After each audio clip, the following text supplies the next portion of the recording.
History's Strongest Husband Chapter 537 to Chapter 560. Time returned to 20 days ago, in the secret underground room of Raging Tide City. I lost, Xianxia said.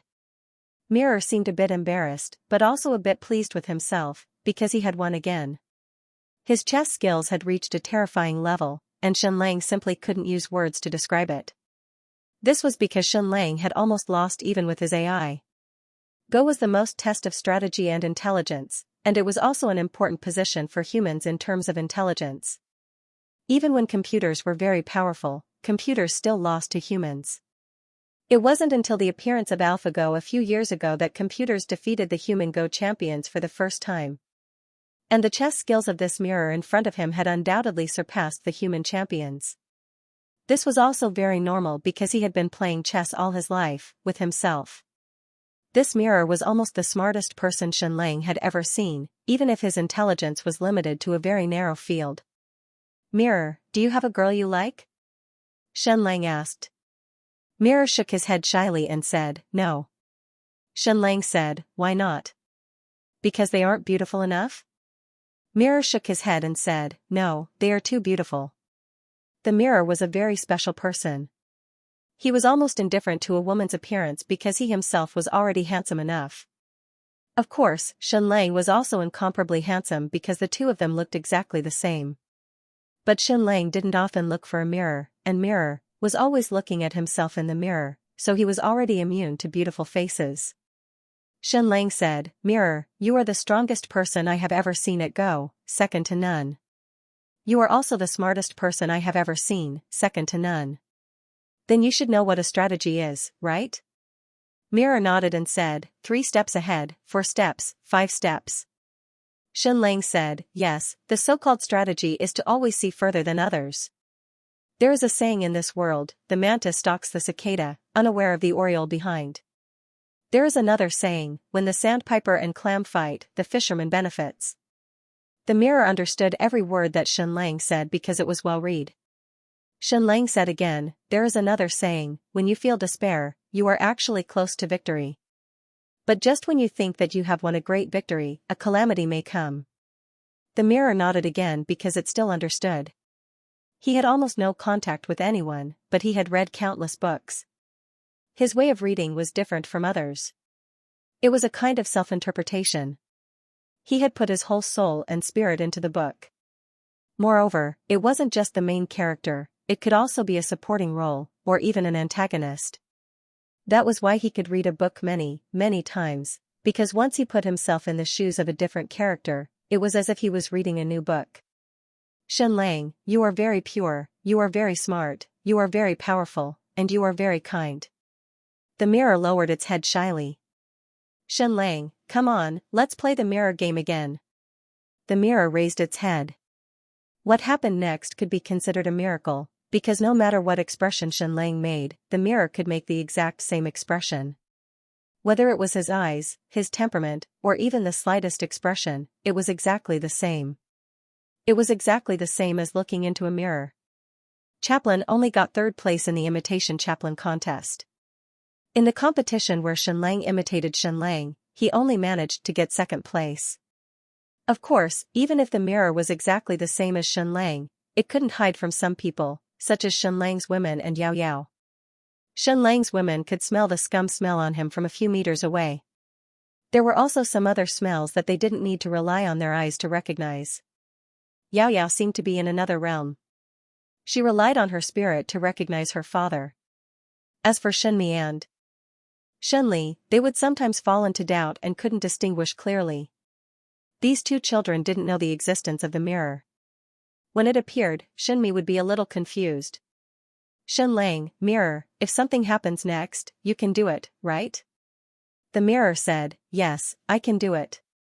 I can die for you. Xianxia, no, I don't want you to die for me. Instead, you have to live. No matter when and under any circumstances, you have to live. Do you understand? The mirror said, okay. Cho Yaoer had always been arrogant and condescending. She had only ever looked at one person seriously, and that was her daughter, little Yaoer. She did not even look at Xianxia seriously. In any case, as long as she smelled the scent of scum, she would just let him climb all over her body. Every time Shenlang got within 20 meters of her, Chou Yaoer could smell it. She even felt that Shenlang's smell was in her body.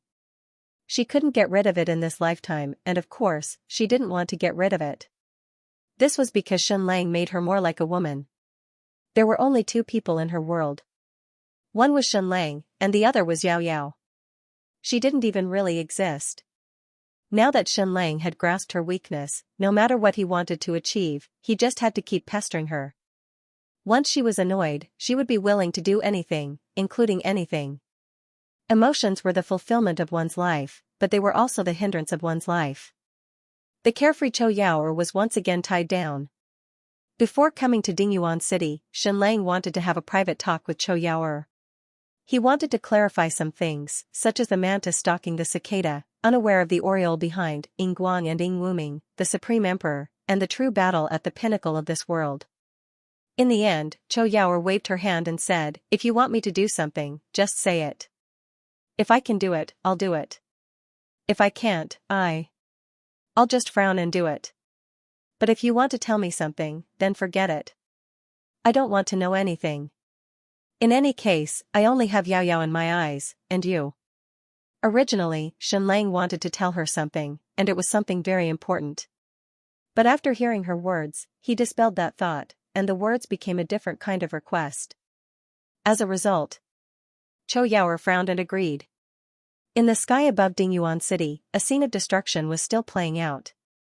Whoosh whoosh whoosh whoosh whoosh, after the comet's nucleus disintegrated, it turned into countless meteorites that smashed into this world. This speed was very, very fast. How fast? The slowest was 11 kilometers per second, which was about 30 times the speed of sound. The fastest was 76 kilometers per second, which was about 200 times the speed of sound. This scene really looked like the end of the world. It really looked like dozens of dragons' regret descending from the sky, streaking across the sky. Shenlang had originally wanted to sing a song to accompany her to watch the meteor shower fall on this planet. But when he saw this strange scene that looked like the end of the world, he couldn't be bothered to act cool anymore. He immediately shouted, "Run!" If he didn't run, even his army would suffer heavy casualties. Then, Chou Yaoer grabbed him under her arm and ran wildly. Run, run, run. The dozens of special warriors and hundreds of elite warriors under Shenlang were also sprinting madly. The fire god sect's high priest Shelley was originally kneeling on the ground, praying in a reserved manner. To her, this was a true miracle, the descent of the fire god's eye. But when she saw the sky full of flames falling, she also gave an order. Run. Then, she led the hundreds of elite warriors of the fire god sect and ran wildly towards the east. As for the Jin Kingdom's crown prince, he looked up at the sky. Then, as if he had been struck by lightning, he couldn't move at all. Even his mind went blank. What the F***ck, so many dragons regret. Am I crazy, or is this world crazy? Is Shenlang so awesome? Is he crazy? I thought he was bragging, but I didn't expect it to be true. But Shenlang, in order to destroy my hundreds of thousands of troops, is there a need to launch so many dragons regret? What a shameful waste. Run, run, run. Then, the Jin Kingdom's crown prince ran wildly without another word. Whoosh whoosh whoosh whoosh, boom, boom, boom, boom, countless meteorites smashed onto the ground like the dragon's regret, shaking the heavens and earth. Thousands of square kilometers of land were filled with shocking flames. In an instant, the sun became dim. The incomparably powerful army disappeared one block after another. Faced with the apocalyptic scene, the troops were first stunned and almost lost their ability to react. When the meteorites hit the ground, he began to run wildly. However, it was already too late to run because there were monstrous flames everywhere, and the entire ground was trembling and cracking. Boom! The meteorite weighing only a few hundred kilograms smashed down, instantly turning everything within a radius of several hundred meters into nothingness, directly vaporizing. Everything within a radius of 1,000 meters was smashed into smithereens, engulfed by the flames into charcoal. If the 10,000 troops were directly hit, they would instantly turn into ashes. Tens of thousands, hundreds of thousands of troops died. Boom, boom, boom, boom. The huge collision only lasted for a few seconds before it ended. Then, the area completely turned into hell. Of course, only a portion of the 600,000 troops were actually smashed to death. Would the rest be able to escape? It was impossible, because the monstrous flames caused by such a huge collision would exhaust all the air in the entire area, and it would also produce countless poisonous gases, enough to kill all the remaining people. In the 23rd year of the Common Era, the Battle of Kunyang broke out. Lu Xiu's 17,000 men fought against Wang Meng's 430,000 new army. In the end, Wang Meng's new army was almost completely wiped out, and only a few thousand people escaped back to Luoyang. Not long after, Wang Meng's new dynasty was destroyed. According to legend, in this battle, a meteor shower fell from the sky, and Wang Meng's new army suffered countless casualties. Therefore, there was the story that Lu Xiu, the son of the dimension, summoned a meteor shower to destroy the transmigrator Wang Meng. If the meteor shower in the Battle of Kunyang really existed, it would be far inferior to the meteor shower today. Almost as soon as the meteor shower appeared in the sky, Shenlang's army began to rush east. Because he had foreseen all this in advance, Shenlang was well prepared. He gave every warrior a gas mask and a breathing device. But even so, the warriors of the Fire God Church who were lagging behind still fell one by one. Although they were very far away from the place of the collision, they couldn't avoid the terrifying shockwaves or the terrifying flames. Shenlang was also wearing ancient armor, a gas mask, and a special primitive version of the oxygen tank, but he still felt as if the god of death had descended. The entire ground shook violently, and it was even collapsing at a visible rate, like a magnitude 6 or 7 earthquake. The whole of Dingyuan City collapsed, and the mud houses were like toys, constantly shattering. Madly run, madly run, madly run. He knew that this collision would be very terrifying, and the power would be greater than he had imagined, but he didn't expect it to be so great. He was in danger even though he was a few thousand meters away. Finally, everything was over. The collision ended, and so did the explosion. But Shenlang's army still didn't stop. They continued to rush east, because it wasn't safe enough. The Chu Kingdom's army of more than 100,000 had retreated more than 10 hours in advance. At this time, they were already dozens of miles away. Although they had heard Shenlang's promise yesterday, saying that he would release the destructive weapons and completely wipe out the 600,000 soldiers of the Western Army, they believed Shenlang's words, but they still didn't dare to believe that such a thing would happen. 600,000 soldiers, completely wiped out in an instant? Isn't this too horrifying and inconceivable? Therefore, they hadn't slept since last night. They stared at the western horizon with wide eyes, waiting for the destruction that His Majesty Shenlang had mentioned to happen. When all this happened, the Chu Kingdom's army of more than 100,000 felt their blood run cold, and they trembled. This was simply a miracle. His Majesty Shenlang wasn't human, he was clearly a god. Even from dozens of miles away, they could see the soaring flames and the destructive weapons falling from the sky. There were actually so many of them. After the shocking explosion, the entire ground was shaking, and the sound spread dozens of miles away. All the houses were shaking, the ground was shaking, and people seemed to be unable to stand. The Chu Kingdom's army ignored the shaking ground and knelt down, shouting in joy, "Long live His Majesty Shenlang, long live the great Gan Empire! Long live the great Gan Empire!" After the cheers, the hundreds of thousands of Chu soldiers watched this apocalyptic scene. His Majesty Shenlang is too powerful, he's like a god. He could have held back some of his abilities and not released so many destructive weapons. It's a waste. Dingyuan City is definitely gone. His Majesty Shenlang is truly capable of destroying the world. This is the effect I wanted. His Majesty Shenlang is the Emperor of the East. Only such a world-shaking act is worthy of his identity. From now on, anyone who mentions His Majesty's name will tremble. After a few hours, the dust finally settled. All the flames were extinguished, and the air returned to the area. However, it was still like an apocalyptic scene. Dust covered the sky and covered the sun, causing the area to be dark. No one knew how long it would take for the area to dissipate. Under the dust, there were hundreds of thousands of corpses. The 600,000-strong Western army led by the Crown Prince of the Jin Kingdom was almost completely annihilated, and only a few managed to escape. Xianxia had once again fulfilled his promise and wiped out all the enemies who had invaded the Great Gan dynasty. The destruction this time was far more shocking than the one at the sea. Someone had personally witnessed everything. It was the Eagle Cavalry of the Heavenly Punishment Pavilion. They were originally patrolling above Dingyuan City to monitor Xianxia. Because they were in the air, they saw the meteor shower in the sky immediately. Because the meteor shower was too strange, they didn't think it was a meteor and thought it was the regret of the dragon. Regret of the dragon, regret of the dragon, so many regret of the dragon. Run, run, the Eagle Cavalry didn't even look back as they flew with all their might. They wanted to escape in the shortest time possible. They wanted to fly to the front lines of Yan province, the northern front lines of the Chu kingdom, the front lines of the Wu kingdom, and the Yan capital. They wanted to tell everyone that Xianxia had once again performed a great destruction. In the entire eastern world, the armies of the Great Yan dynasty were waiting for a signal. It was the signal from the battlefield in Dingyuan City in the west. Once the Crown Prince of the Jin Kingdom's hundreds of thousands of troops charged into the Chu kingdom, it would prove that Xianxia didn't have any strategic weapons. That would be the moment of destruction for the Great Gan dynasty's armies. An astronomical number of troops would sweep through the Wu, Chu, and Yu kingdoms like a tsunami and destroy them in the shortest time possible. At the northern front lines of the Chu kingdom, Li Xuanqi and Ming Qi's combined army numbered less than 100,000.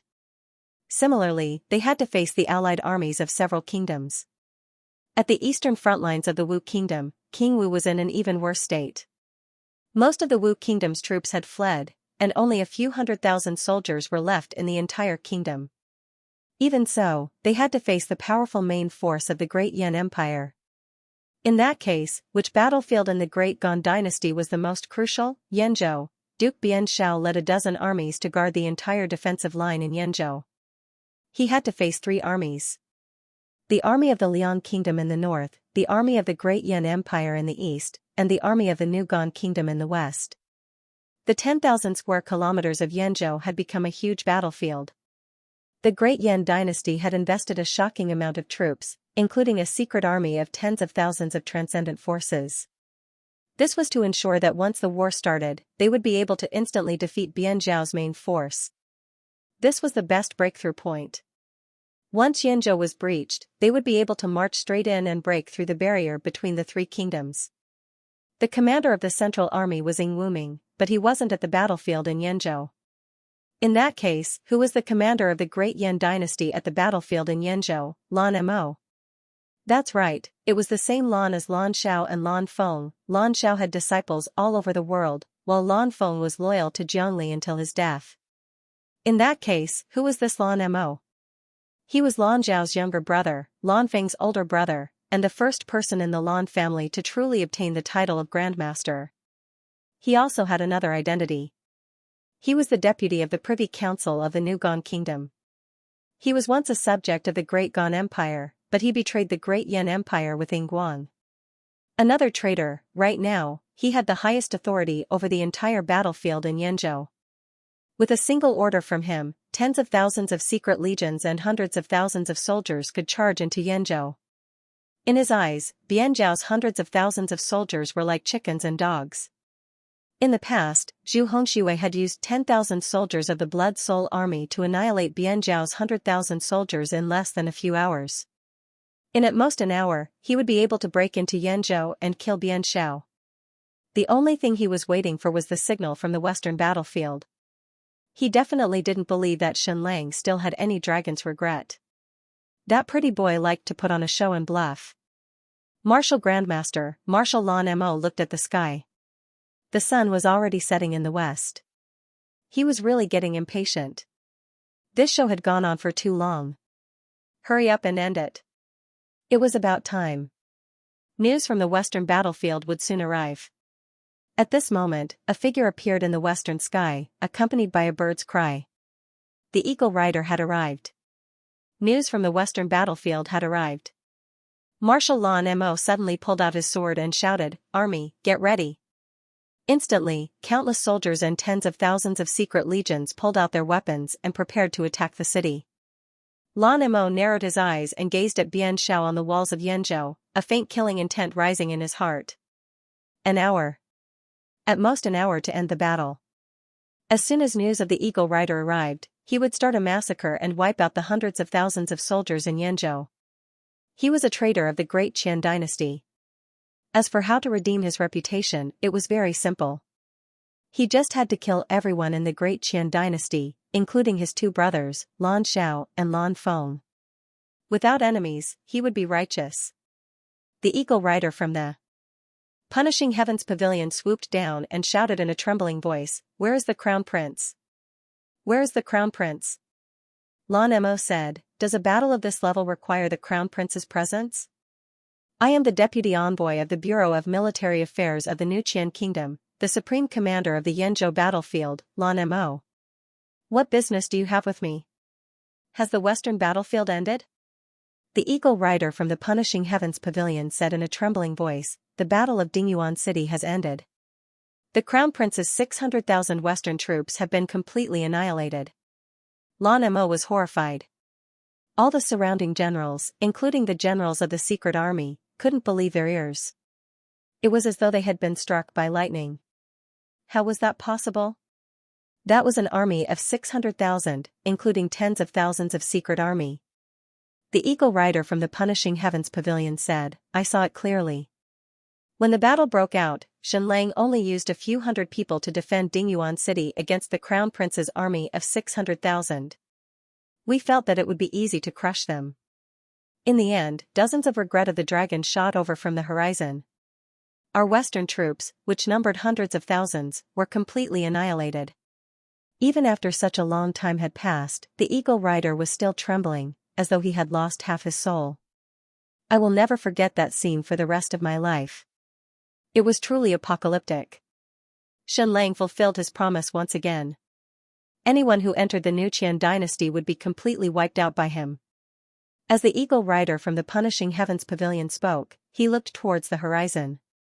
He was afraid that dozens of Regret of the Dragon would also appear in the horizon, and another apocalyptic scene would occur. "General Lan Mo, your army must not move. Once they cross the border, it will be a disaster." The Eagle Rider from the Punishing Heavens pavilion said, "I still have to fly to the border of the Wu Kingdom to inform His Highness Prince Wu." Then, the Eagle Rider took to the sky once again and flew towards the Wu Kingdom. He didn't even have time to go to the Yan capital. He was afraid that Prince Wu would lose his patience and directly cross the border to attack the Wu Kingdom.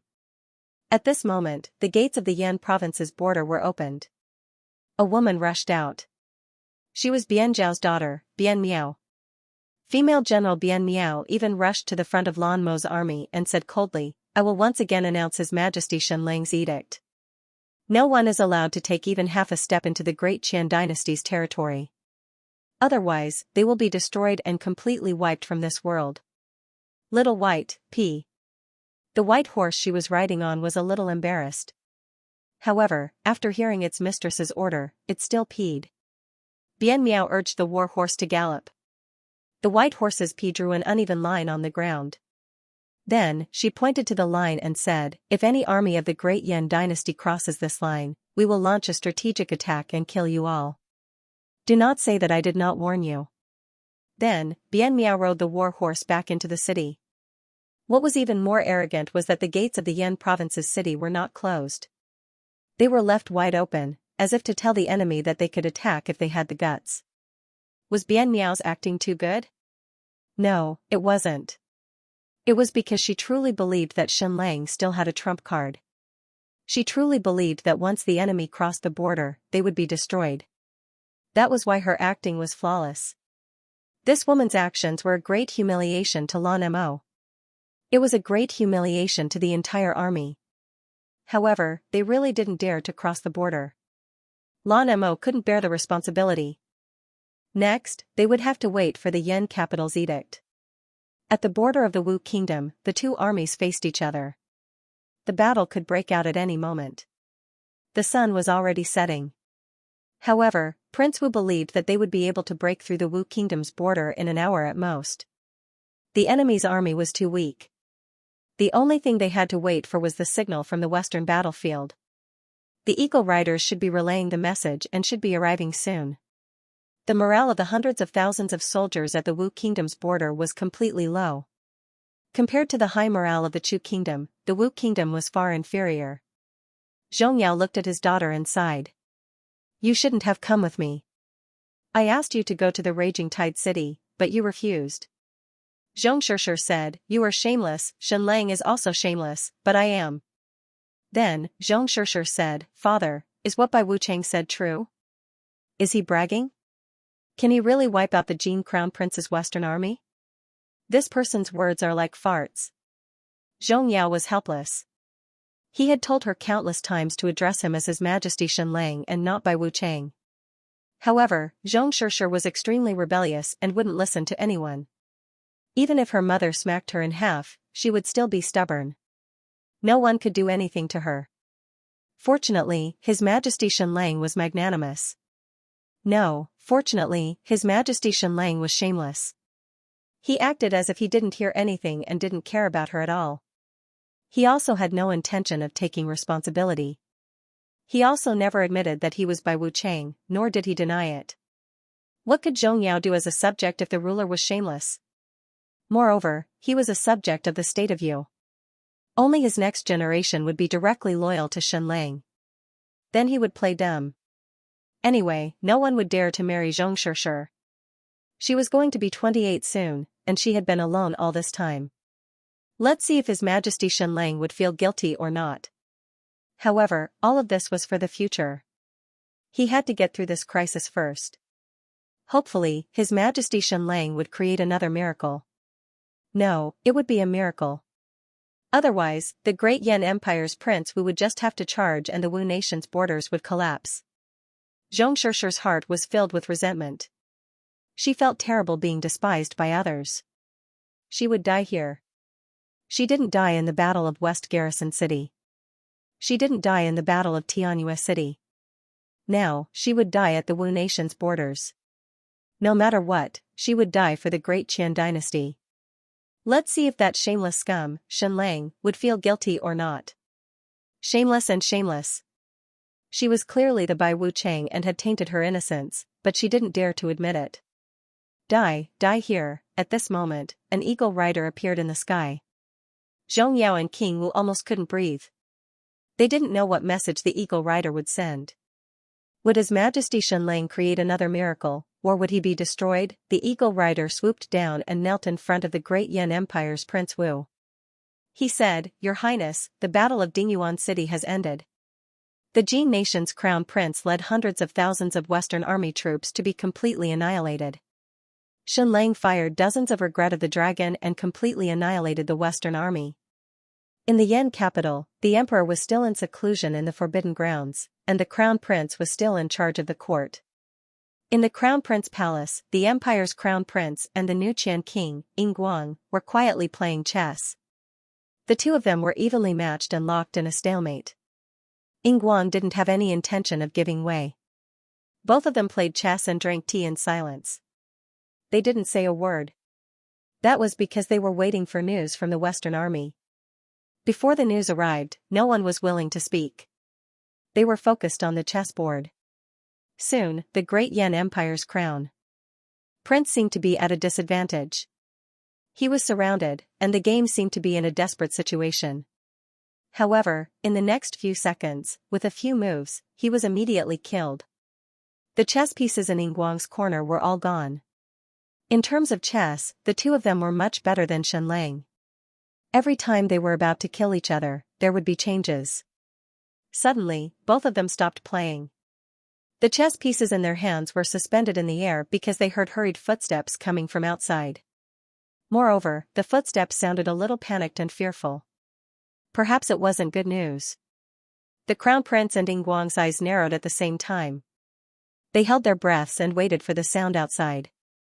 Your Highness, 2 eagle riders from the Heaven Punishing Pavilion have come to report that the Battle of Dingyuan City has ended. The Jin nation's crown prince led more than 600,000 Western army troops and tens of thousands of secret troops to be completely annihilated. Shenlang fired dozens of Regret of the Dragon and fulfilled his promise to wipe out all the troops that stepped into the Chu nation's territory.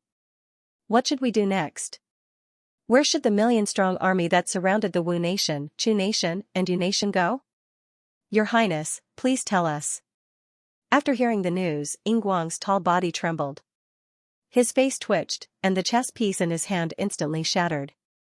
Meanwhile, the crown prince sat motionless in his seat as if he had lost all reaction. After a long while, Guang stood up and said, Your Highness, the world has changed. I have to return to China. Farewell. As if awakened from a dream, the crown prince stood up shakily and bowed. Farewell, uncle. At this time, the cabinet prime minister continued to ask, Your Highness, what should we do with the million-strong army surrounding the three countries? Should we retreat or continue to attack? Your Highness, please tell us.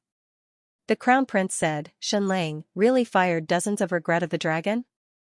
The cabinet prime minister said, Absolutely. The crown prince said, This is an important matter. I can't make the decision on my own. I have to report it to my father.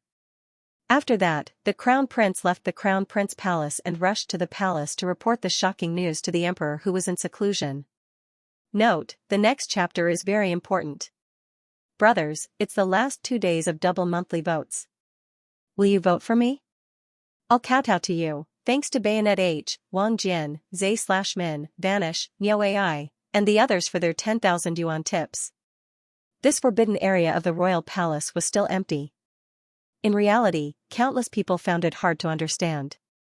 If it was said that the crown prince was in seclusion, it was understandable because the crown prince and Princess Xian were both top-notch aces in the world. However, the emperor seemed to have never displayed any martial arts, so what was there for him to be in seclusion?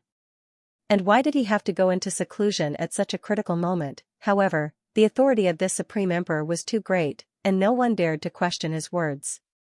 He was slightly older than Zhongli, and was now more than 70 years old. He had been the emperor for almost 50 years, and all of his enemies had died, and all of them had been defeated by him.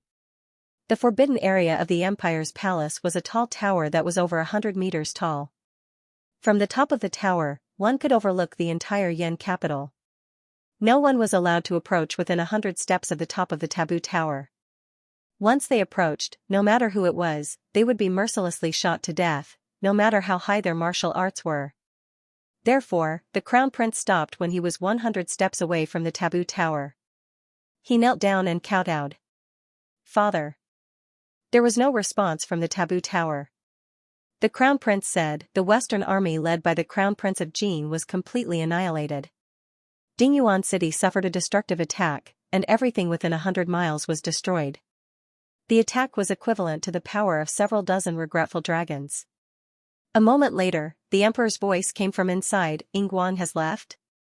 The emperor did not care about the so-called dozens of troops of dragons' regret, nor did he care about the complete annihilation of the hundreds of thousands of Western army soldiers. Instead, he asked Guang to leave. The crown prince replied, Yes, he's gone. Less than an hour ago. The meaning of these words was very clear. Perhaps it was not too late to stay at this time. The emperor said, All right, I got it. Let's go then. The crown prince wanted to say something but hesitated. The emperor smiled and said, as expected of little Zhongli. If he wants to leave, are you going to force him to stay? Someone is going to become a Go player. Guang and Wuming were extremely loyal. As long as the emperor gave the order, they would immediately rush to the flame capital. However, only one of them would come. It was impossible for both of them to be in the Yan capital. The crown prince said, What about the million-strong army surrounding the three countries? The emperor said, Disperse, disperse. The crown prince kowtowed. Your son obeys. The emperor still did not come out of seclusion. Even though such a huge thing had happened, he still chose to go into seclusion. Next, the crown prince walked towards the main hall. We greet your highness. All the officials in the court knelt down and kowtowed in an orderly manner. They were astonished. Even now, the emperor had yet to appear. Was he still in seclusion? Why was that? Was this not the most crucial moment? However, no one dared to question the emperor. The previous practice told them that anyone who dared to question the emperor was dead. Even Zhongli was no exception. There was a saying that went like this: silence can sink into the 9 abysses, movement can soar above the 9 heavens. The people of this world could not see a dragon at all. They could only hear its roar or see its scales and claws. As the saying goes, a mysterious dragon can only see its head but not its tail. This sentence could also be used to describe the emperor, because he was always mysterious. You never knew what he was thinking, and you never knew what he would do next. After all the officials kowtowed, they remained kneeling on the ground. They straightened their bodies and looked at the crown prince, waiting for the emperor's will. What should he do next? Xianxia had once again performed a miracle. This time, he was even crazier. He had fired dozens of dragon's remorse at once, completely wiping out the hundreds of thousands of Western Army soldiers. Even now, the sky within a few hundred kilometers of Dingyuan City was still covered in dust and darkness. What should they do with the million-strong army surrounding the Wu, Chu, and Yu kingdoms? The crown prince said. Imperial father has decreed for the troops to retreat. The moment he said this, everyone was stunned. It was that simple? An imperial edict? Was there no other imperial edict? However, no one dared to disobey the imperial edict. After a moment of shock, the prime ministers of the imperial cabinet knelt down and kowtowed, saying, "We obey." After that, the imperial cabinet drafted a decree, and the crown prince used his seal to order the entire army to retreat. Whoosh, whoosh, whoosh, whoosh, dozens of eagle riders flew out from the palace and spread the emperor's imperial edict in all directions, to the army on the northern border of the Chu kingdom. The battlefield at Yenzhou, the battlefield at the border of the Wu kingdom, and the western battlefield of the state of Yu. Retreat! Retreat! The million-strong army all retreated. In the Chu kingdom's main camp, the king of Chu, who had been unconscious for several days, finally woke up. His awakening was very interesting. He did not open his eyes slowly. Instead, he jerked and sat up in an instant. The stitched wounds on his body split open in several places. "Your Majesty, you're awake." "You're awake?" The king of Chu looked around in confusion. "Where is this place? Why am I not dead yet? Has my Chu kingdom perished? Please don't say that you guys escaped with me. Please don't say that I'm in Raging Tide City. Your Majesty, this is 100 li east of Dingyuan City. Our Chu country didn't perish. His Majesty Xianxia has descended and fired several tens of regret of the dragons, completely wiping out the crown prince's army of several 100,000 from the face of the earth. We've won, we've won. The several generals on the scene roared again. They wouldn't get tired of this news even if they repeated it 100 times. The king of Chu was stunned. There was no reaction on his face for a long time. At this moment, a line from a movie should appear. What is a surprise? Translate this to me. What the F***ck is a surprise? What the F***ck is a F***king surprise. Right now, this was a surprise. It was such a huge surprise that the king of Chu's mind almost went blank. After a long time, the king of Chu said, "Your Majesty, you're awesome." This was unimaginably awesome. Not only did the people in the flame capital guess that Xianxia only had a single regret of the dragon, even the Chu emperor had guessed that Xianxia only had a single regret of the dragon. Hence, he was already prepared to die, and was even prepared for the destruction of the Chu country. As long as His Majesty Xianxia could protect the raging Tidewater city, there would still be a chance for the Chu country to rise from the ashes. Who would have thought that there would be such a miracle? It was an earth-shattering joy. Where's His Majesty? Where's His Majesty? The king of Chu was about to get off the bed. His Majesty Xianxia isn't around. He said that you should have a good rest. A gentleman's friendship is based on the heart and not on etiquette. The Chu kingdom's envoy said. He also said that the Chu kingdom's army is brave and valiant. He said that he was amazed. He hopes that your Majesty can shoulder the heavy burden of the great Qian dynasty. Raging Tide City will find a way to equip the Chu kingdom's army in the shortest time possible. The king of Chu didn't say anything. Instead, he knelt on the bed and kowtowed in the direction of Raging Tide City. Your subject obeys your Majesty. The envoy said embarrassedly. His Majesty Xianxia might be, in the west? The king of Chu was stunned. Then, he turned and knelt in the west. He cowed out and said, "Your subject obeys your majesty." East of Dingyuan City. Did we win?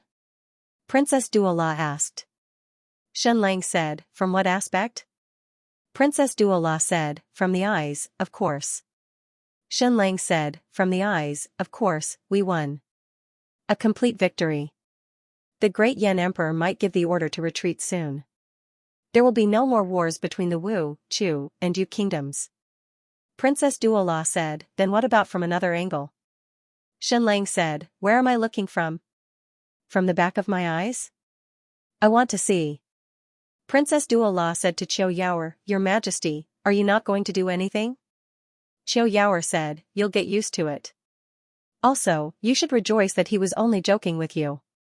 After hearing this, Princess Duola was completely stunned.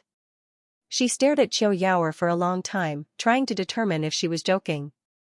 Then, she felt as if her idol had been shattered. Qiu Yaoer's words were too much information. Then, Shenlang's expression became solemn as he said, "This world once had a pinnacle battle. More than 20 years ago, Jiangli faced off against the emperor. In the end, Jiangli lost. Now, decades have passed, and some people have become chess players. However, never forget that the great Yan Emperor is a powerful chess player. He seems to be hidden beyond the clouds of the 9 heavens. He has experienced too much, so many earth-shattering things are perhaps insignificant in his eyes." When he said this, the people around him didn't quite understand. Shenlang said, "There's a book in my mind called The Romance of the Three Kingdoms. Different people stand at different heights and have different perspectives, so they see different things. Take Pavilion Masters with CI for example. His gaze is completely focused on the Great Desert, and he has already seen through the Eastern world. Then, what do you think the Emperor is thinking? What is Yingguang thinking?" Shuiyin said, "Yingguang is thinking that once His Majesty destroys us, who will be next? The Great Jin nation or the New Qian nation? And His Majesty's will is even clearer. He wants to unify the world and become the sole ruler of the Eastern world. No matter who stands in his way, it doesn't matter whether it's His Majesty Shenlang, Yingguang, or even Stupa Mountain." Shenlang said, "Ever since Stupa Mountain opened up the huge ancient relic in the southern sea, the situation has changed. Among the 6 transcendent powers, 1 white jade capital is enough. I believe that His Majesty doesn't want a second white jade capital to appear. In my eyes, Great Yan's Emperor is my greatest enemy. However, in the Emperor's eyes, I am probably not qualified. His greatest enemy is not me." Stupa Mountain has been spreading the word that Master Stupa will not be attending the upcoming Transcendental Power Conference. He might send Ying Wuming as his representative. Shenlang said, "What does this prove?" The New Qian Kingdom is publicly joining forces with Stupa Mountain. The combination of secular royalty and transcendent power is an attempt to break away from His Majesty's control. Shenlang smiled and said, "The new romance of the 3 kingdoms is here.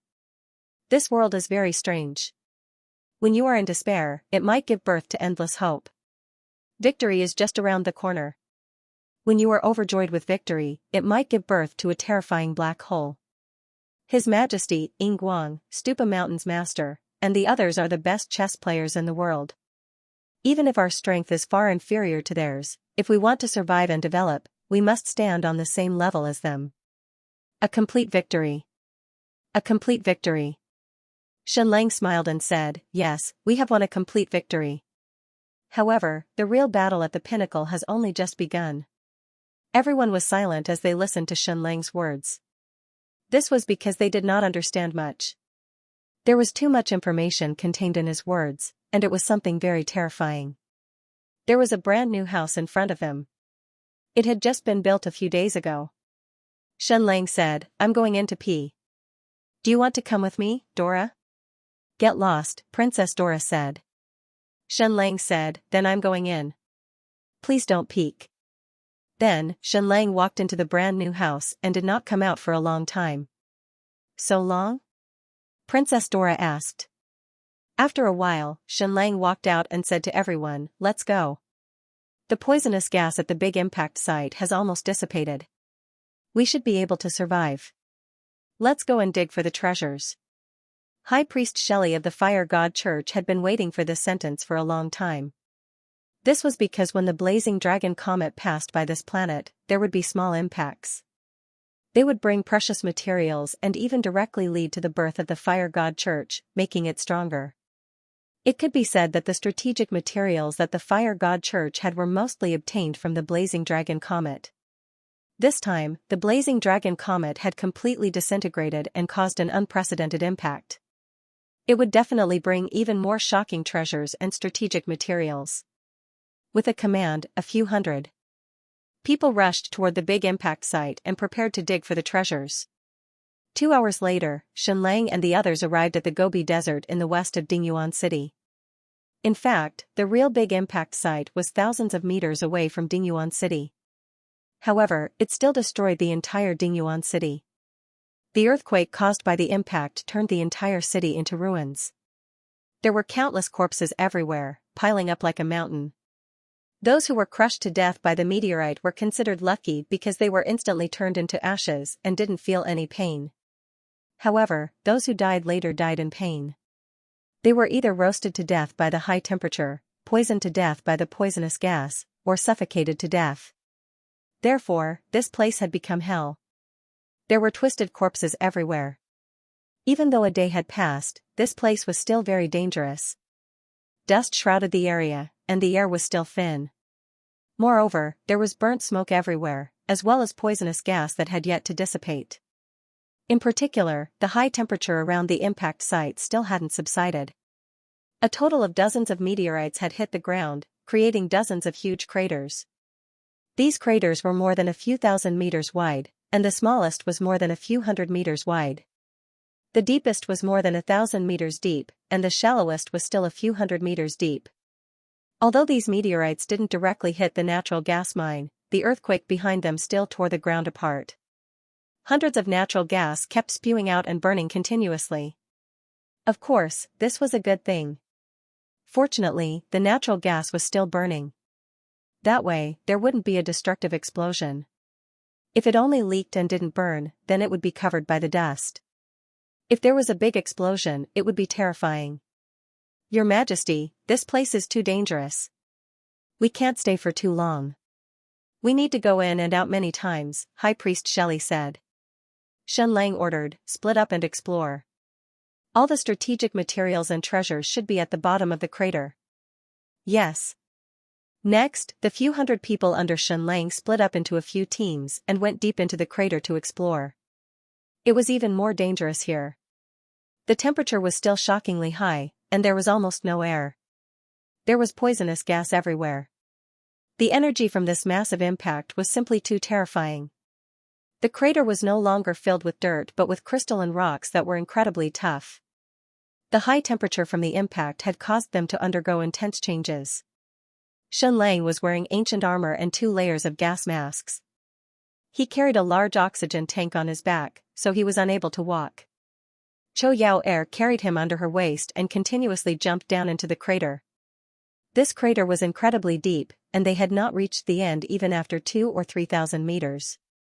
Moreover, there was no oxygen here at all. If it wasn't for the fact that Xianxia had made ample preparations, they wouldn't have been able to reach this place at all. Zhou Yao carried Xianxia and continuously jumped along the walls of the crater. It was completely dark within the crater, and they couldn't see anything at all. They could only rely on their instincts to continuously fall down. They even felt as if they were in the 18th level of hell. There was dust and smoke everywhere, and the deeper they went, the higher the temperature became. Falling, falling, falling. They couldn't even see their fingers in front of them. Just as Xianxia felt that he was continuously going through the darkness and that there was no bottom, suddenly, after passing through a layer of thick smoke, they reached the bottom of the crater. The scene before them almost blinded Xianxia. What the hell? What was this? Finally, they reached the bottom of the crater. Xianxia even felt like he had entered the Dragon King's treasure vault. There were all kinds of crystals around him. There were gold, yellow, blue, red, and transparent crystals. There were countless of them. What was this? It looked very familiar. Nightmare stones. More accurately, they were nightmare stone crystals. These were all raw materials for nightmare stones. In the Zhu clan's secret base, Xianxia had found thousands of nightmare stones and felt like he had struck it rich. How many nightmare stone crystals were there? There were countless of them, at least tens of thousands. Some were as small as fingernails, while others were as big as fists. Most importantly, there were many rare nightmare stones. By now, Xianxia had done some research on nightmare stones. Red, blue, and gray nightmare stones were the most common, but there were a few that were rarer. Purple ones were rare, and gold ones were even rarer. Transparent and colorless ones were extremely rare. Why did some ancient equipment require an energy control center, while others did not? This was because of the different grades of nightmare stones. Purple and above nightmare stones had their own energy environment, and even their own energy. They could become an independent set of equipment. Swiss's ancient equipment did not require an energy control center, and neither did Adolf's self-made equipment. The ancient civilization was almost completely built on the foundation of nightmare stones. Therefore, knowledge in this area was extremely profound. Even Xianxia was not an expert in this area. However, he knew of one person. It was Jiang Li's disciple in the Western world, Adolf. Xianxia stared at the countless number of nightmare stone crystals. How many nightmare stone devices could be created with this? How many ancient equipment could be made? If it was an ancient civilization, after obtaining these crystals, their entire industrial strength would be raised to a new level. Moreover, this huge pit not only contained nightmare stones, but also all kinds of secret metals. Metals that Xianxia's artificial intelligence system had never seen before. For example, there was an ancient sword used by special warriors, a blue secret metal. There was a large piece in front of Xianxia that weighed more than a few hundred kilograms. Of course, Xianxia knew that the most important use of these secret metals was not to make weapons, but to make nightmare stone equipment. He had studied countless nightmare stone equipment. Other than all kinds of crystals, there were all kinds of secret metals. None of them were normal metals. "Your Majesty, what is this?" Suddenly, Princess Dola asked, handing over a crystal. Xianxia carefully took it. This crystal looked like a type of amber, and there was a strange worm sealed inside. It was a worm that Xianxia had never seen before. However, Xianxia thought of the fire god religion's hellfire worm. It was more than 10 times smaller than a mosquito, but it could penetrate any hole. Once it entered a person's body, it would instantly burn the person. However, the worm in front of him was not a hellfire worm. It was about 1 centimeter, and it was also very small. However, it had a strange face. It had eyes, a nose, a mouth, fangs, and even horns. It also had 4 legs and 2 hands. This did not look like a worm at all. It was too strange. How many things were hidden in this comet? There are even strange creatures here? Your Majesty, look. What is this? Xianxia walked over, and couldn't help but be completely shocked, because this was a type of liquid, and the color of the liquid was constantly changing. From this angle, it was green, and from another angle, it was red. How could there be liquid in this environment? The temperature at the moment of impact was shocking.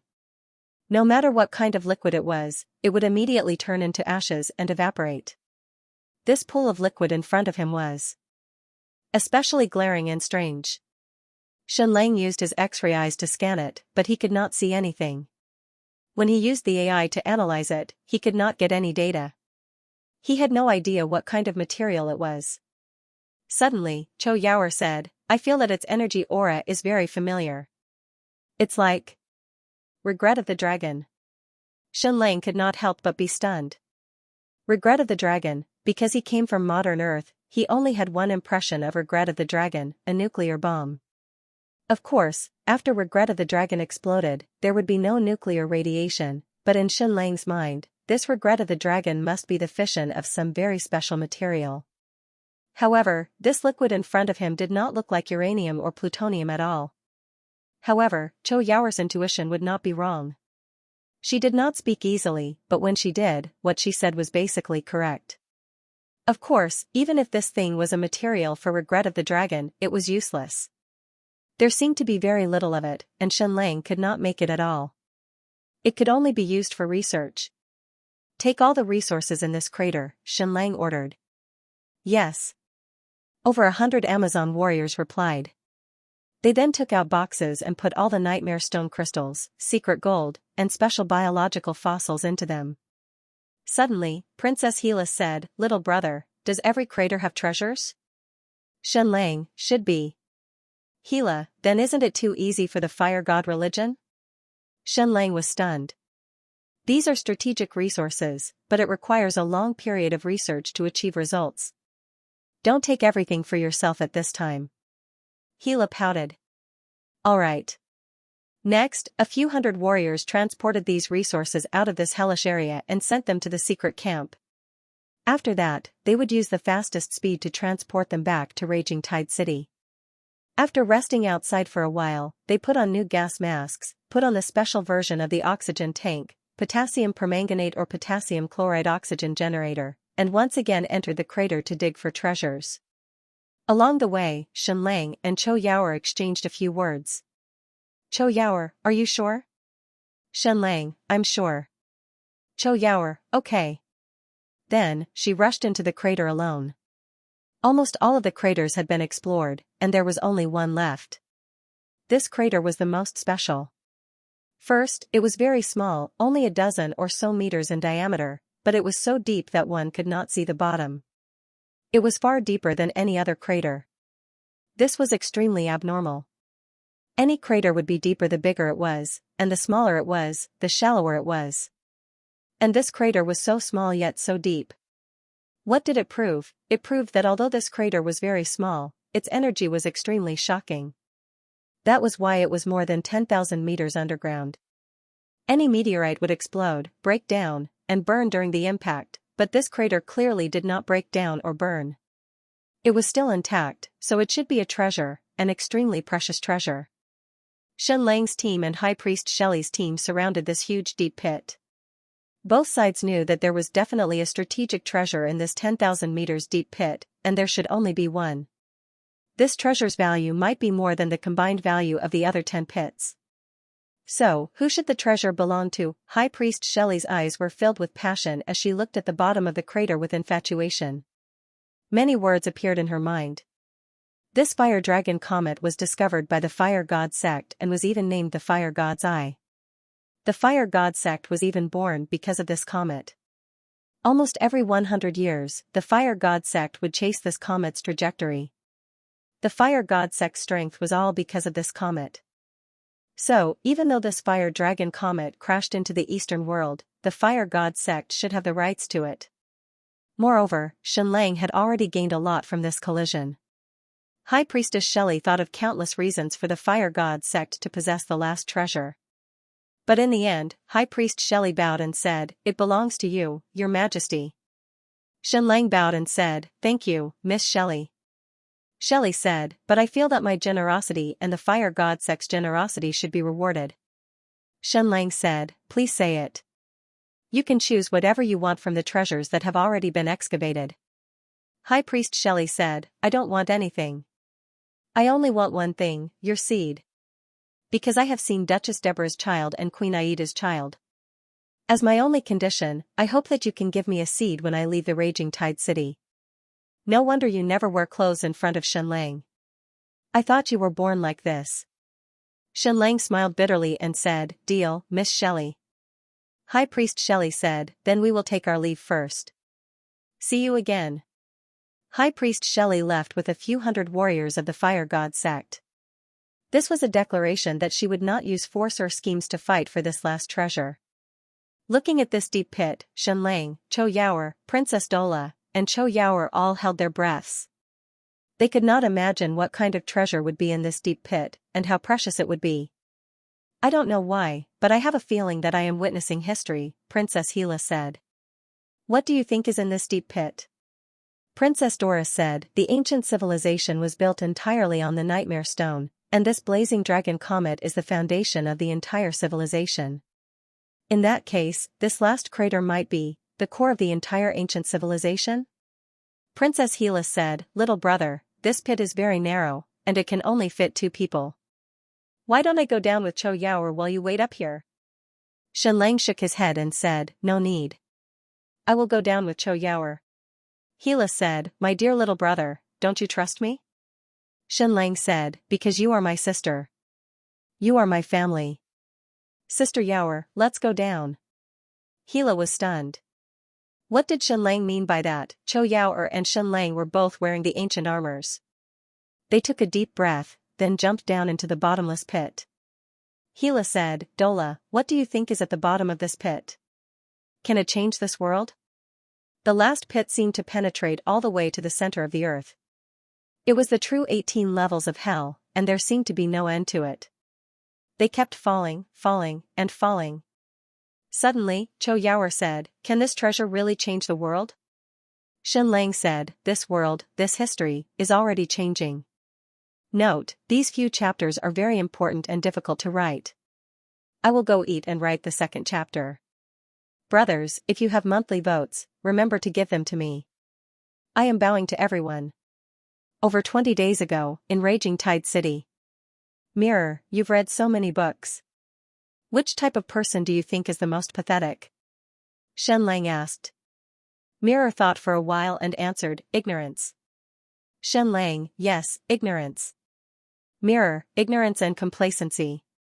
They think they have everything under control, but they are actually being played by others.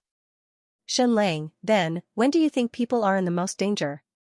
Mirror, when they succeed, when they are complacent, especially when the success seems especially glorious. They are so complacent that they forget themselves and look up to the sky, completely unaware of the trap under their feet. After saying that, Mirror smiled embarrassedly, that's how it is written in many books. Shenlang, then, do you think my current situation is considered a success?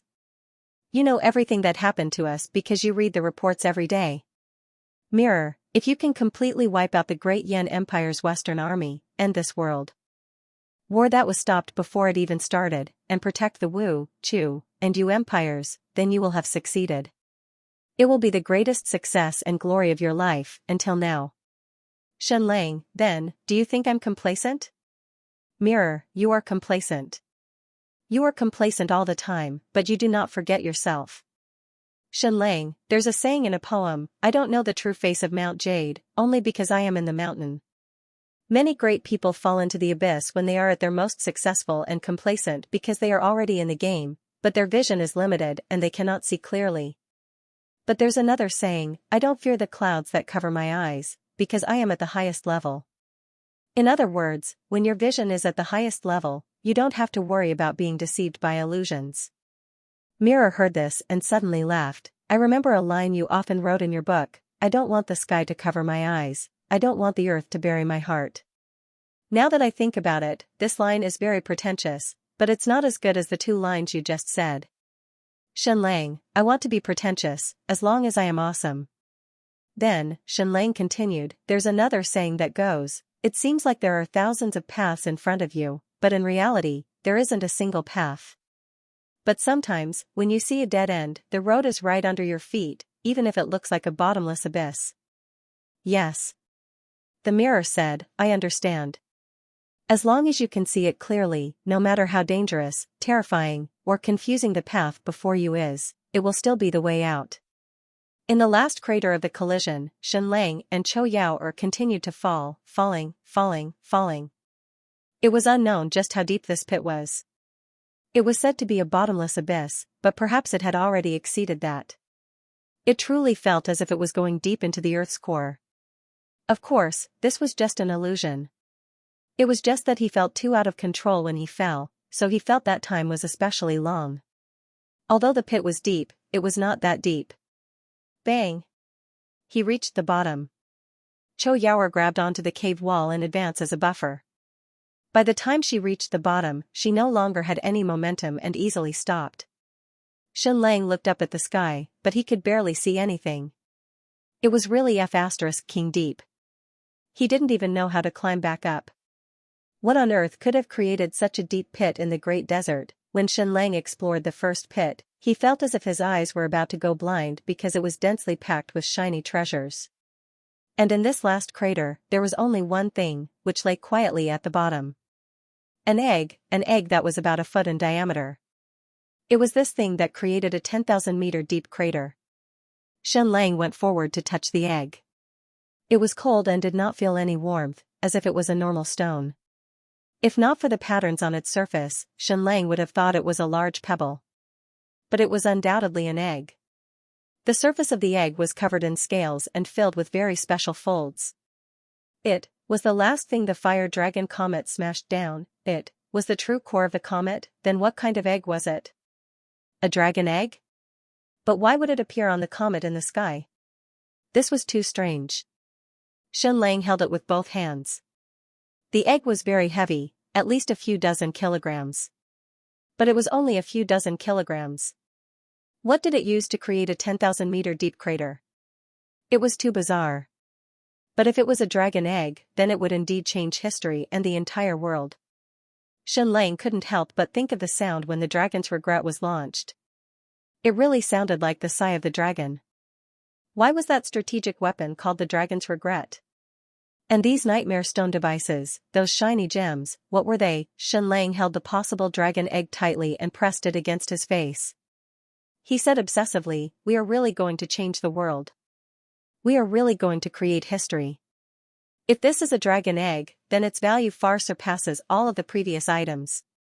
It surpasses all of the nightmare stones, all of the fossils, and all of the treasures. Even all of the treasures in the previous dozens of sinkholes can't compare to 1% of its value. I even suspect that the raw material of the strategic weapon dragon's regret is its blood marrow. This is really a great moment. We are going to create history." Shen Lang's voice was full of obsession, as if he was talking in his sleep or drunk. He looked at the egg with eyes full of endless passion. "How about I put it another way? We are going to create history together." Suddenly, another voice came from the crater. Cho Yaoer's expression changed instantly. There was another person in this crater? And she didn't notice at all? She was so powerful that she could smell the aura of any bloodline. How could she not notice? Was this person actually so powerful? Then, the person slowly walked out. Of course, his face and figure were still not clearly visible. It was pitch dark here, but Shen Lang's nightmare stone device could release light. Even so, he still couldn't see this person. It was as if he was hidden in the darkness. "What should I call you?" "My dear little brother, my dear junior brother?" The person smiled. "We have met before, but let's get to know each other again. My name is Ing Wuming, the crown prince of the New Qian kingdom. I am the only successor of His Majesty Jiangli." Shen Lang remained silent, standing on the spot without moving an inch. "Are you shocked, my dear little brother?" "My dear little brother?" Ing Wuming said, "This should be your most glorious moment, right? You single-handedly defeated the Sky Sea Pavilion and wiped hundreds of thousands of soldiers from the Great Yan Empire's Western Army from this world. What a great victory! It's really creepy. Every time I think about it, my scalp tingles." "My dear little brother, why are you so smart?" Shen Lang said in a hoarse voice, "Don't call me that. Just call me by my name." Ing Wuming said, "I used to call Jiangli my father, so it's normal for me to call you little brother. Do I have to deny my identity because I am a traitor?" "That can't be." Shen Lang said, "Just call me Shen Lang." "No problem, my dear little brother." Ing Wuming said, "Next, I have a very serious question to discuss with you. Who is the true successor of His Majesty Jiangli? You or me?" Shen Lang said, "Of course it's me." No, Ing Wuming said. Ing Wuming said, "Although our clan betrayed His Majesty Jiangli, although we slaughtered several thousand members of the Jiang clan, although we slaughtered countless infants in order to kill you, I feel that I'm more suitable than you to be His Majesty Jiangli's successor. Do you understand what I'm saying? You should be able to understand. You are so smart." Of course, Shen Lang understood what Li Shimin was trying to say. Li Shimin had started the Black Tortoise Gates Rebellion, killed the crown prince Li Jianqing, and imprisoned his father, Li Yuan. Although Li Shimin was the retired emperor, he was merely a prisoner. Li Yuan hated Li Shimin to the core, but if Li Shimin said that Ing Wuming was the true successor of Li Yuan's career, it would be true. "My dear little brother, you are too weak. Although you are smart, you are too naive," Ing Wuming said. "You can't inherit His Majesty Jiangli's career, but I can. You can't be the rightful successor just because you are His Majesty Jiangli's son. We humans are not dogs, nor are we horses. We have to pay attention to bloodlines and whether we are pure or not. Inheritance is the most important thing, isn't it? These words sounded ridiculous, but if they came from Xianxia's mouth, they would be even more convincing. For example, the Roman Emperor Julius Caesar's son was the Egyptian pharaoh Ptolemy 15. But the successor to the Roman emperor's throne was indeed Octavian. Xianxia still couldn't see Ying Wuming's face or body. Everywhere he walked, he seemed to fall into darkness. If he wasn't invisible, then he was just a black shadow. Ying Wuming completely ignored Chou Yaoer.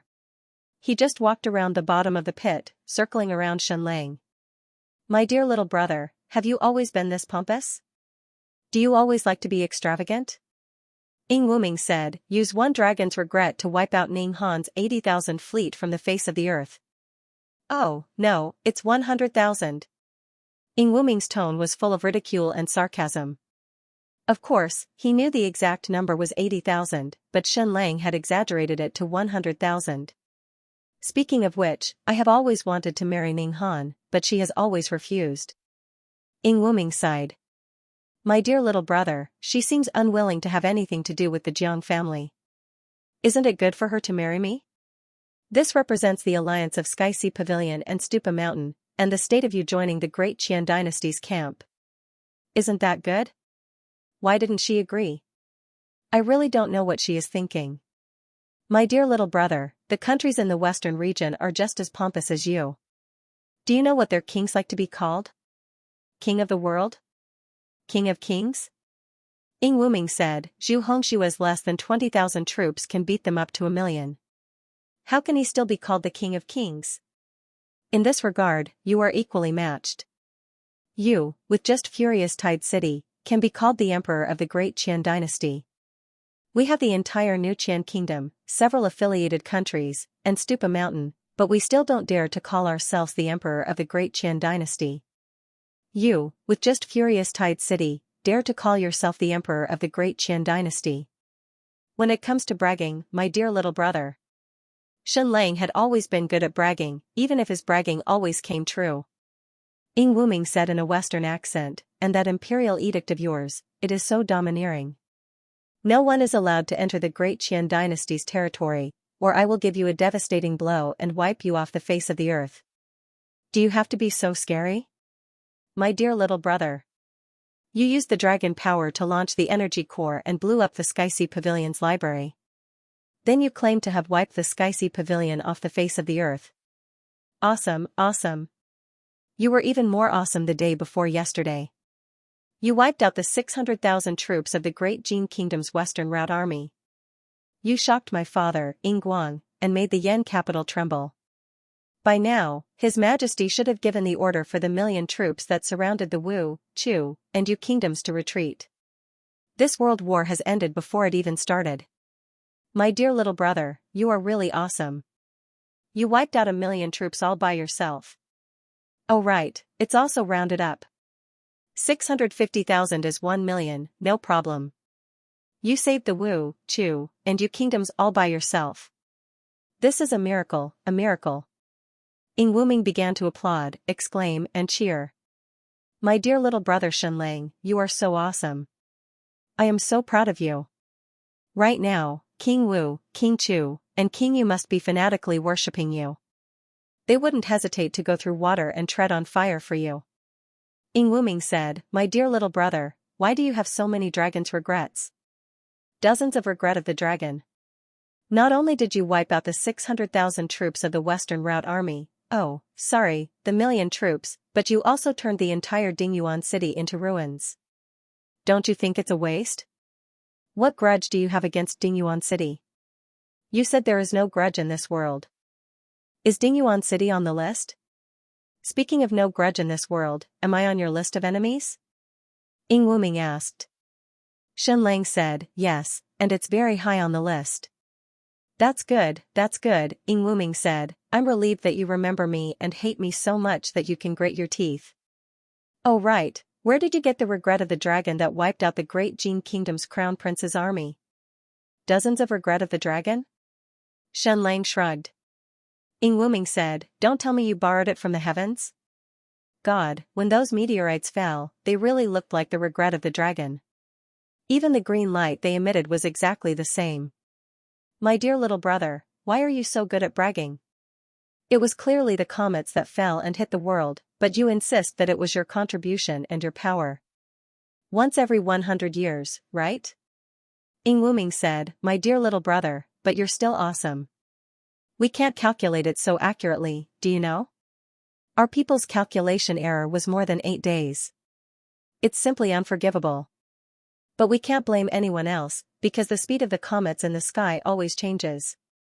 Although they all pass by once every 100 years, it's still very difficult to be accurate to a specific day. So, my dear little brother, you're really amazing. You're a genius mathematician. By the way, our Stupa Mountain has to thank you for opening that super ancient relic in the Southern Sea. Thank you for your genius contribution, which allowed our Stupa Mountain to develop by leaps and bounds. Our gains in the past 3 years have exceeded that of the previous 100 years. If it weren't for your genius 4-color theory, that ancient relic might not even have been opened yet. It might not even have fallen into the hands of our Stupa Mountain. You're really a genius. Is this a dragon egg? Is this thing in your arms a dragon egg? Ying Wuming suddenly pointed at the thing in Shen Lang's arms and asked, this thing will change the world and create history, right? Once the dragon hatches, will it become the emperor of the world? After all, when we talk about emperors, we always say that they're the son of heaven. What kind of emperor is an emperor without a dragon? Ying Wuming continued, isn't the strategic value of this dragon egg greater than the entire ancient relic? Is it greater than the sum of all the treasures? Is it because, in a sense, it represents the throne? I can understand it that way. After all, the power in the dragon's regret comes from dragons. My dear little brother, can you give me this dragon egg? After all, I was the one who discovered it first. I came here before you did. Ying Wuming stretched out his hand and said, give it to me. Beside him, Cho Yaoer unsheathed her black gold sword. Sister-in-law? Ying Wuming said, or should I call you little sister Yaoer? After all, you're also His Majesty Jiang Li's adopted daughter. I'm sorry. I was just reminiscing with little brother Shen Lang and neglected you. I hope you don't mind. I heard that your martial arts are very, very powerful. You defeated Zhu Hongxue? Impressive, impressive. In a sense, Zhu Hongxue is also His Majesty Jiang Li's adopted son? Internal strife, it hurts, it hurts. Cho Yaoer did not speak. She continued to gather her inner power and bloodline power. She was unprecedentedly serious and dignified.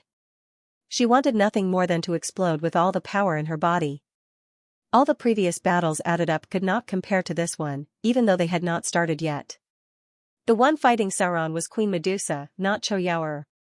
Ying Wuming said, then I'll make my request first. I want to take this dragon egg and capture my dear little brother Shen Lang. Do you agree? If you agree, then nod. If not, then let's fight. Oh, so you don't agree? Then there's no room for discussion? Fine, let's fight. After Ying Wuming finished speaking, his entire body seemed to explode with an incomparably powerful force. It really felt like a small nuclear bomb had exploded inside his body. Little sister Cho Yaoer, I have everything you have. Don't forget that I'm His Majesty Jiang Li's only direct disciple, the true heir. What golden bloodline? What bloodline transformation? I have all of them. Boom, boom, boom, the entire bottom of the pit seemed to be enveloped by an incomparably terrifying force, causing the entire ground to tremble slightly. Dear little brother, you're too weak. If we fight, I'm afraid we'll tear you to pieces.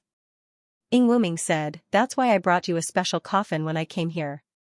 Just stay in there obediently, along with that dragon egg. I'll leave it in your care for now. Then, Shen Lang was placed inside the special coffin and protected. He could not see or hear anything. Pooh. Pooh. Ying Wuming and Cho Yaoer were fighting outside. There were no loud sounds, nor were there any earth-shattering sounds. It was like an ultrasonic wave, completely inaudible. However, wherever the two's power passed, everything turned to dust. This final pit had been created by the dragon egg. It had completely turned into incomparably hard rock, and even a knife could not cut it. However, under the power of the two, inch by inch, it was smashed into dust. The originally narrow pit grew larger and larger. Dozens of square meters became tens of square meters, hundreds of square meters, thousands of square meters. The sinkhole, which was already very deep, became deeper and deeper, but nothing could be felt on the ground. Bang, bang, bang, Xianxia could not hear anything from inside the coffin. The only thing he could feel was like a magnetic bomb exploding. It was like an electric shock, and his whole body felt numb. Was this the ultimate battle? It was filled with extreme destruction, yet it was silent. It was like a big explosion that had been muted. Great destruction, time became incomparably long. It seemed like a long time had passed, but it also seemed like only a moment had passed. After an unknown amount of time, the battle ended, and the coffin was opened. "Dear little brother, it's all over. Come out," Ing Wuming said. Xianxia immediately saw Chou Yao lying on the ground. She had lost. "It's fine. She didn't suffer any injuries." Ing Wuming said, "She's indeed very strong, but I've said it before. I'm His Majesty Jiangli's only successor. I have everything she has. Moreover, I've cultivated even harder than her. I have things she doesn't have." Xianxia looked for a while, then put down the dragon egg and squatted in front of Chou Yao. "Dear little brother, do you think I should kill Chou Yao?" Ing Wuming asked. Xianxia said, "I don't think so. See? You're too naive, aren't you?" Ing Wuming said, "I said you were naive, but you didn't believe me. Do you think I won't kill her just because she's my sworn sister? How is that possible? We've killed thousands of people from the Jiang clan. Do you know what's the most disgusting thing in the world? A person who has done so many evil things suddenly repents one day and wants to put down the butcher's knife and become a Buddha. Or perhaps, in an instant, he suddenly becomes kind and doesn't kill." Ing Wuming unsheathed his sword. Was he unsheathing it again, or was he just unsheathing it? In any case, he unsheathed his sword, walked in front of Chou Yao, and was about to stab her in the back. "I didn't kill her just now because I wanted to kill her in front of you with my own hands. That way, you'll feel extreme pain, right?" Ing Wuming said, "Dear little brother, this should be your second most beloved woman, right? I'll kill her. Then, Ing Wuming's sword slowly stabbed down. Xianxia stretched out his hand and gently pinched the blade, careful not to cut his hand. "You can't kill her," Xianxia said. "Why?" Ing Wuming asked, "Give me a reason first." Xianxia said, "Stupa Mountain has a lot of dragons' regrets, right?" Ing Wuming nodded and said, "Dear little brother, you even have this information? Can't my Stupa Mountain not have a few secrets?" "Yes, we have a lot of dragons' regrets." Xianxia said, "But you can't fire them, right?" Ing Wuming nodded and said, "Yes, it's really sad. We have a bunch of strategic weapons, but we can't fire them. The feeling of not being able to fire them is probably our greatest pain." Xianxia said, "That's a coincidence. I can fire them." Ing Wuming said, "Yes, that's a coincidence. You can fire them, and you've actually fired them." "So?" Xianxia said, "That's why I'm still alive. Otherwise, you would have torn me to pieces." Ing Wuming nodded and said, Yes. Cut the weeds and eliminate the roots. With the dragon's regrets, we can fire them at any time. Then, our new Chan kingdom can maintain a strategic deterrent against the great Yan Empire. You know the value of this. So, my little brother, you're invaluable. You can't die. I've gained a lot from this collision. The first is the dragon egg, and the second is you, my dear little brother." Xianxia said, "So you can't kill Chou Yao?" "I'm a lunatic. If you kill Xiaobing or Ning Yan, it'll be enough to destroy my spiritual world, let alone Chou Yao. You don't want me to go crazy, do you?" Ing Wuming shook his head and said, "No, absolutely not. I want you to be well and be able to fire the dragon's regrets for me at the critical moment. It'll be best if you can hold on until the dragon hatches. Then, we'll have a new strategic deterrent, and your mission will be over." Xianxia said, "In other words, from today onwards, I'm imprisoned." Ing Wuming said, yes, you're imprisoned. Basically, for life. Shen Lang said, then, before I'm imprisoned, how about letting Chou Yaoer go? Otherwise, I'll go crazy. If you want to see me, you should believe that I'm a complete lunatic. Ing Wuming said, then why can't I bring her back with me? Threaten you with her life all the time? Shen Lang said, threaten me with what? Threaten me to fire the dragon's regrets? Do you want to fire it now? Or threaten me to hand over the method to fire the dragon's regrets? I can't. I'm the one who knows how to fire the dragon's regrets. Ing Wuming said, makes sense, makes sense. Shen Lang said, one more thing. Chou Yaoer is so beautiful and moving. If you take her away, what if she's tainted even a little bit? If that happens, what do you think will happen to me? Ing Wuming said, lunatic, destroy the world. Shen Lang said, yes, the Black Annihilation Bomb will kill millions or even tens of millions of people in the New Qian Kingdom. You probably don't want to become an emperor whose people die, right? I'm undoubtedly a lunatic, and I can't be hurt. Not only can I not be hurt physically, but I can't be hurt mentally either. I love the people in the world, but it's far less than my loved ones. If I hurt even one of them, I'll collapse and be destroyed. Ing Wuming said, so I can only capture you and let Chou Yaoer go, right? Shen Lang said, yes. Ing Wuming said, fine. I was just tricking you. Chou Yaoer is my sworn sister. How could I bear to hurt her? You are my little brother. How could I bear to hurt you? Little brother Shen Lang, give me the dragon egg. Shen Lang picked up the dragon egg and placed it in Ing Wuming's hands. Ing Wuming said, this ancient device can only release a limited amount of air. The air in this pit is about to run out. Let's go. Shen Lang said, okay, let's go. Ing Wuming said, from now on, you are my prisoner. I'm going to knock you out. Do you mind? Shen Lang said, I don't mind, but don't hurt me. Also, there are many of my people outside. I hope you don't hurt them, okay? If you hurt my loved ones, I'll go crazy again. Ing Wuming said, my dear little brother, you don't trust people. I even let Chou Yaoer go. Do you think I'll make a move on others? By the way, little brother, you've always liked to be a hunter and a chess player. Now that you've become a prey and a chess piece, how do you feel? Shen Lang thought for a while and said, I feel a little lost and a little strange. That's right. Don't you have a poem that you wrote very well? It's only because I'm in this mountain. Also, my dear brother, let me tell you something. When a person achieves great and glorious success that doesn't match his ability, then he should doubt whether this success is real or not, because behind this great success, there is a great crisis of destruction. Ing Wuming then patted the back of Shen Lang's head.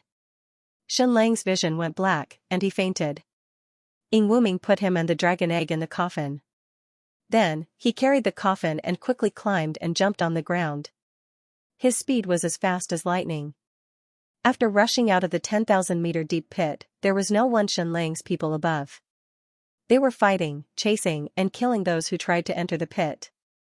Just like that, Ing Wuming carried the coffin and disappeared without a trace like a ghost. There's a saying in this world. What seems like a desperate situation is actually a hidden victory. What is a layout?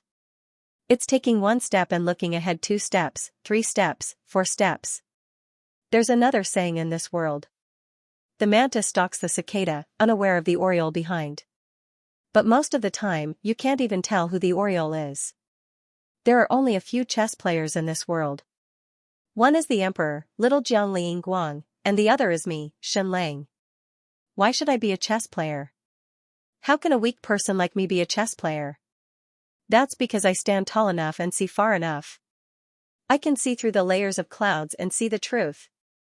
When you can see clearly, no matter how dangerous, terrifying, or confusing the path before you is, it's still the way out, even if it looks like a bottomless abyss. A secret, ordinary carriage was traveling eastward. This was the direction back to raging Tidewater City. The other Shen Lang sat quietly inside, holding a box. Inside the box was an egg covered in scales. Princess Duola sat opposite him. After a long while, Princess Duola asked, how should I address you? The other Shenlang said, "You'd better call me your majesty." Princess Duola asked, "Is he alright?" The other Shenlang said he's fine. He's a smart person. I don't think anyone can stop him from getting what he wants. Princess Duola said, "Lunatic. He's a complete lunatic." The mantis stalks the cicada, unaware of the oriole behind. In this world, it was difficult to tell who the oriole was. There were a few chess players in this world, but the elusive Great Yan's emperor was always the most mysterious. Beneath the Forbidden Tower in the palace, the Great Yan emperor was cultivating in seclusion. What was he doing in seclusion? He was wiping something with a silk handkerchief. It was something that would shock the entire world and make it tremble in fear. Old friend, the comet in the sky is dead. It crashed into the desert in the west and annihilated Great Jin's 600,000-strong army. Shenlang said that he was the one who launched dozens of dragons' remorse and wiped out my western army. Why is he so good at boasting? Yingguang too. He's amazing. He's about to become a chess player. Yingguang, and that little fox, Shenlang, are about to put on a show for the Three Kingdoms. Old friend, it's been almost 1,000 years. Now that the comet in the sky has exploded, are you still not going to wake up?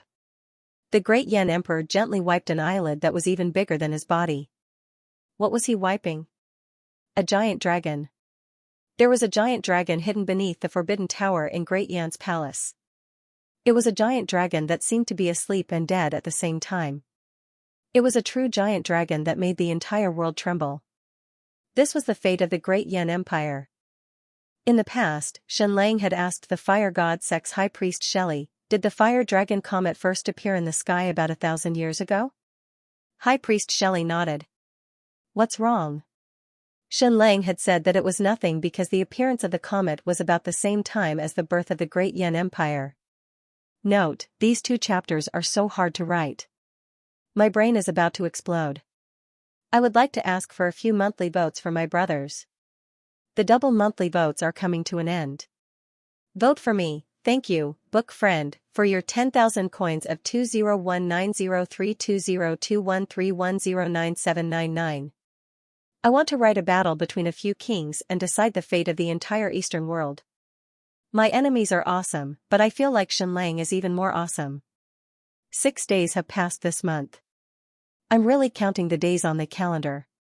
Let me report in a low voice. In the past 6 days, I've updated 103,000 words. That's an average of more than 16,000 words per day. Today is the last day, and I'm giving out double monthly votes. Brothers, if you have a vote, don't waste it. Remember to vote for me, okay? I don't dare to act pitiful. I'm afraid that I'll be scolded until I shut myself up. I cautiously shout out again. It's the last 19 hours of double monthly votes. Everyone, vote for me. After the pastry kowtowed to everyone, he went to sleep. Good night, good morning. These 2 chapters of The Strongest Son-in-Law in History are crucial. Also, it's the last day of double monthly votes. Currently typing, please wait a moment. After the content is updated, please refresh the page to receive the latest update. There were many legends about the rise of the Great Yan Empire, and how the Great Yan Emperor became the ruler of the world. The Forbidden Tower in the palace had been around for hundreds of years. It was known as the Tower of Destiny, and it contained the fate of the Great Yan Empire. But what exactly was inside? No one knew. Apart from the emperor, no one had ever entered the tower, including the crown prince. Countless people had attempted to enter the Forbidden Tower, including countless top-notch experts. However, all of them had been turned into corpses. The Forbidden Tower's reputation was further enhanced, and it became the most mysterious place in the world. Although no one had ever seen what was inside the Forbidden Tower, there were all sorts of legends about it, especially the nobles in the Eastern world. They all guessed that there was an ancient dragon inside the Forbidden Tower. Dragons were rarely mentioned in countless ancient texts. It was as if dragons were a taboo even in the ancient civilization. They represented power, nobility, and of course, most importantly, they represented destruction. Why was it known as the Dragon's Regret? Shenlang was not the only one who guessed this. All the transcendent powers and nations in the world were guessing whether the destructive energy in the Dragon's Regret originated from a dragon. In the ancient civilization, dragons were not only a powerful destructive creature, but also a strategic creature. For example, anything that came into contact with its flames would turn into precious dragon crystals that could be used as raw materials for the Nightmare Stone. Dragon scales could be used to make the best armor and weapons in the world. Dragon blood and marrow could be used to make the dragon's regret. Controlling a dragon was equivalent to controlling a strategic weapon. To a certain extent, it was equivalent to the fate of a nation. Of course, these were all legends, and they were taboo legends. The Great Yan Empire strictly forbade discussion of such legends. It was almost as taboo as Jiangli.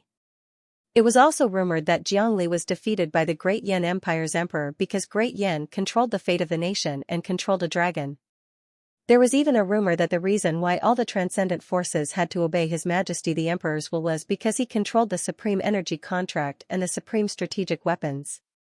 The secret carriage moved forward, trying its best to sneak through the forest to avoid the eagle rider in the sky. Shenlang was still hugging the box tightly in his arms. He seemed a little nervous. He and Princess Dora were silent. Outside, more than 20 special warriors surrounded the carriage tightly, and when it ran, it was almost silent. Suddenly, everyone stopped, and more than 20 special warriors quickly surrounded the carriage. Like a cicada shedding its carapace, using the plum to replace the peach, creating a diversion. What an incomparably brilliant strategy. Suddenly, a voice rang out in the air. Then, more than 100 figures flashed and appeared in the forest, surrounding the carriage. Sir Shenlang, your strategy is brilliant, but unfortunately, of the mantis stalking the cicada, unaware of the oriole behind. A figure walked slowly to the carriage and said, "Do you want me to do it, or do you want to hand it over yourself? I really want to know what kind of treasure you got from the secret sinkhole of the meteorite impact that made you go through so much trouble." Before he could finish his words, Princess Dola suddenly rushed out and attacked that person. Bang! In an instant, Princess Dola was sent flying. That person said slowly, "Sir Shenlang, perhaps you still don't know me. I'm the young master of the Annihilation Pavilion, Ji Wulian. Protect His Majesty. Protect His Majesty." More than 20 special warriors rushed towards the carriage. The Punishing Heaven's young master waved his hand, and instantly, over 100 special warriors charged forward, clashing with Shenlang's 20 special warriors. Swish, swish, swish. As if he had teleported, the young lord of the Punishing Heaven Pavilion, Ji Wulian, suddenly appeared in front of Shenlang. "Hand it over, Your Excellency Shenlang." Punishing Heaven's young lord extended his hand. At this time, the battle outside had already come to an end. The 20 special warriors under Shenlang had fallen into an absolute disadvantage and were surrounded by danger. This Shenlang looked at this scene in pain, his body trembling uncontrollably. The Punishing Heaven's Pavilion's young lord said, "Shenlang, using a meteor shower to crush the Jin nation's crown prince's army of hundreds of thousands feels great, winning so thoroughly and gloriously. Don't you think about the dangers behind this? Your journey home this time will indeed be incomparably arduous and dangerous. His Majesty, Yingguang, and you know that the comet is about to crash down from the sky. But you're so proud of yourself, thinking that others don't know anything, and even acting as if you're the one who fired dozens of dragons' regrets. Ignorant and proud, that's exactly the kind of person you are." "Let me see what kind of treasure it is," the Punishing Heaven's young lord said coldly. "Hand it over. Let me see just what kind of treasure it is," the young master of Exterminating Heaven Pavilion said coldly. Instantly, the Punishing Heaven's young lord couldn't breathe. His eyes were fixated, and his body trembled uncontrollably.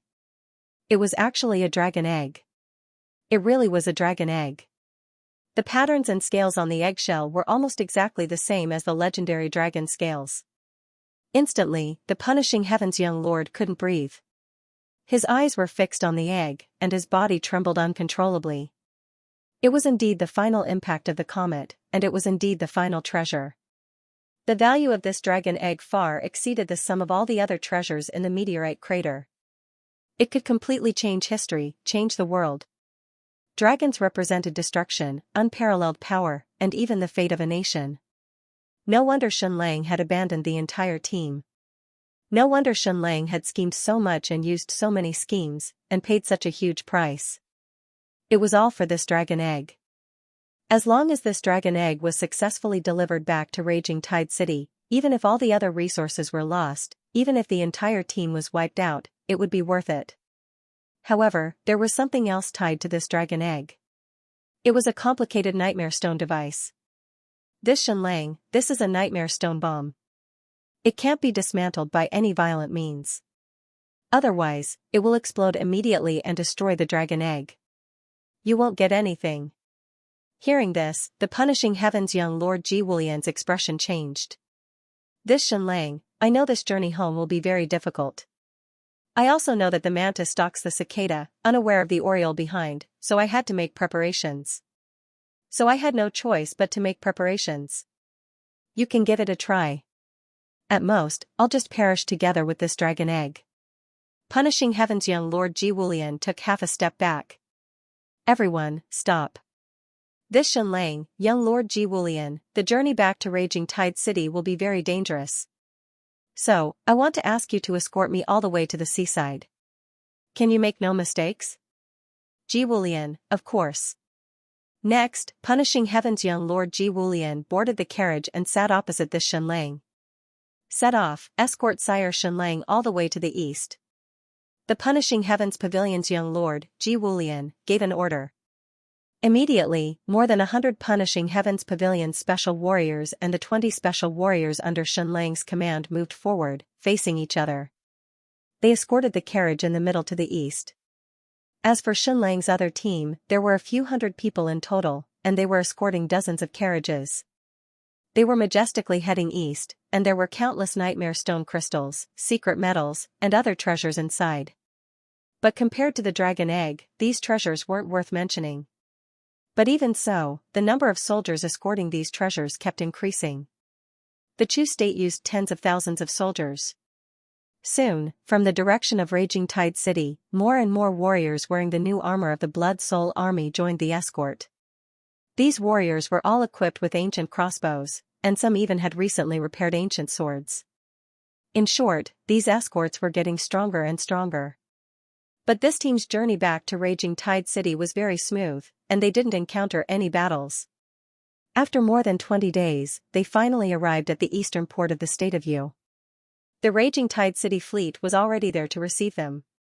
The punishing heaven's pavilion's young master, Ji Wulian, said, Sir Xianlang, it's all thanks to my protection that your escort team is safe and sound.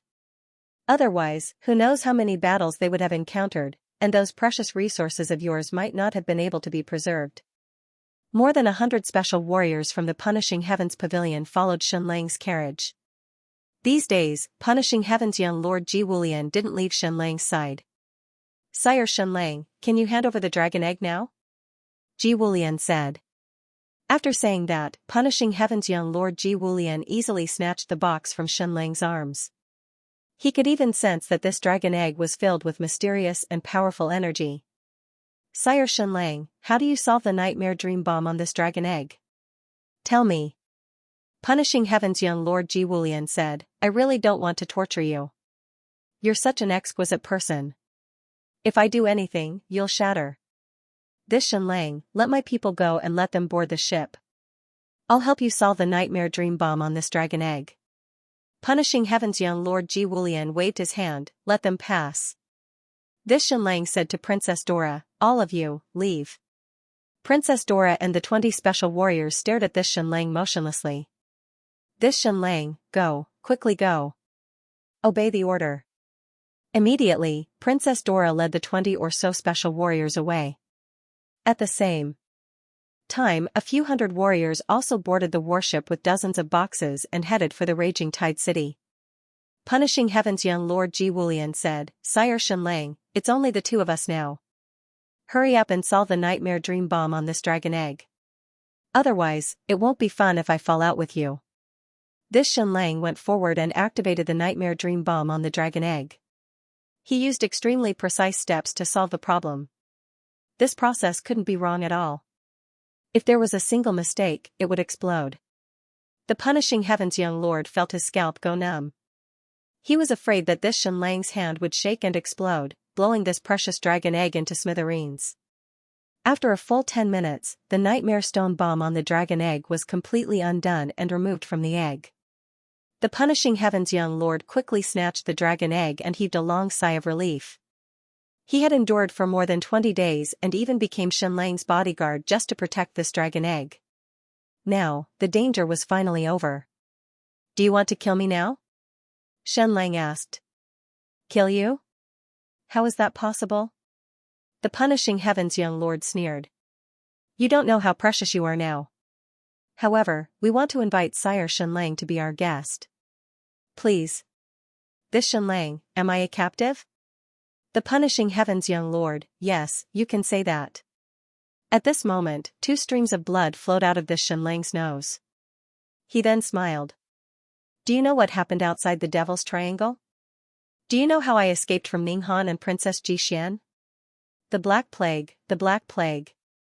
This Xianlang coughed and said to the punishing heaven's young lord, I'm playing the same old trick again. Ha ha ha. The punishing heaven's young lord's expression changed. Impossible. I've been monitoring you for the past 20 days. You couldn't have done anything. This Xianlang, your martial arts are so high. It would be difficult for me to poison you. But if I wanted to poison myself, would you be able to stop me? I have to eat every day, right? Young Lord Ji Wulian, you have been with me every day, so you must have been infected. You know the power of the Black Plague, once you are infected, you will die without a doubt. In this world, only I can save you. The Black Plague. Young Master Ji Wulian and I have been infected. Why are you still so close? This Xianlang shouted. Immediately, the 100 or so special warriors of Punishing Heaven's young lord retreated like snakes and scorpions. The Punishing Heaven's young lord immediately felt his body temperature. He didn't have a fever. He felt his breathing and coughing. There was no problem. But he knew how terrifying the Black Plague was. A city of Punishing Heaven's young lord had been wiped out by the Black Plague. I haven't been infected. I haven't been infected. The Punishing Heaven's young lord retreated dozens of meters. He tried to stay as far away from Xianlang as possible. Then, he shouted, Men, capture him. After you've set up your defenses, capture him. More than 100 special warriors from Hall of Retribution looked at each other, their hearts trembling. They were fully aware of the horrors of the Black Plague. Even if they were wearing ancient armor that was impenetrable, they could not stop the air from permeating through. You're all wrapped in ancient armor. You won't be infected, the Punishing Heaven's young lord said coldly. Do you want to disobey my orders? Following Ji Wulian's orders, 2 special warriors from the Punishing Heaven's pavilion set up layers of defense and walked towards Xianlang. Right at this moment, a figure whizzed over, carrying Xianlang's body as he dashed away. Of course, this person was Big Fool. The Punishing Heaven's young lord, Ji Wuming, was shocked. He shouted, Capture him! Capture him! Then, he himself quickly rushed forward. However, in the next second, boom! The box in his hand that contained the dragon egg suddenly exploded, emitting an astonishing inferno that exceeded 4,000 to 5,000 degrees Celsius. The Punishing Heaven's young lord, Ji Wuming, was extremely powerful. He was also wearing a special ancient armor. However, the box did not explode with hellfire. There was also a small nightmare stone magnetic bomb. In an instant, his ancient armor was paralyzed. Countless hellfire licked over. Ji Wulian, the young master of Punishing Heaven's pavilion, unleashed his powerful inner force, forming a powerful storm that deflected the hellfire. Then, he used his powerful inner force to deflect the incoming hellfire. Then, he used his powerful inner force to deflect himself dozens of meters away. This person's martial arts was too powerful. Even if his ancient armor was paralyzed, even if the hellfire exploded, he wouldn't be killed. However, he didn't feel good either. It exploded in his arms. It was not an ordinary explosive. It was the hellfire worm powder. The ancient armor on his body withstood the terrifying heat. Although it didn't break, it was distorted. At the same time, the dragon egg was blasted hundreds of meters away. Big Fool, snatch the dragon egg, Xianlang ordered. The Big Fool chased after the dragon egg. Snatch the dragon egg. Ji Wulian, the punishing heaven's young lord, shouted. Immediately, more than 100 special warriors chased after the dragon egg. The big fool was the closest. He was the fastest. He was about to catch the dragon egg. But in the next second, a beautiful figure floated over like a puff of smoke. She snatched the dragon egg and ran away like a puff of smoke. A moment later, a snow eagle flew into the sky. A beautiful woman sat on the eagle. They flew hundreds of meters into the sky. She stroked the dragon egg and said, as expected of a dragon egg. Even such a shocking explosion couldn't hurt it. Ji Wulian, you're really stupid. This dragon egg is a divine item. It fell from the sky and smashed into the ground. How could it be destroyed? How could you become the punishing heaven's young lord? Following that, she looked at Xianxia and said, Little brother Xianxia, your face is really handsome. It's a pity that you said you were infected with the Black Death. Regardless of whether it's true or not, I still don't dare to touch you. Otherwise, I would definitely get closer to you and have a taste of your tender flesh. I'm leaving. This dragon egg is ours. My name is Ji Wushuang. Ji Wushuang of the punishing heaven's young lord. Remember it. Then, the beautiful woman flew higher and higher on the snow eagle. Xianxia shouted, Shoot down her eagle. Shoot it down. Suddenly, the big fool pulled out a sword and threw it into the sky. Whoosh. Big Fool was really born with godly strength. He threw the sword a few hundred meters into the air with his bare hands. The sword whistled as it shot towards the snow eagle. It looked like it was going to pierce through the eagle. Clang! The beautiful woman on the snow eagle threw out a sword. It collided with the Big Fool's sword and sent it flying. What a strong Big Fool. But I like pretty boys more, Ji Wushuang said. Ji Wushuang said, Little brother Xianxia, when you are not sick again, big sister will definitely dote on you. Then, she flew higher and higher on the snow eagle, disappearing from everyone's sight. Xianxia screamed, My dragon egg, my dragon egg, my dragon egg, but the big fool didn't care. He carried Li Wulian and ran at the fastest speed possible. Young lord, are we still going after them? The special warrior of the punishing heaven's young lord asked. He didn't want to chase at all because Xianxia might really be infected with the Black Death. The punishing heaven's young lord looked at the wound on his chest and the broken ancient equipment. He didn't even look at Xianxia. Instead, he looked in the direction where Ji Wushuang disappeared. He didn't expect that at the last moment, he would be intercepted by this woman. His mortal enemy. Ji Wushuang, you and I are irreconcilable. Irreconcilable. The special warrior asked again, Young lord, are we still going after Xianxia? Ji Wulian glared at him coldly and didn't say anything else. She said directly, Let's return to the punishing heavens pavilion. I got this dragon egg. No one can take this credit away from me. On a small boat, the big fool was rowing. This Xianxia was coughing non-stop. After we return, we'll immediately isolate ourselves. Don't come into contact with anyone. Then, we'll inject penicillin until he recovers. Okay. The big fool replied. This Xianxia said, Actually, it's not a big deal if I'm taken to the punishing heavens pavilion. There's no need to risk saving me. The big fool said, No, we have to save him. We can't just sacrifice anyone. Now, both dragon eggs were lost. However, a large number of treasures obtained from the comet had been successfully transported back to raging Tidewater City. There were no casualties. Were there dragon eggs in this world? Perhaps there were, but at least this time, the comet didn't bring any dragon eggs with it. There was also the 10,000-meter deep crater. It wasn't caused by this huge impact. It had existed for a long time. Even after so many years, this crater's entrance had been blocked by rocks and mud. A year ago, when Xianxia sent people to explore the ancient ruins in this desert, they discovered this 10,000-meter deep crater. They were overjoyed, thinking that they had found the entrance to some ancient ruins. However, when they reached the bottom, they found nothing. They could only continue exploring. In the end, they found a huge natural gas mine not far away. However, this 10,000-meter deep crater was indeed very strange. It should have been left behind by a huge impact. Moreover, it was a very small object. Xianxia didn't know what exactly it was, but at the bottom of this crater, there were indeed traces of an impact. There were also dents that looked like dragon scales. It made people wonder if a dragon egg had really fallen here a long time ago. This was completely unknown.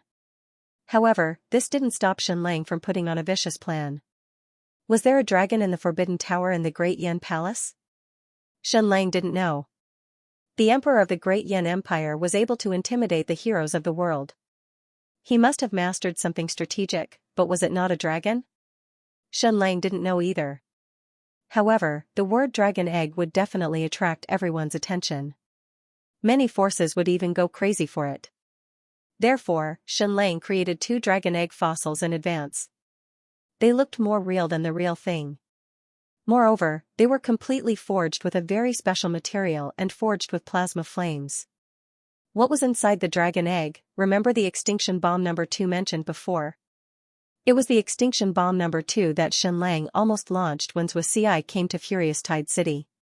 It was a terrifying material obtained from the ruins of the Lost Nation.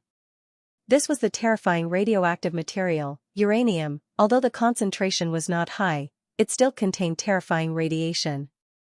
Therefore, it was completely hidden in the deep protective shell and in the deepest place. Xianxia made it into the extinction bomb number 2. However, he didn't dare to use it. This was because the pollution was too terrifying. Moreover, with his current technology, he couldn't make a nuclear bomb. Therefore, he could only shelve it. This time, the opportunity had come. He made 2 dragon eggs. On the surface, one was real and the other was fake, but in fact, both were fake. One was given to Ing Wuming, and the other to the Punishing Heaven Pavilion. There were no records of this radioactive material in this world. It could kill people without leaving a trace. The iron-fisted leader of Israel, Arafat, was murdered by the radioactive material polonium. Xianxia's dragon egg plan could not only make the enemy focus all their attention on the dragon eggs, but also ignore the resources transported from other meteorite craters. Because the value of the dragon eggs far exceeded those resources, these treasures could be transported back to Furious Tide City smoothly. Most importantly, he wanted to use these 2 dragon eggs to carry out the most vicious attack on the Ying family and the Punishing Heaven Pavilion. Therefore, Xianxia's poison was completely unparalleled. What about Xianxia, who was held captive by Ing Wuming? What did he want to do? Was he crazy? When he opened his eyes again, Xianxia was already in a completely unfamiliar place. He was lying naked on a bed. In front of him, a person was standing at the head of the bed, looking at him with mischievous eyes. Xianxia sat up abruptly and asked, "Where is this? Who are you?" Note, I'm sending the first update, asking for support, asking for monthly votes. Xianxia had been thinking about what would happen after the battle at Xianxia City. Before attacking Xianxia City, he had been preparing for the next battle, which was the Xianxia Pavilion's fleet of destruction.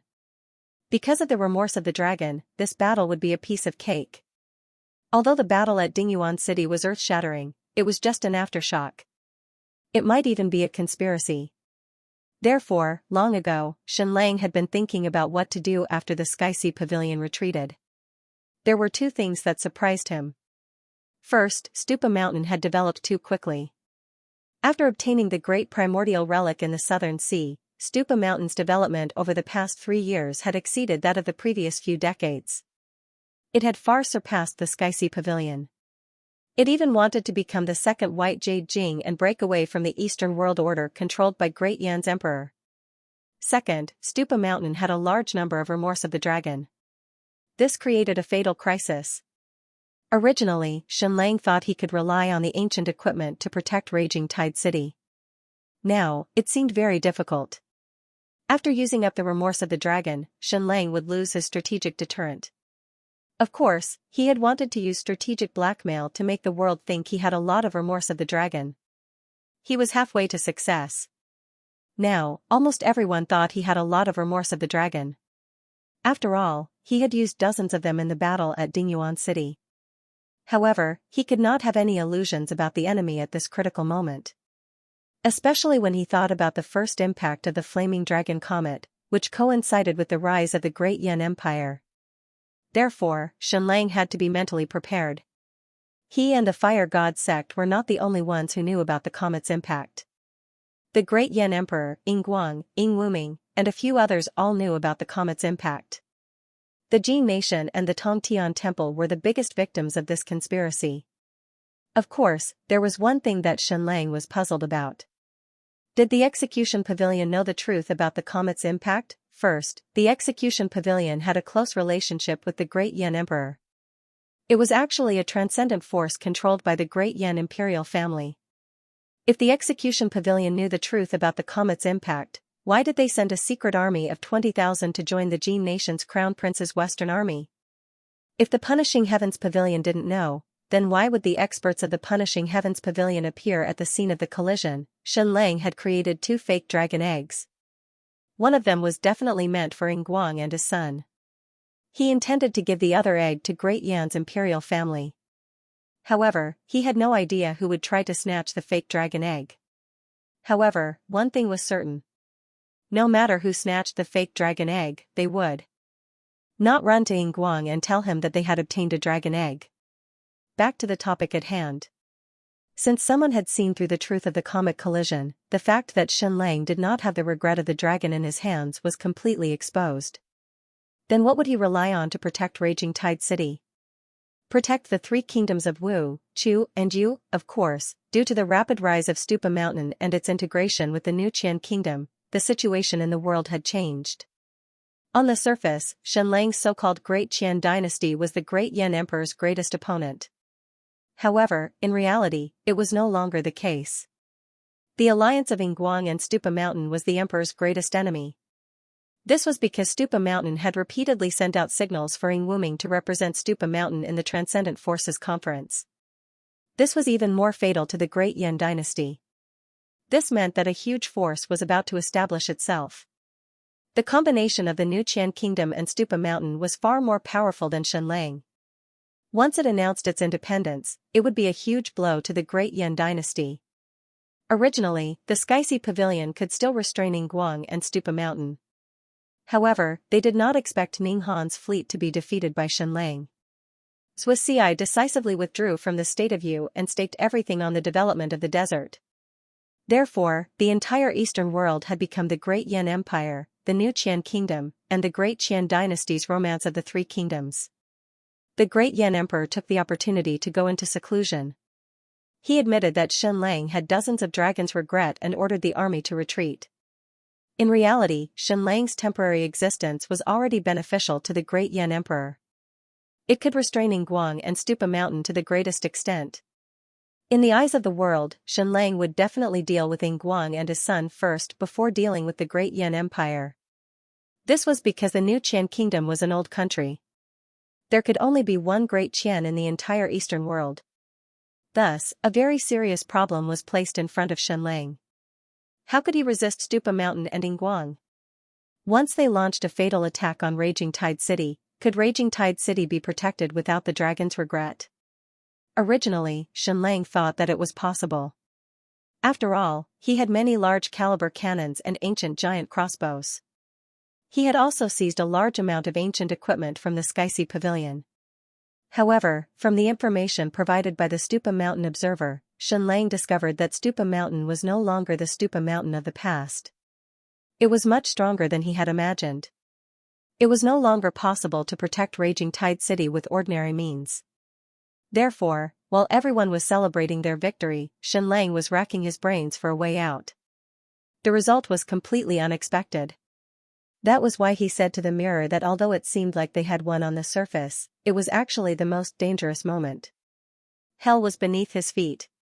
When he looked up, he found himself in a hopeless situation with no way out. Of course, Raging Tide City had a strategic weapon, and that was the Skysi Pavilion's ancient warship. It could protect Raging Tide City's sea control to a certain extent, but could it resist Stupa Mountain's fleet? The ancient relic that Stupa Mountain had discovered was on the sea. If the Skysi Pavilion had an ancient warship, who could be sure that Stupa Mountain didn't have one? Moreover, the ancient warship that Shenlang had seized had been melted and distorted by the dragon's regret. It would take a long time to repair it. Therefore, at this time, Shenlang had another idea. He wanted to bring Yao Yao to the Devil's Triangle and subdue those super powerful sea monsters to protect Raging Tide City Sea. However, after thinking about it, he gave up because there was still another path. It was better for him to take the risk than to let Yao Yao take the risk. This path looked like a bottomless abyss. It was extremely dangerous, but it was the only way out. Without the dragon's regret, Xianxia would no longer be a strategic threat. He wouldn't be able to resist Stupa Mountain and Yingguang's attack on Raging Tide City. Therefore, he treated himself as a strategic weapon. To Yingguang and his son, Xianxia was 100 times more important than Raging Tide City. The reason why they attacked Raging Tide City was to capture or kill Xianxia.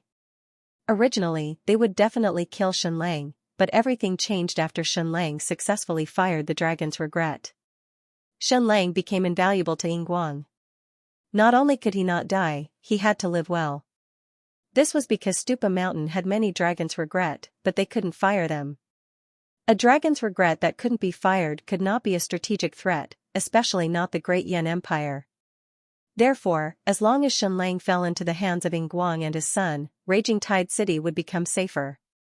Even though this move seemed unwise, Xianxia had already weighed the pros and cons in his mind countless times.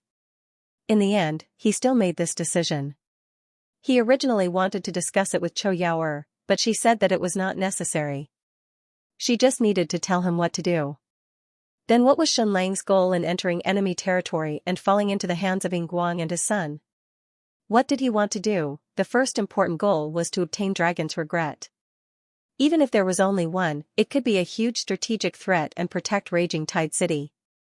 Currently, in the entire eastern world, only Stupa Mountain had Dragon's Regret. Therefore, Xianxia had to pull the tiger's teeth out, or rather, how could he catch the tiger cub without entering the tiger's den? The second goal wasn't the main one, but it would be even better if he could accomplish it. That was to drive a wedge between Stupa Mountain and Yingguang. The radioactive substance in this fake dragon egg could cause fatal damage to the bodies of Yingguang and his father. It could even be done without anyone noticing. However, it would require a certain amount of time. Xianxia had to grasp the lethality of this radiation well because he had spent a short period of time with this dragon egg. Of course, Xianxia's bloodline was very mysterious. He couldn't even determine if the radioactive material would cause damage to his body. At this moment, Xianxia was lying naked on the bed. A majestic woman stood in front of him, but Yingwuming was nowhere to be seen. "Where am I?" Xianxia asked again. "No comment," the woman replied. Xianxia asked, "Where's Yingwuming?" "No comment," the woman replied. Xianxia asked, "Where are my clothes? Why did you strip me so clean? Are you trying to sleep with me?" The majestic woman's face trembled. No comment. It was as if she didn't know what else to say other than these 4 words. Xianxia said, "Give me back my clothes. I can't be naked all the time." No comment. "Fine, just be naked. I don't care anyway. But I don't think you should look at me too much, lest you start fantasizing about me." Xianxia said, "Although my taste is sometimes heavy, it has become much lighter now. Don't have any improper thoughts about me." The majestic woman's face twitched, and she resisted the urge to punch Xianxia to death. Next, Xianxia got off the bed shamelessly and began to wander around the room, observing every place. He had to know where he was. In the end, he was completely clueless because the room didn't even have a window. However, he knew that it had been more than 10 days since he had been captured by Yingwuming. Was he in the Xianxia Kingdom or Stupa Mountain? Or was he somewhere else? Not finding any clues in the room, Xianxia walked toward the door, but he was stopped by the majestic woman. "You can't step out of this room," the majestic woman said. She stretched out her arm and easily blocked Xianxia. This woman's martial arts was very high, and her bloodline talent was also very high. She was similar to the special bloodline users that Zhongli had nurtured. She was similar to Lan Bao, Tu De, and Tu Er, those super fierce generals. However, there was a slight difference. Her bloodline was slightly evil. Therefore, Xianxia's nose came close to her body and kept sniffing. He sniffed her face, her chest, and her abdomen. He was simply a hooligan to the extreme. The majestic woman trembled slightly, and almost all the hair on her body stood on end. She had never experienced any man in her life, and she didn't dare to be interested in men. However, this was the first time she had been teased like this. However, she couldn't do anything because this scumbag was too fragile. She could kill him with one slap. You are a person with a special bloodline cultivated by Stupa Mountain, and your martial arts are very strong. Not only are you a grandmaster, but you are also a grandmaster with a bloodline. Xianxia said, you are a super fierce general on the battlefield. It is a pity that you are guarding the door here. Sister General, what is your name? The majestic woman's face trembled. No comment. Xianxia said, Big Sister Valiant General, the reason all of you stripped me clean is definitely because you're afraid that I would use some sort of scheme, right? You were especially afraid that I would use poison or nightmare stone, so you took everything from me. You were even afraid that I would hide things, so you didn't allow me to wear clothes?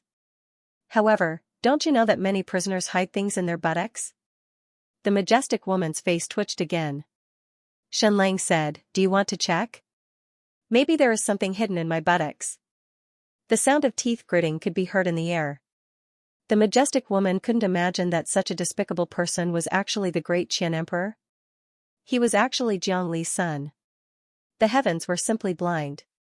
However, no matter what Xianxia said or did, the majestic woman in front of her only had 4 words, no comment.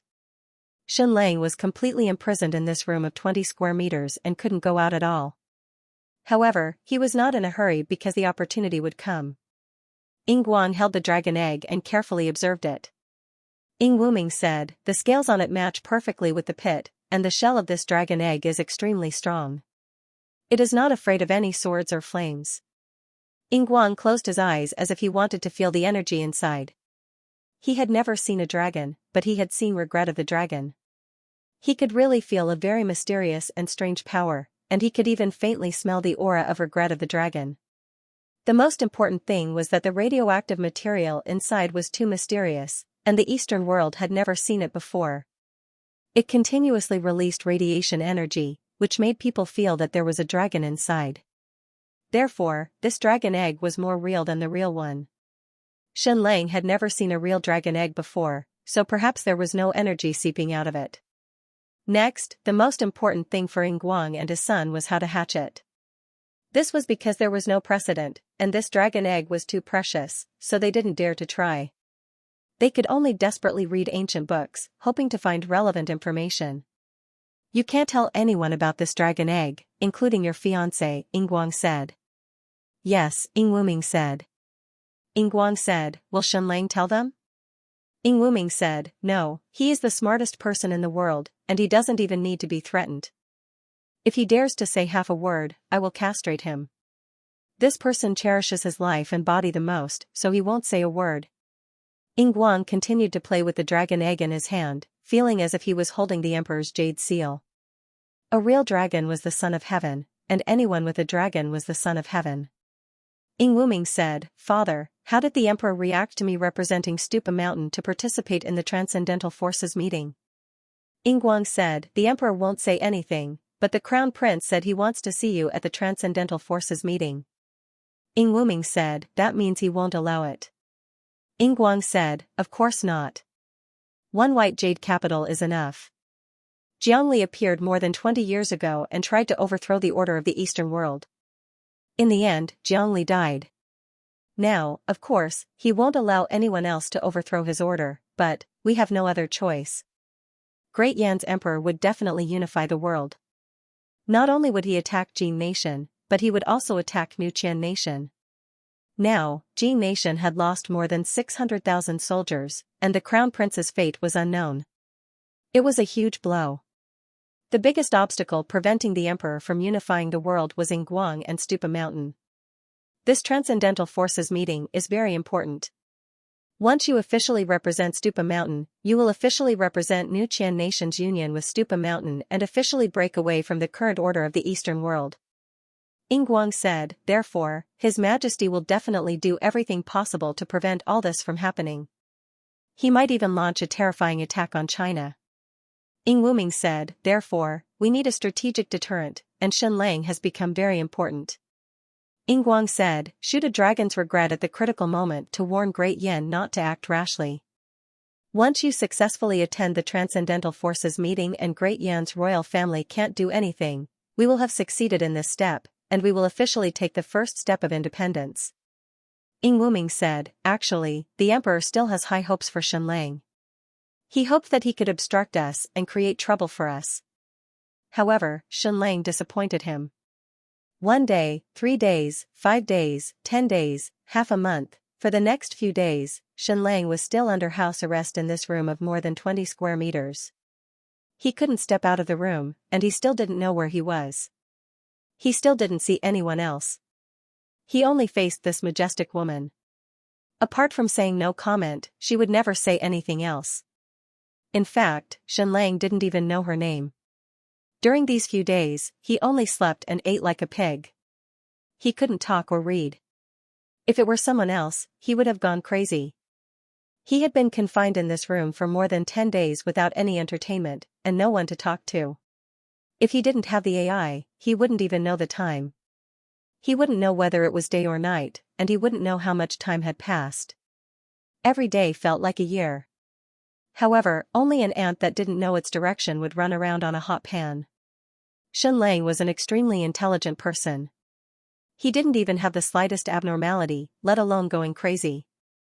The enemy was deliberately mystifying things, but he clearly knew the rhythm of time. Very soon, someone would come to see him. If there were no accidents, it would be within these 2 or 3 days. As the Transcendental Forces meeting was getting closer, his opportunity would come very soon. As expected, on the 19th day of Shenlang's imprisonment. One day, he was sleeping soundly. Suddenly, there was a loud noise, and the majestic woman carried a large bucket into the room. It was filled with bathwater. Quickly take a bath. Your entire body has to be clean. There can't be any dirt. The majestic woman finally said her second sentence. Shenlang climbed out of bed and entered the bathtub. He originally wanted to say that he never bathed by himself, but he didn't dare to say it in the end. This valiant sister was extremely strong. If he asked her to help him bathe, he would probably peel off a layer of skin. I love bathing. My skin is so good. Shenlang sang as he bathed. After bathing, he wore a new set of clothes. However, it wasn't brocade but hemp clothes. What does this mean? Is she worried that I'm too handsome and attractive? Then, the next person he was going to see was a woman? Follow me. Don't walk around randomly. Otherwise, you will have to bear the consequences. The majestic woman said before walking out. Finally, Shenlang walked out of the room. It had been a total of 19 days. Following that was a winding corridor. It was deep and quiet, and it was made of rocks. It was filled with the traces of time, and there were candles everywhere. There was no sunlight, and there were no windows. Shenlang could conclude that this was an underground city somewhere. Moreover, it was very likely that it was an underground city controlled by Stupa Mountain. After walking for a while, he arrived at a door. There were 4 female warriors guarding the door.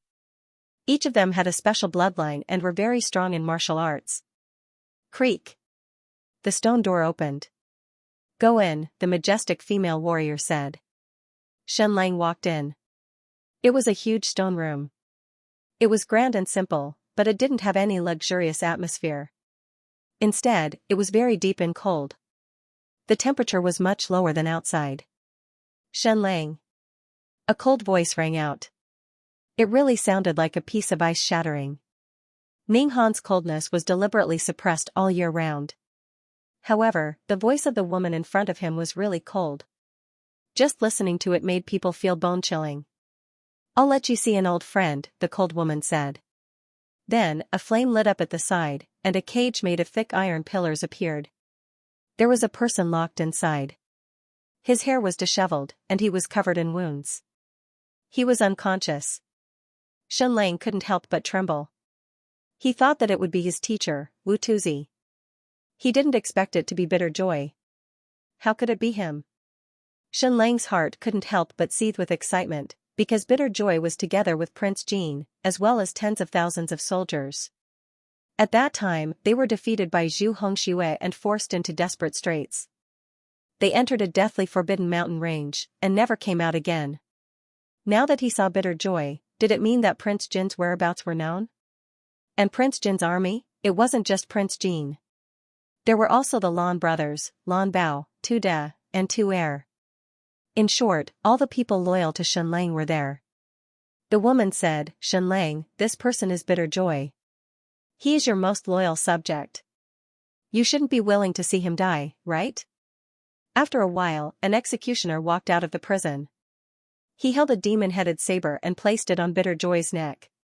The woman said coldly, next, if you say a single lie, I will cut off Bitter Joy's head. Do you understand? Shen Lang said, good. Truth or dare? I like it the most. His words were frivolous, but his heart was very serious. He even used X-rays to scan Bitter Joy's body. He was still alive, but he had fainted. Not only that, but his body seemed to have undergone an intense change. He seemed to have grown taller, and his heart was especially large. It was much larger than a normal person's. The proportions of his limbs were also different.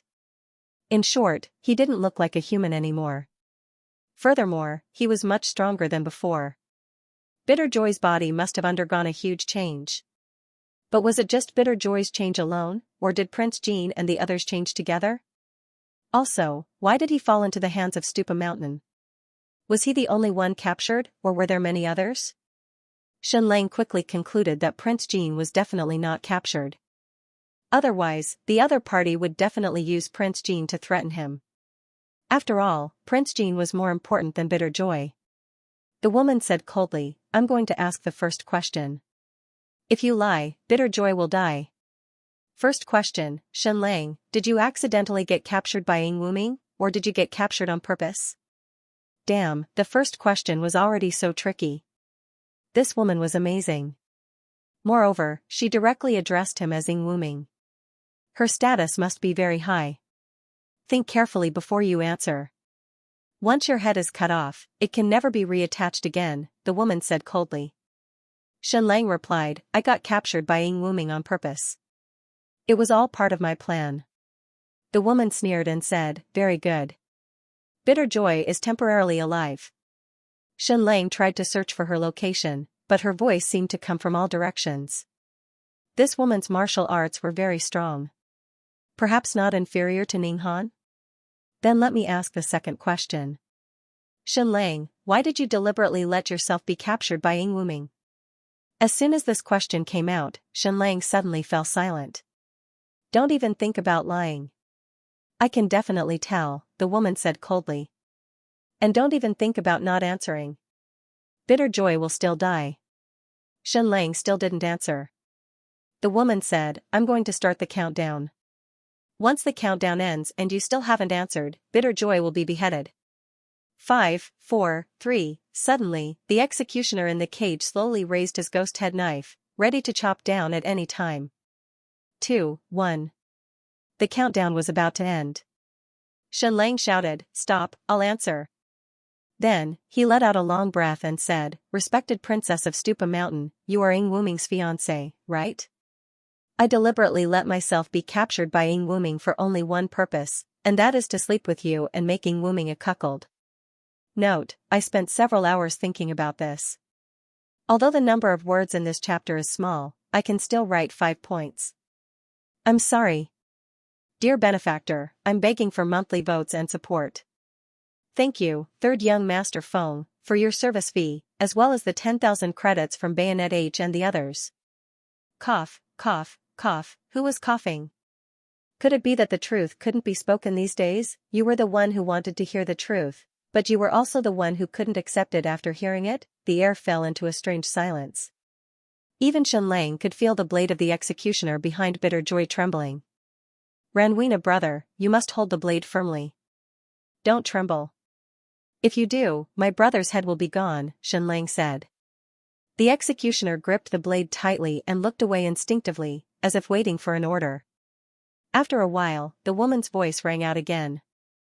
Third question. The Stupa Mountain princess said, do you want to steal Stupa Mountain's regret of the dragon? Ugh, this goddamn woman, her questions are getting more and more tricky. If you have the guts, why don't you show yourself? I'll kill you. Xianxia said, Your Highness, about the second question, can I talk about it in detail? It's about making Ying Wuming a cuckold. The Stupa Mountain Princess said, Get ready to behead him. The executioner raised his blade again and was about to chop down. Stop, stop, stop. Xianxia shouted, Yes, I want to steal your regret of the dragon. Are you satisfied? Are you satisfied? The air fell silent again.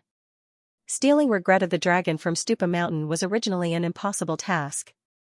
Now, it was as difficult as ascending to the heavens. At this time, the light in Bitter Joy's cage was extinguished, and darkness fell once again.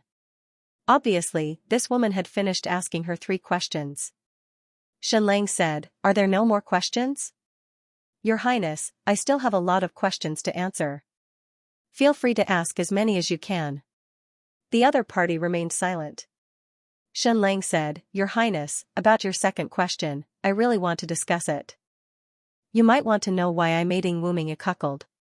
His martial arts are more than 10,000 times better than mine, and he's also the crown prince of the New Qian kingdom. The power he wields is also 10 times that of mine. But there's one thing he can never surpass me in. Do you know what it is? The other party ignored him. Xianxia said, He is not as handsome as me. I am the most handsome man in the world. Just based on this, your Highness should choose me. Cough, cough, cough, *CK your grandpa, what do you mean? He couldn't even speak the truth, so why was he coughing? There's one more thing. Because he's very skilled in martial arts, he might be stronger than me in certain aspects, but he's definitely not as gentle and considerate as me. Plus, I have a silver tongue, bang. The door opened.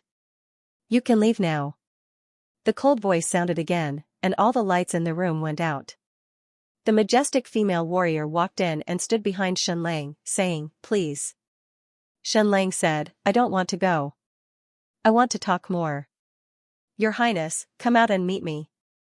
We can talk more. The strong female warrior grabbed Xianxia by the waist and walked out.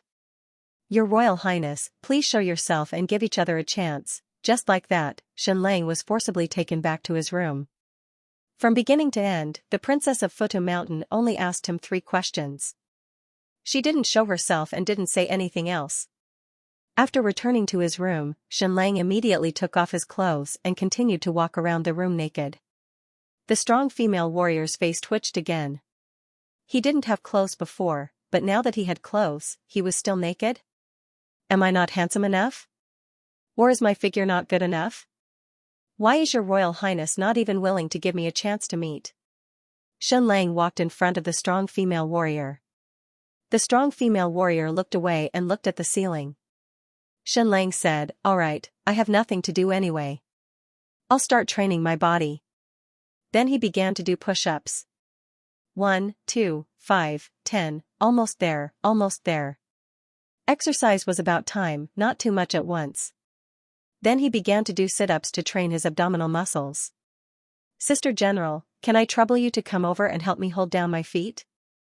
Xianxia asked. The sturdy warrior woman turned her back on him. Xianxia tightened his legs and began to do sit-ups himself. He did a total of 15, but he still didn't find an 8-pack. Sister General, I'll tell you a story, Xianxia said. The strong female warrior took out 2 things and stuffed them into her ears. Did she have to be so cruel? Since you're covering your ears, I'm going to say bad things about your princess, Xianxia said. The strong female warrior was completely unmoved.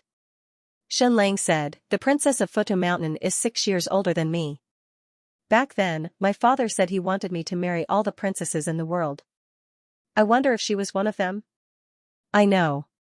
Her mother is the sister of the current emperor. Xuexi of Skyse Pavilion has never married. The masters of Tongtian Temple and Xiankong Temple are both monks, so they can't get married in their lives. White Jade Capital is high above, as if it's above the 9 heavens. The punishing Sky Pavilion is completely under the control of the Ji imperial family. All the pavilion masters have the surname Ji. His Majesty once wanted to marry his sister to Jiangli because the Ji clan and Jiang clan have been connected by marriage for generations. For example, my grandmother is the sister of the current Great Yan Empress. However, my father, Jiangli, already had someone else in mind. He rejected the Great Yan Emperor's proposal and married my mother of unknown origins.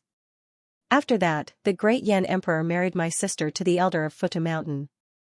That's why we're all relatives. The title of Princess of Futu Mountain must have been bestowed upon her by the Great Yan Emperor. His Majesty didn't even give her the surname Ji. Of course, the Master of Futu Mountain has the surname Ren. That's the surname of the 12 ancient kings. Legend has it that the Ren clan is the surname of the Yellow Emperor's son. What's the name of your princess? Don't tell me she's called Reningying? Among the ancient surnames, the Ji clan and Jiang clan are the noblest. I'm the only direct descendant of the Jiang clan.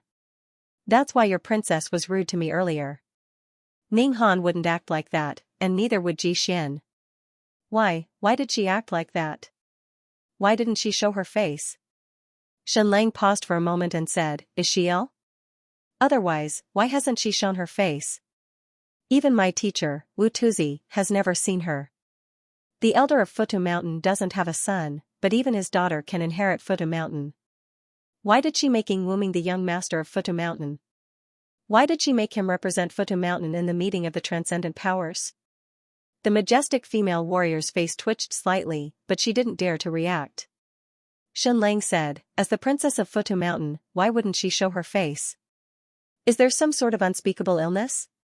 She's clearly the heir of Futu Mountain. Why did she let Wuming take advantage of her? Of course, the master of Futu Mountain is very powerful. He can live for a very long time, long enough to nurture his own grandson. However, Wuming's bloodline isn't as good as mine. The child born by me and the princess of Futu Mountain will have a stronger bloodline. Therefore, it's more appropriate for him to choose me. He paused for a moment and then said to the majestic female warrior, although you plugged your ears, I know you can hear me. Please help me tell the princess of Futu Mountain to be more courageous and chase after the position that belongs to her. Her martial arts are very strong, even stronger than Ning Han's. I can feel her aura. Therefore, the position of the master of Futu Mountain should belong to her. We can't let Wuming take advantage of it. If she marries me, I won't interfere with the authority of Futu Mountain. Moreover, I will contribute my noble bloodline for free and give birth to the strongest heir of Futu Mountain. Of course, if she has any illness, you can tell me. I'm not only the most handsome man in the world, but also the most famous doctor in the world. I can cure her. Sister Fierce General, please tell the princess to get rid of Wuming and choose me, Shen Lang. The majestic female warrior was almost trembling. At this moment, a voice came from outside. Dear brother, do you think this is a good idea? Wuming was outside? This was really awkward. He wanted to get rid of someone else's fiancée right in front of them and make them a cuckold? Brother Wuming, I was just joking. Please don't take it to heart. Sister-in-law has a very simple mind. She won't be moved at all. Your love is stronger than gold, Shen Lang said. Wuming said, Dear brother, so you deliberately allowed yourself to be captured by me? Nothing ventured, nothing gained, right? You want to steal my fiancé and the dragon's remorse, right? Huh? Wuming said, Dear brother, do you think I should castrate you to prevent future troubles? Shen Lang said, I don't think so. From beginning to end, he hadn't mentioned the dragon egg. Wuming said, Brother, be careful of your egg. It's the Jiang clan's bloodline. You must protect it well. It won't be good if you lose it. Shen Lang said, Don't worry, Brother Wuming. I won't lose it even if my egg dies. Wuming said, That's good, that's good. Shen Lang said, Brother Wuming, do you want to come in and sit? Wuming said, No, you're a bit indecent. Shen Lang said, I think so too. It's natural for me to be naked in front of women, but it's a nightmare to be naked in front of men. I never go to public bathhouses because I'm so handsome. If I go to the men's bathhouses, I'm afraid I'll change people's sexual orientation. That's not good. Wuming left because if anyone stayed any longer, they might not be able to resist cutting off the man's head or tongue. 5 minutes later, Xianlang said, Sister Valiant General, did Ing Wuming leave? The majestic female warrior remained motionless. Xianlang said, then please tell Her Highness that Ing Wuming is not a good man. I even think she won't be able to give birth soon. So, don't marry her. She must consider me. Also, no matter what unspeakable illness she has, I can cure it. I'm the most handsome doctor in the world. The majestic female warrior trembled all over. She really had no idea how the man inside had survived until now. For the next few days, Xianlang was still under house arrest in this room, unable to take even half a step out. He didn't seem tired at all. He desperately slandered Ing Wuming, saying bad things about him. He said that Ing Wuming was ambitious and would definitely take away Stupa Mountain's foundation. He said that Ing Wuming was not a good man and wouldn't be able to give birth in the future. Then, he constantly talked about how noble his bloodline was, how awesome his children would be, and what benefits it would bring to Stupa Mountain. He didn't know the name of Stupa Mountain's princess, so he took the liberty to call her Ying. Ren Ying, you mustn't hide your illness for fear of treatment. If you're sick, you must find a doctor. You must have the confidence to defeat your illness. You must bravely appear in front of the world and take back what belongs to you. For example, the position of Stupa Mountain's mountain head. For example, your lifelong happiness. Princess Ying, you must rebel against fate. Rebel against unreasonable imprisonment. Rebel against an arranged marriage. You won't be happy if you marry Ing Wuming. Of course, he was shouting to the air, and the only one who could hear him was the majestic female warrior. This woman was with him almost 24 hours a day, watching him at all times, and it was impossible for her to pass on his message. Ying, I dare to conclude that because of some reason or illness, you must be particularly ugly. That's why you never dare to show your face. You also don't have the confidence and courage to inherit the position of Stupa Mountain head. But you have to believe me, I will definitely be able to cure you and restore your beauty. You mustn't lose your confidence just because you're ugly. You can't just hand over the foundation of Stupa Mountain to someone else and let that beast Ing Wuming take advantage of you. In the following days, Xianlang would shout Ren Ying's name almost 200 times a day. He would say the words unbearably ugly and I don't dare to show my face 500 times. He kept saying that even though she was as ugly as a ghost, she mustn't lose her confidence. The majestic female warrior was about to go crazy. She really found two things and completely blocked her ears. At this moment, she really felt like Sun Wukong from the Journey to the West. She really wanted to pull out Xianlang's tongue and wrap it around his neck. Then, she would suddenly tie a knot and strangle him to death. However, she didn't go crazy. Someone else was going crazy. The person monitoring Xianlang was going crazy. There were a total of 2 people in charge of monitoring Xianlang. The majestic female warrior stared at him, not allowing him to take even half a step out of the room. The other person was in the room next door, monitoring every word that Xianlang said. He had to record it down in writing without missing a single word. He had to hand it in every day. Meanwhile, Xianlang had to say 20 to 30,000 words every day. It was the same content over and over again. The princess of Stupa Mountain is as ugly as a ghost. She doesn't dare to show her face. She suffers from a terrible disease. I, Xianlang, the world's most handsome man and the world's most famous doctor, can cure her. Ing Wuming is an ambitious beast. He can't give birth. I, Xianlang, will do it. The person monitoring Xianlang had already memorized the content. However, he still had to monitor Xianlang all the time and record it down. He was about to throw up. He really wanted to rush to Xianlang's room and smash him into minced meat. Then, he would burn his bones and scatter his ashes. However, he couldn't. He still had to monitor Xianlang and record it every day. In the end, his mind was filled with only 3 sentences. Ren Ying is as ugly as a ghost. Ing Wuming is worse than a beast. Xianlang is the world's most handsome man. He was completely brainwashed. It would never go away. Of course, this person was not the only one who was brainwashed. There was another person, the princess of Stupa Mountain. This was because she had to check the monitoring records every day. Xianlang's words and actions were highly confidential. When Ing Wuming wasn't around, only she had the authority to read them. However, the highest level of confidentiality was the 3 sentences that were repeated tens of thousands of times. This world must be crazy. It actually allowed such a scumbag, scoundrel, and madman to become Emperor Jiangli's son. He became the most legitimate heir of the great Qian dynasty.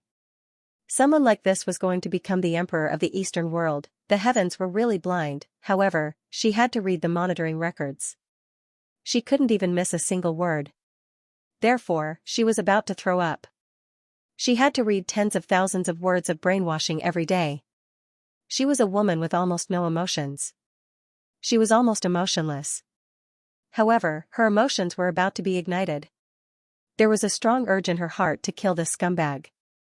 She wanted to kill him with one slash. Then, she would trample on him 10,000 times and burn his bones to ashes. No one knew how many days had passed. During this time, Xianxia was still under house arrest in this room. He still didn't know where this place was. He couldn't step out and couldn't talk to anyone. Every day, he repeated the same 3 sentences over and over again. The princess of Stupa Mountain was as ugly as a ghost. She was infected with a serious disease and didn't have long to live. Ing Wuming was ambitious. He was worse than a beast. He couldn't have children. I, Xianxia, have a noble bloodline. I'm the most handsome man in the world. I'm the most famous doctor in the world. For more than 20 days, he repeated it 10,000 times every day. The speed was getting faster and faster. The eavesdropper was almost unable to remember. Every day, he would write down everything without missing a word. Every time Xianxia fell asleep, he would cry tears of joy. The hellish day was over. Recording tens of thousands of words every day was driving him crazy. However, the terrible thing was that Xianxia would occasionally talk in his sleep. This was the most important thing. He had to finish every word. However, Xianxia's sleep talk was generally like this. I want to steal the dragon's regret. I want to make Ing Wuming a cuckold. Ren-Ying, you are so ugly, but I don't mind. It's the same even if the lights are off. I can pinch my nose and sleep. Ren-Ying, I want to F***ck you before killing you. My mother is the princess of the White Jade capital. Ha ha ha ha. When the eavesdropper heard this sentence, his whole body trembled. He almost couldn't breathe. Then, he hurriedly wrote it down. Then, he pricked up his ears and listened to every movement in the room. However, Xianxia was no longer talking in his sleep. The eavesdropper patted his younger twin brother on the shoulder and said, You continue listening. I'll give the report to Ren-Ying. Oh, no, to Her Royal Highness. Then, the eavesdropper took the report and walked toward the tomb. He had never seen the face of the princess of Stupa Mountain. This was because the princess always met people in the tomb. Moreover, it was pitch black and she never showed her face. This was too strange. Why did Her Royal Highness have to live in the tomb all the time? However, the eavesdropper already had an answer in his heart. Princess Ren-Ying was as ugly as a ghost. She was infected with a nasty disease and didn't have long to live. When he came to the tomb, he knelt down and kowtowed. Your Royal Highness, there's a new recording of Xianxia's sleep talking. There's new content. I think it's more important, so I rushed over. The tomb was still so dark that one couldn't see their fingers in front of him. The eavesdropper held his breath and pressed his forehead to the ground. He raised his hands to listen to the recording and didn't dare to move. A moment later, his recording was taken away. He still didn't dare to make a sound. However, that sentence kept appearing in his mind. Her Royal Highness didn't dare to show her face. She must be especially ugly. The Princess of Stupa Mountain took the new recording. The content was the same. The repeated brainwashing triplets. Not only did she know how to recite them, but they were also constantly echoing in her mind. Even when she was sleeping, the triplets kept appearing in her ears. There was new content in today's recording. The Princess of Stupa Mountain saw the third last sentence. It was Ren-Ying, I don't think you're ugly. It's the same even if you turn off the lights. I can still sleep with my eyes closed. Then came the second last sentence. Ren-Ying, I want to F***ck you before killing you. The last sentence was my mother is the princess of the white jade capital. Ha ha ha ha. There were indeed 3 new lines. The princess of Stupa Mountain didn't say anything. The eavesdropper was still waiting for new instructions. Today's new content was very important. Didn't Her Royal Highness have any reaction? Got it. Continue listening, the princess said coldly. Yes. The eavesdropper respectfully retreated. He was very surprised in his heart. Shouldn't the princess summon Xianxia again at this time to inquire about important secrets? Following that, Xianxia and the princess of Stupa Mountain seemed to be locked in some kind of struggle. Xianxia continued brainwashing triplets. Occasionally, he would say shocking things in his sleep, constantly provoking the princess of Stupa Mountain to see him again. However, Her Royal Highness didn't respond. She didn't summon Xianxia again. It was as if she was completely indifferent to his words and the secrets he revealed in his sleep. The two of them were in a complete stalemate. No matter what Xianxia said or how much he provoked her, she still didn't summon him. For more than a month, Xianxia was under house arrest in this 20-square-meter room. He didn't talk to anyone and couldn't take a step out.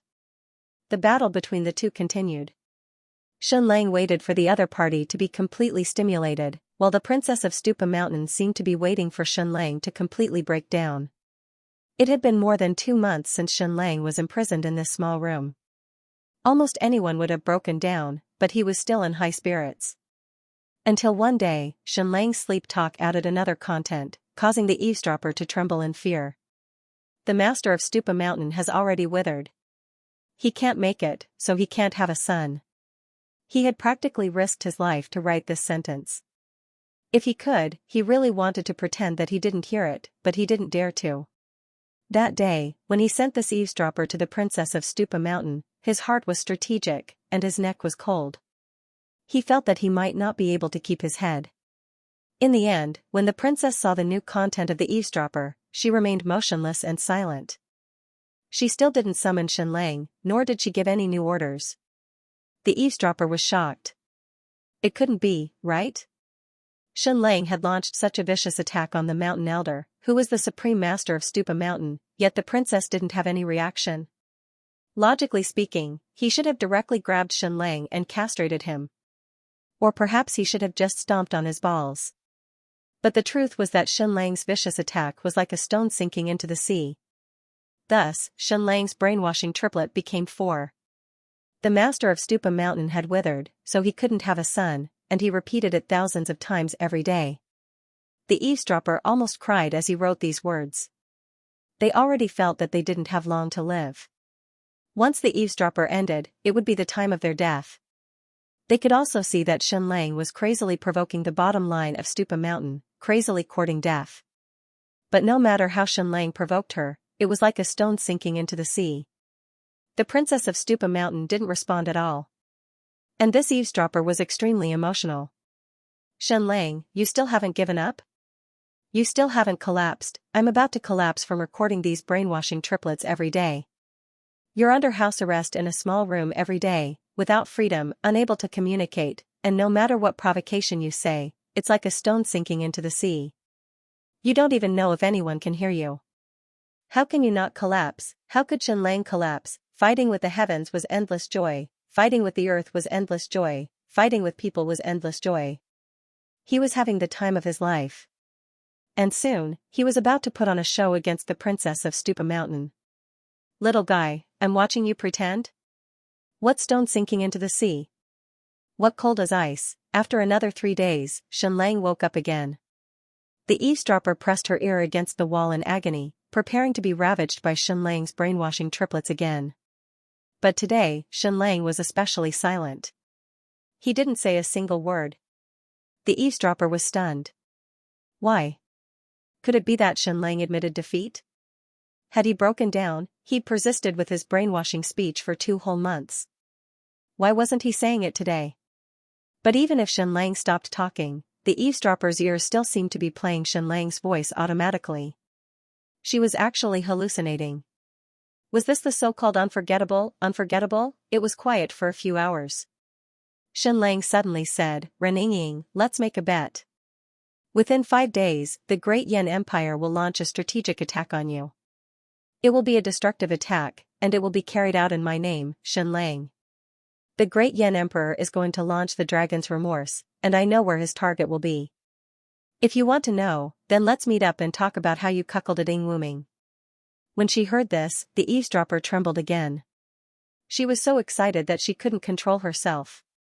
After eavesdropping for so long, she finally heard something. That was amazing. Then, she immediately sent the new recording to the Princess of Stupa Mountain. A quarter of an hour later, the majestic female warrior pulled out the plug from her ear and said to Xianxia, "Get dressed." Xianxia said, "Don't you need to shower?" "I haven't showered for a day and a half." The majestic female warrior ignored him and walked out. Xianxia put on his clothes and chased after her. It wasn't easy. After fighting for more than 2 months, the Princess of Stupa Mountain finally summoned Xianxia again. Inside the tomb, it was so dark that one couldn't even see their own fingers. The Princess of Stupa Mountain's voice rang out. "You said that the great Yan Empire will launch the dragon's remorse at us within 5 days?" Xianxia said, "Yes." The Princess of Stupa Mountain said, "Do you know which city they will launch at?" Xianxia said, "Yes." The Princess of Stupa Mountain did not speak. But her aura was filled with disdain and disbelief. Even Yingguang and Stupa Mountain could not guess what the great Yan Emperor was going to do. How would Xianxia know? What a joke. Moreover, the great Yan Empire had never launched the dragon's remorse before, not even during their most difficult battle against Jiangli. Wasn't it ridiculous that they were going to launch it now? The great Yan Empire had never launched the dragon's remorse before, not even during their most difficult battle against Jiangli. Wasn't it ridiculous that they were going to launch it now? The Princess of Stupa Mountain asked. The great Yan Empire can launch the dragon's remorse? Xianxia said, "Yes." The Princess of Stupa Mountain said, "Which city do you think he will destroy?" Xianxia said, "Let's make a bet first. If my guess is correct, and the great Yan Empire has indeed launched the dragon's regret within 5 days, and it destroys the city that I've guessed, then it proves that I've won the bet. Then, we'll officially proceed with our business and making Wuming a cuckold." The Princess of Stupa Mountain fell silent. Xianxia said, "What? Are you afraid of making the bet? How could I have guessed the great Yan Emperor's intentions and accurately predicted which city he would destroy? How is that possible?" A moment later, the Princess of Stupa Mountain said, "Fine, I'll bet with you. If you're wrong, I'll cut off one of your eggs." Huh? Was it really that bad? It seemed like Xianxia's words had thoroughly infuriated her. He had said that she was as ugly as a ghost and that she would die soon after contracting a disease. He had also said that Ing Wuming and the Stupa Mountain chieftain were impotent and could not bear sons. Now, she was giving him a taste of his own medicine. "Since you've already said it, you have no choice but to take the bet," the Princess of Stupa Mountain said. "If you win, we'll make Ing Wuming a cuckold. If you lose, I'll cut off one of your eggs. That's settled. Now, you can tell us which city the great Yan Empire will destroy." "Huanlu City," Xianxia said. "Huanlu City? Impossible. Even if the great Yan Emperor was out of his mind, he would never use the dragon's remorse to destroy Huanlu City. After all, this city belonged not only to the new Qian dynasty, but also to the Jin nation and the great Yan Empire. This city had no strategic value. Instead, it was a sacred city. This city was located in the northwestern part of the new Qian dynasty. It was a city in the desert. In order to resist the sandstorms, the great Yan Empire, China, and Jin nation had paid a huge price to move 500 million people to the only oasis in the desert. They built a city here and planted a large area of protective forest. Currently, Huanlu City had planted hundreds of thousands of acres of forest. It had become a miracle in the desert and had contributed greatly to the resistance against the sandstorms. This city was a sacred project of the great Yan Empire. The emperor had praised it countless times and even sent the crown prince to inspect it personally. Moreover, the 3 words Huanlu City were written by Yingguang, the king of Jin nation, and the crown prince of Great Yan. The literati of the Great Yan Empire had written countless poems in praise of this city. They called it a miracle in the world. Turning the desert into an oasis was a blessing for generations to come. Only the great Yan Emperor would destroy the city. This was a benevolent city, a city of miracles, but it had no value. Destroying it would not affect Yinguang or Stupa Mountain at all. This guess was too ridiculous. Even if the great Yan Emperor would destroy Qian capital, he would never destroy Huanlu City. This holy oasis represented life and hope. This was a city of peace in the hearts of the people. Princess Stupa Mountain said, "Shenlang, you can officially say goodbye to your egg. You can choose the left or right side." Shenlang said, "You can also start to wash your hands clean. The results will be clear in 5 days. If the great Yan Empire really uses the dragon's remorse to destroy Huanlu City, I hope to see the princess naked in my bed. We can work together to make Yingwuming a cuckold. It's a deal. It's a deal." Note, this is the first update. Please support us and monthly votes. Thank you, everyone. During the period when Shenlang was under house arrest in the small room, the entire Eastern world was in turmoil. However, this turmoil was very strange. The people were still extremely excited and cheered for Shenlang and the great Qian dynasty. It had been a few months since the Battle of Dingyuan City, but they were still celebrating crazily. No one knew how long they would have to celebrate. As the temporary capital of the great Qian dynasty, Furious Tide City had also become a legendary city. The trade volume between the 3 countries and Furious Tide City was breaking new records every day. The people of the new Qian dynasty were also in a strange state of restlessness. In this world, which country's citizens loved and cherished Jiangli the most? It was definitely the new Qian kingdom. However, which country suppressed those who missed Jiangli the most? It was definitely the new Qian kingdom, which had zero tolerance. Anyone who dared to say that they missed Jiangli in public was basically courting death. Yingguang and his son adopted the most repressive attitude on this matter, killing one to warn the others. Moreover, during the period when Yingguang and his son ruled the new Qian kingdom, the lives of the people were pretty good. Compared to the other countries, the people of the new Qian kingdom had a higher standard of living. Therefore, the people of the new Qian kingdom had complicated feelings. They missed the glory of Jiang Li's era, but they were afraid of change. The years after Jiang Li's sudden death were too tragic. Countless soldiers from the great Yan Empire had invaded the great Qian Empire and started a massacre. Tens of millions of people had been wiped out. Countless families had been destroyed. Just the war refugees alone numbered in the millions. According to incomplete statistics, there were more than 20 countries that entered the great Qian Empire to burn, kill, and loot. The exact number of troops that entered the great Qian Empire was uncountable. That half a year was a huge nightmare.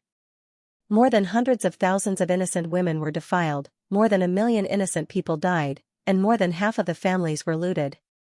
What followed was a feast for the crows. The entire great Qian Empire was dismembered. The great Yan Empire and the great Jin Kingdom took away more than half of their territory. Another 3 or 4 vassal states became independent. Even the Chu Kingdom took the opportunity to take away a large piece of land. In the end, with the support of the great Yan Empire, Yingguang established the new Qian Kingdom. Although the land area was less than half of what it used to be, for countless citizens, the turbulent days were finally over. In the eyes of the world, Yingguang and his son were shameless traitors, including the citizens of the new Qian Kingdom. However, their mentality was very complicated. They felt that Yingguang was a traitor, but they were also grateful to him in their hearts. They were also willing to support him and pledge their loyalty to him.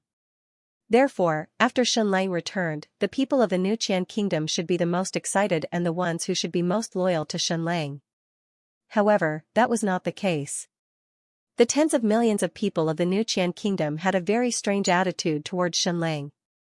They did not show any hostility, but they did not show any loyalty or fanaticism either. They even kept a distance from him. This was because they were afraid that they would once again suffer the disaster of war and lose their families. Perhaps it was difficult to understand simply by saying it like this, but an example would make it very clear. After the collapse of the Soviet Union, it fell into a huge disaster. Countless people were starving and cold.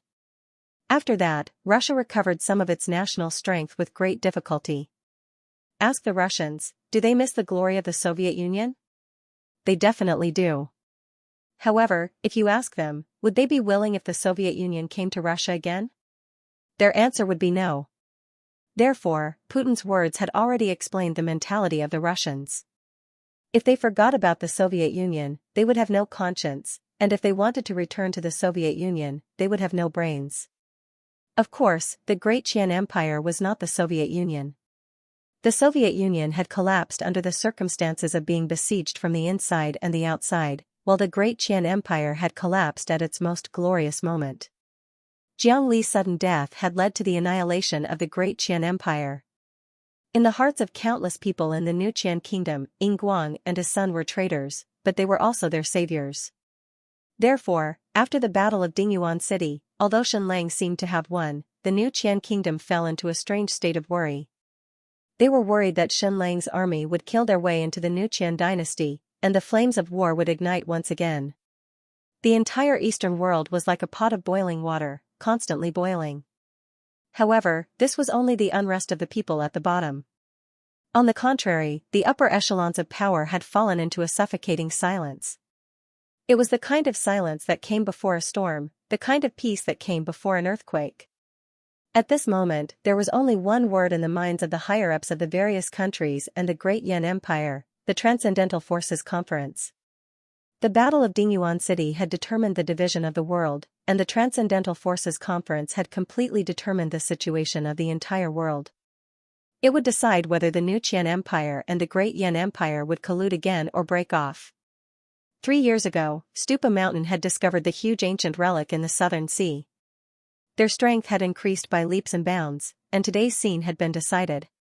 Stupa Mountain had continuously released information that they would allow Ying Wuming to represent Stupa Mountain in the Transcendental Forces Conference. However, the Great Yan Empire had not made any public statements about this, and even the emperor had been in seclusion. This atmosphere was too strange. The entire world was filled with unease and anticipation, waiting for the next step of the situation. Everyone in Yan capital was watching, and it felt as though they were witnessing history. In these few months, there was no war in raging Tide City, and Wuchuiwei. It was as though Xianlang had suddenly disappeared from the center of the stage, turning from the absolute main character to a supporting role. So who was the absolute main character of the Eastern world now? The crown prince of the new Qian Empire, Ying Wuming. Everyone was eagerly waiting to see if he would really represent Stupa Mountain in the Transcendental Forces Conference. The Transcendental Forces Conference was about to start, and the representatives of the 6 transcendent forces had already entered Yan capital one after another. A few days ago, Ying Wuming had appeared. He was leading a team to Yan capital. In an instant, the entire Eastern world's higher-ups were shocked. Was this really happening? Were Ying Guang and Stupa Mountain really going to break free from the control of the Great Yan Empire's emperor? Ying Wuming was getting closer and closer to Yan capital. Everyone held their breath, waiting for the Great Yan Empire's reaction. What if Ying Wuming appeared in the Transcendental Forces Conference? Then there would be no turning back.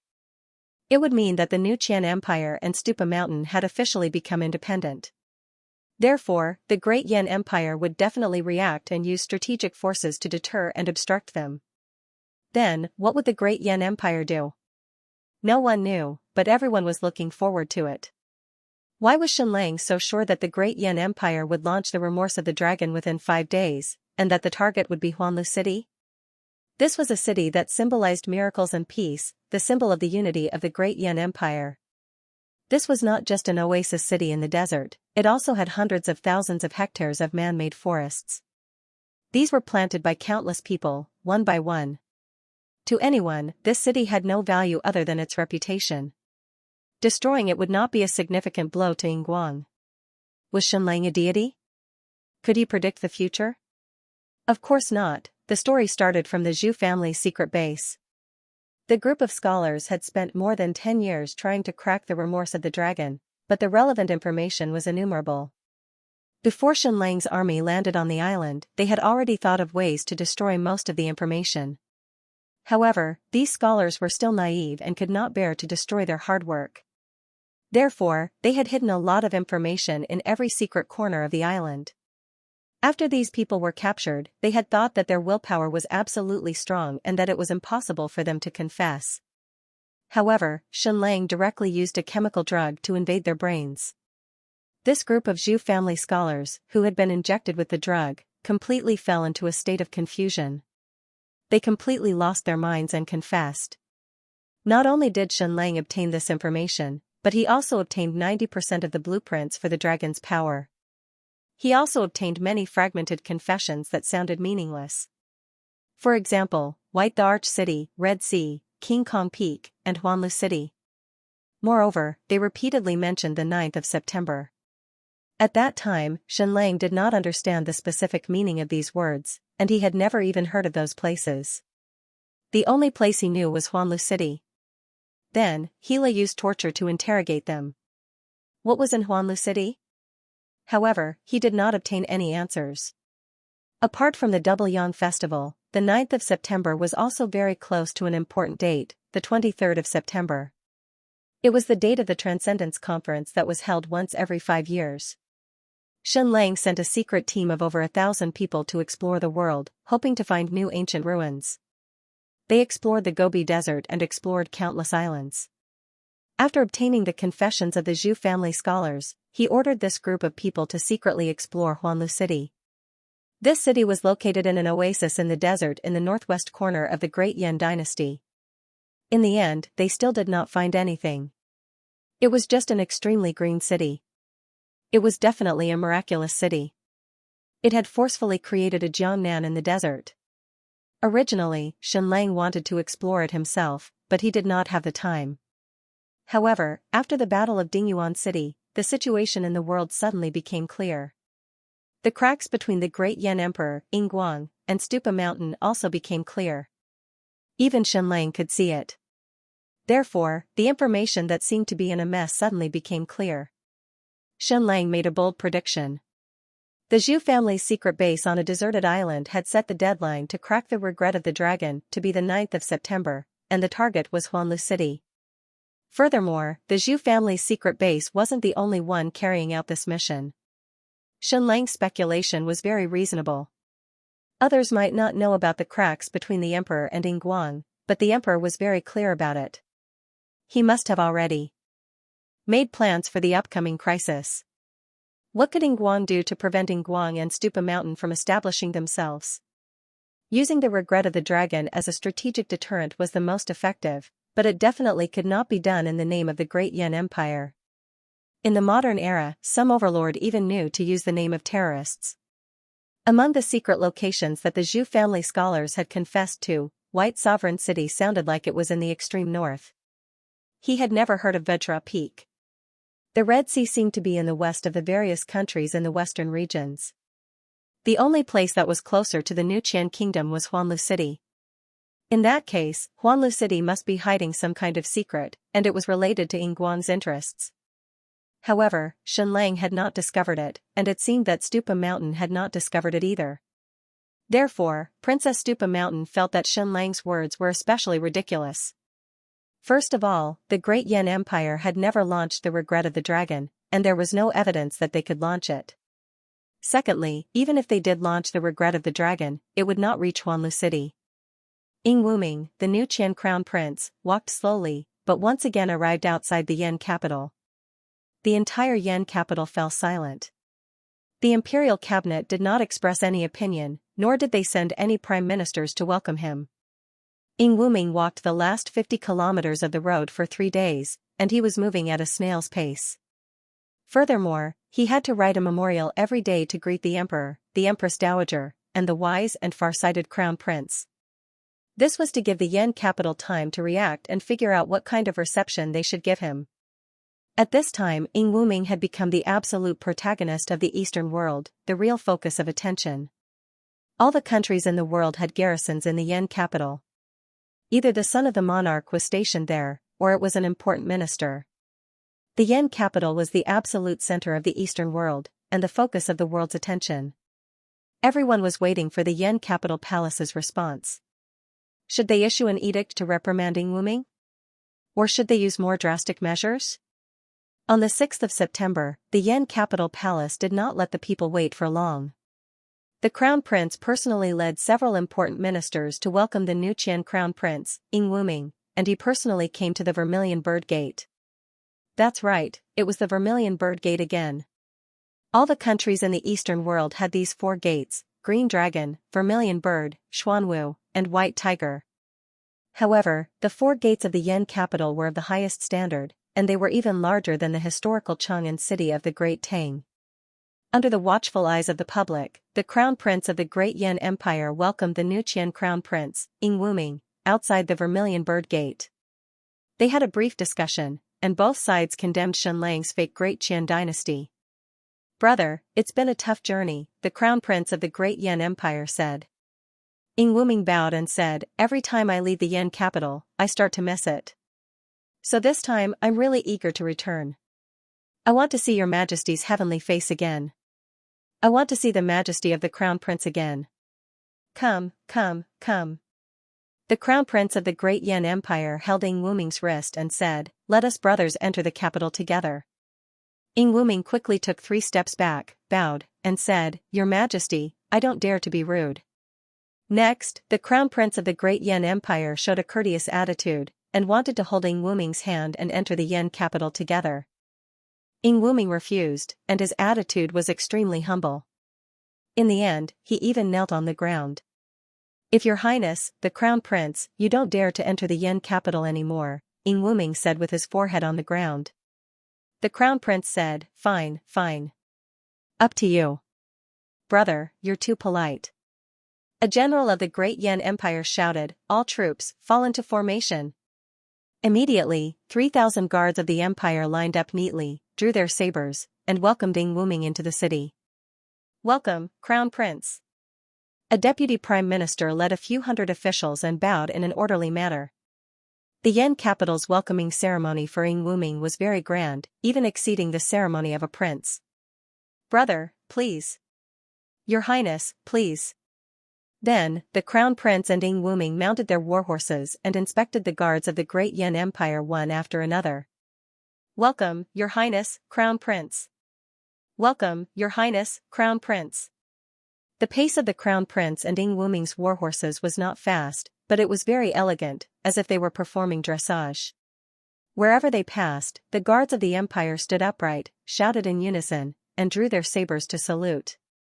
After a few minutes, the 2 crown princes finished inspecting the guards of honor and officially arrived in front of the Vermilion Bird Gate. "Fire!" The order was given. The saluting cannons on the Yan capital city walls opened fire. This was something new. It was learned from the furious Tide city, and a total of 17 shots were fired. This was a very high standard, exceeding that of an ordinary prince. It was second only to the crown prince's 19 shots and the emperor's 21 shots. "Welcome, Your Highness, Crown Prince." Boom! Boom! Boom! Countless people shouted in unison amidst the saluting cannons. Ing Wuming followed the crown prince into the Vermilion Bird Gate of the Yan capital. At the same time, there was a vast desert at the far northwest border. It was almost the westernmost region of the Great Yan Empire. The western region kingdoms were 3,000 miles to the west. Although the desert here was not as terrifying as the Great Wasteland, it was still 2,000 to 3,000 miles long.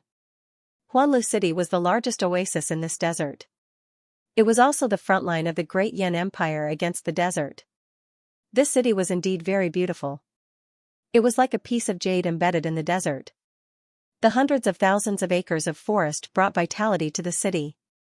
Countless scholars had left behind poems after arriving here, praising the unity of the Great Yan Empire, praising the miracle of man conquering nature. Although this city was the closest to the New Qian Empire, it was jointly developed by the Great Yan Empire, the New Qian Empire, and the Jin nation. "Look! Look! What's that?" Suddenly, someone pointed to the sky. Following this, countless people in Huanlu City saw a stunning scene. A meteor streaked across the sky, bringing with it a green light as it whistled over. In just a few seconds, this shooting star smashed into Huanlu City. Boom boom boom. A green hell's flower bloomed in the center of the city. It was even brighter than the sun. Then, countless houses, trees, and people were reduced to ashes. It was an earth-shattering explosion. Remorse of the dragon. This time, the messenger was still the eagle rider from the punishing sky pavilion. What a coincidence, they were not far from the scene of the explosion. On the 6th of September, a strategic weapon, Remorse of the Dragon, destroyed Huanlu City, the symbol of peace in the Miracle City. On the 7th of September, the news reached the Yan capital. The world was shocked. The crown prince almost fainted when he heard the news. He staggered towards the Forbidden Tower to report the shocking news to the emperor. However, the emperor, who was in seclusion, did not react. It was as if he did not hear anything. The crown prince summoned all the officials and envoys from all over the world. He was grief-stricken and ordered all the officials, nobles and commoners to mourn for the dead in Huanlu City. The flag of the Black Tortoise sect was lowered to half-mast. In the main hall, the crown prince's words were like tears of blood. He recalled every precious moment in Huanlu City. A few years ago, I went to Huanlu City on behalf of my imperial father. I still remember it clearly. I grabbed the hands of a tree farmer and realized that his hands were even coarser than tree bark. They were a pair of miraculous hands, and Huanlu City was built by these miraculous hands. Huanlu City is the fruit of countless people's blood and sweat. It is the pride of the great Yan dynasty. But now, it's gone? The city is gone, and the miraculous hands are also gone? Heavens, Huanlu City is innocent. Why did it suffer such a disaster? Who was the culprit? Who was so insane? Why did they have to destroy the innocent Huanlu City? Why did they have to target the Yan capital and me? It hurts. Send an envoy to the Raging Tide City and ask Xianxia if he was the one who launched the Remorse of the Dragon. If he was, the empire will take revenge at all costs. Then, the crown prince came to Ing Wuming and held his hands, crying emotionally. Brother, do you still remember? We planted a tree together in Huanlu City. Now, the tree is gone, and so is Huanlu City. Ing Wuming shuddered and said with tears in his eyes, Your Highness, you must seek justice for Huanlu City. You cannot let those people die in vain. It must be Xianxia who launched the Remorse of the Dragon. What a lunatic. Only he has the Remorse of the Dragon, and he has launched it twice. He used it to destroy the army, and now he is using it to destroy a city. Heavens, why don't you send down a bolt of lightning to destroy this bastard? A civil official knelt on the ground and wailed, beating his chest and lungs. He had thought that His Highness the Crown Prince would cater to him, but in the end, he didn't. Several of the cabinet ministers even looked at him strangely. He was shocked. Did I do something wrong? Did I say something wrong? Then, the cabinet ministers also knelt on the ground and wailed, condemning the Crown Prince. Somewhere. Ing Guang of the New Qian Kingdom trembled in disbelief when he heard the news. Bad news. Shocking bad news. Remorse of the Dragon completely destroyed Huanlu City. Ing Guang's heart ached. He slowly closed his eyes. He knew that Ing Wuming represented Stupa Mountain in the Transcendence Power Conference. This would definitely infuriate Flame Capital, and they would definitely retaliate fiercely. Moreover, Ing Guang wanted to know if the Great Yan Empire could launch the Remorse of the Dragon. Now, it was proven that the Great Yan Empire could. This was bad news. This meant that the Great Yan Empire also had a terrifying strategic deterrent. However, Ing Guang did not expect the Great Yan Emperor to choose Huanlu City as the target. Even a lunatic would not choose this city. Why? There was an ancient secret base under Huanlu City. It was very important, and Ing Guang was very careful in developing it. He only sent the most loyal people there. These people were all unconscious when they were sent there, and when they woke up, they were already in the secret base. They did not know where they were, and they could not leave the base. This ancient secret base was of great strategic importance to Ing Guang.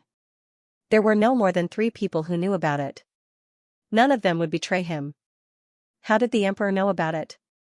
Moreover, he had launched a Remorse of the Dragon. Not only had he destroyed Huanlu City, he had also destroyed this strategic secret base. This was not just a warning, but a direct deterrent. What should he do next? Compromise completely? Stop Ing Wuming from representing Stupa Mountain in the Transcendence Power Conference? Impossible. The arrow was knocked, and it had to be fired. But how should he retaliate against the emperor? How should he retaliate against the Great Yan Empire? The only answer was Xianxia, 9th of September, inside a huge tomb in an underground city. Your Highness, according to the latest report, a remorse of the dragon destroyed Huanlu City on the 6th of September. The princess of Stupa Mountain trembled. She fell silent. However, the entire tomb was filled with waves of powerful energy. The princess of Stupa Mountain was overwhelmed with emotions. Shen Lang's prediction was spot on. He said it would happen within 5 days, but it happened just 3 days after he spoke. Did the Great Yan Empire really launch a remorse of the dragon and destroy Huanlu City? Why Huanlu City? Go, tell Shen Lang to come over. Inside the room, Shen Lang was doing squats. He had been practicing this for the past few days. Data showed that squats could improve a man's ability in certain areas. Of course, it was a little late for Shen Lang to do it now. It was a last-minute effort. However, as the saying went, last-minute sharpening a spear might not be the fastest. Put on your clothes and follow me, the muscular female warrior said coldly. Shen Lang said, no, I want to take a bath first. The muscular female warrior walked out, but this time, Shen Lang did not follow her. Instead, he said resolutely, I was sweating from practicing squats earlier. I need to take a bath. Wearing a green hat is a sacred ritual. I need to take a bath and burn incense. I don't want to leave any bad memories for your highness. Hurry up, don't dawdle, the muscular female warrior said. Shen Lang said, either let me take a bath, or I won't go. Also, I have to wear silk clothes. Then, Shen Lang started doing push-ups again. He stopped after 2 because he could not get down anymore. The majestic female warrior resisted the urge to smash Shen Lang to death with a single punch and stormed off angrily. Very quickly, he returned with a bathtub. Shen Lang happily took a bath. Then, he put on a brocade robe and burned incense. Let's go, let's go. Don't let your highness wait too long, Shen Lang said. The muscular female warrior led the way and once again brought Shen Lang to the great catacomb. The great catacomb was still dark, but there was an additional fragrance. It was a mysterious and cold fragrance. Shen Lang asked, Your Highness, did I win? The great catacomb was silent. After a long while, Princess Stupa Mountain said, Yes, you won. On the 6th day of the 9th month, the Great Yan Empire launched a dragon's regret and destroyed Huanlu City. Shen Lang said, Did you see that? This is the power of wisdom. Your Highness, there is no need to worship me. This is just one of my countless miracles of wisdom. However, do you know why the Great Yan Empire chose Huanlu City? It should be one of Yingguang's ancient secret bases. It is very important and has great strategic value. Yingguang did not tell Stupa Mountain about this, did he? This is very vile behavior. There is no mutual trust. This kind of one-sided concealment is very frightening. It means that Yingguang is very disloyal to Stupa Mountain. Shen Lang continued to drive a wedge between Yingguang and Stupa Mountain. How did he know that this was Yingguang's secret underground base? It was all a guess. There was no evidence at all. But what kind of **T evidence was needed to slander someone? Princess Stupa Mountain remained silent. This matter was indeed as serious as Shen Lang said. Stupa Mountain and the New Qian Kingdom were ready to unite, and Ying Wuming was even going to represent Stupa Mountain in the Transcendence Conference. However, Yingguang still tried to hide this crucial information. This was very vile.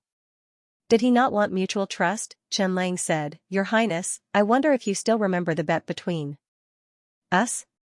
Princess Stupa Mountain remained silent. Shen Lang said, If I lose, one of my eggs will be cut off. If I win, we will make Ying Wuming a cuckold. In other words, the two of us will be in cahoots. Am I right? The other party still did not respond. Shen Lang said, Your Highness, I have been practicing squats for the past few days. I have also taken a bath and burned incense. I am very serious about this matter. After all, a cuckold is a sacred and serious matter. Your Highness, if you agree to a bet, you must accept your loss. Are you going back on your word? Your Highness, we're big shots, and we'll do what we say. We can't go back on our words. Otherwise, we'll bring shame to our ancestors. Rumble. The door in front opened. Was this a silent invitation? Shen Lang walked over, passed through the door, and arrived in a room inside a tomb. The fragrance was even stronger. Was this the chamber of Princess Stupa Mountain? Soon, Shenlang's leg bumped into something. It seemed to be a stone bed. Shouldn't the lights be turned on? Do you want me to swallow my words without thinking? What if you find a maid to replace me? Shenlang said, Your Highness, although I said that it's the same after turning off the lights, I still think it's better to turn on the lights. The lights were turned on. Shenlang saw an indescribably beautiful figure.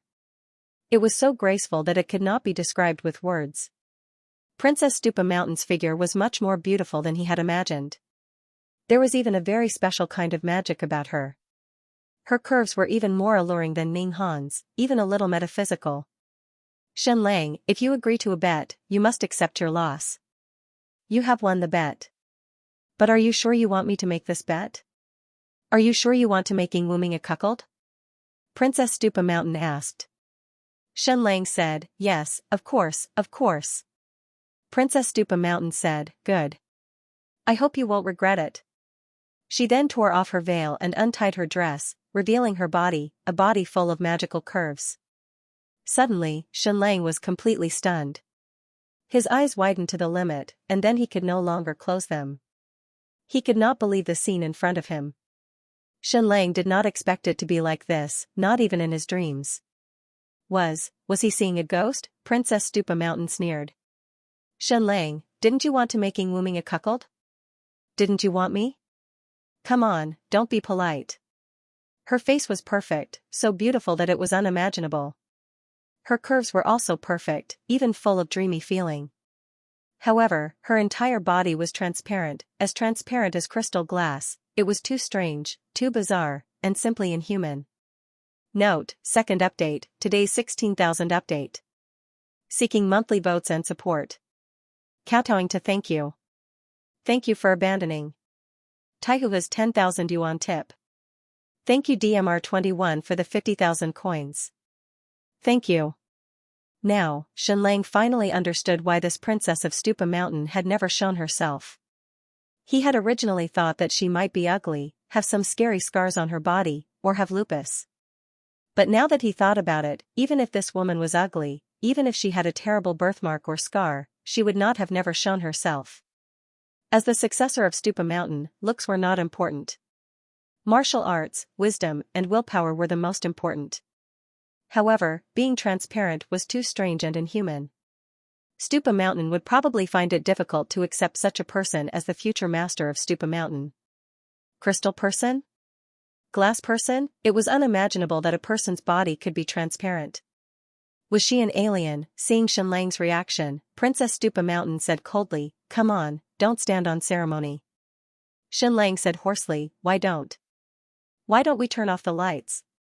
Immediately, all the candles went out. Princess Stupa Mountain said, Come on, don't stand on ceremony. It was time to fulfill that promise. Turning off the lights was the same. Moreover, the woman in front of him had an exquisite face and figure. She was so exquisite that she looked like a crystal sculpture. It should feel wonderful in the dark. Come on, why are you still wasting time? Princess Stupa Mountain said. Clenching his teeth, Shenlang stepped forward and placed his hand on the man's neck. Princess Stupa Mountain seemed to be electrocuted. Her whole body twitched as if she was being burned. But she did not dodge. Instead, she said, Continue to make a cuckold of Wuming.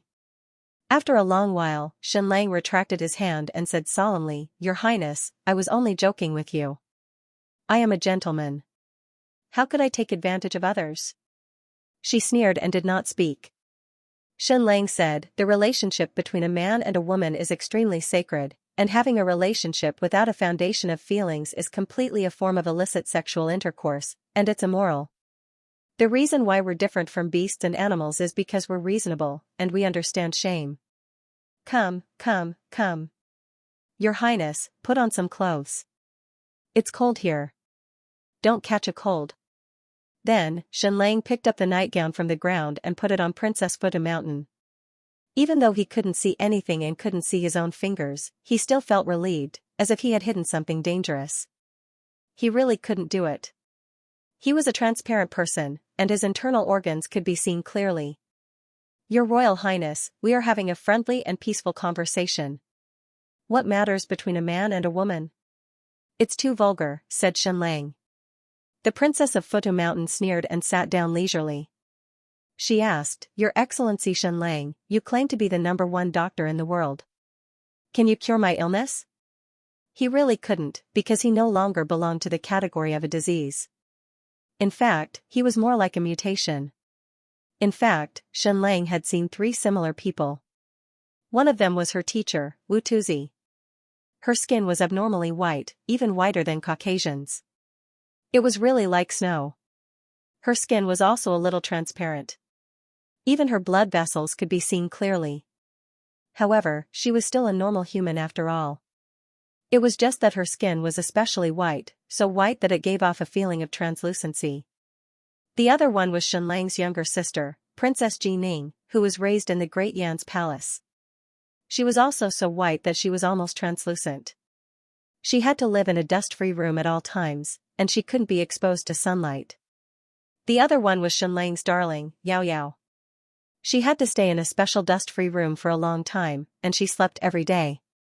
Her skin was so fragile that she couldn't be exposed to sunlight. Otherwise, she would be immediately burned. Of course, Yao Yao was much better now. This was because Queen Medusa had given her daughter something very precious before she left, which saved her life. However, the symptoms of these 3 people were far less serious than the princess of Futu Mountain. Are you afraid of germs and dust? Do you get sick often? Xianxia asked. However, he quickly answered, No, you're not afraid because this isn't a dust-free room. Moreover, your martial arts are very high, very high. The princess of Futu Mountain still didn't say a word. Xianxia said, You're afraid of sunlight? Even the slightest bit of sunlight will burn your skin, and it's very painful. Is that why you live in this big tomb? The other party still didn't answer. Xianxia said, However, if someone lives in the dark for a long time, their eyes will show obvious changes. Although your eyes have changed, it's not to that extent. So, your symptoms should be acquired? If I'm not wrong, your bloodline must have changed after you were injected with the ancient marrow cleansing essence. Is that why you're like this? The princess of Futu Mountain said, Xianxia, are you very confident in your intelligence, and filled with an infinite sense of superiority? So, no matter who you meet, you'll always be like this. For example, you haven't even met me, but you wanted to sleep with me in order to attack Wu Ming.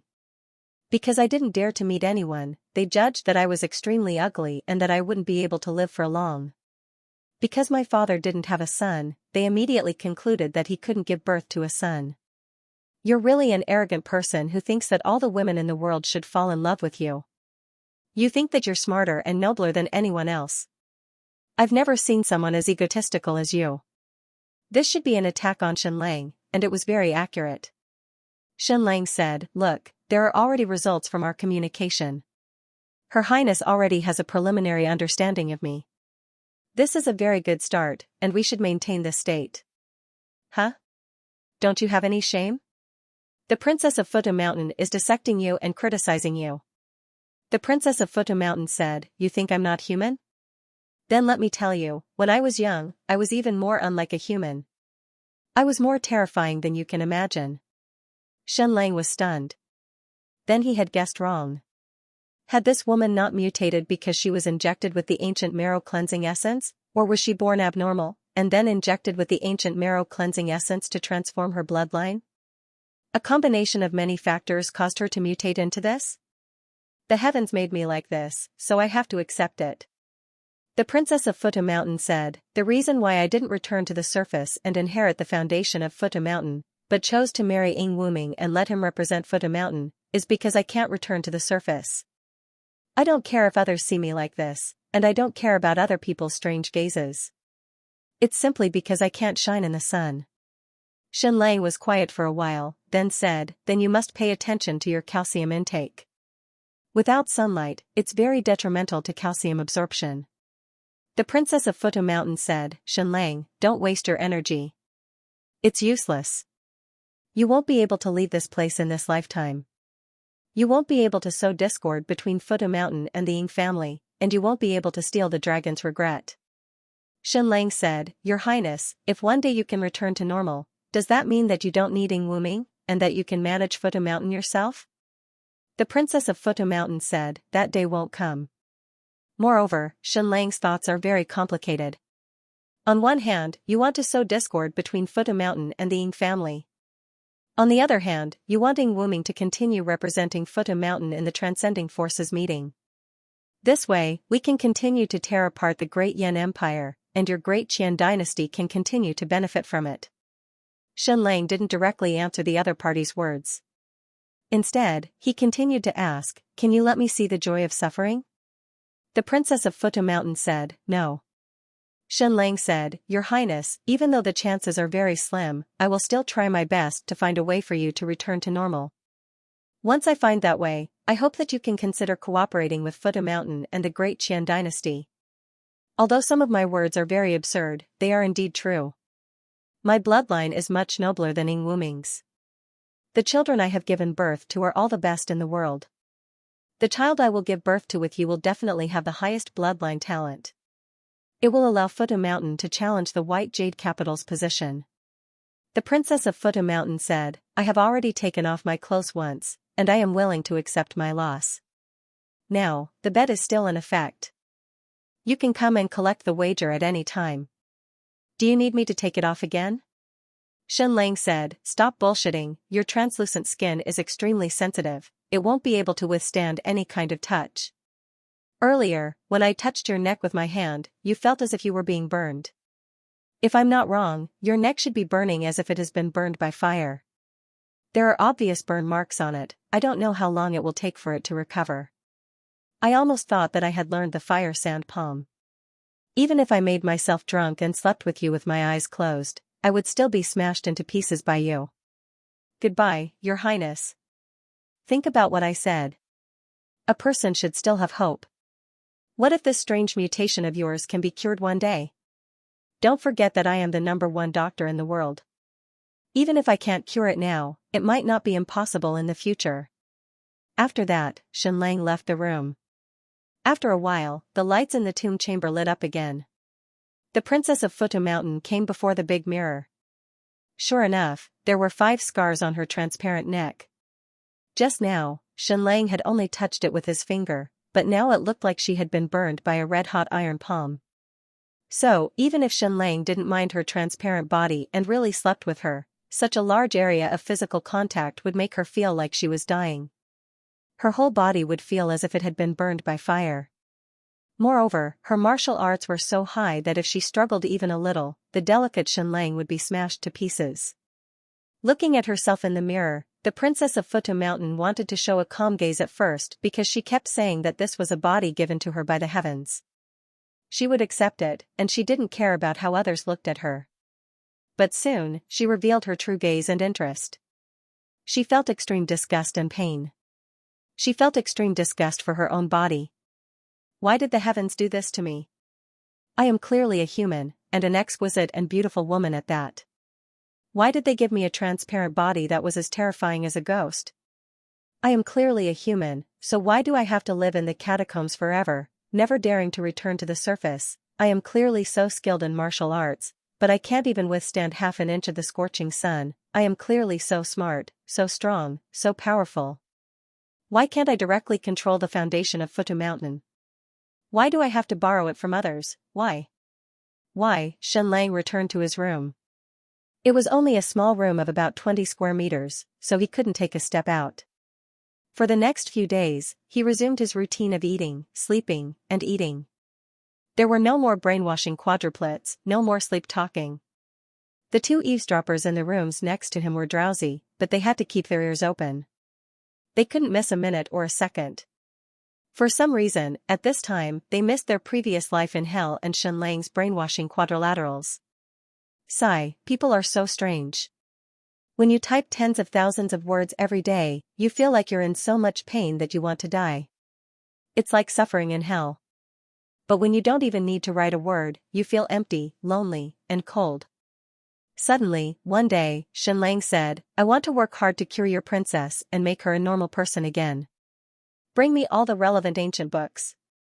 I am the #1 genius and handsome man. If there is anyone in the world who can cure Reninging, that person is me. Ren Ying, you are allergic to almost everything now, so it's impossible for you to have a child. Ren Ying, I will cure you. Next, Shenlang began to brainwash her again. At first, the sentence was very long, but in the end, it was constantly shortened to the above 8 words. Then, like a repeater, he kept repeating, Ren Ying, I will cure you. After repeating it 100,000 times, the eavesdropper broke down again, and Ren Ying was about to break down again. What? She's not called Ren Ying? That's not important. Finally, the princess of Futu Mountain replied, you should take care of yourself. For some reason, Shenlang felt that this sentence was a little familiar. But he didn't get the ancient books he wanted. Put on your clothes and follow me, the strong female warrior said. Why was Shenlang still not wearing clothes? This was also not important. Sister Fierce General, why is Her Royal Highness looking for me this time? Sister Fierce General, I noticed that you've become thinner recently, your figure has improved, and the shape of your face has also improved. Did you know? I used to have a strong female warrior called Xianxia. She was 8 feet tall, and her waist was also 8 feet. She was much more muscular than you. Later, she successfully lost 100 pounds and became a great beauty. The strong female warrior didn't say a word, as if she was deaf. But she had indeed lost some weight. Speaking of Xianxia, Shenlang couldn't help but fall silent. Prince Jin, Xianxia, Wu Lai, Ku Tu Huan, the 10 Lan brothers, and so on. These people were the most loyal to him. He wondered how they were doing now. Sister Fierce General, I actually noticed that the shape of your face is very good. As long as you successfully lose weight, you will definitely be a beauty. Also, you're very tall, and your legs are very long. As long as you lose weight, I guarantee that you will have a devilish figure. The strong female warrior turned a deaf ear and continued to lead Shenlang forward. But this wasn't the path to the big tomb. Instead, they kept walking upwards. Were they going to leave this underground city? Where were they going? After walking for a whole 20 minutes, there were thousands of steps in front of them. They didn't know where they would go. Then, the majestic female warrior stopped. Shenlang said, Are you going to knock me out? The other party nodded. Shenlang said, Be gentle, be precise. I'm afraid of pain, but you must not hurt my brain. The strong female warrior directly slapped him with her palm. Without saying a word, Shenlang directly fainted. Such a weak person was simply unheard of. Fortunately, there was no torture. Otherwise, he probably wouldn't even be able to survive the smallest punishment. This was a very tall mountain. On the mountain stood a lonely pavilion. There were 2 people inside. Ingguang said, I'm sorry, Brother Ren. Stupa Mountain Lord said, Brother Ing, we agreed on strategic mutual trust. This is very bad. I have already unilaterally revealed all of Stupa Mountain's secret bases and strategic resources to you. Why do you have to hide it from me? If not for the great Yan's Emperor's remorse of the dragon, how long are you going to hide it from me? Ingguang said, I'm sorry, it's my fault. Then, he took out a piece of paper and said, This is the strategic resources of our Xianxia kingdom. It's a strategic secret. Please take a look, Brother Ren. Stupa Mountain Lord received it and glanced at it. His face twitched slightly. Brother Ing, your son will marry my daughter. Not only will their child inherit the new Qian kingdom, but he will also inherit Stupa Mountain. Only by treating each other with sincerity, giving everything we have, and truly joining forces can we resist the mighty great Yan Empire, the Stupa Mountain Master said. There is no room for any rift between us. Ingguang cupped his hands and bowed. Brother Ren, it's all my fault. Stupa Mountain Lord said, All right, this page is over. The most important thing now is how to deal with the current crisis and how to counter the great Yan Emperor. Ingguang said, The only thing that can counter the remorse of the dragon is the remorse of the dragon itself. As long as we use strategic deterrence, we can force both sides into a stalemate. That's why I would like to ask for a few remorse of the dragon. Stupa Mountain Lord said, How many do you want? Ingguang said, I want 3. Stupa Mountain Lord was silent for a moment, then said, All right. If you want to deter the great Yan Empire, just 1 will do. After that, Ing Wuming can represent Stupa Mountain in the Transcendence faction meeting without any obstruction. Where do you plan to shoot the other two? Ing Guang said, one is in reserve, and the other is aimed here. Ing Guang tapped on the map again. Stupa Mountain Lord could not help but look at Shenlang and nodded. I have no objections to the first target, but are you sure you want to shoot the second one here? Yes, Ing Guang said. Stupa Mountain Lord said, all right, I will give you 3. Then, he said, this Shenlang should be crippled if possible. He is a scourge, and he is seducing my daughter. Ing Guang said, I know. Underground City, Great Tomb. Shenlang has been sent away, Stupa Mountain Lord said. The princess of Stupa Mountain responded indifferently. Stupa Mountain Lord said, daughter, he is seducing you? Yes, Stupa Mountain Princess said. Stupa Mountain Lord said, how do you feel? Stupa Mountain Princess said, like a clown performing. Stupa Mountain Lord said, before he left, he even said that he would cure you. Are you not tempted? Why don't you give him the relevant ancient records? He is indeed very smart, and a genius doctor. Stupa Mountain Princess said, the most important thing to do is to accept your fate. I have already accepted my fate. If I had any hope, I would have fallen into his trap. I would have been constantly exploited, and I would have fallen into complete despair. Daughter. Stupa Mountain Lord said, in a way, Shenlang is a devil, especially a devil that captures the hearts of women. Stupa Mountain Princess disdainfully smiled. The Stupa Mountain Master said, it doesn't matter if you're truly disdainful or moved, because he won't be able to return. Even if he does, he'll become a complete cripple, a cripple that's no different from a walking corpse. Stupa Mountain Princess was silent for a moment, then said, oh. Father is leaving. Stupa Mountain Lord got up and left. Farewell, father. After an unknown amount of time, Shenlang woke up again. He was in a completely unfamiliar place. A handsome but slightly pale face appeared in front of Shenlang. It was a pretty boy, and a rather exaggerated pretty boy. Your Majesty Shenlang, let me introduce myself. My name is Ing Wuk. The pretty boy said, you, Ing Guang, know me, right? Ing Wuk? When Shenlang heard this name, his eyes involuntarily narrowed. This person naturally knew Ing Guang's second son. Although Jiangli didn't think as highly of him as Ing Wuming, this person had a sweet mouth and was very likable. In terms of deep hatred, this person was definitely at the top. Ing Wuk was only 3 years old when he got engaged.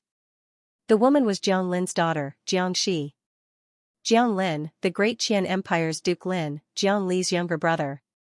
He was the absurd and unruly Duke Lin who would often get drunk under the roofs of commoners. He was the Duke Lin who died tragically in order to protect Shenlang. Ing Wuk and Xianxia were childhood sweethearts. They were like a perfect couple, a match made in heaven. Jiangli also loved Xianxia very much.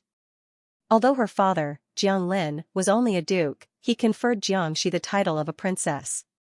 If things had developed normally, Ing Wuk and Princess Xianxia would have become an enviable immortal couple. However, after Jiang Li's sudden death, Ing Guang and his son killed the several thousand people of the Jiang royal clan. Ing Wuk personally killed his fiancée, Princess Xianxia. At that time, he was only 13 years old. And this Princess Xianxia was Shenlang's cousin. More importantly, he owed a great debt to the Duke Lin. Your Majesty Shenlang, please follow me, Ing Wuk said. Shenlang stood up and followed behind Ing Wuk as they headed outside. Your Majesty Shenlang, I heard that you were captured by my brother on purpose to steal the dragon's regret. To make my brother a cuckold and seduce the princess of Stupa Mountain? Ing Wuk said. Yes, Shenlang said. Amazing, amazing, Ing Wuk said. This is the first time I've seen such a crazy person. However, can you tell me now that your intentions are clear? How are you going to steal the dragon's regret? You don't even have the strength to truss a chicken. How are you going to escape? Shenlang said, it's harder than reaching the heavens. My head is about to explode, but I still can't think of a way. Ing Wuk said, then did you succeed in seducing the princess of Stupa Mountain? I failed. Shenlang said, 9 out of 10 people aren't satisfied with their lives. Then, Shenlang suddenly said, Ing Guang is here too, right? Yes, Ingwek said, my father is somewhere high up, but he doesn't want to see you. Oh. Shenlang said. Soon, Shenlang arrived at a huge fortress. He saw something familiar. It was a draconic power launcher with a dragon's regret on it. He could finally see the dragon's regret again. It really made him salivate. A strategic weapon of mass destruction. Shenlang's heartbeat sped up. Even if there was only one, Raging Tide City would be safe. Ingwek said, Your Majesty Shenlang, don't you want to steal the dragon's regret? This dragon's regret is right in front of you. Can you steal it? Shenlang said, I can't carry it. Ingwek said, then don't say or ask anything. Just do what I tell you to do, okay? Shenlang said, no problem. Ingwek said, the firing distance and target of this dragon's regret have already been set. The only thing you need to do is to activate the authority of the dragon's regret and let it fire. This was Shenlang's greatest strategic value. Stupa Mountain had a lot of dragon's regret, but they couldn't fire it. On the 6th of September, the Great Yan Empire fired a dragon's regret, destroying Huanlu City and dealing a fatal blow to Yinguang. This directly intimidated the Xianxia Kingdom and Stupa Mountain. These days, Ying Wuming kept a low profile in Flame Capital. He didn't take the initiative to visit any Transcendental Powers representatives. It was as if he was here for a visit, not to represent Stupa Mountain at the Transcendental Powers meeting. Therefore, even though Ingwek was calm, this dragon's regret was extremely important. If it was successfully fired, Yinguang would have successfully counter-deterred the Great Yan Empire. Both sides would once again fall into a strategic balance. Then, Ying Wuming would once again become active. He would officially represent Stupa Mountain at the Transcendental Powers meeting, representing the Xianxia Kingdom and Stupa Mountain to become independent and break away from the Great Yan Empire's Eastern Order. If the launch failed, then Ying Wuming would no longer mention the Transcendental Powers meeting. Stupa Mountain's elder would go to Flame Capital to attend the meeting and continue to support the Great Yan Emperor's Eastern Order. Stupa Mountain and the Xianxia Kingdom would continue to hide. Therefore, the dragon's regret before Shenlang would completely determine the future and fate of the entire Eastern world. It represented whether the Great Yan Empire would officially fall apart. Therefore, after the Battle of Dingyuan City, the entire Eastern world would undergo drastic changes. Almost every key step would affect the fate of the world. Of course, this was beneficial to Shenlang. He was completely optimistic about Yinguang and Stupa Mountain's independence. He was even more delighted that Ying Wuming would represent Stupa Mountain in the Transcendental Powers meeting. Only when these two giants were at odds with each other would the weak Great Qian Empire have room to breathe. Your Majesty Shenlang, don't blame me for being despicable. Ingwek unsheathed his sword and placed it on Shenlang's neck. If you can't launch this dragon's regret, then you're worthless. I'm going to chop off your head. Shenlang came to the Dragon Power Launch Center and wanted to read the target of this dragon's regret. However, he wasn't a computer, so he couldn't read it. He only had the right to fire.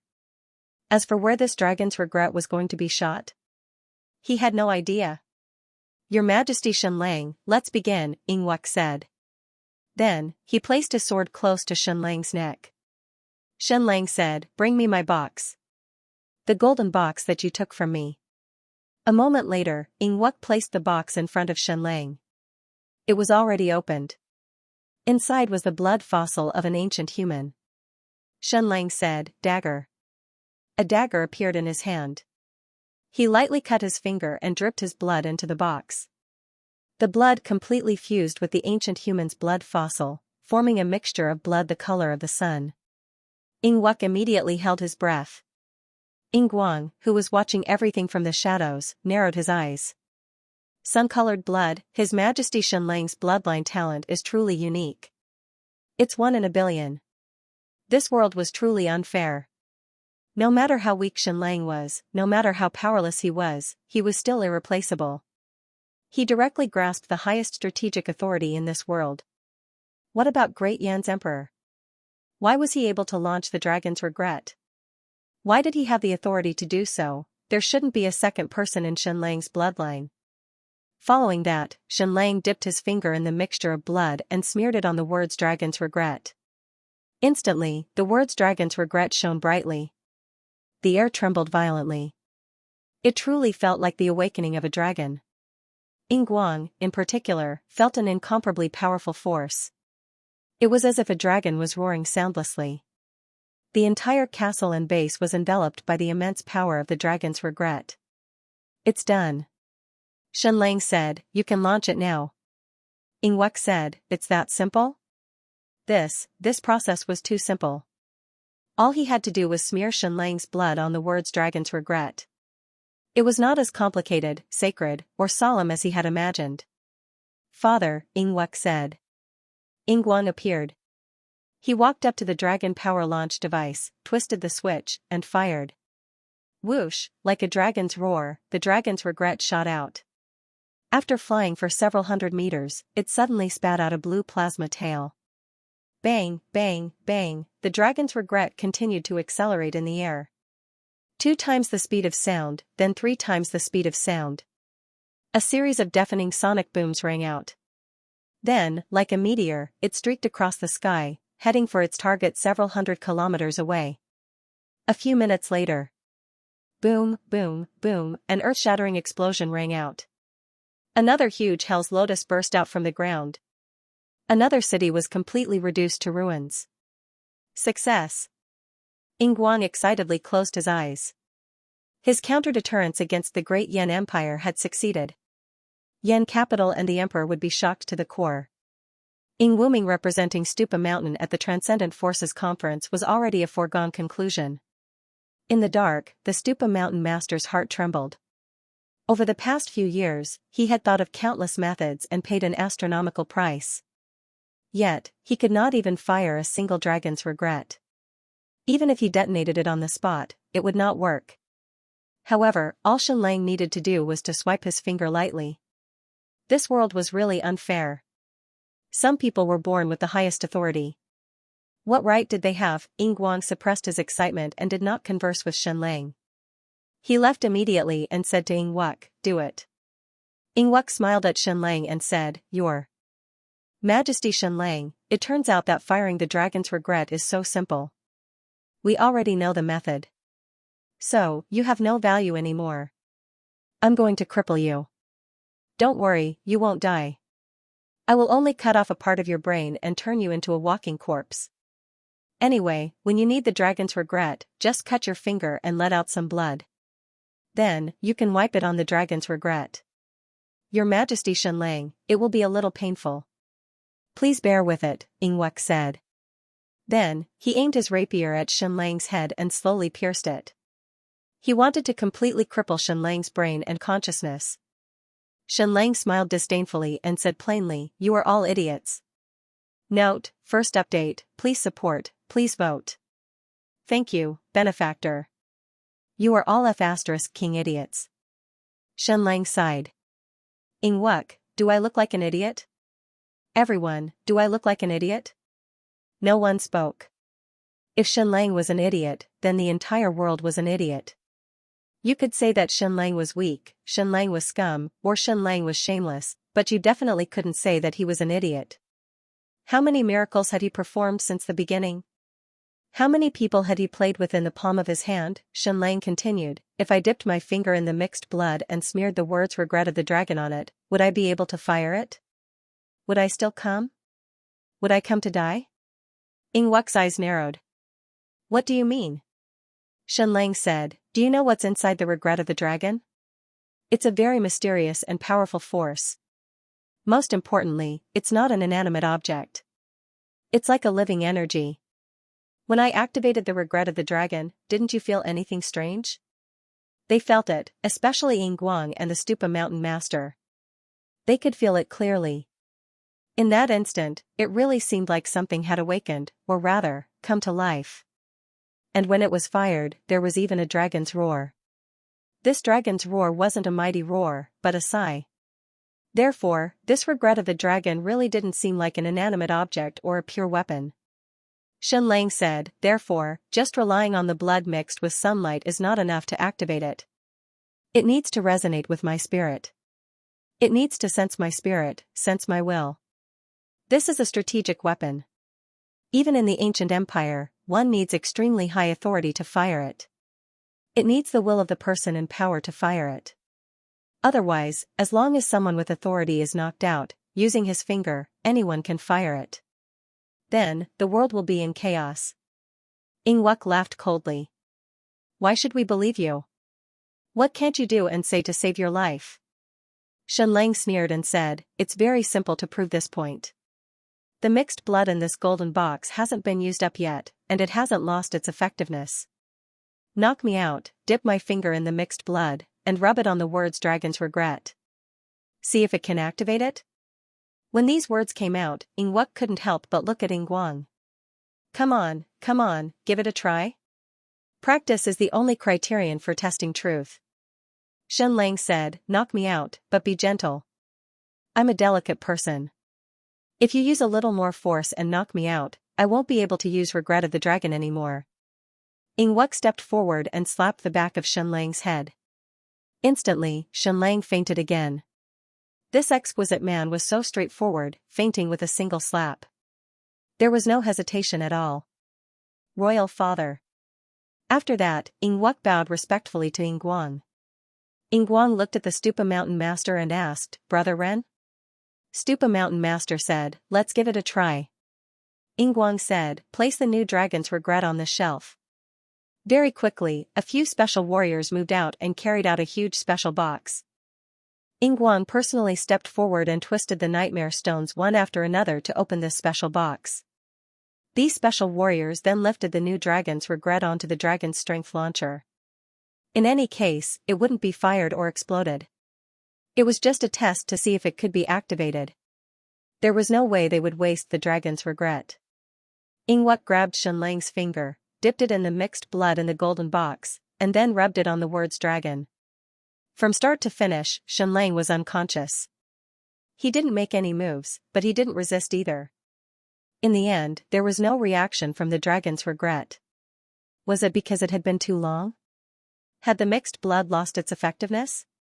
From the second layer of the golden box, Ingwuk took out a little bit of the fossilized blood of the ancient humans. Then, he cut open one of Shenlang's fingers and dripped a drop of blood into it. Once again, he concocted a mixture of sun rays. Then, he dipped Shenlang's finger in the blood and rubbed it on the words dragon. Very quickly, the sun's light mixed blood completely seeped into the words and disappeared without a trace.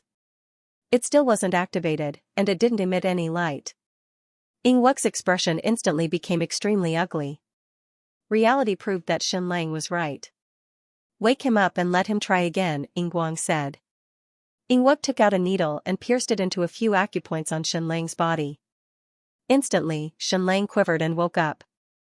Ah, you cut another finger of mine? Why did you have to make such a big cut? What if there's a scar? What should I do? Shenlang flew into a rage. This hand of mine is used to caress the most beautiful woman in the world. This hand of mine is used to write immortal poems. What if there's a scar in the future?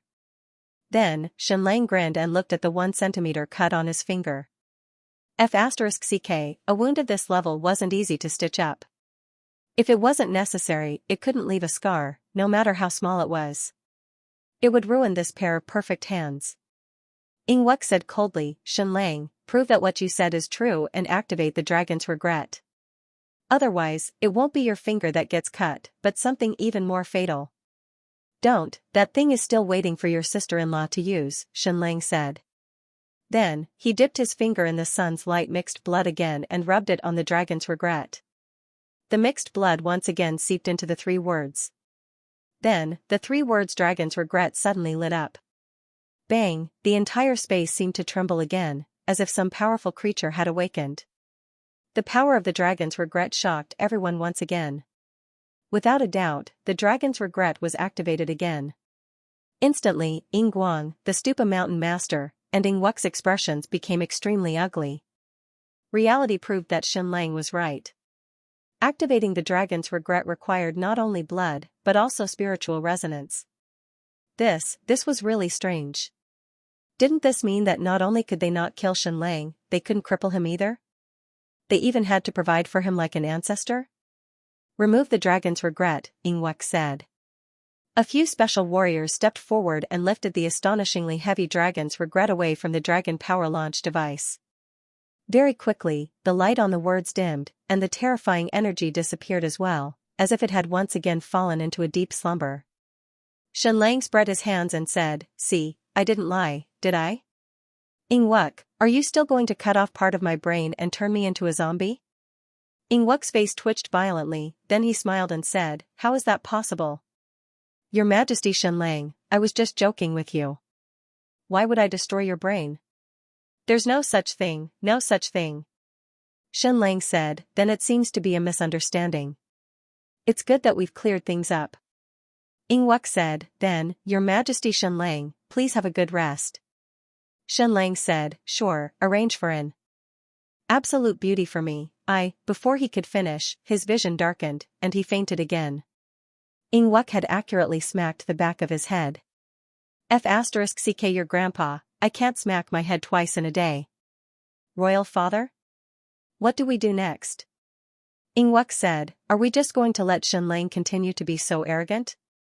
Ingwang said calmly, "What do you think is the most painful thing for someone like Shenlang?" Ingwuk said, "Castration?" Ingwang shook his head and said, "No, there's something even crueler than that, and that is for him to personally destroy everything he loves." Ingwuk looked at the Stupa Mountain Lord, but the latter seemed not to have heard him. He just quietly looked towards the north. A few hours later, a Stupa Mountain Eagle rider came from the north. He swooped down and reported to the Stupa Mountain Lord, "Your Highness, the regret of the dragon exploded in the main city of the Yulan nation. The entire city was burning and reduced to ruins. The number of casualties is uncountable." When he said this, the Stupa Mountain Lord and Ingwang looked at each other and exchanged the excitement in their hearts. Even though they had seen the regret of the dragon with their own eyes, they were still very shocked to hear that it had successfully destroyed the main city of the Yulan nation. This was the first time they had used a strategic weapon, and it had directly destroyed an entire city. This feeling was very strange, as if they had grasped the power of heaven and earth. It was a wonderful feeling, as if they were in control of the universe and wielding supreme power. The Stupa Mountain Lord said, "Fu Jiuming's attendance at the Transcendence Conference is already a foregone conclusion. Next, we will wait for the shock of the Flame Capital and the Emperor." On the 15th of September, the regret of the dragon destroyed the main city of the Yulan nation. On the 19th of September, the Eagle Rider brought the news to the Flame Capital. In an instant, the entire Flame Capital was shocked into silence once again. Everyone was trembling. The last time Huanlu City was destroyed by the regret of the dragon, the entire Flame Capital was wailing. In the second half of the war, the entire nation mourned. The Crown Prince beat his chest and stamped his feet, Duan wept blood, and the court officials wailed and yelled for blood. At that time, it gave people the feeling that the Great Yan Empire was about to send out 1,000,000 soldiers to avenge the innocent victims of Huanlu City. This time, the Yulan nation's main city was once again razed to the ground by the regret of the dragon. The Flame Capital's reaction was, no reaction. The Crown Prince did not react, the cabinet did not react, and the court officials did not react. The only one who reacted was the king of the Yulan nation.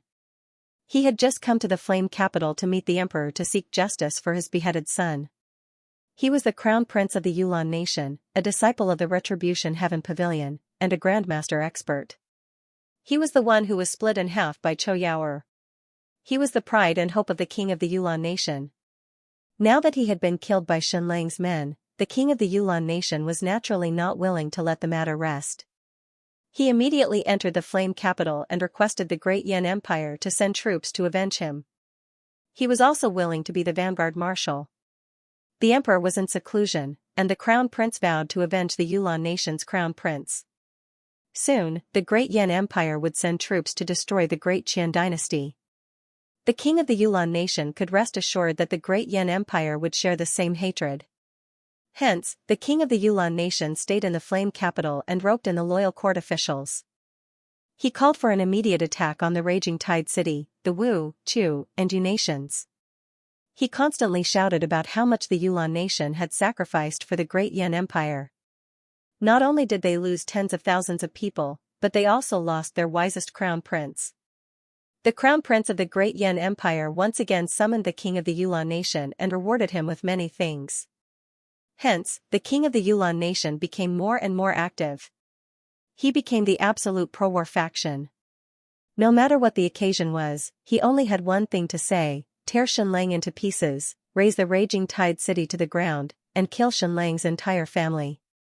Today, the king of the Yulan nation was going to visit Prince Lian of the empire. He was prepared to join forces with the pro-war faction in the Flame capital to launch another war to destroy Xianlang. In the end, while he was still eating breakfast, he received a shocking news. The main city of the Yulan nation was gone. It had been razed to the ground by a dragon's regret. In an instant, he vomited and was completely dumbfounded.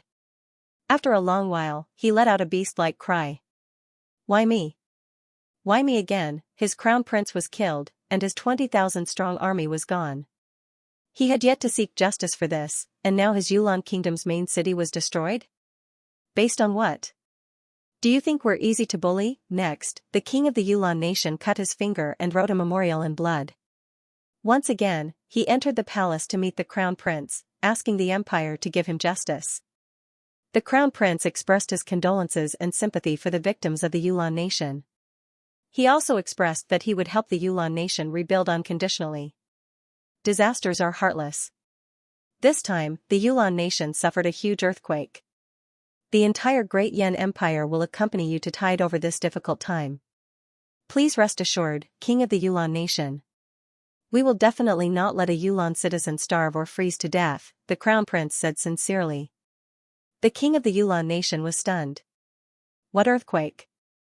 There was no earthquake in the Yulan nation? Your Highness, it was the dragon's regret that destroyed our main city. It wasn't an earthquake. There was no earthquake, the king of the Yulan nation roared angrily. The crown prince said, it was an earthquake that caused a fire. It was written clearly in the intelligence report. Then, he threw a few memorials in front of the king of the Yulan nation. His gaze turned cold. At the same time, the entire hall was shrouded in a terrifying murderous aura. The king of the Yulan nation trembled and clenched his teeth. He looked like he was about to explode. This is too much.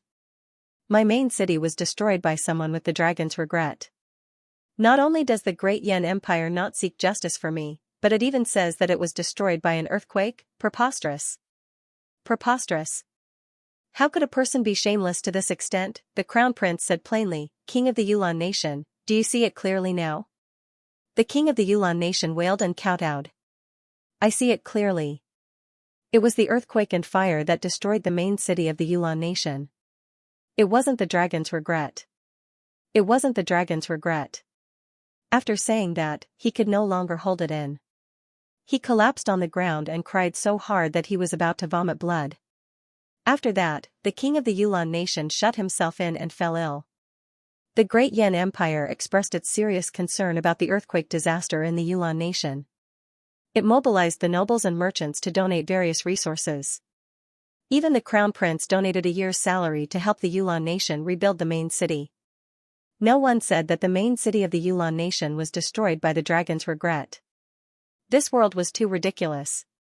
People were constantly pointing fingers at a deer and calling it a horse. This reminded people of modern Earth.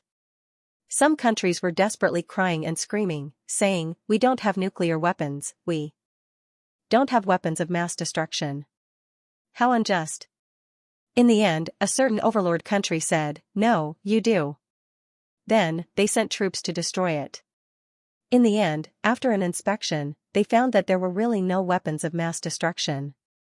I'm sorry to have wrongly accused you, but their corpses have already rotted. Meanwhile, a certain country kept conducting nuclear tests and detonating nuclear bombs. They also announced to the world that they had conducted nuclear tests, that they had nuclear bombs, and that they had nuclear missiles. However, a certain overlord country acted as if they did not hear it. They had no choice but to ask scientists to come forward and say that they had captured the relevant air and did not find any materials related to the nuclear bomb explosion. In the end, the upright President Putin could not hold it in anymore. He directly told the overlord country that they had indeed launched a nuclear bomb. Why did the Great Yan Empire deny that the main city of the Yulan nation was not destroyed by the dragon's regret, but by the earthquake? Why did they completely block the relevant information? Because once they admitted this, it would be equivalent to admitting that the Great Qian nation and Stupa Mountain also had the ability to launch the dragon's regret. This proved that they also had the power to deter others. Of course, no one in the Flame Capital was stupid.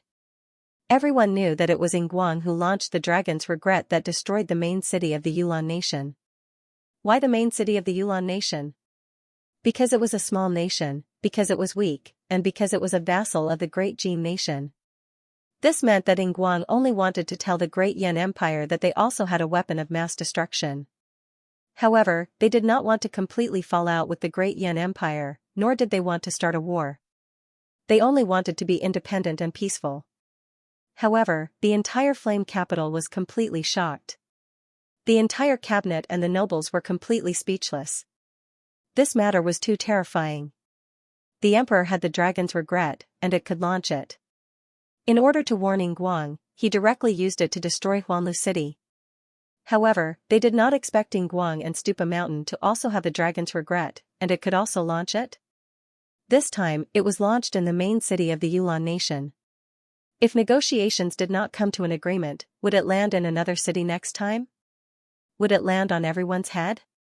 Many people were completely shocked and frightened. They did not dare to express any opinions. Now, everyone finally understood. Shenlang claimed that he had the dragon's regret, but he basically did not have it. Yinguang and the Great Yan Empire both claimed that they did not have the dragon's regret, but in reality, they did, and they had launched it at each other. The Transcendental Forces meeting was getting closer and closer. On the 20th of September, the Crown Prince of the Great Yan Empire once again visited King Qian's residence. Once again, he met the new Crown Prince. Both of them chatted merrily and even played a game of Go. Their relationship was very harmonious, and the Crown Prince even stayed in King Qian's residence for a meal. "It is the honor of the Ying family to have a meal in my residence, Your Highness." Ying Wuming's attitude was even more respectful than before. If he could kneel, he would definitely not stand. If he could stand, he would definitely not sit. The Crown Prince smiled and said, "Today's lunch was delicious and fragrant. I ate an extra bowl of rice than usual. Your chef did a good job, and he must be rewarded." Immediately, hundreds of people knelt outside and kowtowed. "Thank you, Your Highness." Next, a eunuch beside the Crown Prince brought out a plate of golden melon seeds, and each servant was given one. "Brother, I'm not in a hurry to return to the palace." "How about another game of Go?" the Crown Prince said. Ying Wuming said, "If Your Highness does not mind my crude Go skills, I will gladly accompany you." Next, both of them played Go again. The Crown Prince said, "Brother, I heard that your father-in-law is not feeling well. Is he feeling better recently?" Ying Wuming's father-in-law? He had many fathers-in-law, and he had a few sons. However, he only had one true father-in-law, and that was the Stupa Mountain master. Ying Wuming said, "My father-in-law was injured more than 20 years ago. Recently, he has been getting older, and he has been acting up from time to time. A few days ago, he sent a letter saying that he wanted to come to Flame Capital to attend the Transcendental Forces meeting. However, he vomited blood the moment he got out of bed. Hence, the others in Stupa Mountain dared not let him go out again. My wife, Her Highness, also knows that she cannot be exposed to the wind or the sun." Sigh. The Crown Prince said, "It's not easy for you either." Ying Wuming said, "I've said it more than once, and my father has also said it many times. Although I, Ying Wuming, am the son-in-law of Stupa Mountain, I am still the Crown Prince of the New Qian Kingdom. It is not suitable for me to attend the Transcendental Forces meeting." "What's going on?" "Your Highness, please rest assured. Stupa Mountain has already sent another representative. He should be on his way and will arrive at Flame Capital soon." The Crown Prince said, "Oh? Who will be representing Stupa Mountain to attend the meeting? This is indeed a little pressing. The meeting will be held in 3 days' time." Ying Wuming said, "It's the Floating Sea Hall Master's martial uncle." The Crown Prince said, "I know him. His handwriting is quite good, and he likes to drink. This time, we must make him drunk." Ying Wuming said, "In that case, I will first thank your highness on behalf of Marshal Uncle Ren." Next, both of them continued playing Go. After a while, there was a sudden rush of footsteps from outside. It sounded like someone was panicking. "Son-in-law, something bad has happened. Hall Master Fu Hai was ambushed on his way to Flame Capital. We don't know if he's dead or alive." It was a Stupa Mountain warrior. Ying Wuming's expression changed drastically. He trembled and said, "How is that possible? Who would dare to ambush a representative from Stupa Mountain? Furthermore, Marshal Uncle Ren is so skilled. He brought dozens of Special Forces warriors with him." The Stupa Mountain warrior outside said, "The enemy detonated an energy core. Hall Master Fu Hai's envoy was almost completely annihilated. He himself is on the brink of death." Ying Wuming said in pain, "How could this be? How could this be? Who could it be? Who could be so deranged as to use an energy core to attack the Stupa Mountain envoy? Who else could it be?" After all, after the Battle of Dingyuan City, all the bad things could be attributed to Shen Lang. Who used the regret of the dragon to destroy Huanlu City? Shen Lang, because he had shot the regret of the dragon. Who used the regret of the dragon to destroy the capital of the Yulan Kingdom? Or was it Shen Lang, because he was the only one who had shot the regret of the dragon? Not long ago, he had fired dozens of them at once, destroying the Jin Crown Prince's army of hundreds of thousands. Who used an energy core to attack the Stupa Mountain envoy? It was still Shen Lang, because he had used an energy core to blow up the Sky Sea Pavilion. His Majesty Shen Lang was going to turn the tables on Bitter Joy and become the world's #1 scapegoat. Ying Wuming knelt down and kowtowed. "Your Highness, what should we do? There are only 3 days until the Transcendental Forces Conference, and the Stupa Mountain envoy was almost completely annihilated. Can Stupa Mountain be absent?" The Crown Prince said, "Of course not. This Transcendental Forces Conference is especially important. Even the White Jade capital will send a representative. Stupa Mountain cannot be absent." Ying Wuming said, "But it is too late for Stupa Mountain to send a representative. What should we do? Who will represent Stupa Mountain at the conference?" The Crown Prince said, "Don't we still have younger brother? You are Stupa Mountain's son-in-law. It is only right for you to represent Stupa Mountain at the conference." "Me representing Stupa Mountain? Is this appropriate?" Ying Wuming said, "I feel very uneasy. Is this appropriate?" The Crown Prince smiled. "It is appropriate. Apart from younger brother, there is no one else." Ying Wuming shook his head. "Perhaps things have not reached that stage yet. Perhaps Fu Hai Hall's martial uncle will still wake up and attend the conference." The Crown Prince did not speak again. He held a chess piece in his hand and gently tapped it on the table. Although he wore a smile on his face, his eyes were cold.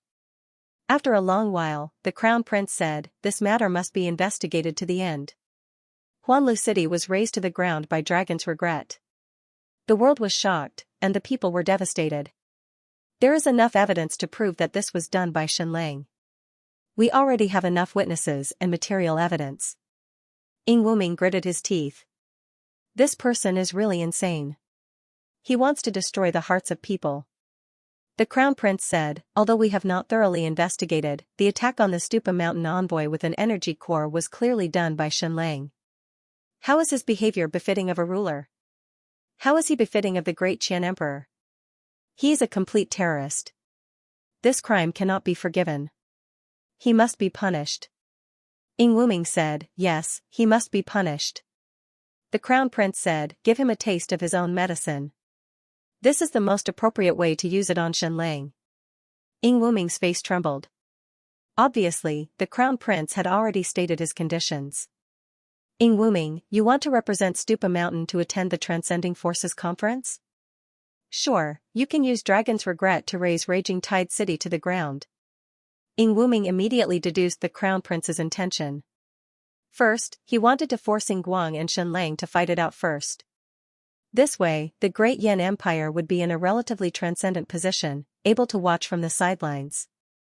Second, the Great Yan Empire suspected that Shen Lang had fallen into the hands of Ying Guang and his son, which was why Ying Guang could use Dragon's regret. This time, the crown prince wanted Guang to use Dragon's Regret to destroy Raging Tide City to prove this point. Xianxia would definitely not take the initiative to destroy Raging Tide City. If Dragon's Regret did not destroy Raging Tide City this time, it proved that Guang and Stupa Mountain did not have the ability to use Dragon's Regret alone. It was only because they had captured Xianxia. Seeing that Wuming did not respond for a long time, the crown prince said, "Younger brother, is there a problem?" Wuming shook his head and said, "No problem. I will follow your majesty's orders. I will seek justice for the innocent victims of Huanlu City and punish Xianxia severely." The crown prince said, "I will wait and see. If necessary, the Transcending Forces conference can be postponed for a few days." This was an even more direct threat. Wuming could only attend the Transcending Forces conference after Guang fired Dragon's Regret at Raging Tide City. "I will follow your majesty's orders. I will not let your majesty down." Wuming knelt and kowtowed. When Xianxia woke up again, he was already in a familiar room. It was the same bed, the same floor, and the same quilt. The majestic female warrior was still standing at the door, but she seemed to have lost some weight. "Sister Fierce General, I missed you so much," Xianxia said. "In the days that I was away, I always felt that you were especially close." Xianxia stepped forward and gave the majestic female warrior a hug. Instantly, the other party stiffened and almost trembled. "I wonder if Princess Reninging missed me during the days that I was away?" Xianxia said, "You must help me tell her that Reninging, I will cure you. Hurry up and give me the ancient manual so that I can study it and cure her." The majestic female warrior once again turned her back to him and remained silent. Xianxia began his diligent bodybuilding career. He did 12 push-ups and 13 sit-ups. Impressive. In the next 2 or 3 days, Xianxia brainwashed her again. "Reninging, I will cure you. Give me the ancient manual." It was as if all his thoughts were focused on curing the princess of Stupa Mountain. He had completely forgotten his main mission, which was to steal the regret of the dragon. Without it, how could he protect Fury Tide City? Without it, how could he deter Guang, Stupa Mountain, and the Great Yan Empire? But he was too weak to even protect himself. How could he steal the regret of the dragon, which weighed more than 10,000 kilograms? That was a fool's dream. It was as difficult as ascending to the heavens. It was an impossible mission. Just as he kept repeating, "Reninging, I will cure you," the majestic female warrior's eyes occasionally flashed with a trace of pain. It had been a few months. Most of the time, she had been monitoring Xianxia 24/7. Xianxia was still saying that he would cure the princess of Stupa Mountain. But this was no longer the same place. Even though the room was the same, the location had changed. Moreover, the princess was no longer here. But this majestic female warrior couldn't say anything, not a single word. She felt that Xianxia was very pitiful. He was the emperor of Great Qian, but such a fragile and delicate person had been imprisoned for a few months. Yet, he did not break down. If it were anyone else, they would have broken down long ago. The next day, the majestic female warrior entered the room again. She said to Xianxia, "Put on your clothes and follow me." Xianxia said, "Are we going to see Reninging? If not, just knock me out. Remember to be gentle. Don't knock me silly. You must knock me out instantly. I am very afraid of pain." Ah. The majestic female warrior's hand hit Xianxia accurately. He fainted immediately. The majestic female warrior caught him. Her face twitched slightly. When Xianxia woke up again, he was already in a fortress. It was exactly the same as the fortress that fired the regret of the dragon. He was surrounded by thick rock walls. There was only a small hole for the regret of the dragon to fly out. When he opened his eyes, Ingwek's pretty face appeared in front of him again. This time, he woke him up on the launch platform. In front of him was the Dragon Power launch device. It was the same one that had been launched a few days ago. The regret of the dragon was placed on the launch device. As long as it was activated, it could be launched. Ingwek pulled out his sword and pressed it against Xianxia's neck. He said, "Your Majesty Xianxia, we still have to go through this. Please activate the regret of the dragon. We are going to launch a second time." Xianxia said, "Which city are we going to destroy this time?" Where are we? Don't ask what you shouldn't ask, Ingwek said. Shenlang looked out through the launch platform. He realized that there were snowflakes floating in the sky. The air was very cold. It was only the beginning of autumn in September, but it was already snowing? It was still a scorching summer in Furious Tide City. Was this the extreme north?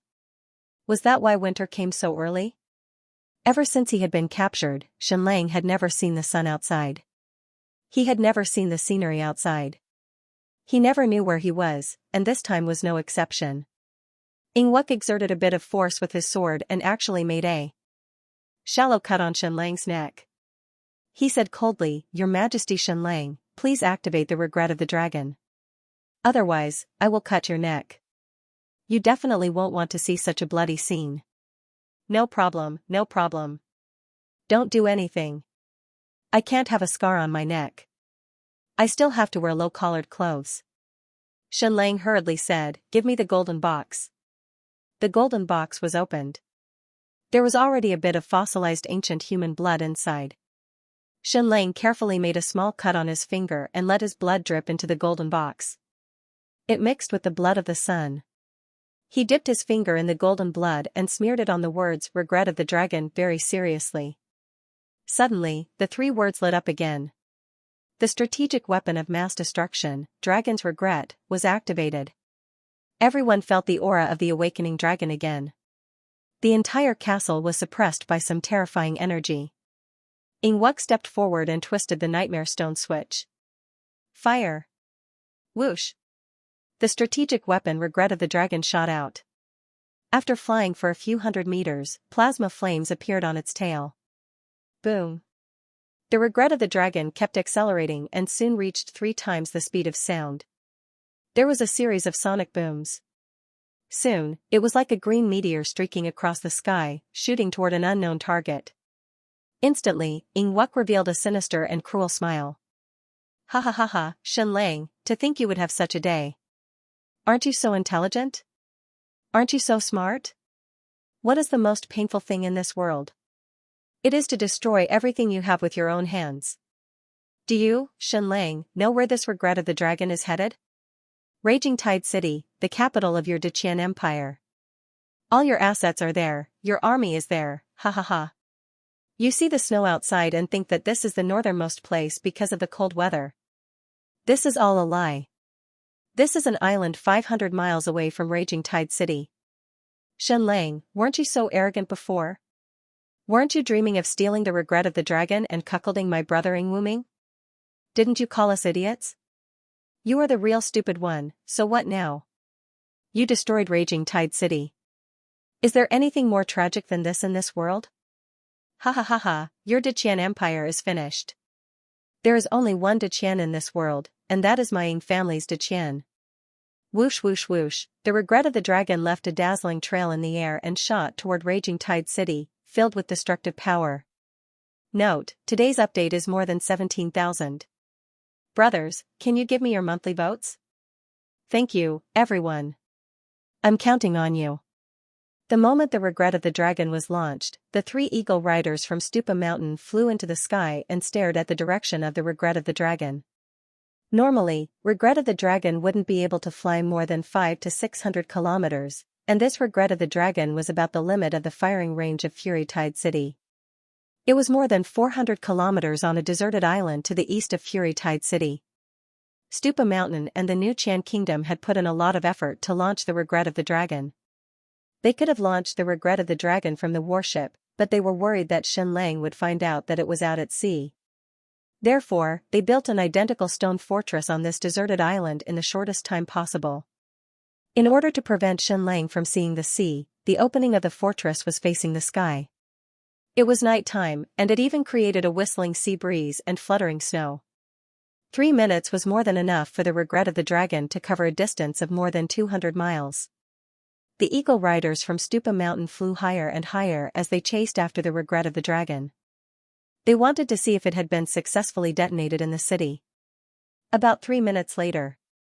Boom, boom, boom, they couldn't hear anything from so far away, but the 2 eagle riders could clearly see a ball of fire in the direction of the Raging Tidewater City. Of course, it was too far away, so it was already amazing that they could see a fireball. Immediately, one of the eagle riders returned to the deserted island and descended into the fortress. He bowed and said, "Second Prince, the regret of the dragon has been successfully detonated. The target has been completely destroyed." Ingwuk was ecstatic when he heard this. Even though he didn't think there would be any surprises, he was finally relieved. "Awesome, this is awesome, ha ha ha ha, Shenlang, you idiot.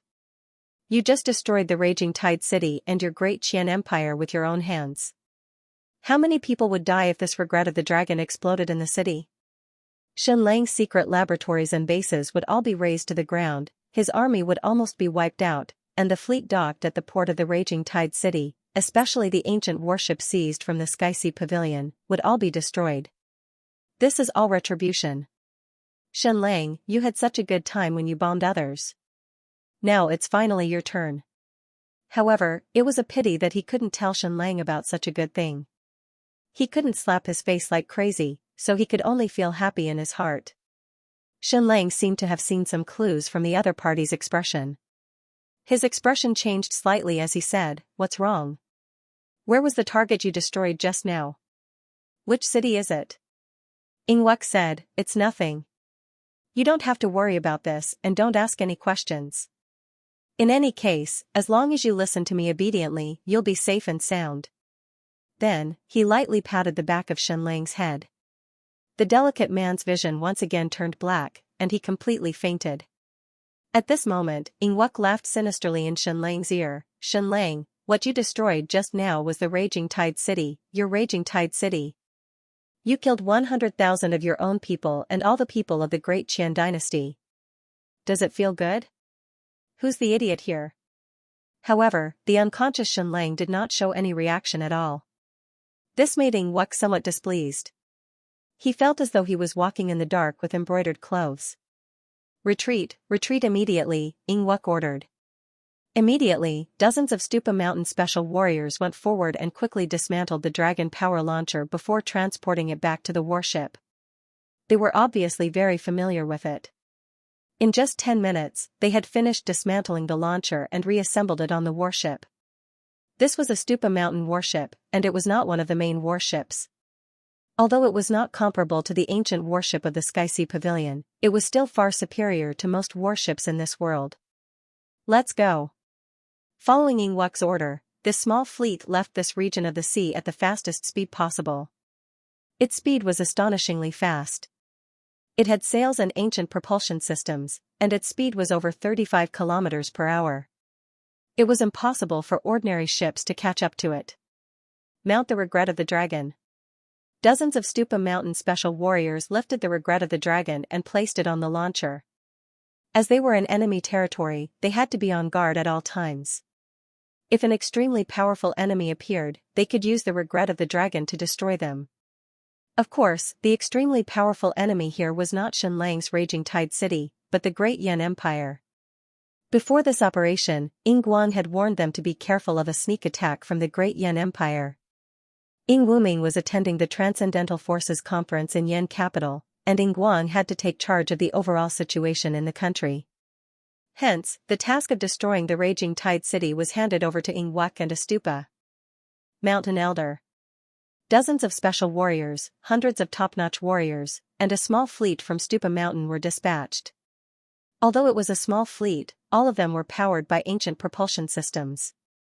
They had giant crossbows, energy cores, and anti-air crossbows. They were extremely powerful, and even if they encountered the main forces of the Shenlang fleet, they would not be afraid. Of course, even so, the fleet from Stupa Mountain was very careful when entering this region of the sea. They first sent eagle riders to monitor from high above, and immediately avoided any ships they encountered to ensure that they were not discovered. Along the way, they did not encounter any of the Shenlang's patrols. This was because the ocean was too vast. As long as they did not follow a fixed route, it was too difficult to encounter them. Moreover, any ship's field of vision was only about 20 kilometers, because this world was circular. Not only that, Ingwuk also discovered that the Shenlang fleet was shrinking on a large scale. Obviously, because of the capture of the Shenlang, they had adopted a conservative strategy. Return to the base. Following Ingwek's order, the small fleet quickly flew south under the cover of the night. The entire process was done without anyone knowing. He glanced at the unconscious Xianxia, and then at the regret of the dragon on the launch device. He was extremely excited. The feeling of destroying a city in an instant was too wonderful, and the feeling of holding supreme power was even more wonderful. It was a pity that the Stupa Mountain Master had only given him 3 regret of the dragon, and this was the last one. Basically, it would be used to maintain a strategic deterrent and would not be launched again. Moreover, in the future, the new Qian kingdom would belong to Ingwuming, and Stupa Mountain would also belong to Ingwuming. Ingwek had never thought of competing with Ingwuming. In fact, he even had some respect for this elder brother of his. Suddenly, he sighed softly and said to himself, being able to destroy the raging tide city with my own hands is enough. It feels good enough. He then went to the unconscious Xianxia and looked at the other party's incomparably handsome face. Although he had just destroyed the raging tide city, he still felt that it was not enough. However, his father and the Stupa Mountain Master's orders were very clear. He must not harm a single hair on Xianxia's head. So how should he humiliate him? After hesitating for a moment, Ingwek untied his belt and was about to pee on Xianxia. So what if you are Jiang Li's son? So what if you are the great Qian Emperor? However, before he could take off his pants, a Stupa Mountain Special Force warrior suddenly rushed in and was shocked to see his actions. Ingwek said coldly, "You didn't see anything, understand?" "Yes." The Stupa Mountain warrior said hoarsely, "Second prince, come quickly. Something big has happened." Ingwek had failed to successfully humiliate Xianxia, so he expressionlessly fastened his gold jade belt. At this moment, an extremely urgent bell rang from outside. Enemy attack, an ear-piercing alarm sounded throughout the entire fleet, and almost all the warriors rushed out. Ingwek couldn't help but shiver. What was going on? Was Xianxia's fleet attacking? Or was it the Great Yan Empire? After rushing out of the deck, Ingwek said sternly, "Where are the enemies?" There were no enemies on the vast sea. The eagle rider in the sky shouted, "Second prince, in the sky, the regret of the dragon is shooting towards us." Ingwek looked up and couldn't see the regret of the dragon. Then, he immediately rode on a giant eagle and rushed into the sky. I see it, a regret of the dragon was shooting from the north. It was currently flying in the sky, leaving a long trail of flames behind. Its target was Ingwek's fleet. Immediately, Ingwek's entire body trembled. Where did this regret of the dragon come from? Furious Tide City? It couldn't be Furious Tide City. Firstly, Furious Tide City had already been destroyed, and they didn't have the regret of the dragon. Moreover, Xianxia was in his hands. No one in Furious Tide City had the authority to fire the regret of the dragon. The Great Yan Empire, it must be the Great Yan Empire. This time, forcing the Ing clan to destroy Furious Tide City was the Great Yan Empire's will. Not only did they want to watch from the sidelines, but they also wanted to lure the snake out of its hole and settle things once and for all. Ingwek immediately understood the Great Yan Empire's motive for firing the regret of the dragon. First, they wanted to destroy Stupa Mountain's fleet and the precious dragon power firing device. Most importantly, they wanted to kill Xianxia. As long as Xianxia was dead, Ingguang and Stupa Mountain's regret of the dragon would be useless. What should I do? What should I do? Ingwek's head was about to explode. The regret of the dragon in the north was getting closer and closer. It was at most 200 kilometers away. At this moment, a Stupa Mountain elder rushed up on a white eagle and used a pair of binoculars to look at the regret of the dragon in the north. This regret of the dragon is flying very slowly. It must have been fired from very far north, the Stupa Mountain elder said. But no matter how slow it is, it will take at most 3 minutes to arrive. In such a short time, our fleet won't be able to escape the attack radius. It must be the Great Yan Empire, it must be. Ingwek trembled. They must have discovered us, and they are very despicable. They waited until we destroyed Furious Tide City before firing the regret of the dragon at us. The Stupa Mountain elder roared, "Everyone knows it's the Great Yan Empire, but this is meaningless now. What should we do next?" What should we do? Ingwek said, "Take Xianxia and run. It doesn't matter if the fleet is destroyed. As long as we can protect Xianxia's life, we will still have a strategic deterrent." The Stupa Mountain Elder said angrily, "This fleet is worthless, but the dragon's strength launcher is priceless. If it's destroyed, where will we find a second one? It's even more valuable than the regret of the dragon. Moreover, Xianxia is so fragile. If the regret of the dragon explodes, will he be able to survive? A gust of wind will blow him to death." Ingwuk was burning with anxiety. The regret of the dragon from the Great Yan Empire was getting closer and closer. What should they do next? If everyone abandoned the fleet and escaped, they could still survive by diving into the sea. However, Xianxia might not survive. He was too fragile. More importantly, the dragon's strength launcher was too important. Were they just going to let it be destroyed? "Wake up Xianxia, wake up Xianxia," the Stupa Mountain Elder shouted. "He cherishes his life, and he's smart and cunning. He might have a way." Ingwuk controlled the white eagle to dive down. When it was still dozens of meters away, he jumped down and rushed to Xianxia. He pierced the needle into his body and woke him up. Xianxia shuddered abruptly and sobered up. "What's wrong?" Xianxia said, "You look like Ingwang is dead." At this critical moment, Ingwuk did not care about Xianxia's words. He dragged him out and pointed to the northern sky. Xianxia glanced over and saw a regret of the dragon shooting towards him from the north. F***ck, F***ck. Xianxia trembled. Regret of the dragon? Where did this come from? The Great Yan Empire, the Great Yan Empire. Ingwuk said, "Xianxia, this regret of the dragon will explode in 2 minutes at most. We can still escape by diving into the sea, but you can't. If you don't want to die, think of a way to save yourself. F***ck, F***ck, F***ck, F***. CK. Xianxia kept cursing. Where is this? Why are we encountering the Great Yan Empire's fleet? Next, Xianxia stared at the regret of the dragon flying in from the north. He chattered on and on about all sorts of data. Flying speed, about 400 meters per second. Another 150 seconds to hit us. Then, Xianxia quickly took a pen and paper. The AI quickly calculated and drew the flight path. Telescope, telescope, Xianxia took the telescope and gestured in the air, looking very profound. Ruler, ruler. Triangular ruler, triangular ruler. Then, Xianxia kept correcting the flight path on the paper. Quick, quick, quick. Ingwuk said sternly, "There's no time." He loaded the ship with ancient equipment as fast as he could. The hundreds of warriors in the fleet all put on special armor, ready to jump off the ship and dive into the sea. Once the regret of the dragon exploded, they would only have a chance of survival if they hid at the bottom of the sea. However, most people did not have oxygen in their armor. The regret of the dragon was getting closer and closer. Xianxia was still making complicated calculations. Soon, the white paper was filled with formulas. There were more than 10 lines. Half of the time had passed. Look at the situation. You still have time to write? The regret of the dragon is about to hit us and explode. Ingwuk roared. Xianxia finished his calculations and said, "There's only one way. No weapon can stop the regret of the dragon, unless it's on its own. We still have another regret of the dragon. Launch it immediately and intercept the Great Yan Empire's regret of the dragon."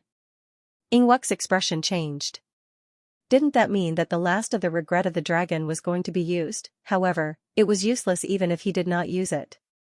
Once the Great Yan Empire's regret of the dragon exploded, the dragon power launcher would be destroyed, and the regret of the dragon would be destroyed. What's the probability of success? Ingwuk asked. Xianxia said, 70%. 70% at most. This is an emergency. Do you want to try?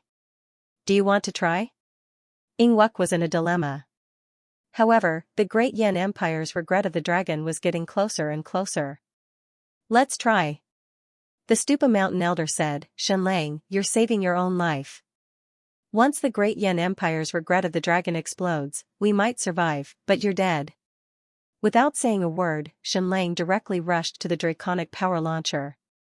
He quickly twisted the dozens of nightmare stones, setting the firing target and firing distance. As he twisted, he chattered incessantly. Ingwuk instinctively felt that something was wrong. According to the rules, Xianxia could only use it to activate the regret of the dragon. He could not touch the dragon power launcher. However, he could not care less about these rules at this critical moment. Moreover, this was a vast ocean. Where could he let the regret of the dragon destroy? The closest place was Raging Tide City. It was far away from the Xianxia Kingdom and Stupa Mountain. The regret of the dragon could only fire for 500 to 600 kilometers at most. Xianxia seemed very nervous. He suddenly stopped and patted his head. What's wrong? What's wrong? Ingwuk said. Hurry up, we're running out of time. Shut up, shut up. Xianxia roared. Don't disturb me. Then, he knocked his head and continued to calculate frantically. As such, Ingwuk and the Stupa Mountain Elder were relieved. Xianxia was burning with anxiety. Clearly, he was trying his best to save his own life. Soon, Xianxia finished setting up the dragon power launcher.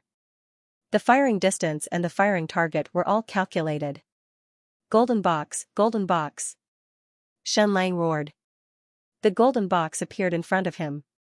It contained the fossilized blood of ancient humans. Xianxia quickly cut his finger and let the blood drip into it. It mixed with the blood that had become sunlight. He dipped his finger in it and quickly smeared the words regret of the dragon. At this moment, Ingwuk noticed something. When Xianxia erased these 3 words, he heavily pressed the last point of the word regret twice. Then, his finger trembled. Instantly, the 3 words regret of the dragon lit up. It had been activated. The entire surface of the sea was once again shrouded by a powerful and mysterious force. Leave it to fate, leave it to fate. Xianxia's hands trembled. There's a 70% chance of success. God bless, do you want to do it, or do I? Xianxia asked Ingwuk. Bulsh *T, Ingwuk rushed forward and twisted the firing switch. Whoosh. The dragon's regret held as it shot out. After flying for a few hundred meters, it suddenly spat out a plasma flame and accelerated to 3 times the speed of sound. Once again, it let out a thunderous sonic boom. Under everyone's watchful eyes, the remorse of the dragon flew towards the incoming remorse of the dragon in the sky. God bless us, God bless us. Xianxia clasped his hands together and prayed. The hearts of Ingwuk and the others beat faster and faster. They were praying for God to bless them. They had to succeed. Otherwise, the fleet would be destroyed. The dragon power launcher would be destroyed too. He would have to bear great responsibility. The dragon power launcher was even more valuable than the regret of the dragon. All the Stupa Mountain and New Qian Kingdom warriors on the fleet held their breaths and looked at the sky. The 2 regret of the dragon were getting closer and closer. Soon, they would collide. Ingwuk was shocked. Xianxia was indeed amazing. He could actually intercept the regret of the dragon. Hit, hit, hit, everyone's hearts were about to jump out of their chests. The 2 regret of the dragon collided. At least, that was what everyone saw. However, there was no collision. They brushed past each other with a distance of 10 meters between them. The Great Yan Empire's regret of the dragon was still flying toward them. Meanwhile, the one that Xianxia had just launched was flying toward the north. They had failed. The interception had failed. F*CK, F*CK, F*CK. Xianxia cursed. Just a little bit more, just a little bit more. The regret of the dragon was getting closer and closer to the fleet. It was less than 10,000 meters away. Run, run, run. Ingwuk and the Stupa Mountain elders gave the order. Hundreds of warriors on the fleet jumped off the ships and dove into the deep sea. Ingwuk placed a helmet on Xianxia's head. Then, he jumped into the sea with him and dove into the deep sea. Whether you live or die will depend on your luck, Ingwuk said. The entire sea was like dumplings being dropped into a pot. Everyone abandoned their ships. Ingwuk held on to Xianxia tightly and dove deeper and deeper. The explosion of the regret of the dragon could only survive at the bottom of the sea. Only the seawater could cushion the terrifying force of the explosion. Xianxia could not die. If he died, no one would be able to activate the regret of the dragon. Soon, he dove dozens of meters underwater. Almost there, almost there. Then, Ingwek quietly waited for the regret of the dragon to fall and the earth-shattering explosion. Every second felt like a year. Ingwek tried his best to hold his breath. He waited for the arrival of the explosion. The Great Yan Empire was truly vicious. However, 10 seconds passed. 20 seconds passed. 30 seconds passed. The explosion had yet to happen. That was not right. Logically speaking, the regret of the dragon should have fallen into the sea and exploded. It was only 10,000 meters away. It should have taken at most 30 seconds to reach it. Why was it not exploding at this moment? Bang! With a loud bang, an incomparably thick object suddenly fell and smashed into the sea. Ingwek clearly saw the regret of the dragon crash into the sea a few hundred meters in front of him. But it still did not explode. What was going on? Had the regret of the dragon failed, Ingwek's first instinct was to run away. However, after another minute, there was still no explosion. He felt that something was wrong. The others also felt that something was wrong. They floated to the surface and looked at each other. What was going on? The Great Yan Empire's regret of the dragon failed. Go, salvage it, salvage it. Ingwek roared, go, and salvage the regret of the dragon that the Great Yan Empire shot over there. It's there, it's there. Dozens of special warriors quickly dove into the sea. Not long after, they carried a huge object and rushed out of the sea, arriving in front of Ingwek and the Stupa Mountain Elder. This was the regret of the dragon that the Great Yan Empire shot over. Ingwek examined it carefully. There was no mistake. This was the regret of the dragon. It was exactly the same. It was exactly the same in both size and appearance. However, why did it not explode? At this moment, one of the special warriors said, Second Prince, Elder, this isn't right. This regret of the dragon is too light, too light.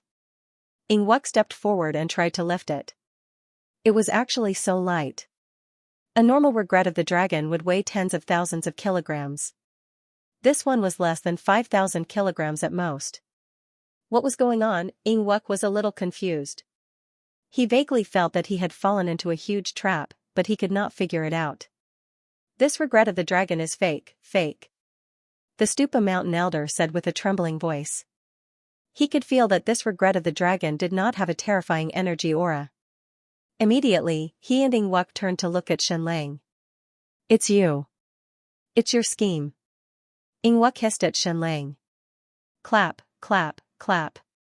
On the surface of the sea, Xianxia started clapping. He smiled and said, You only realized now? You guys are too slow. I already said that you guys are idiots, but you still don't believe me? Xianxia took off the helmet on his head with great effort. Then, he smiled and said, First, I have to thank Stupa Mountain, the Xingqian Kingdom, Ingguang, Ingwek, everyone for their support, and CCTV, Ingwek, weren't you very curious about how I stole Stupa Mountain's regret of the dragon?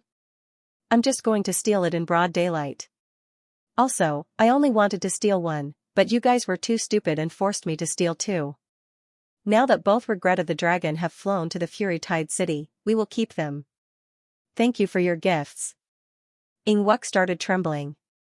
His mind started to recall. He had felt that something was wrong just now because when Xianxia activated the regret of the dragon, he had used his finger to press on the last point of the word regret. He did not notice it the first time, but he did notice it the second time. However, he was in a hurry and did not feel anything.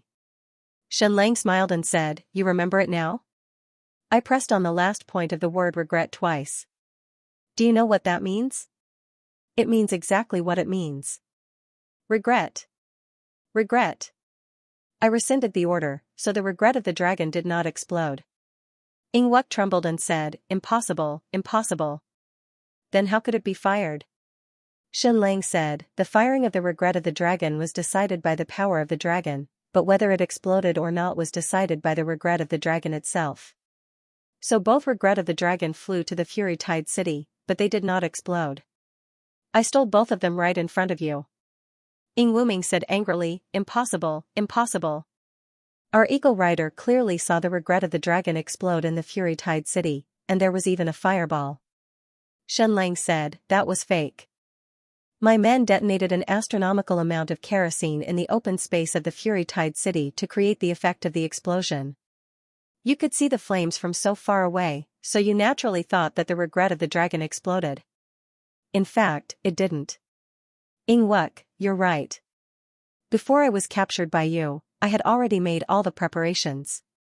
I already had a plan to steal the regret of the dragon. The Great Yen Empire will definitely force you to fire the regret of the dragon to destroy my Fury Tide City. You father and son probably want to see me destroy Fury Tide City with my own hands. Only then will you be satisfied. I have been waiting for the day you fire the regret of the dragon at Fury Tide City. However, I did not expect you to give me the chance to steal a second one. Thank you. You've worked hard. I will gladly accept these two regret of the dragon. Finally, I have to say this from the bottom of my heart.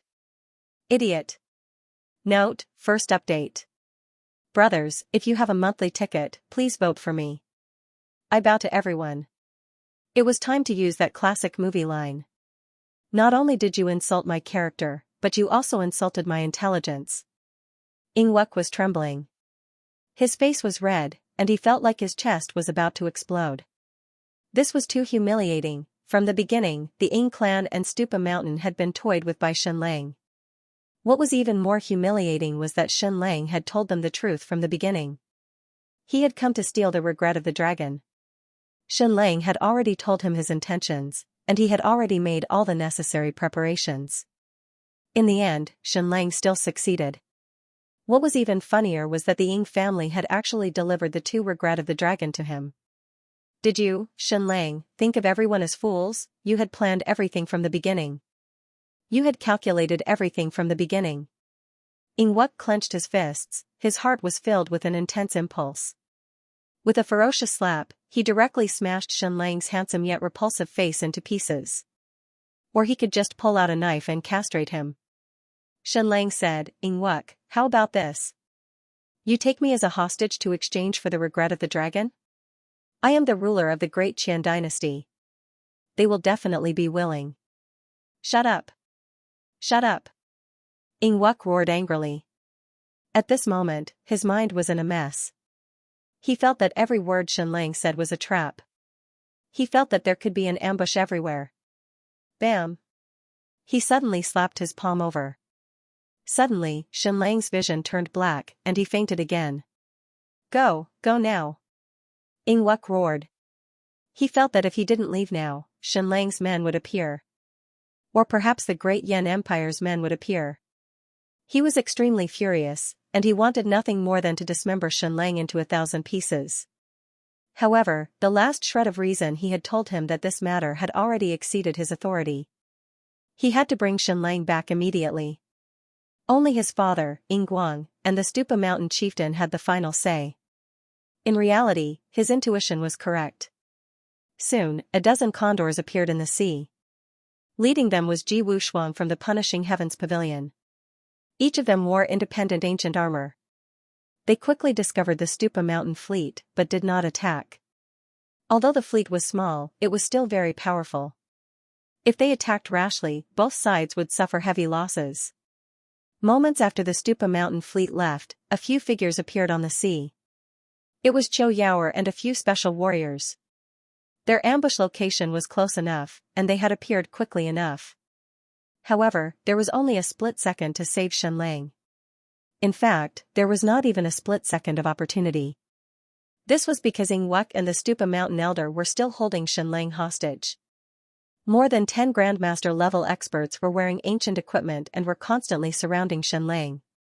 Of course, Cho Yaoer and the others could take the risk and attack to save Shenlang. But once Ingwuk felt that he was about to lose control of Shenlang, he would kill him. Cho Yaoer did not dare to take the risk, and no one else did.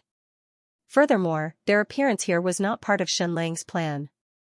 It was Hila who had forcefully interfered with the plan, sneaking into the sea and trying to save Shenlang. Ah! Ah! Ah! Hila roared. She destroyed the island with all her might, punching the hard stone walls again and again. Princess Dora said, our appearance here was not part of His Majesty's plan. We should believe that he has the intelligence to escape. Hila said, Xianlang stole too. Regret of the dragon in broad daylight. The Stupa Mountain and the Ying family will feel humiliated and will definitely torture him. Princess Dora said, I still say the same thing. We should believe in His Majesty. Since he has a plan to steal the regret of the dragon, he also has a plan to escape. In fact, in his plan, we should be protecting the regret of the dragon we just obtained in the Raging Tide City and secretly moving it. Our actions are taking a risk. Hila looked at Dora angrily. She wanted to scold her, but she did not say anything in the end. She really wanted to rush over and use force to save him, but she held back in the end. They did not have enough top-tier martial artists on their side. They only had Xiaoyaoer.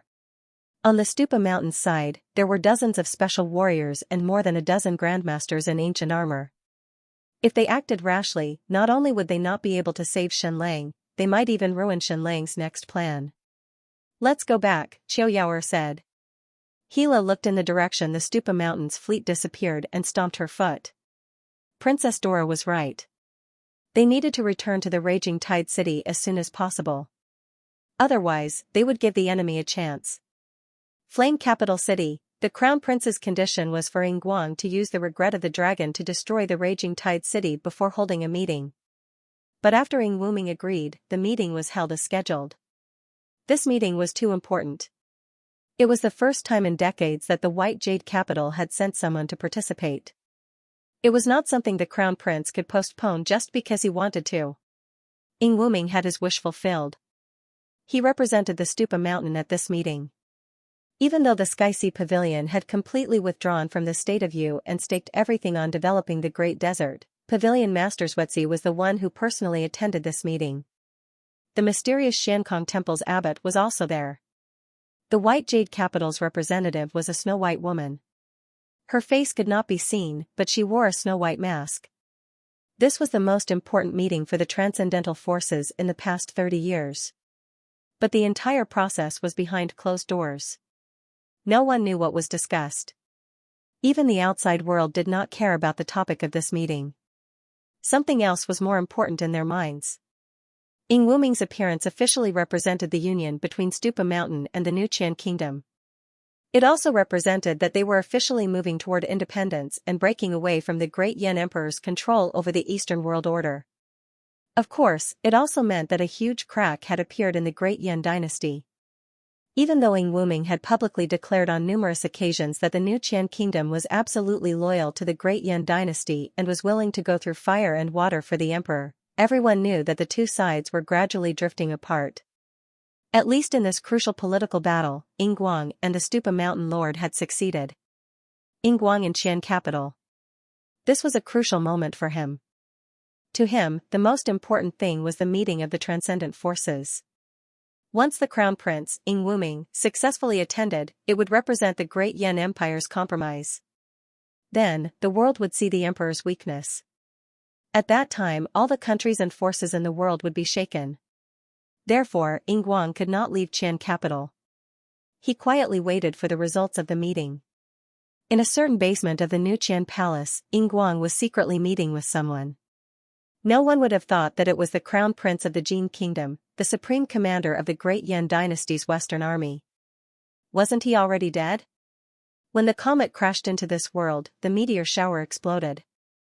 It was difficult to survive within 100 miles. Even if they didn't die from the explosion, they might have died from the poisonous gas. He didn't die. He was saved by Yingguang and the people sent by the Stupa Mountain Lord. When he was rescued, he was already covered in wounds and on the verge of death. Even though he was saved, his vision was fatally damaged. His throat felt as if it had been burned by fire, and his voice was hoarse. Your Highness, do you feel better? Yingguang asked. The Jin Kingdom's crown prince remained silent. Yingguang said, Your Highness, you're a smart man. Don't you see it clearly? Right now, Xianlang isn't the emperor's biggest enemy. Our Qian Kingdom and Jin Kingdom are. The Jin Kingdom's crown prince said hoarsely, Our Jin Kingdom isn't, but the New Qian Kingdom and Stupa Mountain are. Yingguang said, then why did His Majesty choose the Jin Kingdom to sacrifice first? He clearly knew that there would be a meteor shower, so why did he send your 600,000 troops to their deaths and hurt your Jin Kingdom? The Jin Kingdom's crown prince sneered and said, Yingguang, you also knew that there would be a meteor shower in the west of Dingyuan City. Didn't you also sit back and watch us get destroyed? Yingguang said calmly, I don't have the obligation to protect Jin Kingdom, but His Majesty does. He treats you like grass. Isn't Jin Kingdom disappointed? The Jin Kingdom's crown prince said, King Ying, I know what you want. However, don't think about it. It's impossible for you to succeed. His Majesty is too powerful. Even Jiangli lost, let alone you. I admit it. Yingguang said, Jiangli's martial arts are invincible. His research on the ancient civilization is also invincible. His research on the ancient bloodlines is also unparalleled. However, his wisdom hasn't been converted into results, right? His strategy is extremely far-sighted. He has the heavenly army, the ancient fleet, the ancient bloodline army, the golden bloodline, and the strategic army. However, these powerful forces have just sprouted, and he has already died. These results have benefited others. The Jin Kingdom's crown prince fell silent. Yingguang said, in terms of martial arts, no one can compare to him. However, in terms of ancient equipment and military strength, who do you think is stronger? Is it Jiangli's army from 27 years ago? Or is it the new Qian Kingdom and Stupa Mountain now? The Jin Kingdom's crown prince tacitly agreed. His Majesty Jiangli was too focused on strategy. Hence, the current Stupa Mountain and Yingguang's combined forces had indeed surpassed the great Qian Empire in the past. Jiangli's fall was enough for the world to eat. The Jin Kingdom's plans were now bearing fruit, benefiting the great Yan Empire and the few transcendent forces. Yingguang continued, His Majesty is almost 80 years old. How many more years can he live? The crown prince is wise, but can he compare to the emperor? Moreover, I can say that I don't intend to start a war during the years that the emperor is on the throne. When the emperor dies and the crown prince succeeds, do you think anyone can stop us? The Jin Kingdom's crown prince shook his head and said, No, the emperor is too powerful. He won't let you do as you wish. Ying Wuming wants to attend the meeting of the Transcendent Forces. You want to be independent? That's just a pipe dream. At this moment, hurried footsteps could be heard from outside. Your Majesty, there's news from the Flame Capital. Yingguang was delighted and said, Speak. The meeting of the Transcendent Forces has officially begun. Our Crown Prince has successfully attended the meeting on behalf of Stupa Mountain. The great Yan Empire has compromised. Yingguang's heart was pounding. Even his hands were trembling. This day had finally come.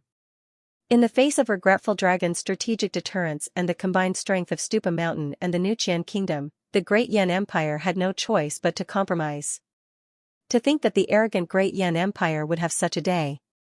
The Jin Kingdom's crown prince trembled when he heard the news outside. He couldn't believe it. In his heart, the great Yan Emperor was mysterious and powerful. Even though the Jin Kingdom's army had been sacrificed, he didn't dare to have any thoughts of betrayal. However, the emperor had compromised just like that. This wasn't just a meeting of the transcendent forces. This represented the division of the great Yan Empire. This would make everyone feel that the empire was weak and waver. At this moment, the Jin Kingdom's crown prince felt as though his legend had been shattered. Yingguang smiled reservedly and said, Your Highness, I, Yingguang, am in a mess right now. Let's not talk anymore. Please take care of yourself. I'll come and see you in a few days. Then, Yingguang left. Ying Wuming represented Stupa Mountain to attend the Transcendent Forces meeting. This was like another nuclear bomb that blew up the world. All the kingdoms were shaken. They looked at the Flame Capital in disbelief. This piece of news was even more shocking than the Battle of Dingyuan City. The emperor had compromised? The powerful and invincible emperor had compromised? Could it be that he was really old and weak? Following that, countless secret envoys went to Yingguang's palace to have a secret talk with him.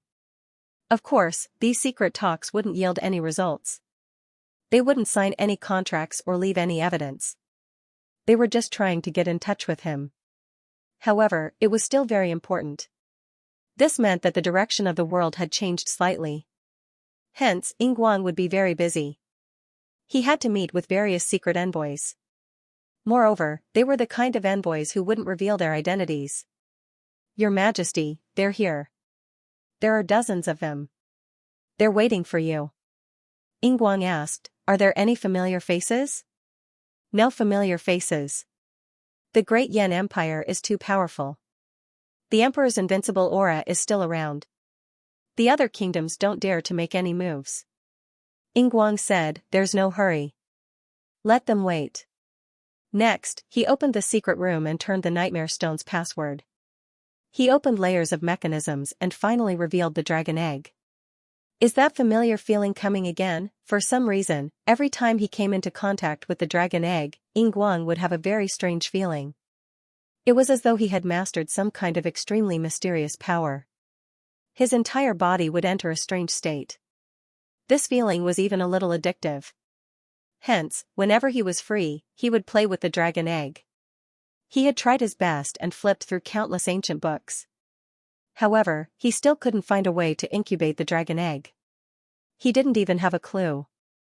Yingguang placed his forehead on the dragon egg and said slowly, when you hatch, it'll be the time for me to rule the world. In the following period of time, Yingguang was extremely busy. He met with various secret envoys. However, whenever he had free time, he would be with the dragon egg. This was probably similar to how a mother would communicate with a baby even when it was still in the womb. Yingguang felt that this was the only way the dragon inside would recognize him as its master when it hatched. This period of time was completely his peak. He had truly become a chess player. Speaking of which, it was really fate. When Zhongli died, he became the emperor of the Xianxia Empire. It could be said that he had risen by stepping on Zhongli's corpse. Now, he had risen by stepping on the corpse of Zhongli's son. Of course, Shenlang wasn't dead yet. However, the dignified emperor of the Great Qian Empire had been reduced to a prisoner. He was like an animal without any free will. How was this different from being dead? Therefore, Zhongli and his son were the benefactors of the Ying family. Yingguang sighed softly and said, brother, if you weren't dead, I really wouldn't have betrayed you. If one doesn't force himself, he really won't know how much potential he has. After you died, I finally found my true self. At this moment, there was a flurry of hurried footsteps outside. Jiang Li's temples twitched because the footsteps were not good. It seemed to be a little flustered. Could it be bad news? Your Majesty, something bad has happened. The second prince failed to launch the regret of the dragon to destroy the raging tide city. He fell into Shenlang's trap. Both of the regret of the dragon arrows were shot towards the raging tide city, but they didn't explode. Shenlang stole them in broad daylight. Instantly, Yingguang was completely stunned. When he heard the results of the Battle of Dingyuan City in Yan capital, Yingguang's shock was fake. However, this time, he was really stunned. Shenlang said that he wanted to steal the regret of the dragon. He actually did it, and he did it in such a way, his intelligence was really close to that of a demon. Where's Shenlang? Did he escape? Yingguang asked directly. He didn't escape. The second prince decisively knocked out Shenlang and left at full speed. Very soon, the people from the Hall of Retribution arrived. Yingguang said, good job, Wuk. Good job. As long as Shenlang didn't escape, it would be useless even if the raging tide city obtained the regret of the dragon. They couldn't fire it or activate it. Prepare the snow eagle, Yingguang ordered. Yes. Next, Yingguang hid the dragon egg in the safest and most secretive place. Then, he rode the snow eagle in a certain direction. Shenlang, you're really something. Now, I can meet you. When Shenlang woke up again, he was already in the underground city. Moreover, he was in the huge tomb, the place where the princess of Stupa Mountain had met him. Previously, it had been pitch black. This time, countless candles were lit, causing the entire tomb to be as bright as day. When Shenlang opened his eyes, he didn't know how to react. Too bright, too bright. Shenlang covered his eyes and said, my eyes, my weak and watery eyes. However, no one seemed to appreciate his pretentiousness. In front of him stood three people, Ying Guang, the Stupa mountain master, and Ying Wuk. Clap, clap, clap. The Stupa mountain master said, Shenlang, should I applaud you? What an amazing plan. You've actually stolen two of our dragon's regrets in broad daylight. Shenlang cupped his hands and said, Excuse me, excuse me. It's all thanks to the kindness of my friends. The Stupa mountain master said, Since you're so smart, why didn't you escape after stealing two regret of the dragon? Shenlang sighed. 9 out of 10 people don't have a good life. Just stealing two regret of the dragon exhausted all of my intelligence. Moreover, this world is like this. 70% fate, and 30% hard work. Brother Wuk, the Stupa mountain elder, and the dozen or so grandmasters surrounded me at all times. Even if my people wanted to save me, they didn't have the chance. What if they accidentally killed me? Even if they didn't kill me, I wouldn't be able to take a cut on my body. The Stupa mountain master said indifferently, Shenlang, do you know that you humiliated us? Shen Lang, I'm sorry, I didn't do it on purpose. The Stupa mountain master said, Can you tell me what you want? Shenlang, what I want is very simple. I can't beat you, but I want to protect Raging Tide City. Therefore, I need the regret of the dragon, at least to give me a strategic deterrent. And these two regret of the dragon will not be fired. The Stupa mountain master said, But I want to take back these two regret of the dragon. What do you think we should do? Shenlang trembled. Could it be that you want to threaten me? If I don't hand over these two regret of the dragon, you will castrate me? The Stupa mountain master said, something like that. Shenlang, don't, please don't. Sect leader Ren, you only lost two regret of the dragon. You still have a lot left. Moreover, I am still in your hands. As long as I don't return, those two regret of the dragon will not be fired. Why are you so calculative?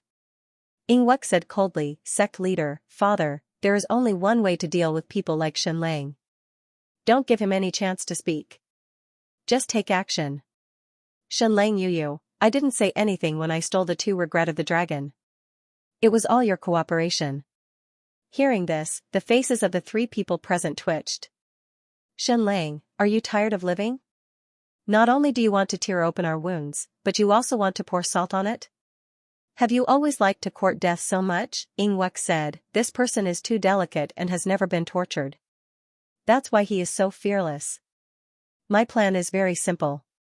Chop off one of his fingers and send it to the furious Tide City to force them to return the regret of the dragon. If they don't agree, I will keep chopping it off until all 10 of his fingers are chopped off. Finally, I will castrate him. Those people from the furious Tide City regard him as the son of heaven. Not to mention the regret of the dragon, they won't even hesitate to take their lives. It is precisely because we have been too gentle with Shenlang that the furious Tide City is so arrogant. So let's not talk anymore. Chop off one of his fingers first and send it to the furious Tide City. This is also a form of deterrence. Shenlang trembled and immediately clenched his fists, as if his fingers wouldn't be chopped off by doing so. Father, sect leader Ren, listen to me this once.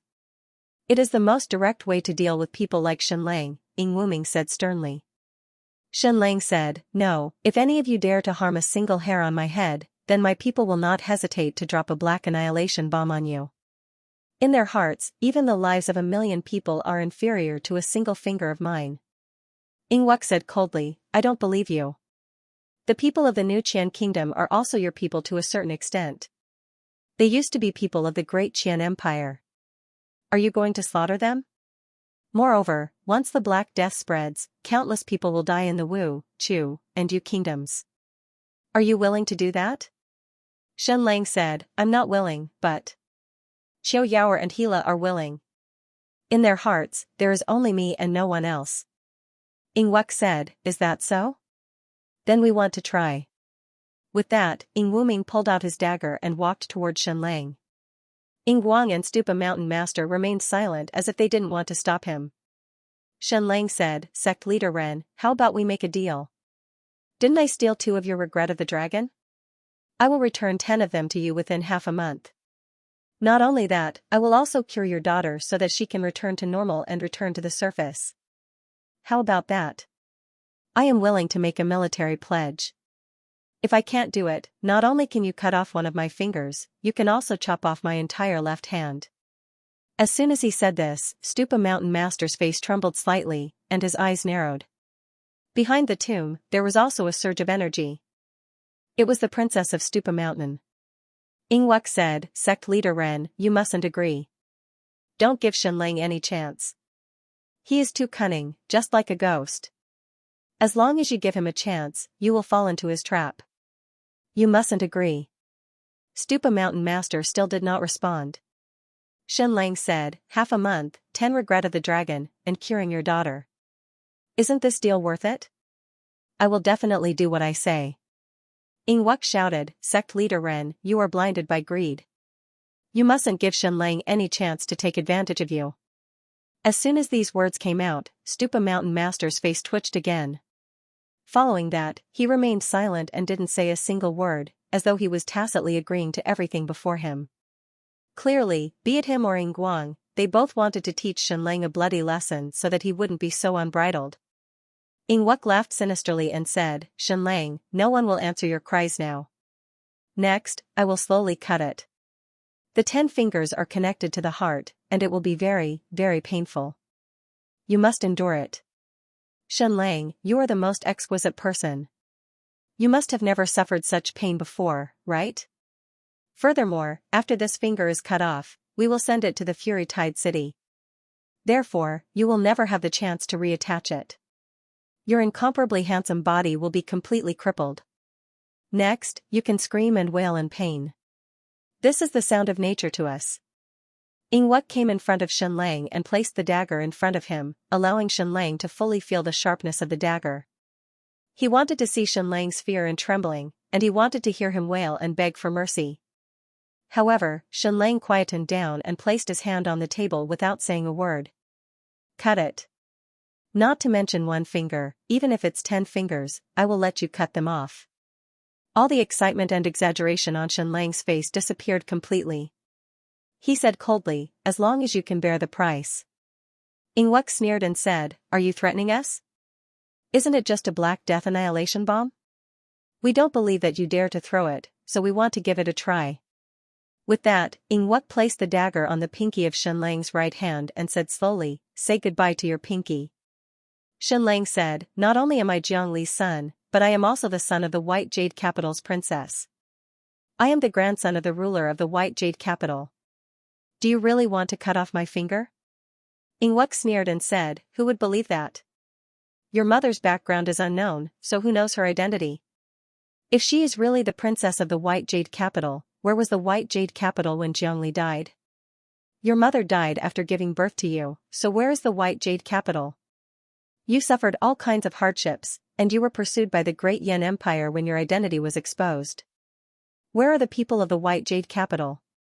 If I remember correctly, they sent a ship to participate in the pursuit. The White Jade Capital doesn't care whether you live or die. Stop dreaming." Xianlang said, "The White Jade Capital is in the east, and the White Capital is in the west. Both of them are one, but they are also independent of each other. However, it doesn't matter, and I won't explain. If you can bear the price, then cut it off. Sure, then scream." Ingwuk's dagger suddenly cut down. "Wait!" Xianlang shouted, "Sect leader Ren, don't you want to give yourself a chance? If I'm not wrong, the White Jade Capital's envoy will be here soon. Do you really want to go down this path? Do you really want to completely offend the White Jade Capital? The White Jade Capital's envoy will be here soon. I hope that you don't do anything that you will regret. When that time comes, there will be no medicine for regret."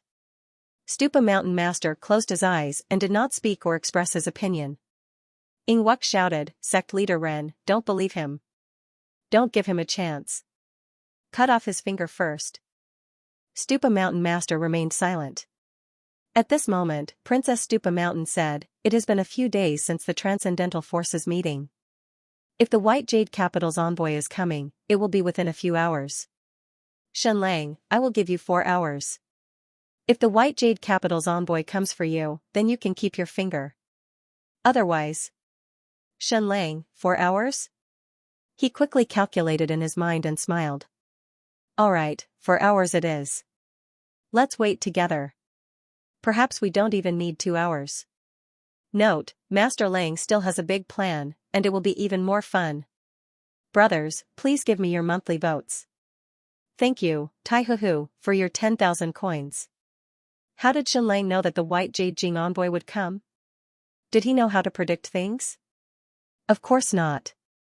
The reason was simple. The White Jade Jing had sent an envoy to the Transcendence meeting, so she would definitely come to Flame Capital. Of course, even so, it was difficult for Shen Lang's faction to contact the White Jade Jing envoy. She was very elusive. But the White Jade Jing had a base in the east.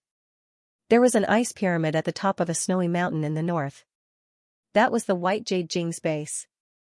But most of the time, the ice pyramids were empty. There was no one inside. So, Shen Lang's faction used 3 methods to contact the White Jade Jing envoy. A few people went to the ice pyramid at the snowy mountain in the north. Some of the Black Mirror Division spies went to Flame Capital. Shen Lang contacted Swiss CI again and asked him to tell the White Jade Jing envoy that Shen Lang wanted to make a big deal with the White Jade Jing. According to Shen Lang's calculations, the White Jade Jing envoy should have arrived by now. Why hadn't she appeared yet? Shen Lang thought it was because she was pretending. She did not like to appear in the dark. Ingwuk coldly said, "Fine, then wait. I will give you 4 hours. If the White Jade Jing envoy does not come to protect you, then I will cut off 2 of your fingers." Ingguang, the leader of Stupa Mountain, and the princess of Stupa Mountain did not say anything. It was as if they agreed with what the parrot said. Then, everyone fell silent. They waited quietly. An hour passed. 2 hours passed. The White Jade Jing envoy still had not arrived. Shen Lang's eyebrows twitched. "Shen Lang, are you anxious?" Ingwuk coldly laughed. "Who do you think you are? If the White Jade Jing was willing to protect you and save you, you would not have ended up like this. 3 years ago, you would not have had to run away like a stray dog." Shen Lang coldly looked at him. "Where is my home?" "It should be in Qian capital, but it was taken over by the Ying father and son. Without my grandfather, you, Ingguang, would have starved to death by the roadside a long time ago. How would you have been able to enjoy the glory and wealth that you have after that? There shouldn't be a single clan in the world that has betrayed you more thoroughly than your Ying clan. Not only did you betray your master to survive, you even killed your master's entire family. Shen Lang, stop waiting. It's meaningless." Ingwuk laughed coldly and said, "You are nothing in the White Jade Jing's heart. You keep saying that you are the White Jade Jing's grandson. To a certain extent, the Empress Dowager is your great-aunt.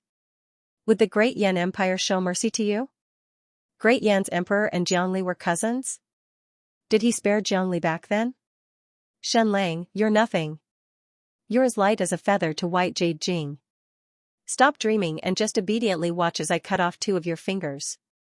At this moment, Master, it's snowing outside." They were in the south, and it was still summer. Moreover, this was not the effect of fake snowflakes created by Ingwuk in a small corner. It was really snowing in the sky above them. Ingguang, the Stupa Mountain master, Ingwuk, and the others trembled slightly. The White Jade Jing's envoy had really come. Moreover, she had actually found this top-secret underground city. Could it be that Stupa Mountain had no secrets from the White Jade Jing? The Stupa Mountain master said, "Let's go and welcome them." "Alright," Ingguang said. Then, the 2 important figures walked outside. Was the White Jade Jing really that arrogant? It was just a single envoy, yet it required 2 mega giants to welcome them together? The rest of them did not even have the right to welcome them. After a while, the 3 of them entered together. The temperature in the catacomb instantly dropped. The place was already cool to begin with, but now, it was cold. Shen Lang finally saw the White Jade Jing's envoy for the first time. It was not just Shen Lang. It was also the first time everyone else present had seen the White Jade Jing's envoy. However, this could not be counted as seeing her.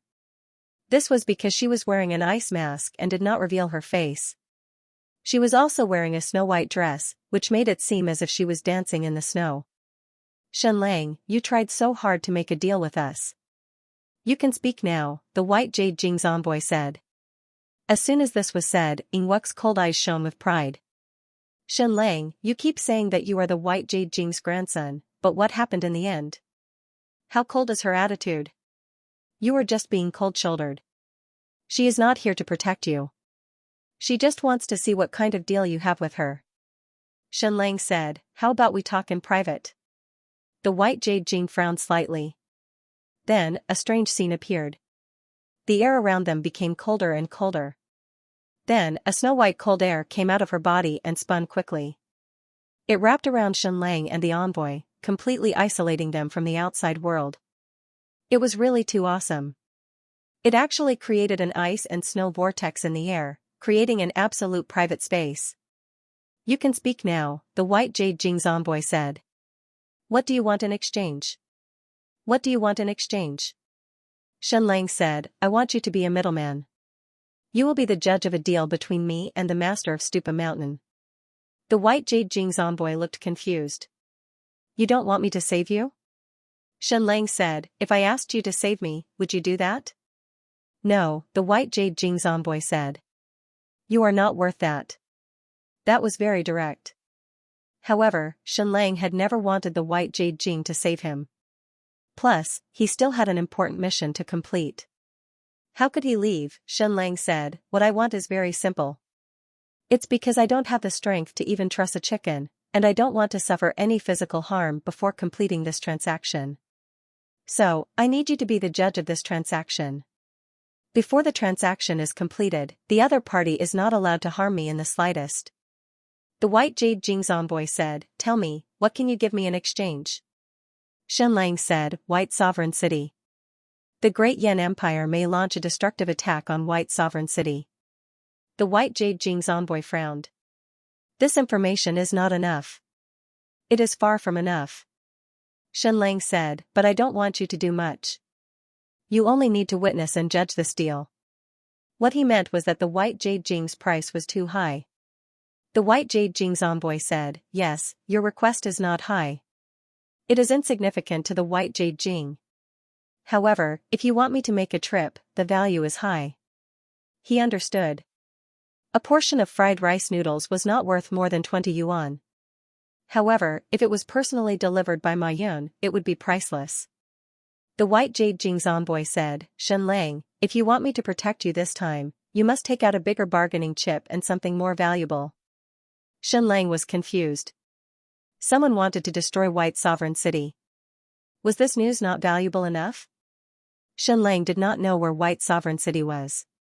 He did not even know if it had anything to do with the White Jade Jing. After thinking for a while, Shenlang hesitated about whether he should take out another bargaining chip. He felt that it was a pity.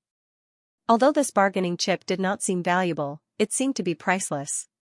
My time is limited, the White Jade Jing's envoy said. As time passes, the value of what you offer will decrease in the eyes of the White Jade Jing. We do not lack anything, and we do not want anything.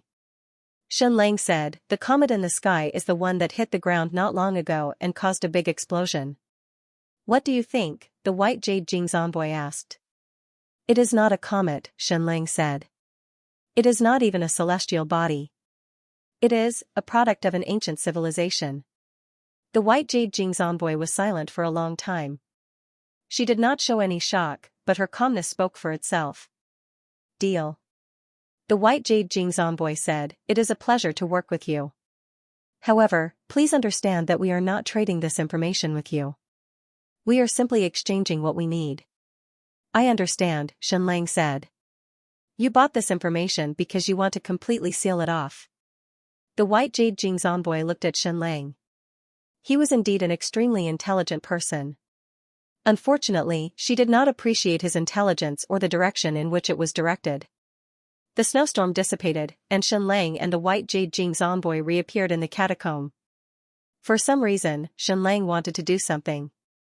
The action of tying his belt gave people the feeling that he had done something shameful in the snowstorm. However, after thinking about it, he gave up. The White Jade Jing's envoy was not someone to be trifled with. I am willing to be the guarantor for Shenlang in this transaction, the White Jade Jing's envoy said. Goodbye. Then, she left just like that. However, he did not even know what the transaction was. Could he bear the consequences if he acted as a guarantor? Shenlang quickly realized that he was overthinking things. The White Jade Jing did not need to know about the transaction between Shenlang and Stupa Mountain Master. It was willing to bear the consequences. Besides, who could make the White Jade Jing bear the consequences? However, the White Jade Jing's arrogance was as high as the sky. Stupa Mountain Master and Yingguang were curious about what price Shenlang had paid for Stupa Mountain to be his guarantor. However, the White Jade Jing was different from any other force in the world. What was priceless in the eyes of others was worthless in the eyes of the White Jade Jing. What was worthless in the eyes of others was priceless in the eyes of the White Jade Jing. Yingguang sheathed his dagger because he knew that before this deal was completed, he would not be able to harm a single hair on Shenlang. The Stupa Mountain Master looked at Shenlang. Half a month's deal? Shenlang, yes. The Stupa Mountain Master said, within half a month, you must give me 10 sticks of Dragon's Regret, and also, cure my daughter. Shenlang, yes. Stupa Mountain Master said, if you can't do it, then hand over the 2 stolen regret of the dragon and cut off one of your left hands as punishment. I think this punishment is very reasonable, because cutting off one's hand for stealing has been in accordance with the law since ancient times. Shenlang nodded and said, yes, very reasonable. Stupa Mountain Master said, then swear on your father, Jiangli. Shenlang, within half a month, I will hand over 10 sticks of Dragon's Regret to Stupa Mountain Master and cure my daughter Yingying. If I can't do it, then one of my left hands will be cut off, and I will unconditionally hand over the 2 sticks of Dragon's Regret that I stole. If I violate this oath, then my father, Jiangli, will never have peace in the underworld. Stupa Mountain Master said, deal. Yingguang said, Sect Leader Ren, don't be fooled. This is definitely Shenlang's scheme. Shenlang, let me ask you, if you could obtain 10 sticks of Dragon's Regret, why would you risk your life to be captured by us and steal 2 sticks of Dragon's Regret? You could have just destroyed these 10 sticks of Dragon's Regret. Shenlang didn't explain. The Stupa Mountain Master said, time is very tight. What do you want to do next? Shenlang, Sect Leader Ren, I heard that your wife was exploring the ancient ruins when she was pregnant. She even barged into a very strange whirlpool. When she came out of the whirlpool, she didn't remember anything. Her mind was blank and she even lost all her consciousness. That's why Princess Reninging was abnormal after she was born. The Stupa Mountain Master couldn't help but roar. Her name wasn't Reninging, but it didn't matter. The key was that Shenlang's words made his face twitch slightly. This matter was top secret, but he wasn't the only one who knew about it. This Wutuzi simply said everything. In fact, Teacher Wutuzi didn't specifically mention this matter.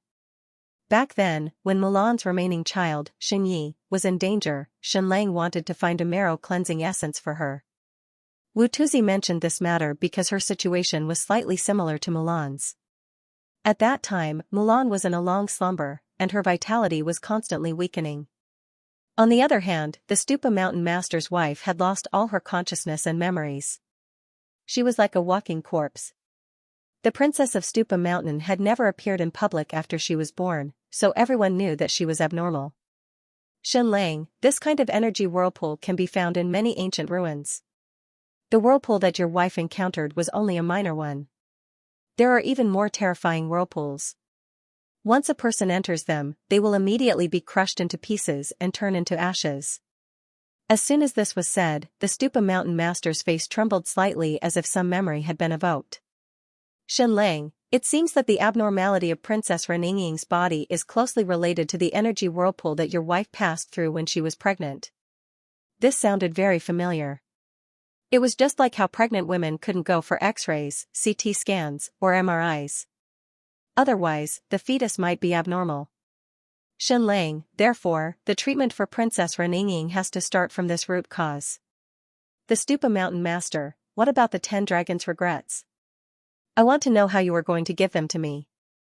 Shenlang, Sect Leader Ren, if I'm not wrong, your Dragon's Regrets should have been developed from the huge ancient ruins in the Southern Sea. Furthermore, the method of obtaining it should be very violent. The other party didn't say anything. Shenlang, I have seen the secret ancient base. The Dragon's Regrets were almost completely fixed on the ground. No amount of force could move it, unless the ancient energy control center was cracked. However, a few years ago, Stupa Mountain clearly didn't have the patience and chose to directly detonate these energy cores, causing these key secret rooms to lose all their defenses. You guys obtained a lot of equipment and weapons, including the dragon's regrets. Therefore, during that period of time, the Southern Sea had frequent undersea earthquakes. The subsequent earthquake was probably to completely destroy the Shui family and monopolize the control of the entire Southern Sea. How can I allow others to sleep on my bed? But before that, there was a series of explosions at the bottom of the sea. This is very normal. This is the so-called violent mining.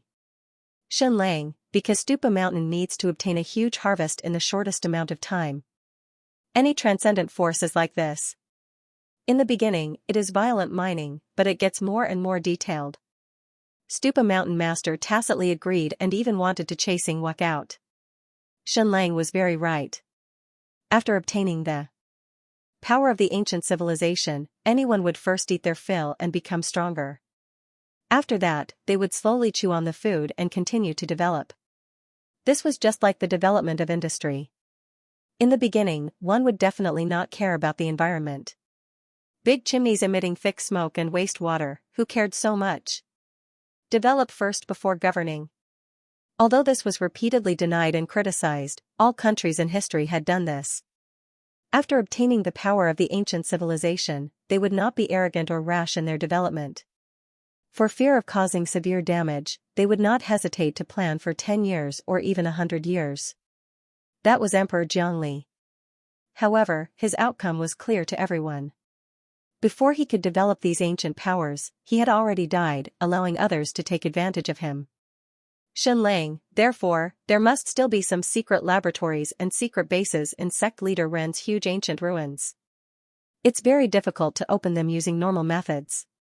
However, I don't want to carry out violent development, so I left them there. Stupa Mountain Master continued to remain silent. Every word that Xianxia had said was a guess. However, every word that he had said was correct. This was the truth.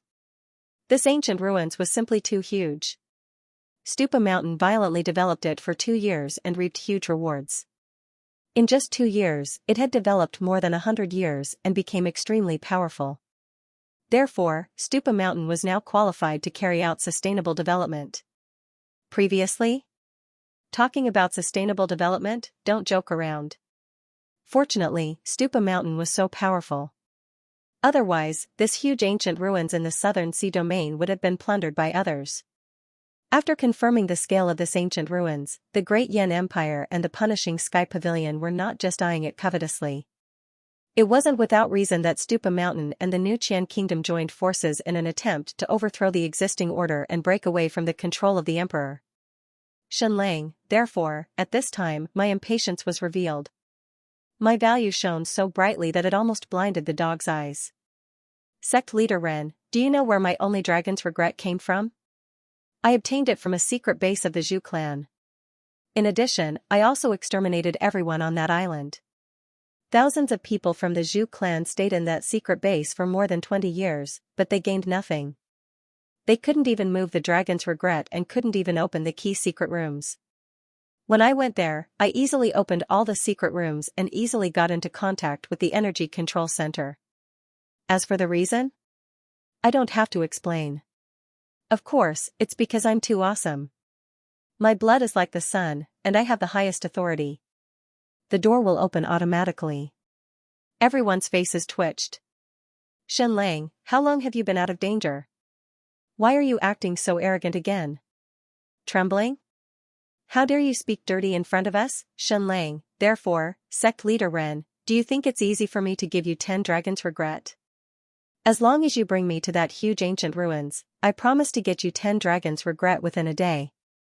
Xianxia trembled and said, Sect leader Ren, don't be fooled, don't be fooled. Xianxia only wants to enter your ancient ruins.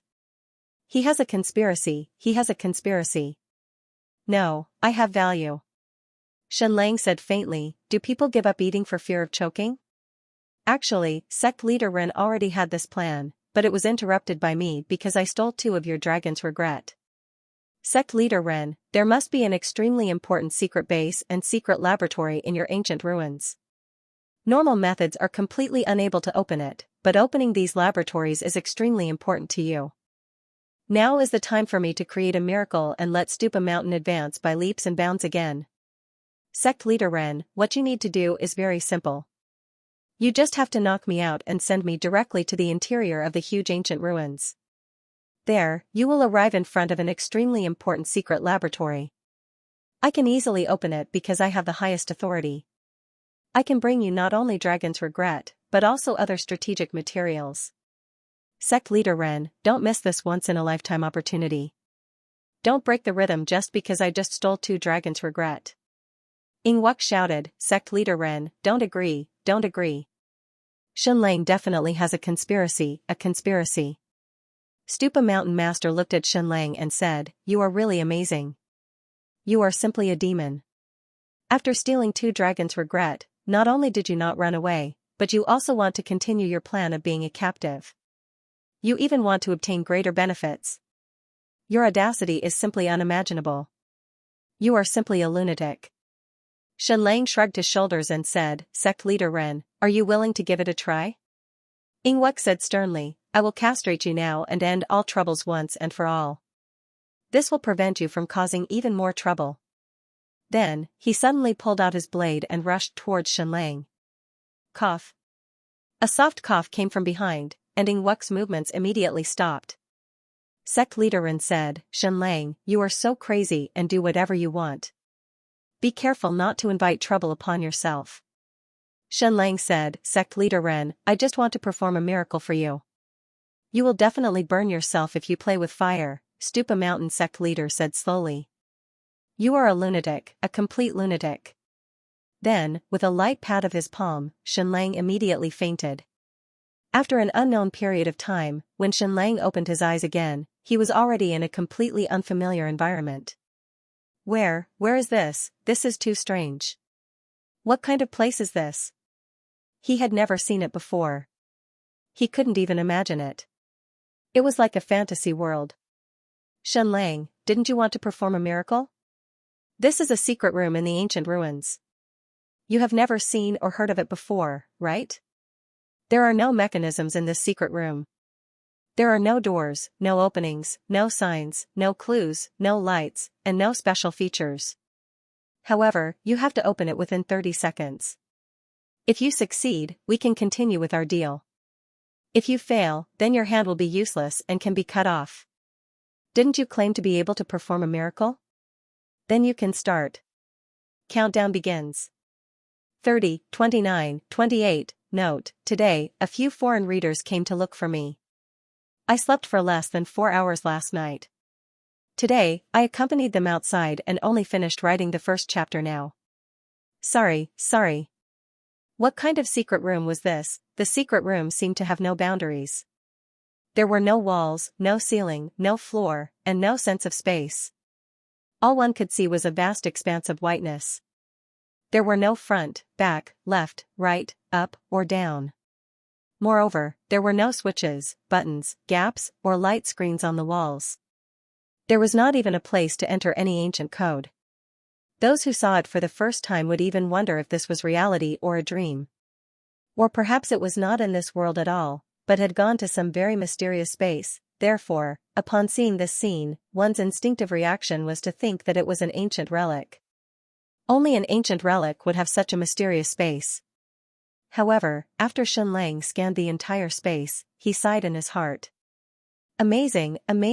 It was not that this secret room was amazing, but that the master of Stupa Mountain was amazing. As expected, one could not underestimate any hero. The countdown outside continued. 15, 14, 13, 12, however, Shenlang remained standing motionless as if he was in a daze. He had completely lost all reaction, even turning a deaf ear to the countdown that was about to end.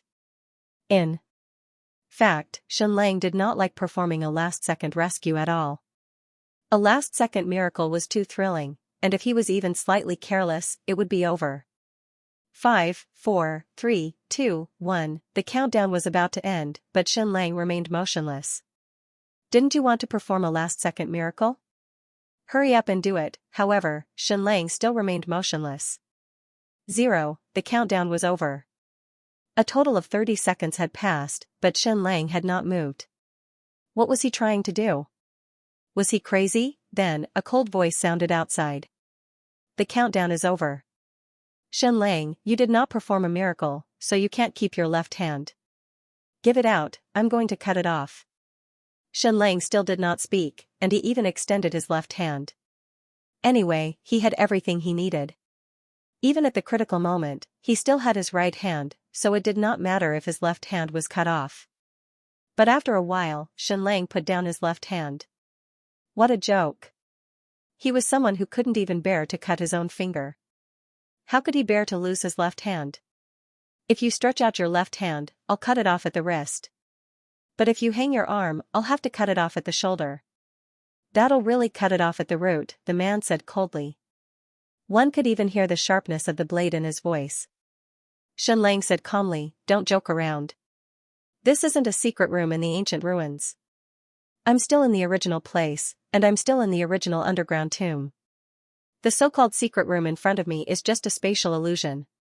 It's so lofty, but it's actually nothing. It's just an ordinary room. If you give me some time, I'll be able to create an even more awesome one for you. How could they open this fake secret room? Do you think I'm stupid? The man fell into silence. After a long while, he said, smart. I've never seen someone as smart as you. But you have to remember, if people are too smart, they'll be punished by heaven. In the next second, Xianxia got a light pat on the back of his head, and he fainted. When he woke up again, he was still in that familiar room. It was the room where he had been imprisoned for a few months. That strong female warrior was still standing at the door, but she had obviously lost a lot of weight. After waking up, the first thing Xianxia did was take off all his clothes. The majestic female warrior rolled her eyes and turned her back to him once again. She had never seen such a shameless person. Would it kill you to put on your clothes now? But after that, other than not wearing any clothes, Xianxia didn't do anything else. He seemed especially obedient. He didn't brainwash her with 3 sentences, nor did he brainwash her with 1 sentence. He was always silent. He didn't exercise either. He didn't do the 13 push-ups or sit-ups every day. He just stood there in a daze. Time passed day by day. His deal with the Stupa Mountain Master was only for half a month, and now 3 days had passed. He had said that he would perform a miracle and get 10 regret of the dragon for the Stupa Mountain Master. He also wanted to save the Stupa Mountain Princess. But the other party didn't let him leave, nor did they let him go to the giant ancient ruins in the southern sea. The 4th day, the 5th day, the 6th day, the 7th day, the 9th day. The deadline of half a month was getting closer and closer. Xianxia was still silent, as if he had become a completely different person. Put on your clothes and follow me, the strong female warrior said. No, I don't care if you want to look, Xianxia said. The strong female warrior frowned and said, up to you. Then she walked out, with Xianxia following behind her. When they arrived at the large tomb, it was still so dark that they couldn't even see their fingers. Xianxia, you've successfully stolen 2 regret of the dragon. Why haven't you left? The Stupa Mountain Princess asked. Xianxia said, leave? Go where? How? I'm just the most handsome man in the world who doesn't even have the strength to truss a chicken. Even a goose can suppress me. Where can I escape to? After a moment, the Stupa Mountain Princess said, what do you want to do? What do you want to achieve by staying? Xianxia said, I want to escape, but I don't have the chance. The regret of the dragon has been stolen, but I can't fire it unless I go back. I want to go back even in my dreams. After a long while, the Stupa Mountain Princess said, you said that I became like this because my mother passed through an ancient vortex? So I, who was still a fetus, was attacked by this energy vortex and mutated? Xianxia said, it should be. There is a kind of energy radiation that is very dangerous to the fetus. The Stupa Mountain Princess said, you said that in order to cure me, I have to find the source of my mutation, so I have to go to the ancient world's energy vortex to try? Xianxia said, yes. To a certain extent, what Xianxia said was very reasonable. For example, Some radiation energy rays could cause the growth of tumors, but there were also some radiation rays that could kill tumor cells. Different energy rays had different effects, and the energy vortex contained countless types of rays. The Stupa Mountain Princess said, "But you also know that because my mother passed through that energy vortex, she directly became a walking corpse and lost all consciousness. And the energy vortex she passed through was still very weak. Now, the energy vortex in the Southern Sea's ancient ruins is much stronger. Anyone who enters it will immediately disappear and turn into ashes." Shenlang said, "As long as I can save your highness, I will not hesitate." "Are you such a great person?" The Stupa Mountain Princess said, "Of course, maybe you are. But you might be like that to Jean Milan, but you definitely won't be like that to me. If you say too many beautiful words, you will lose the ability to move people." Shenlang said, "I am unique. My bloodline can shoot out Remorse of the Dragon, which can open the secret chamber of the ancient Eastern Empire and the energy core of the ancient Eastern world. So this energy vortex may not be able to hurt me." The Stupa Mountain Princess said, "What good will it do to you if you save me?" Shenlang said, "At that time, you can really sleep with me and have children with me. When that time comes, Ingwuming will have nothing to do with you. I can shoot out Remorse of the Dragon and give birth to unparalleled children with you. I am the most suitable marriage partner for your Stupa Mountain." The Stupa Mountain Princess sneered, an incomparably complex sneer. There were some people in this world who were always full of lies. You would never know which of their words were true and which were false. Moreover, their lies sounded even more true than the truth. "Shenlang, I think you should put on your clothes," the Stupa Mountain Princess said. "No, I'm determined not to wear it. I want this perfect body of mine to leave a deep imprint in your heart. I want you to think of the two words, Shenlang, and appear in my body. This isn't just brainwashing with words, I want to brainwash you mentally." Shenlang said, "I want you to form a conditioned reflex." Sigh, the Stupa Mountain Princess sighed softly. It was really too difficult to live in this world for someone as shameless as Shenlang. "Fine, if you don't want to wear it, then don't. I want you to meet Kutu," the Stupa Mountain Princess suddenly said.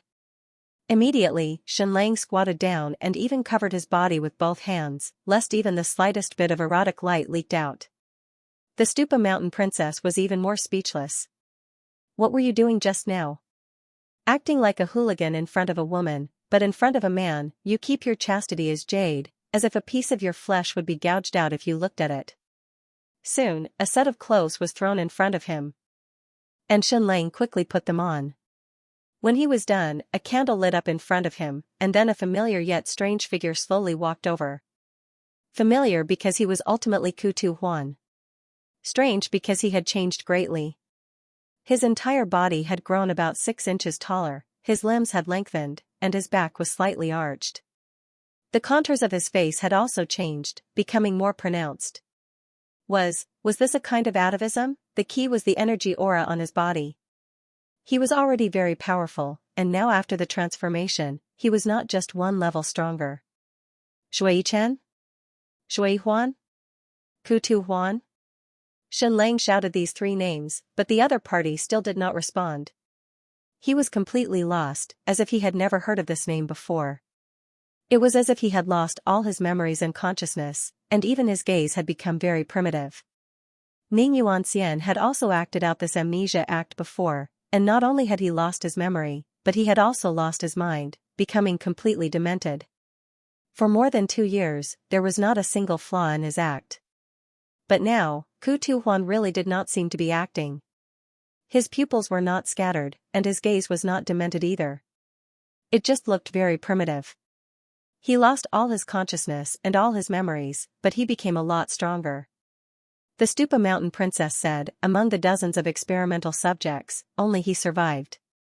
The rest were all turned to dust. Shenlang asked, "What experiment?" "Through that terrifying energy vortex in the ancient ruins of the Southern Sea region?" "Yes." The Stupa Mountain Princess said, "Our Stupa Mountain conducted 85 experiments, and only Kutu Huan survived. However, he lost his consciousness and became a monster that only had battle instincts left. Everyone else died in an instant. We don't know what the reason is." Shen Lang said, because Ku Tu Huan is someone with His Majesty Jiang Li's special bloodline. The Stupa Mountain Princess said, back then, His Majesty Jiang Li had quite a number of people with special bloodlines. My Stupa Mountain had some, and the Xianxia Kingdom had even more. We also used them for experiments, and after entering the energy vortex, they all died. Therefore, this has nothing to do with His Majesty Jiang Li's special bloodline. That's strange. What's the principle behind it? Ren Yingying's mother, the wife of the Stupa Mountain Lord, also lost her consciousness after passing through the energy vortex, and she did not have the special bloodline created by Jiang Li. The Stupa Mountain Princess said, you think you are 1 in a billion, right? Shen Lang said, of course. The Stupa Mountain Princess said, what if you are not? As long as you are not even 1 in a billion, you are completely finished. Shen Lang said, if I am not that 1 in a billion, I might as well die. The Stupa Mountain Princess said, Shen Lang, what is it that you want? Shen Lang said, Yingying, I have already said it 100 times. Everything I am doing is so that I can sleep with you and give birth to an incomparably powerful child. I want Stupa Mountain to form a marriage alliance with me and not with the Ying clan. The Stupa Mountain Princess fell silent, but she still let out 2 cold laughs. Again, if Shen Lang's words could be trusted, then there was something wrong with the world.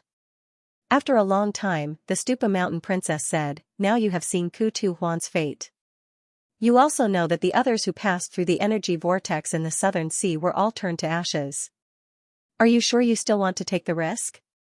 Shen Lang said, yes, I am one of a kind. Besides, I have already made a deal with your father, and the White Jade Capital's envoy personally witnessed it.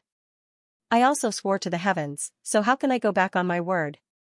There are only 6 days left. If I can't do it, then my left hand will be chopped off and I will have to hand over the 2 dragons' regret I stole. Otherwise, His Majesty Jiang Li will never have peace.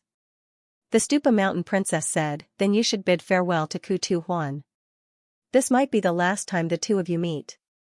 Then, she became completely silent. Shen Lang put away his frivolous expression and looked at Ku Tu Huan with excitement. He reached out to pat him on the shoulder. Roar. Ku Tu Huan immediately let out a beast-like roar, and his palm instinctively slammed toward Shen Lang. Whoosh. Shen Lang's body flew through the air and slowly landed on the ground. Bang. There was a loud sound as Ku Tu Huan's palm slammed into the ground. The sound was deafening, and the rocks on the ground even cracked. F***ck, his martial arts had become so strong? Moreover, he acted as if he didn't even recognize his own family. Shen Lang was his sovereign, and he was his only hope. Yet, he had actually slapped him. Fortunately, the Stupa Mountain Princess had used her hidden power to float Shen Lang away. Otherwise, Shen Lang would have become a pile of mud by now. However, the Stupa Mountain Princess's move was even more impressive. It was simply incomparable. She had used a gentle hidden power to push Shen Lang dozens of meters away. What kind of martial arts was this? It was simply shocking. This girl was really strong. The more she mutated, the stronger she became? Now you can give up, the Stupa Mountain Princess said. Next, Ku Tu Huan seemed to have transformed into a berserk beast. He slammed the ground with all his might, and the entire tomb trembled. It was deafening, and the incomparably hard ground was smashed by him. He was simply a super monster. He had no intelligence at all, and only had combat instincts. Dang dang dang. At this moment, the bell rang. It was as if it was some mysterious signal. The mutated Ku Tu Huan immediately quieted down and stopped all his violent attacks. He retreated silently, and returned to the cage. He had actually trained his conditioned reflexes. Shen Lang still didn't get anything from him. He didn't know if it was news from Prince Jin or others. He quietly watched Ku Tu Huan's back as he left. His gaze seemed to have 1,000 words to say. The Stupa Mountain Princess repeated, Shen Lang, can you give up now? Shen Lang shook his head. I firmly believe that I am unique. I firmly believe that I can withstand the mysterious and powerful energy vortex. I firmly believe that I can find a way to treat you inside. I firmly believe that I can win. I firmly believe that one day, I will be able to impregnate you. Bang! There was a slight pain at the back of his head. His vision turned black, and Shenlang fainted. F*ck, so what if I said something hooligan? When he woke up again, Shenlang was still in the small room that he was familiar with. It was the small room that he had been imprisoned in for a few months. At this moment, there were only 3 days left until the deadline of half a month. There was a person standing in front of Shenlang, a person who had never appeared before. It was the master of Stupa Mountain. He instinctively hugged his arms and realized that his clothes were still on. Then, he righteously said, Sect Leader Ren, I want to form a marriage alliance with Stupa Mountain, but my target is your daughter and not anyone else. Don't have any improper thoughts. It had been 20 to 30 years, but this master of Stupa Mountain only had one daughter and no other sons. Could it be that there was something wrong with his sexual orientation? The master of Stupa Mountain frowned and did not respond to Shenlang's self-righteous black humor. Shenlang, I don't care what your goal is. You will not succeed. The master of Stupa Mountain said, What 10 sticks of regret of the dragon? I don't care. If you steal 2 sticks, then so be it. In fact, most of the time, there is no difference between 2 sticks of regret of the dragon and 20 sticks. We want strategic deterrence, not destruction. Therefore, you should stop scheming to enter the ancient ruins in the Southern Sea region. Don't even think about opening the secret laboratories in the ancient ruins. It is impossible. The master of Stupa Mountain said, You are right. We have already stopped the violent exploitation of the ancient ruins and have entered an orderly phase. There are indeed some key secret laboratories that cannot be opened, but we are not anxious. Our Stupa Mountain is already strong enough, much stronger than you can imagine. We do not have any delusions of opening all the secret laboratories in just a few days. We have to take it step by step. If we rush it, it will be easy. To the egg. Shenlang hurriedly added. The master of Stupa Mountain still did not appreciate his humor and continued, In the long run, Jiang Li's method is correct. Develop it bit by bit and slowly digest it, not swallow it all in one go. This way, bottlenecks will come very early, and future potential will be overdrawn. Therefore, you said that I want to use you to open those key laboratories, those most important secret bases, but you are wrong. What I want is never some ancient equipment. What I want is to completely grasp the ancient civilization and then create it myself. He had ideals and ambitions. Therefore, Shenlang, no matter how extravagant your words are, it's useless. It's impossible for me to allow you to leave this place. It's impossible for me to allow you to go to the ancient ruins in the Southern Sea region. No matter what kind of crafty schemes you have up your sleeves, you'd better stop now. Shenlang still did not say anything. He pricked up his ears to listen to the other parties but there is one thing that I am moved by, even though I have never taken the initiative to say it. The master of Stupa Mountain said, and that is to save my daughter. Even in my dreams, I want her to return to normal. Even in my dreams, I want her to give birth to children. Even in my dreams, I want her to recover, return to the surface, feel the warmth and light of the sun, and directly rule over Stupa Mountain. My daughter is very outstanding. She could have become the best master of Stupa Mountain, but because of her strange illness. Therefore, Shenlang, I do not care if you are scheming or scheming. I am willing to let you try. Do you know how much of a risk I am taking? In fact, I cannot even let Guang know about this, because only you can activate the remorse of the dragon. Only you can truly fire it into the energy vortex. 9 out of 10 chances of survival, and once you die, even if you become a walking corpse, all of my remorse of the dragon will become useless. I really do not want to take this risk. Reason tells me that I really cannot take this risk. But after thinking about it, I still want to try. I want my daughter to return to normal, to return to the surface, and to give birth to children. Shenlang said agitatedly, Sect Leader Ren, I also have a daughter, so, shut up. The master of Stupa Mountain said, enough with the nonsense. I just want to ask you one question. Are you really prepared? 9 out of 10 chances of survival in the energy vortex of the ancient ruins. Even the one who survives will become a walking corpse. Shenlang said, I am already prepared. For Ying, I will not hesitate to go through water and tread on fire. What a joke. The name Ren Ying was made up by you. What do you mean by for Ying? You are a person who lies one after another. Actually, the scariest thing is not that there is a lie hidden in the truth, but that there is a truth hidden in the lie, but you do not know which one is the truth. Without a second word, the master of Stupa Mountain slapped the back of Shenlang's head. Just like a switch, Shenlang's vision turned black, and he fainted once again. Damn it, he might not even need to use force in the future. It might just become a conditioned reflex. Shenli's baby clown might slap him, and Shenlang would faint immediately. When he opened his eyes again, Shenlang was in a truly wonderful place that was filled with a rich historical aura. The aura of energy that had been nurtured for countless years enveloped every inch of the place. This should be the ancient ruins. In front of him was a huge energy vortex that had a diameter of more than 10 meters. It was like the mouth of a devil, like a tornado that flickered with dark light and shadow, and like the devouring of hell. In short, this was something that Shenlang had never seen before. Just one look was enough to make one's hair stand on end.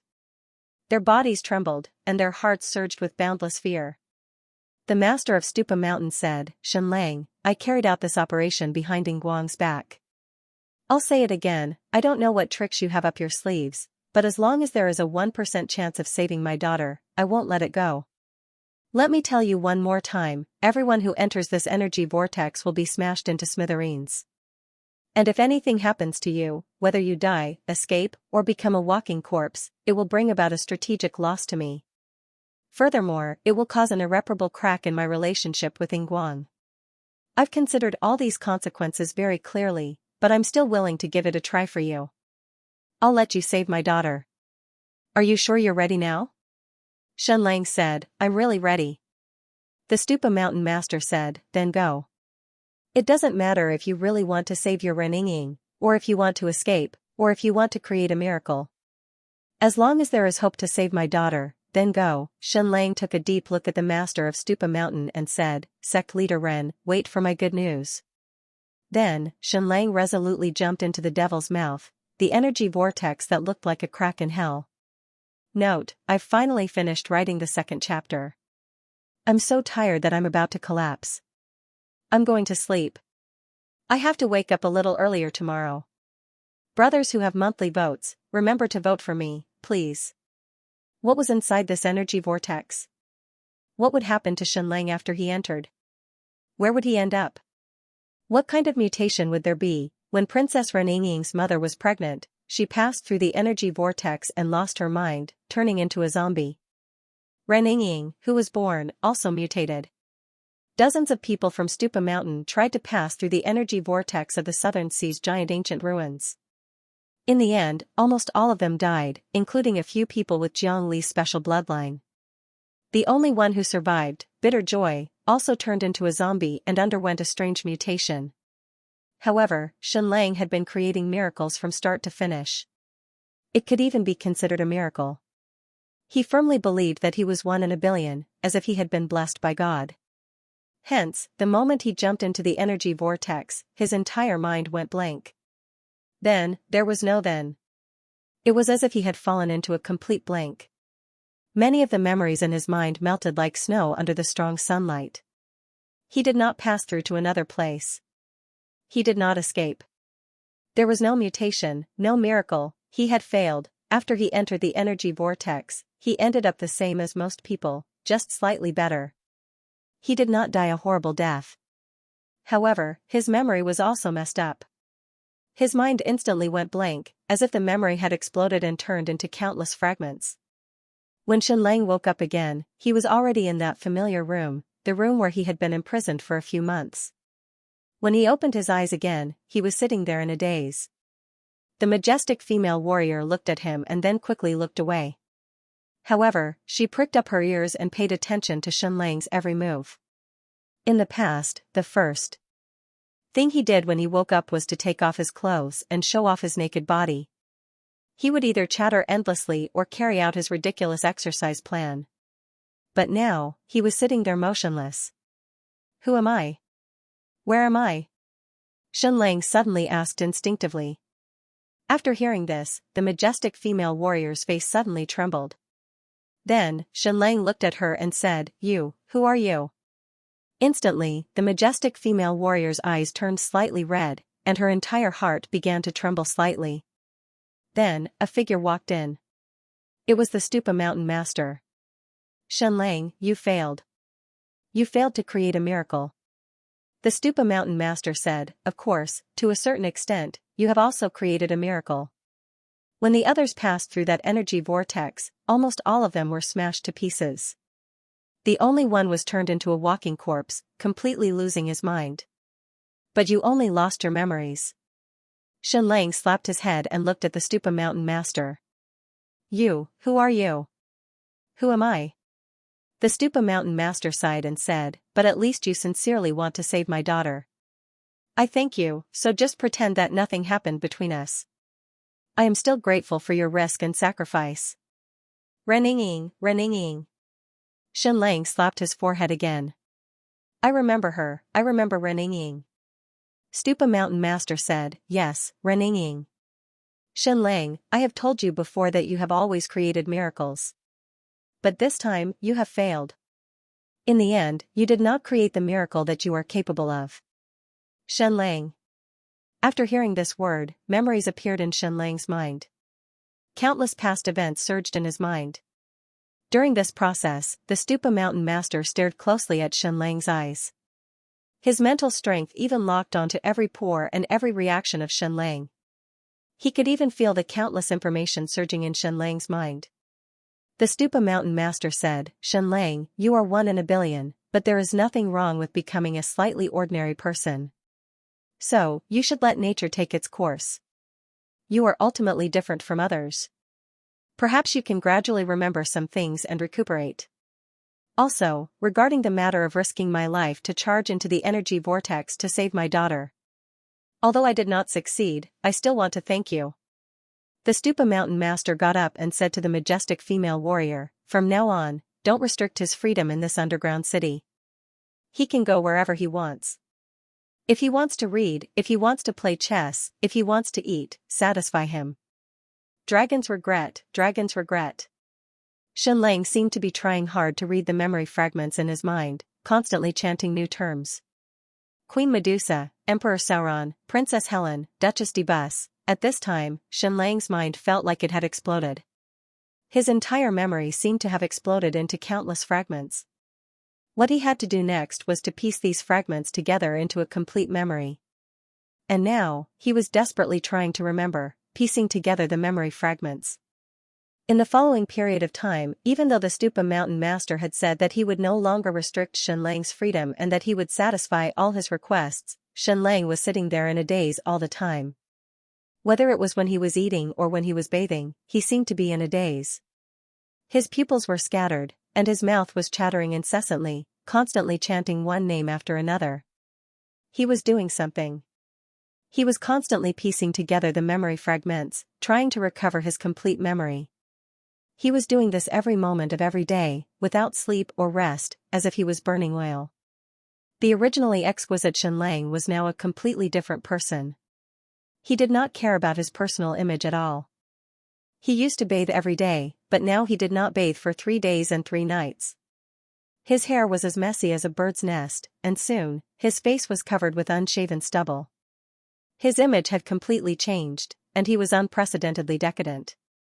However, the majestic female warrior insisted on bathing, shaving, and combing his hair every day. At this time, Xianxia looked like he could not take care of himself. He could no longer be an exquisite and handsome man, so she tried her best to maintain Xianxia's exquisite and handsome image. Xianxia recalled more and more, and the relevant memories in his mind also increased.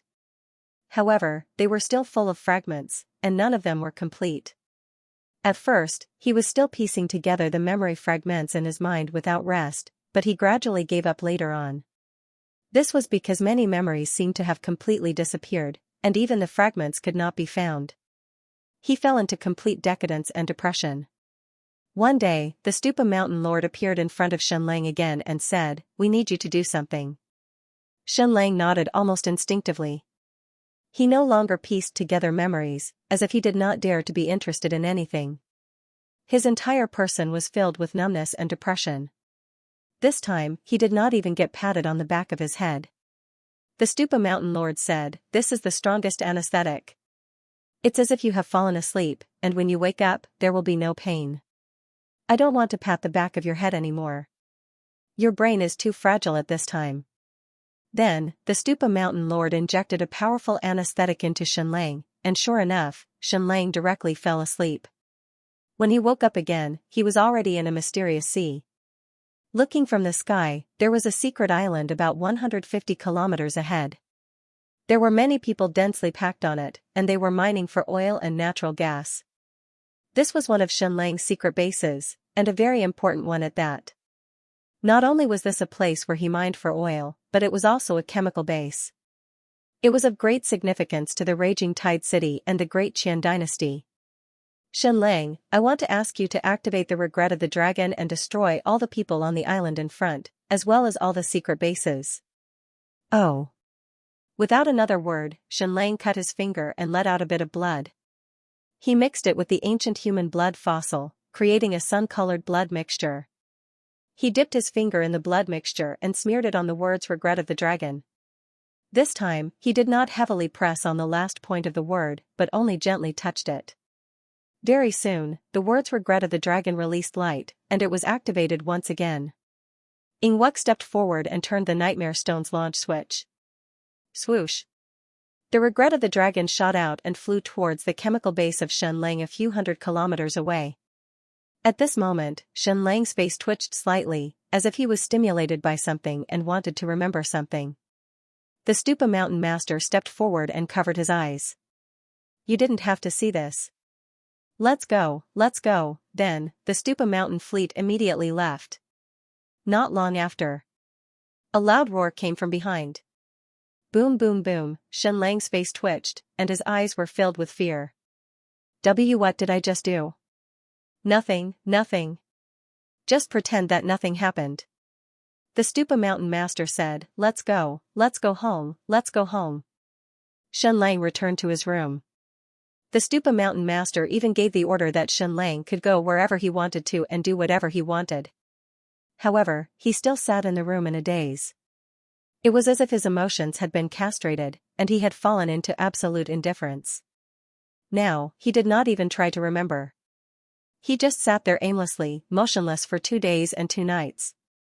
Not only that, but he also obeyed orders completely, as if it was a conditioned reflex. "Time to sleep," the majestic female warrior said. Xianlang immediately went to bed. "Time to wake up." Xianlang immediately got out of bed. "Time to take a bath." Xianlang immediately took a bath. Wasn't this scene a little familiar? It was a bit like the bitter joy after a mutation. The twin brothers were still monitoring Xianlang, but the content of the daily monitoring was completely blank. And the majestic female warrior could no longer hide it. When she bathed Xianlang, her tears fell directly, and the rims of her eyes turned red. In fact, her weight loss plan was already halfway successful, but it seemed that no one was watching, so she stopped. "I'm sorry, daughter. I failed." The Stupa Mountain Master said. Xianlang did not succeed. Not only did he not find a way to save you in the energy vortex, but he also seemed to have lost his mind and memory. He was unable to create a miracle. The Stupa Mountain Princess's face trembled slightly. "Xianlang is a very treacherous and cunning person. Father, you must not be fooled." The Stupa Mountain Master said, "When I brought him to the energy vortex in the ancient relic, I had already considered all the consequences. It doesn't matter if he wants to escape, or if he wants to use some kind of crafty plot, I'll accept it all. As long as there was a 1% chance of saving you, but he still failed. But he really did want to save you. At least this time, when he rushed into the energy vortex, he did not use any crafty schemes. But he failed, and his miracle ended. He went from a 1 in a billion genius to a mediocre person." The Stupa Mountain Princess said, "Father, Xianlang is a very, very cunning person. You must be careful. It's impossible to guard against him." The Stupa Mountain Master said, "A few days ago, he activated a regret of the dragon and destroyed one of his kerosene chemical bases. He completely forgot that it was his important base, and the entire process was indifferent, as if his emotions had been completely castrated. The symptoms are exactly the same as the bitter joy. The Stupa Mountain princess was stunned. Daughter, I'm sorry. Father has failed again. The Stupa Mountain master trembled. But father will never give up. If I can't see you return to normal and live on the surface, if I can't see you give birth to children, father will not be able to rest in peace. The Stupa Mountain princess's face twitched slightly. Father, I've already said that I've already accepted my fate. Living in this catacomb every day is pretty good. The Stupa Mountain master looked away in pain, unable to speak for a while. He said, when you have the time, you should also meet Xianxia. He's better than Ying Wuming. Even though he's full of exaggerations and lies, he's right about one thing, he's more suitable for you than Ying Wuming. The Ying father and son are willing to do anything to achieve their goals. Of course, the same goes for Xianxia. But the Ying father and son are doing it for their own benefit, while Xianxia is willing to do anything for others. He's indeed more suitable for you. The Stupa Mountain princess shook her head. What's the point of saying all this now? Our marriage alliance with the Ying family is for our own benefit. We need the Ying family, and the Ying family needs us. The Stupa Mountain master did not say anything else. He said, in any case, when you have the time, go and see Xianxia. Father is leaving. Then, he walked out. When he was halfway there, he suddenly turned around and said, Daughter, don't ever give up. At least, I will never give up. I will definitely make you a normal person. I will definitely watch you give birth to children. I know. You can go. The Stupa Mountain princess looked away and raised her face, not wanting to let her tears fall. This was because her body was transparent and extremely sensitive. Even if her tears fell, her skin would feel like it was being burned. It was extremely painful. The Stupa Mountain master left. The Stupa Mountain princess once again met Xianxia in the catacomb. Previously, he had been chattering non-stop, but this time, Xianxia was especially quiet. He was completely depressed and numb. It was as if he had no reaction to anything. He was really becoming more and more like bitter joy. Inside the catacomb, the Stupa Mountain princess uncovered a few night pearls and lit a few candles. She also took off her veil, revealing a strange transparent face. Once again, her true appearance was revealed. Xianxia, although I kept saying that it was all up to fate and that the catacomb was pretty good. When you said that you wanted to go to the energy whirlpool to find a way to save me, although I said that you had a conspiracy and that I did not have any hope, my heart was filled with endless desire. I really hoped that you could create another miracle. I really hoped that you could save me and make me return to normal, so that I could return to the surface and give birth to children. When father brought you to the energy whirlpool for a few days, I was restless. I even had trouble breathing. It felt like a year. I longed for good news, but I was also afraid of bad news. In the end, the bad news came. You failed. You still could not create a miracle. For me, the sky has collapsed once again. Even a genius like you has failed. Even a person who performed miracles like you has failed. My life is completely hopeless. What I said before was right. You must not have any hope. Otherwise, when you feel despair again, it will be too painful. But no matter what, I still have to thank you. At least you did not lie to me this last time. You entered the energy whirlpool to try and save me. My real name is... Forget it, Reninging is a good name. You can continue to call me Reninging. From now on, I will no longer have any hope. My life will be spent in this underground. I will never see the light of day. But I caused you to become like this. Perhaps I owe you an apology. I owe you a thank you. Xianxia, your memories are already in a complete mess. These are all records of the surveillance on you. Take them and have a look. Perhaps you might be able to remember some things. Xianxia numbly received the thick surveillance records. There were millions of words. But the content was indeed messy. Most of the words were repeated triplets and quadruplets of brainwashing. The rest of it was just some meaningless ravings in his sleep. Xianxia numbly flipped through the records. Then, his finger lightly tapped on the words on the surveillance records. Don't be surprised. Everything is normal. I was just pretending. Ren Ying's heart trembled. She instinctively wanted to get angry or press Shen Lang to the ground and ask him why he was doing this. Was there any meaning in this? Was there any meaning in scheming forever? Ren Ying, everything I'm about to tell you is the truth. I've underestimated your father. His ruthlessness is unparalleled. His scheming is also unparalleled. The energy whirlpool he made me rush into was fake. Also, he used dozens of people as experiments. Most of them died after entering the energy whirlpool. Only Bitter Joy survived. But he became a walking corpse and lost all of his consciousness. It was the same as your mother's symptoms. Everything he did seemed to be for you. In order to save you, he was willing to take a huge risk. He was willing to give up everything. He was even willing to take the risk of me escaping. But all of this was fake. It was all a show for you, a big lie. He wasn't willing to use me to take the risk. Because I was related to the strategic importance of Stupa Mountain. Only I could activate Regret of the Dragon. Without me, it couldn't be launched. But since I said that I would save you, and since he played the role of someone who loved you dearly, he had to agree. Otherwise, the illusion of his love for you would be shattered. But he couldn't really let me go to the real energy whirlpool in the ancient ruins. Stupa Mountain's Princess Ying was stunned. Almost every word in Shen Lang's seemingly messy surveillance records could be found, even the most obscure words. Moreover, Shen Lang could easily find the position of every word. Could it be that he had thought of this day when he was babbling non-stop in his sleep? Perhaps you want to know why I must go to that energy whirlpool, right? Shen Lang said, this energy whirlpool is actually a passageway between the ancient ruins. There are super-fast passageways between the cities of the ancient civilization. For example, Princess Helen couldn't leave the Devil's Triangle at all.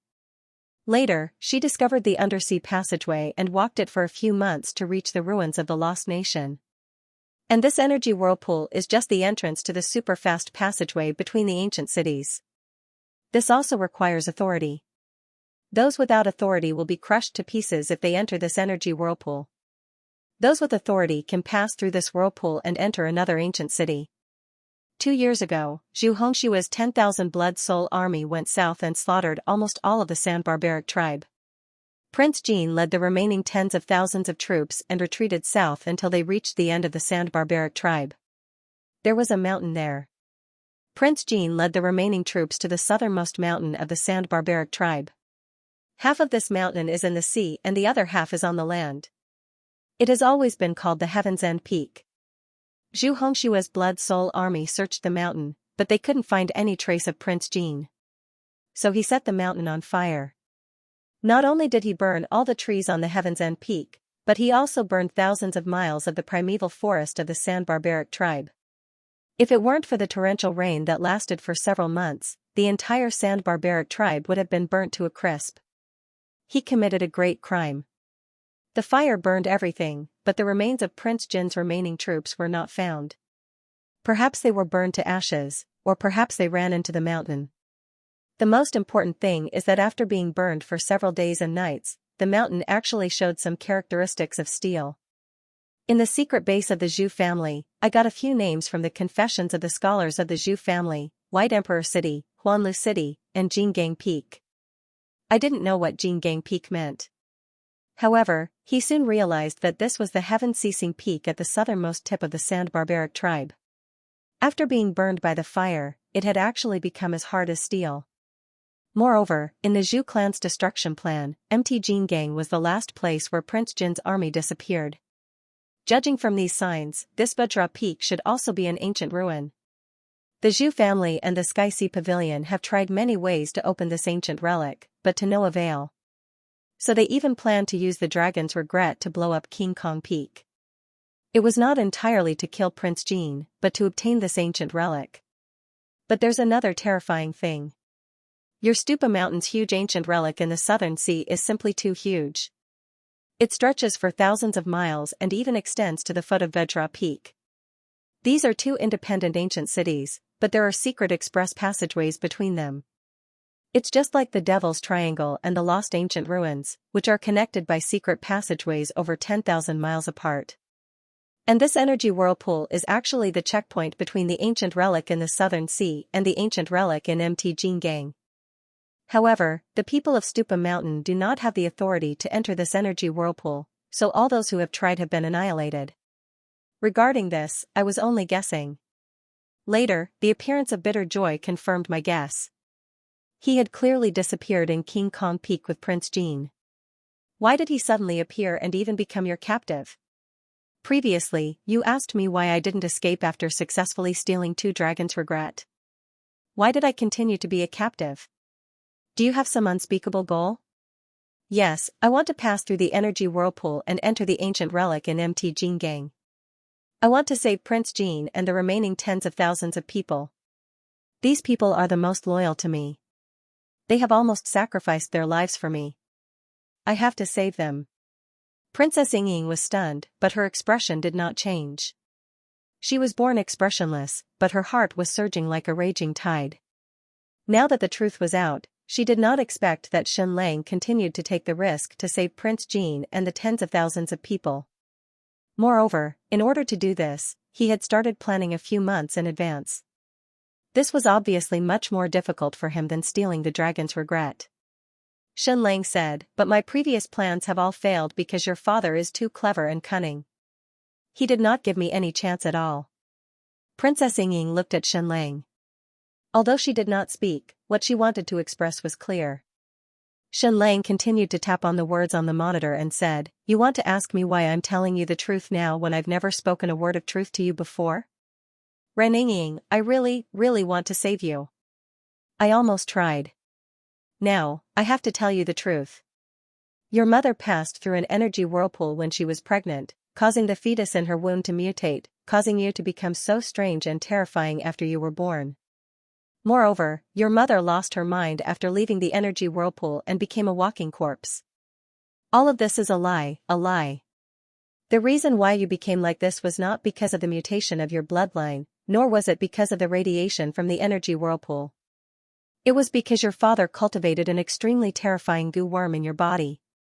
He used your body, your life, and you as a cultivation medium for the goo worm. He treated you as the mother of the goo worm. The reason why you became what you are today was completely because of him. He sacrificed your life, your freedom, and turned you into this monster to raise the goo worm. When the most terrifying and powerful goo worm is raised, it will be the time of your death. He is your father, but he used your life and body to feed the goo worm. He treated you as food for the goo worm. My blood can kill all goo worms, but I don't dare to try. I can't. Not only can my blood kill the most powerful goo worm in your body, but it can also take your life. Ren Ying, this is all the truth I've told you. Not a single lie. And your mother's brain was also damaged by your father, and she became a walking corpse. Your father is probably the scariest demon in the world, and also the scariest opponent I've met so far. He and Ying Guang are really evenly matched. Ying, follow me and escape from here. Follow me to save Prince Jean. Follow me to the ancient ruins of Mt. King Kong. I'll help you escape from your father's clutches. Ying, this is my last chance to save you. Note, first update, please support, please monthly votes, thank you, Yu Xiaoyao, for the 30,000 coins. Shen Lang's movements were swift. It was clear that he had rehearsed this in his mind countless times. After he was done, he did not speak again. He quietly waited for Ren Ying's reaction. All along, Shen Lang loved to lie. He did not speak a single word of truth. He was full of lies. Of course, there were times when he was telling the truth. However, his goal was to lie. Sometimes, telling the truth was a better way to cover up. For example, when he said he wanted to steal the dragon's remorse. However, right now, every word that Shen Lang said was the truth. Whether it was the content of his words or the true intentions in his heart, they were 100% true. There was no falsehood in his words. After listening to Shen Lang's words, Ren Ying fell completely silent. She even lost her ability to respond. The truth was shockingly lethal. At this moment, Ren Ying did not even say that she suspected he was lying or how he could prove it. She was a very special woman. She was extremely intelligent. She had lived in the underground catacombs for a long time in the dark. She was best at observing people's hearts and emotions. A truly cunning person might not be able to tell the difference between truth and lies. However, a woman like her who had lived in the dark, extreme, and eccentric for a long time had the innate ability to distinguish between truth and lies. For example, in the past, no matter how truthful and pleasant Xianxia's words were, she would always reply with a single sentence, "Who are you trying to fool? Xianxia, your mouth is full of lies, and not a single word of truth is spoken." Practically every time Xianxia lied, she would be able to see through it. Even when Xianxia was speaking the truth, she would still be able to see through Xianxia's inner intentions. Therefore, when Xianxia said everything without holding anything back, she was almost instantly able to discern that everything Xianxia said was true, no matter if it was his words or his heart. This was the real Xianxia. Xianxia was different from Great Yan's emperor. In fact, he was different from Emperor Jiangli. He was too weak, but countless people trusted him. They were willing to lay down their lives and lay down their lives for him. Ning Yuanxian feigned madness for him for a few years and suffered a lot. Ning Jing had almost sacrificed his life and his country for Xianxia. Ning Qi was once an enemy of Xianxia, but in the end, he changed his position and even gave up the throne that was within his reach. How much did Ning Qi sacrifice for this throne? Now that everything had become clear, the image of Xianxia as a person suddenly became three-dimensional and plentiful. He really did not seem like a monarch. What monarch would risk his life to protect his subordinates? What monarch would put himself in danger to save his subordinates whose life and death were uncertain? This was the reason why countless people were willing to die for him. Not only that, when his identity was exposed more than 3 years ago, it was thought that there would be a massacre, but Xianxia still put himself in the hands of Ning Han and Ji Xian to protect the lives of more than 100,000 followers. Moreover, did Ren Yingying really not notice that her father was here? She is such a sensitive person. It wasn't like that. It was just that he didn't want to admit it deep down in his heart. Then she closed her eyes. At this moment, Xianxia did not make any promises, such as "I can definitely cure you." She began to reminisce. She recalled the many moments when she was young, and recalled her mother who had become a walking corpse. Ren Yingying's mother was the eldest princess of the Great Yan Empire. She was the younger sister of the current emperor. She was supposed to marry Jiangli, and they were even engaged. According to history, the Jiang clan and the Ji clan were connected by marriage for generations. However, Jiangli broke off the engagement and married the woman he loved the most, who was also Xianxia's mother. And this Princess Ji was married to the master of Stupa Mountain. Ren Yingying's mother was very beautiful. She was even known as the most beautiful woman in the Great Yan Empire. Otherwise, she would not have become Jiangli's fiancée. Moreover, her status at the time was similar to Princess Ji Xian's. She was the spokesperson of the Great Yan Emperor among the 6 transcendent forces. Even after becoming a walking corpse, she was still very beautiful. In Ren Yingying's memories, her father treated her mother very well, so well that it touched her heart. Because when she had just given birth to Ren Yingying, her mother had lost all consciousness. So from the time she could remember, her mother, Princess Ji, was a peerless beauty who didn't know how to speak and had no expression. She was like a soft statue. There was a scene that would forever appear in Ren Yingying's mind. It was her father bathing her mother. He would bathe her every day, and he would bathe for about an hour. He wanted to wash every inch of her body clean. Moreover, when he bathed her, his gaze was filled with endless passion and gentleness.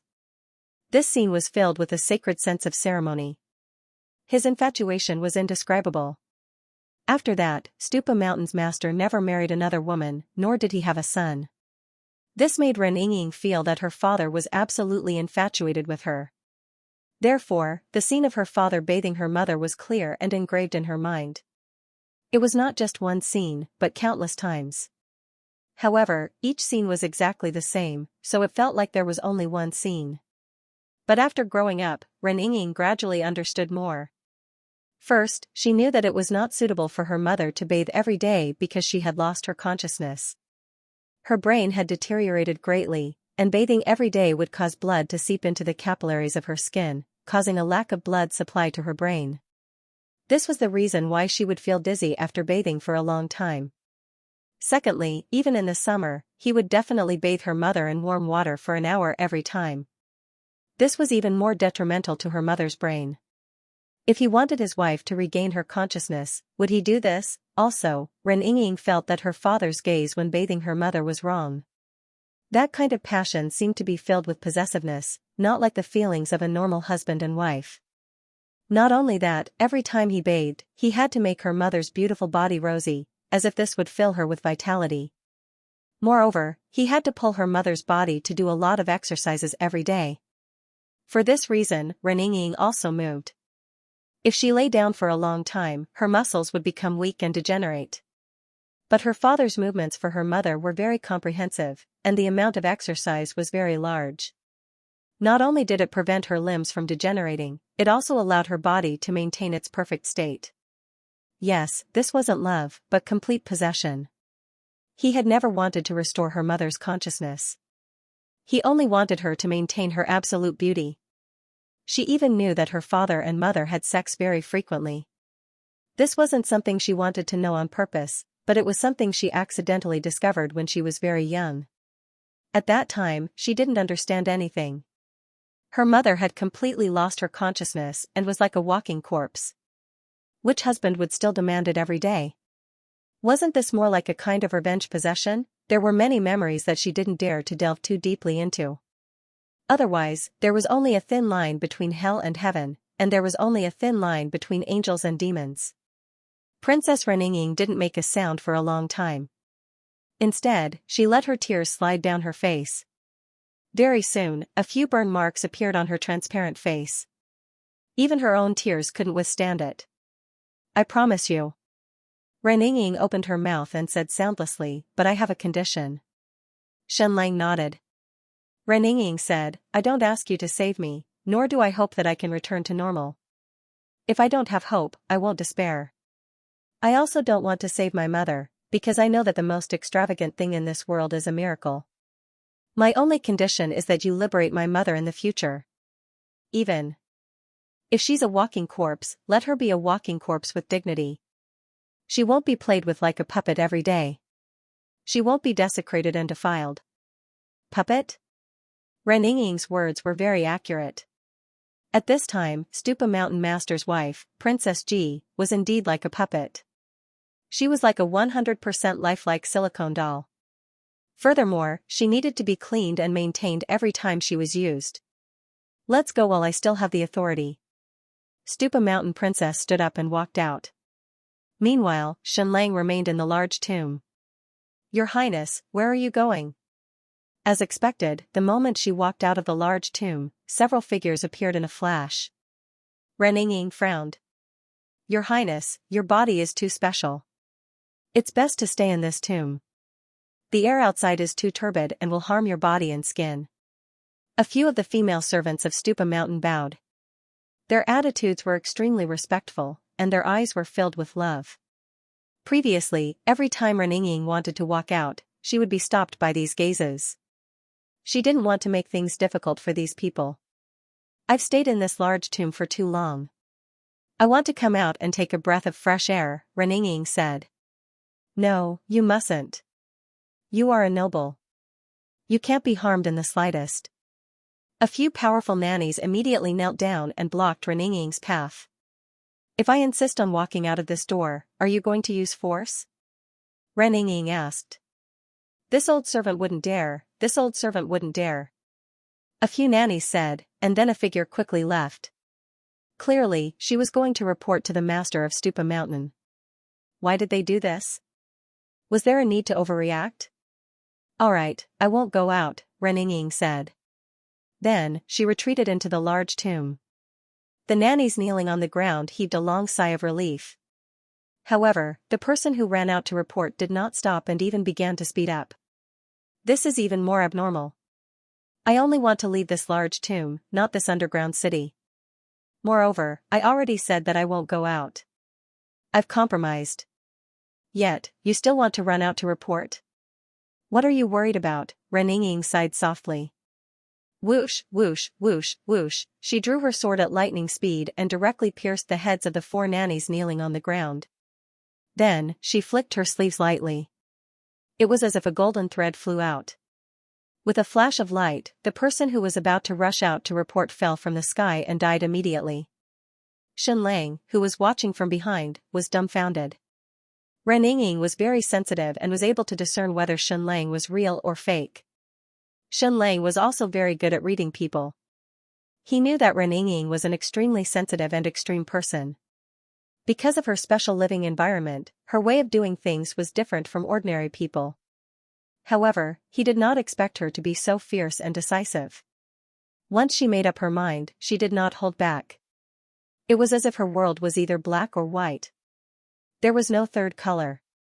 Moreover, according to Xianxia's plan, he wanted to use the time when the Stupa Mountain Master was not around. Ren Yingying would use her identity to easily take him to the large ancient relic. However, he did not expect that Ren Yingying would be so direct. She directly killed people. This was completely different from Xianxia's plan. Yingying, stop, stop, stop. Xianxia said. How do you plan to take me to the ancient relic? Whoosh. Ren Yingying struck again like lightning. Suddenly, a few people fell from the darkness. They were all eavesdroppers who were eavesdropping on everything happening in the large tomb. Tell me your plan first. Ren Yingying asked. Xianxia said, I can disguise myself as a woman. For example, I can become your maid. Ren Yingying said, you should pretend to be the White Jade Capital's envoy. The higher your status, the more mysterious it is. It will be harder to expose you. Xianxia was stunned. Pretend to be the White Jade Capital's envoy, how was he going to create a snowy scene? How was he going to deal with the cold air? Moreover, why would the White Jade Capital's female envoy follow Ren Yingying out of this underground city? How was he going to explain this to the Stupa Mountain army outside? Why should I explain? I am the young master of Stupa Mountain. Someone already knows that the White Jade Capital's envoy is visiting Stupa Mountain. Who would dare to stop someone from the White Jade Capital? Who would dare to stop me? Ren Yingying said. Then, she rummaged for a dress and said, put this on. Xianxia put on the snow-white dress. Then, she put on gloves and helped Xianxia comb out the same hair as the White Jade Capital's female envoy. Finally, there was the snow-white ice mask. Ren Yingying had many masks.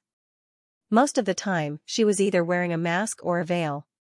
However, the snow-white ice mask was too special. She really did not have any. Finally, she found a cold jade mask and put it on Xianxia's face. Immediately, a wave of coldness hit him. After dressing up, Ren Yingying was slightly stunned. She had done it unintentionally, but she had not expected the resemblance. First of all, she had not expected Xianxia to be so flawless in women's clothing. Instead, he was even more beautiful than a woman. She could not believe it. Moreover, Xianxia and the White Jade Capital's female envoy looked very similar. Moreover, they were wearing the same dress and wearing the same mask. They really looked alike. Is the White Jade Capital's female envoy your older sister or younger sister? Ren Yingying asked. Xianxia said, I have already told you that my mother is the White Jade Capital's princess. However, you can see that I have no influence in the White Jade Capital. Yingwuk is right. If the White Jade Capital wanted to protect me, I would not have been hunted down 3 years ago. They would not have turned a blind eye to it. Then, Xianxia looked down and said, should I find something to pad my chest? There is no need. Ren Yingying said, the White Jade Capital's envoy is also very flat. You don't have any flaws in women's clothing. Even if you were completely flat, you wouldn't have any flaws. Ren Yingying put on her gloves and piled up the people she had killed. She used a dagger to cut open a hole in each corpse. Then, she took out a bottle and poured a little green liquid into it. After a while, the corpses turned into a pool of pus. This reminded people that she was the princess of Stupa Mountain and that she was cultivating the world's #1 poisonous insect. Then, she poured a fiery red liquid into the pus of the corpses and threw it into the fire. Boom! A green flame appeared, and the pus of the corpses burned fiercely. In the blink of an eye, the corpses disappeared without a trace. They had completely disappeared from the face of the earth. "Let's go," Reninging said. Then, she ran forward while Shenlang chased after her. He was too slow. Reninging did not say anything. She just held Shenlang under her ribs and floated away like a wisp of smoke. This reminded people that her martial arts were extremely high. She was not inferior to Ning Han. The more she mutated, the stronger her martial arts were. We can't rejoice with suffering. He has already become a fighting machine. Now is not the time to save him. Right now, he is safe, Reninging said. As Reninging floated forward with Shenlang, a figure suddenly blocked her way. It was the majestic female warrior who had been monitoring Shenlang. "Are you going to stop me too?" Princess Reninging asked. The majestic female warrior's face twitched. She looked at Shenlang, who was being held under Reninging's waist. Who was this woman?" Shenlang waved at her and said, "Hi." Immediately, the majestic female warrior's hair stood on end. She began to doubt her life. After a full 3 seconds, the majestic female warrior pulled out her sword and said, "I will bring up the rear for the princess." Reninging nodded. Then, she brought Shenlang to the exit of the underground city. There were thousands of steps outside. Reninging put Shenlang down and looked at him. "I know that acting as the White Jade Capital's female envoy is all about arrogance and acting cool." Shenlang instantly had this. At first, Reninging was worried that there would be flaws in Shenlang's steps and bearing. In the end, she was almost blinded as she watched Shenlang walk. It was perfect, at least in terms of walking. She could only get second place in the White Jade Capital's envoy simulation competition. Shenlang imitated the results recorded by the intelligence system. He was accurate down to the millimeter. Of course, there were no flaws. Rumble. When they reached the end of the steps, the underground city gate opened. The gate was more than 3 meters thick. It was incredible. The moment they walked out, a few hundred pairs of eyes looked over. This was a secret base of the Stupa Mountain. In fact, this underground tomb was prepared for Reninging. She had a cold personality, so there were not many people in the underground tomb. But there were countless Stupa Mountain warriors on the ground, as well as countless top-notch martial artists and dozens of special warriors. The moment they saw Reninging, they were stunned because the princess had never come out before. Moreover, the White Jade Capital's envoy was following the princess. What was going on? How did they know she was the White Jade Capital's envoy? When she had appeared, she had been stunning, and no one would ever forget her. This was the south, and it was extremely hot. But it was snowing that day, and the air was extremely cold. "Greetings, Your Highness." Dozens of Stupa Mountain's warrior leaders immediately knelt down. It was nighttime, and the sun had not risen yet. Reninging could still bear it, but the air outside was harmful to her. She was already feeling very uncomfortable. Her skin was burning, and it was difficult to breathe. "Prepare the snow eagles. Also, send someone to the Stupa Mountain to report to my father. I have an urgent matter, and I need to bring the envoy to the south," Reninging said in an unquestionable tone. The warriors on the ground had a different responsibility. They did not have the mission to monitor Reninging. Their mission was to protect this secret underground tomb. Yes. Moments later, 3 snow eagles appeared. However, Shenlang had never ridden an eagle before. He coldly rode on the same snow eagle as Reninging. The people around them were stunned. Would the White Jade Capital's envoy ride with someone else? But I don't understand this matter, and I don't dare to ask. These high and mighty people do whatever they want, and they don't stick to a single pattern. Reninging led Shenlang and the muscular female warrior on the 2 snow eagles, flying toward the entrance of the ancient ruins in the southern sea region. 6 hours later, they were less than 1,000 miles away from the entrance of the ancient ruins in the southern sea region. Reninging landed with Shenlang. "Change into your own clothes.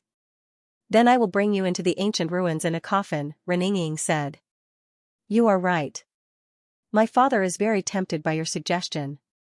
He does want to use you to open up those secret laboratories, but he does not want to take the risk. However, I don't want to take this risk. I will only carry out this plan after you become a cripple." Shenlang suddenly remembered what the Stupa Mountain master had said. how dignified. He was not willing to advance recklessly, yet he wanted to be down to earth. He had never thought of using Xianxia's authority to open up those secret laboratories. He seemed very sincere when he said these words. After a quarter of an hour, Xianxia changed back into his own clothes. He was carried into a jade coffin by the muscular female warrior. Then, the three of them once again rode on the snow eagles and flew toward the ancient ruins in the southern sea region. The closer they got to the entrance of the ancient ruins in the southern sea region, the more snow eagles there were in the sky. There were also more warships on the surface of the sea, and some of them were actually ancient warships. In this sea region alone, the navy of the Stupa mountain was already incredibly powerful. It was as if they could blot out the sun.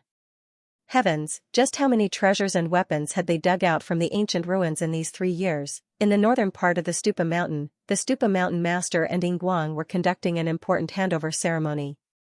About 10 years ago, Yingguang had gathered the remaining special bloodline users and those with potential bloodline metamorphosis and handed them over to the Stupa mountain to nurture. Not only that, but there were also blank bloodline users and others.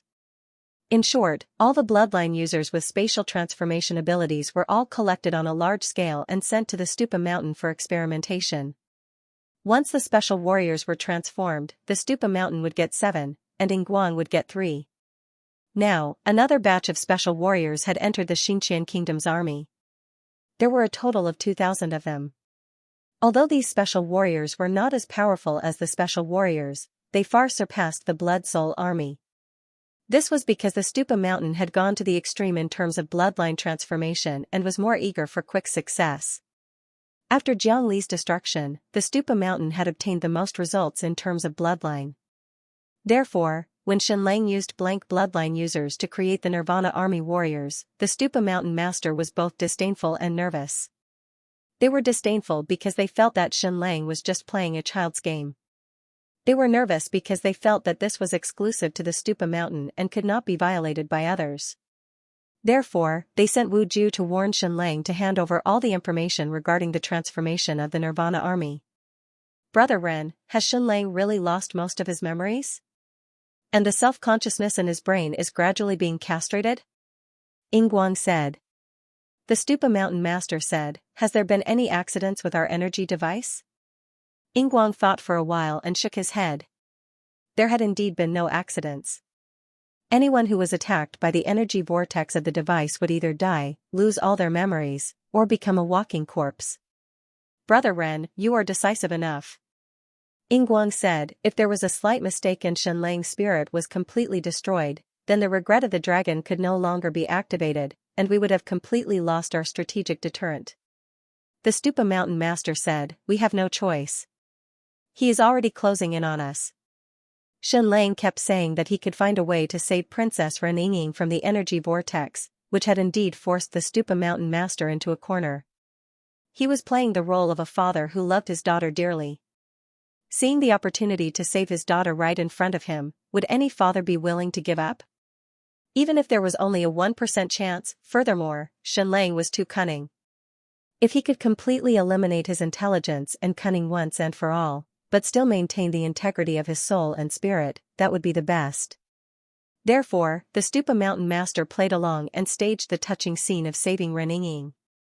But in reality, it was to destroy most of Xianxia's memories and completely destroy Xianxia's intelligence and wisdom.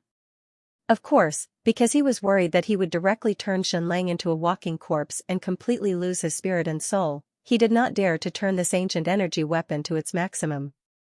He only dared to turn it to about 30%. This way, he would be able to kill 2 birds with 1 stone. Not only would he completely destroy Xianxia's scheme, but he would also make Reninging fall into complete despair and stop daydreaming. Yingguang was actually very puzzled. He felt that with Xianxia's unparalleled intelligence, how could his brain and memories be destroyed so easily? However, he absolutely believed in the Stupa mountain master. In this aspect, it was impossible for anyone to deceive sect leader Ren. Xianxia's memories were clearly intact, but he wanted to act like he had amnesia in front of him? It was completely impossible and definitely could not be hidden from sect leader Ren's fiery golden eyes. So was that the case? That was really the case. Shenlang's amnesia, his absent-mindedness, his depression, and his numbness were all real. This was because the Stupa Mountain Master was too cunning and powerful. It was impossible to act in front of him. Before Xianlang charged into this so-called energy vortex, he had already issued an order to the AI. The moment he charged into the energy vortex, the AI completely shielded Xianlang's brain. This way, he wouldn't suffer any harm. This energy vortex was an ancient weapon that was specially used to deal with a person's brain. It used the most violent method to disintegrate a person's memory and will. However, it was like a computer. No matter how powerful a virus was, as long as the computer wasn't turned on, it wouldn't be able to attack it. After Xianlang woke up, the AI followed Xianlang's orders and slowly unlocked Xianlang's memories. It was like a computer that had previously shielded most of its hard drive and was slowly unlocked. Therefore, Xianlang's amnesia was 100% real. This was the only way he could completely hide it from the Stupa Mountain Master. Brother Ren, when do you plan to use Xianlang to open up those secret laboratories and secret bases in the ancient ruins? Yingguang asked casually. There's no rush. The Stupa Mountain Master said, at this time, we seem to be asking for stability and not to advance rashly. We need to thoroughly understand what we have now and slowly uncover new things. Yes, Brother Ren has thought it through. Yingguang said, Xianlang's memories haven't completely disappeared. He only lost a large portion, and the rest has become fragments. So, did he say anything valuable? The Stupa Mountain Master looked over and smiled. Why? Brother Ying? Are you worried that Xianlang will say something that he shouldn't? This person was really sharp. Yingguang said, Brother Ren must be joking. The Stupa Mountain Master shook his head. He said some relatively secret words, such as Sauron the Great, the ruins of the Lost Nation, the Devil's Triangle, and Ancestor Lay. Yingguang said, there's nothing else? In Yingguang's opinion, the dragon egg would definitely be very deep in Xianlang's memory. Therefore, even if it had become a memory fragment, it would still be a very shiny fragment that could be easily picked up. The Stupa Mountain Master's face turned serious. He slowly said, Brother Yingguang, what exactly are you trying to say? Yingguang said, he didn't say anything that completely shocked you? The Stupa Mountain Master shook his head. Yingguang closed his eyes. He didn't dare to say anything because he couldn't reveal even half a word about the dragon egg. However, after Xianlang's memory was broken, there was no need to keep it a secret anymore. Therefore, the probability of him saying the word dragon egg was very high. However, Xianlang didn't say these two words. What did this prove? Brother Ren, that traitor Xianlang is acting with you. I don't have any evidence, but I have a feeling that he is acting with you, Yingguang said with a trembling voice. The Stupa Mountain Master's expression changed slightly. He looked deeply at Yingguang. It was obvious that the other party was hiding a secret from him. However, it wasn't important at this time. He suddenly waved his hand, and a giant eagle swooped down from the sky. The Stupa Mountain Master quickly leaped onto the giant eagle and flew toward the ancient ruins in the southern sea as fast as he could. Fast, time had to be fast. Otherwise, it would be too late. If Xianlang was pretending to have amnesia in an unprecedented way, the consequences would be too terrifying. It meant that he had seen through everything. It meant that the situation would be completely out of control. Sure enough, after just a few hours, a special warrior who was in charge of guarding the underground tomb flew toward him. When he was still far away from the Stupa Mountain Master, he said, Sect Master, Her Highness the Princess asked me to report to you that she has an urgent matter to attend to, and she brought along the White Jade Capital's envoy to the south. The Stupa Mountain Master's face trembled. Oh no, the worst thing had happened. Xianlang wanted to escape. He wanted to use his daughter to pass through the energy whirlpool. He wanted to go to the ancient ruins of the King Kong Peak. He wanted to save Prince Jean. Extremely urgent. Extremely urgent, he hoped that he could still make it in time. He hoped that he could still prevent this little thief from passing through the energy whirlpool. The Stupa Mountain Master swooped down and landed on a secret base in the Stupa Mountain. Prepare the Dragon Power Launch device. Launch me toward the south. The special warrior was instantly stunned. Was the Sect Master that crazy? He wouldn't even make it in time to fly while riding the White Eagle? He actually wanted to use the dragon power to launch his body. Hurry, hurry, I hope I can still make it in time. I mustn't let Xianxia escape. Note, this is the second update. Begging for monthly votes, begging for support, and thanking the benefactor. Thank you, everyone. Quick, quick, quick, the moment the Stupa Mountain Master landed, he immediately ordered the dragon power to be prepared. Several special warriors carried a hollow metal ball over. Of course, using the dragon power device did not directly launch the body. Instead, it placed the person in the container and launched it. Don't use the metal ball, use the fake dragon's remorse, the Stupa Mountain Master ordered. Because the metal ball did not have a tail flame, it could only be launched for about 50 kilometers with the dragon power's elasticity. In addition to not exploding, the fake dragon's remorse also had a tail flame and could fly in the air. The real dragon's remorse could only be launched for about 500 kilometers because it was too heavy.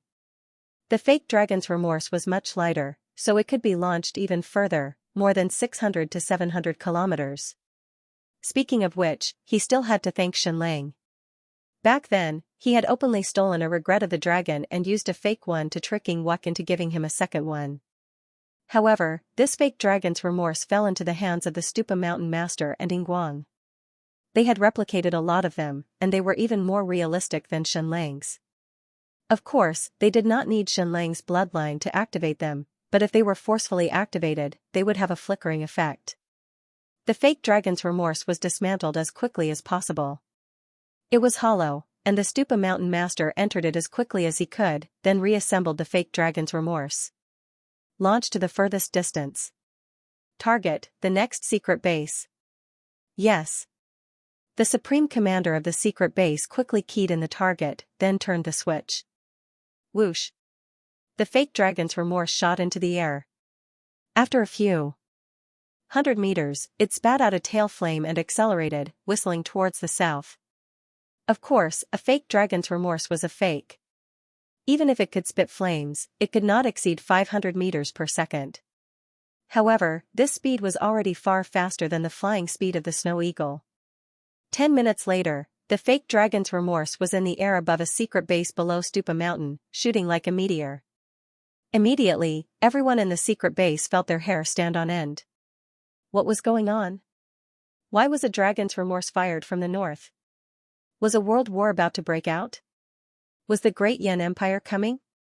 Intercept, intercept, quick! Following the order of the highest commander, more than a dozen anti-air ancient crossbows suddenly fired, intercepting the fake dragon's remorse in the air. There was no wireless in this world, and the speed of the eagle riders was not that fast, so the people in this base had no idea that the fake remorse of the dragon was launched by them. However, even if it was a fake, the outer shell of the dragon's remorse was still extremely astonishing. Even if these giant arrows successfully intercepted it in the air, they would not be able to damage its outer shell at all. Dozens of meters later. Whoosh, the fake dragon's remorse fell to the ground. The people in the secret base of Stupa Mountain closed their eyes in pain and waited for the arrival of the great destruction. It was the dragon's regret. Once it exploded, this secret base would be finished. However, after this fake dragon's remorse fell, it smashed into the ground dozens of meters deep, but did not explode. A moment later, there was another loud noise. The middle connection of the fake dragon's remorse was directly broken from the inside, and a person crawled out from inside. The people in the secret base were completely stunned. It was actually the sect master. The sect master actually crawled out of the fake dragon's remorse. Stupa Mountain Lord went directly to the leader of the warriors in the secret base and said, "Prepare a new fake dragon's remorse. Prepare the dragon's power launcher, and launch me to the next secret base 700 kilometers south." The warrior leader trembled, then kowtowed and said, "Yes." A few minutes later. Bang! Whoosh! After a loud noise, another fake dragon's remorse was launched, whistling towards the south. After another 10 minutes, this fake dragon's remorse ran out of power and directly fell to the next secret base of Stupa Mountain. In just over half an hour, Stupa Mountain Lord had flown more than 1,300 kilometers. Unfortunately, not every base had a dragon's power launcher.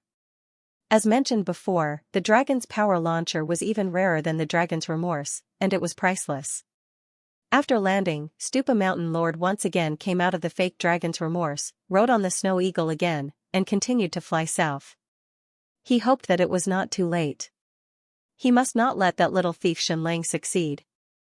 Before Xianxia was put into the coffin, Princess Stupa Mountain asked, "You helped my father activate a fake dragon's remorse and destroyed an island. Was that your secret base?" Xianxia said, "That island is my secret base for digging kerosene, and it is also my base for developing chemical industry. It is very important to me, but to your father, it is just a worthless target. How could he bear to use a fake dragon's remorse to destroy it? The dragon's remorse is too precious. Although no one knows how many Stupa Mountain has, I don't think there are too many. He had me activate a real dragon's remorse, but when I launched it, it was a fake one. Then, very considerately, he had someone cover my eyes so that I wouldn't see the explosion. So this destruction was fake. That island really isn't worth using a strategic weapon like the dragon's remorse." After hearing this answer, Ren breathed a sigh of relief and nodded. Of course, this was not because she was compassionate and cared about the life and death of Xianxia's subordinates, but because she wanted to make sure that Xianxia was not a ruthless person who would sacrifice his own people to achieve his goals. Just like Yingguang, just like her father, Sect Master Ren Ying and the majestic female warrior carried a coffin and rode 2 snow eagles. When they appeared in the sky above the southern sea's ancient ruins, they were immediately surrounded by dozens of snow eagles. Each snow eagle was riding a special warrior and was equipped with an ancient crossbow. It was the kind of ancient crossbow that could shoot continuously. This was a powerful air force. "Greetings, Your Royal Highness." "Greetings, Your Royal Highness." Even at night, everyone recognized Ren Ying. Ren Ying did not respond and directly landed on Black Rock Island. The entrance to the primordial ruins was opened by Xianxia. Back then, when he used the 4 colors theorem to open the entrance, it amazed countless people, including Ren Ying. She had also tried to solve this problem herself, but she had failed. At this time, the entire Black Rock Island had completely changed. It was originally a deserted island, but now it was directly covered by a huge, indestructible fortress. "Since we can't hide the entrance, we'll wrap it up and protect it." There were countless ancient weapons in this huge fortress, including anti-air and sea defense weapons. There were also over 10,000 Stupa Mountain warriors. Not only that, but such a small deserted island actually had a huge dock that could accommodate hundreds of warships. Within a radius of 1,000 miles, there were Stupa Mountain's fleet and even powerful ancient warships everywhere. In the face of such a strong defense, it was almost impossible to break through it head-on. Therefore, there were forces that wanted to seize the antiquity relic. Sky Sea Pavilion, punishing Sky Pavilion, and so on all had such thoughts and even some plans. However, in the face of the powerful defense of Stupa Mountain, they gave up. Ren Ying landed on the top of the huge fortress and ordered, "Open the entrance to the ancient ruins. I want to go in." The supreme leader of this fortress was the elder of Stupa Mountain, the master of the Constitutional Hall, and Wu Ju's father. He hesitated for a moment and said, "Princess, may I ask?" Ren Ying said coldly, "Do I need to tell you?" "Yes." Elder Wu of Stupa Mountain immediately bowed and said, "Please follow me." No matter what, at least on the surface, Ren Ying was the second most powerful person in Stupa Mountain. Moreover, she was not like Wu Tuzi who had an undeserved reputation. She was a truly powerful person. Although she could never leave the underground city, she had killed many people over the years. She was definitely cruel and merciless. Soon, the entrance to the ancient ruins was opened, and Ren Ying walked in openly. As soon as she disappeared, Elder Wu of the Constitutional Hall said, "Quick, ride the fastest snow eagle north and tell everything to the sect master. Make sure that this is the sect master's will." Then, Elder Wu immediately caught up with Ren Ying and followed her all the time. This ancient relic was huge. It was a complete city, but it was buried underground. Therefore, even if they entered the ruins, they still had to ride the snow eagle and fly west. Elder Wu of the Constitutional Hall followed behind them and watched Ren Ying's every move. He did not take the initiative to ask questions because it was destined that he would not get any answers from Ren Ying. This princess of Stupa Mountain was very cold and arrogant. However, there were more and more special warriors following her. At first, there were dozens of them, and then there were hundreds of them. They rode snow eagles and surrounded Reninging like stars surrounding the moon. This was the bottom of the sea, but the entire underground city of the ancient ruins was very complete. It even gave the illusion of being in the sky. However, it was a pity that many places had become ruins. It was not because of the erosion of time, but because of the violent development of Studa Mountain. This was because the secret armory, secret laboratory, and secret base of the ancient ruins were all key protected buildings. They were all completely protected by the ancient energy core and could not be broken. At that time, Studa Mountain had entered the treasure trove empty-handed. Therefore, they detonated the energy core and obtained a vast amount of ancient weapons and equipment. It was because of this violent development that earthquakes occurred one after another at the bottom of the sea. It even triggered a huge tsunami. Initially, the ancient ruins were even more complete and huge. However, more than a third of it had either collapsed or been submerged by the sea. It was all destroyed by the violent development. Studa Mountain had made a huge fortune and instantly became extremely powerful. That was why they had the ambition to challenge the Supreme Emperor of Great Yin.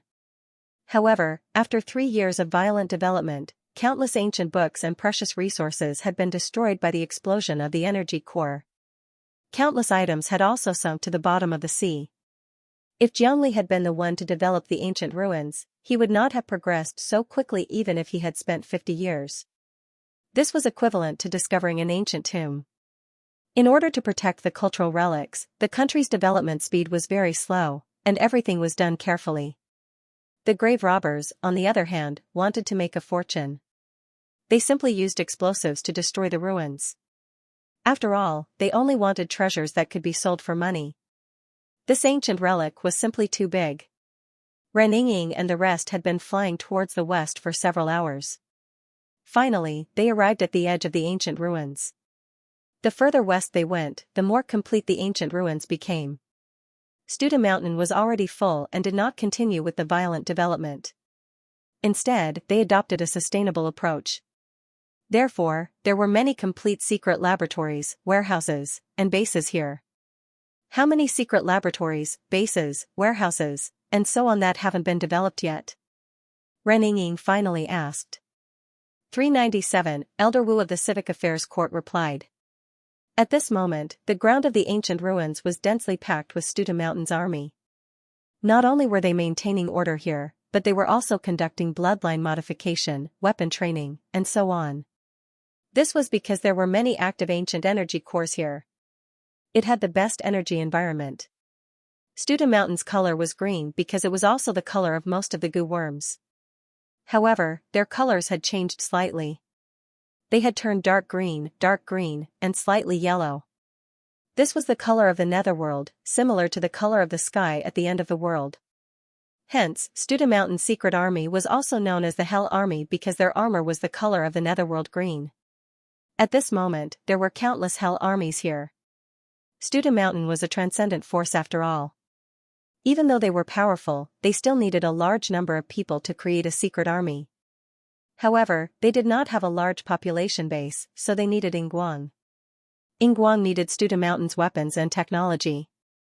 Studa Mountain needed the Nugon Kingdom to provide a large number of people.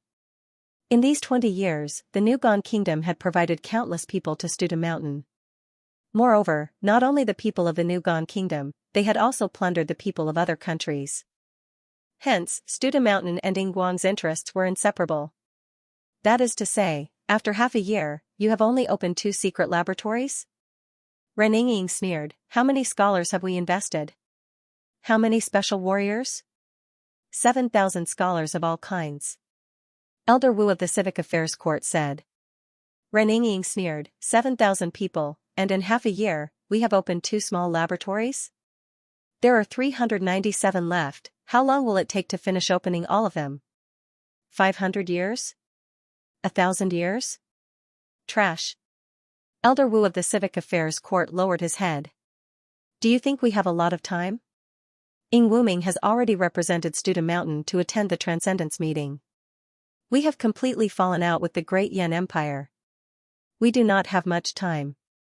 Ren Ying coldly scolded, we'll use an elimination system. The 7,000 scholars will be divided into 70 groups, and each group will compete. The group with the fastest development speed will be rewarded, and the 3 groups with the slowest development speed will have to kill 10 people each time. They will compete once a month. In other words, we will have to kill 30 people every month. If we want to live, we will have to risk our lives. Hearing this, the surrounding people trembled. This was indeed Her Highness's style, cold and heartless. After that, Ren Yingying did not get into the main topic. She was completely playing the role of a cold young master, inspecting the excavation work of the ancient ruins. Moreover, she was the strictest kind of leader. Not only was she cruel, but she also had sharp eyes. She directly walked behind one of the scholars. The scholar's body trembled, and he became even more engrossed in his work. "What are you doing?" Ren Yingying asked coldly. "I'm calculating." The scholar said, "This is a very crucial calculation process. We are currently evolving some kind of permutation and combination. We need to eliminate millions of wrong answers, and then find the correct one." "Are you really calculating?" Ren Yingying asked. The scholar calmed down, because his paper was densely packed with mathematical formulas. They looked extremely complicated and profound, and not many people could understand them, let alone a layman like Ren Yingying. "Yes, Your Highness. We are working day and night on the calculations. This work is much more complicated than we thought. We have stopped the violent development. We are using the power of ancient knowledge to try and open up these secret laboratories." The scholar's tone was full of pride. In his opinion, it was too easy to fool a superior like Ren Yingying. "Can you understand these densely packed mathematical formulas? Don't put on an act there." Ren Yingying took the paper and looked at it coldly. "It's wrong here, it's wrong here, it's wrong here." She took the pen and drew 3 mistakes on the piece of paper that the other party was calculating on. "Full of loopholes, and this mistake is too ridiculous. You are completely absent-minded. Are you telling me that you are very engrossed? No wonder your progress is so slow. Is this how you work?" Ren Yingying's voice became cold. The scholar looked at Ren Yingying in disbelief. She actually understood such complicated mathematics? Moreover, he easily found his mistakes. "Now tell me, are you working seriously?" Ren Yingying said coldly. The scholar stood up, slightly trembling, and said, "Your Highness, we are too tired." Before he could finish his words, he was directly pressed down on the table by Ren Yingying, and his head directly exploded. Suddenly, the scholar's body twitched violently, almost scared to the point of peeing. Next, Ren Yingying quickly checked the progress of the scholar's work. "This person, kill." Following Ren Yingying's order, the majestic female warrior suddenly slashed down, and the scholar's head was cut off. "This person, kill him too. This is not work, this is a crime. This, and that." Ren Yingying continuously pointed with her finger, and in an instant, she picked out dozens of scholars who were there to make up the numbers. "Go to the plaza, gather everyone here." The dozens of scholars were brought to the plaza. Tens of thousands of people came to watch, and listen to Ren Yingying's instructions. "Behead them all." Following Ren Yingying's order, the dozens of scholars who were there to make up the numbers were all beheaded. "Kill first to establish your authority." Then, Ren Yingying swept her gaze across the crowd, including the tens of thousands of soldiers from the Hell Army, thousands of special warriors, 5 elders, and 3 hall masters. "Do you think you have a lot of time? No, we don't. We have already shed all pretense of cordiality with the Great Yan Empire. Who knows how many people from the Great Yan Empire are facing us? A world war might break out tomorrow, or the day after tomorrow. We don't have time. You can either focus on your work, and use all your wisdom, strength, and spirit. Most importantly, devote all your passion. This ancient ruin is also a battlefield.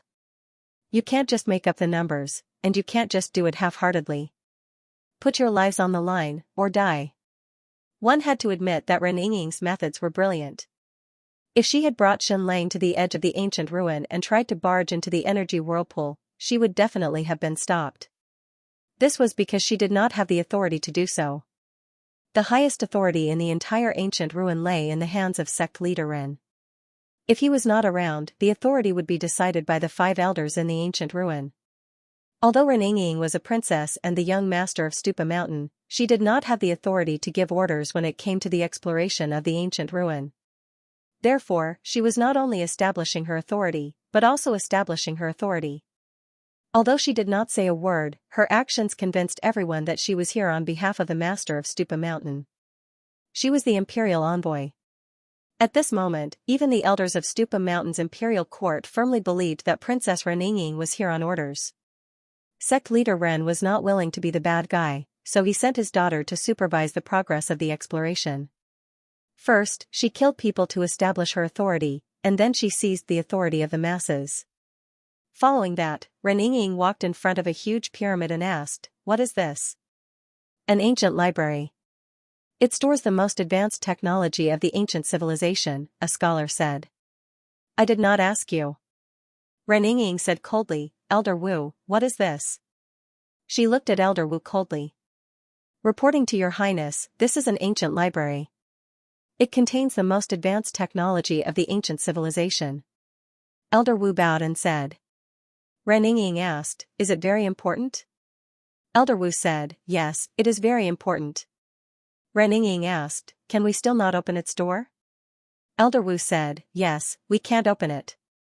Reninging asked, "How many scholars have been invested in it?" 500, Elder Wu said. Reninging said, 500 scholars in half a year. "How much progress have you made?" A scholar said, "Reporting to your highness, about 3%. Reninging said coldly, 500 people in half a year, and only 3%? Do you want to force me to kill all 500 of them?" The scholar immediately knelt down and kowtowed, "Your highness, the password to open this ancient library is extremely complicated. It requires several tens of billions of calculations, and each calculation takes a lot of time. The 500 of us have already exhausted all of our efforts without slacking off."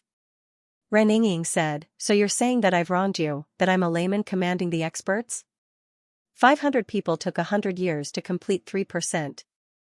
In other words, you'll need at least another 15 years to open this ancient library?"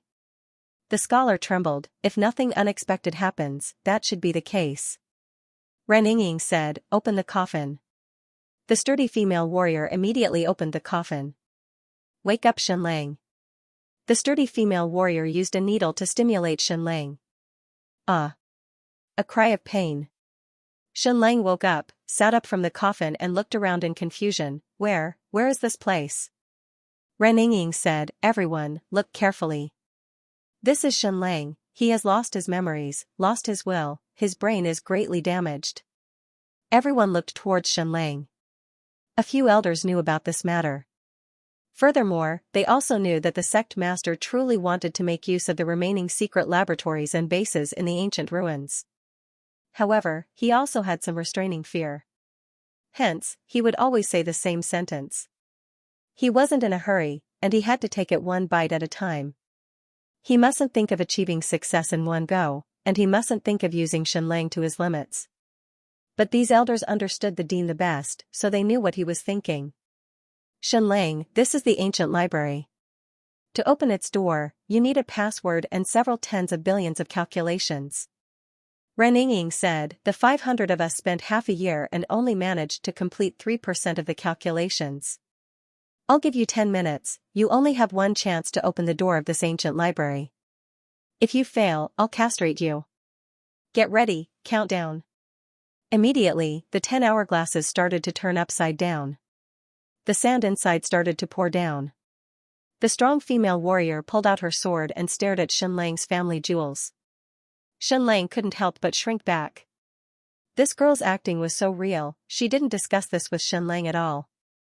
"Countdown begins." The strong female warrior placed her sword under Xianxia's waist. This was too realistic, as if after 10 minutes, if Xianxia couldn't open the ancient library, he would be castrated. Immediately, Xianxia's spirit was shaken, he also entered battle mode. Reninging was putting her life on the line, so he had to give it his all. He looked at the information of the other scholars. That's right, the password to open the ancient library did require several tens of billions of calculations. It was normal for the 500 people to complete 3% of the calculations in half a year, because it was too complicated and difficult. And there couldn't be any mistakes. As long as one of them made a mistake, the previous results would be invalid. Shenlang picked up a pen and started to quickly calculate on the paper. His smart brain was working quickly. His hands were fast, but his brain was even faster. However, his calculations seemed to be more profound, at least on paper. He skipped tens of thousands of steps, hundreds of thousands of steps, millions of steps. Whoosh whoosh whoosh whoosh, tens of billions of calculations were not a problem for Shenlang's smart brain. It didn't even take a minute. But he had to show his nervousness, and he had to show it on paper. He had to make everyone think that he had calculated it with his brain and not with a cheat. These formulas and calculations on paper could be very profound and mysterious, but they had to be relatively complete. Sand kept falling, the countdown didn't stop. 10 minutes, 5 minutes, 3 minutes, 2 minutes, the calculation ended.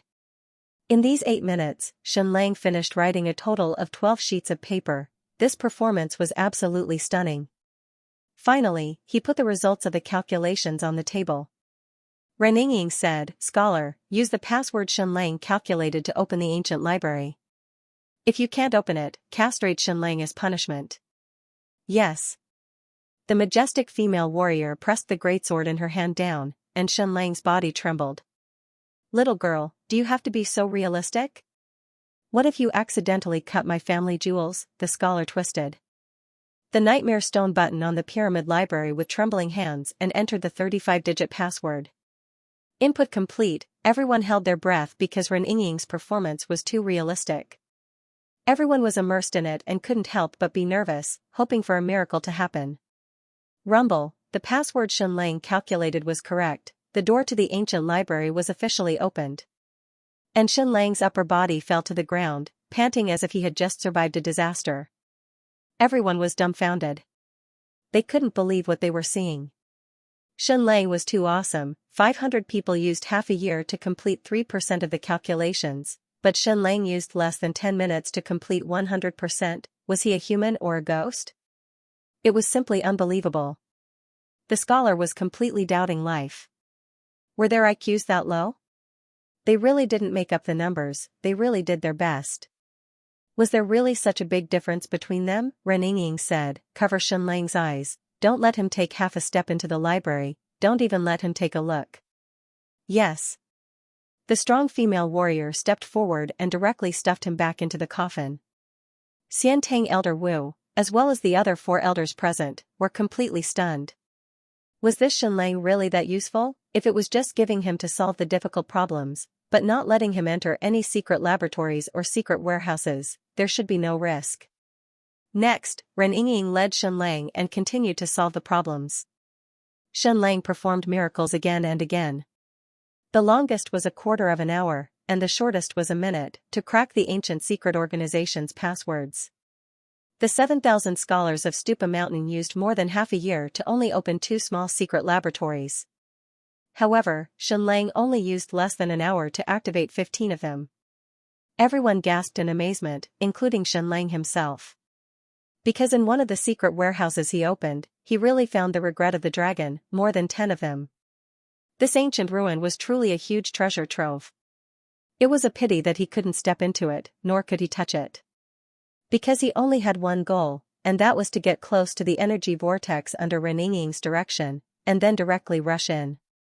At least up until now, Reninging's performance was flawless, and no one could stop her.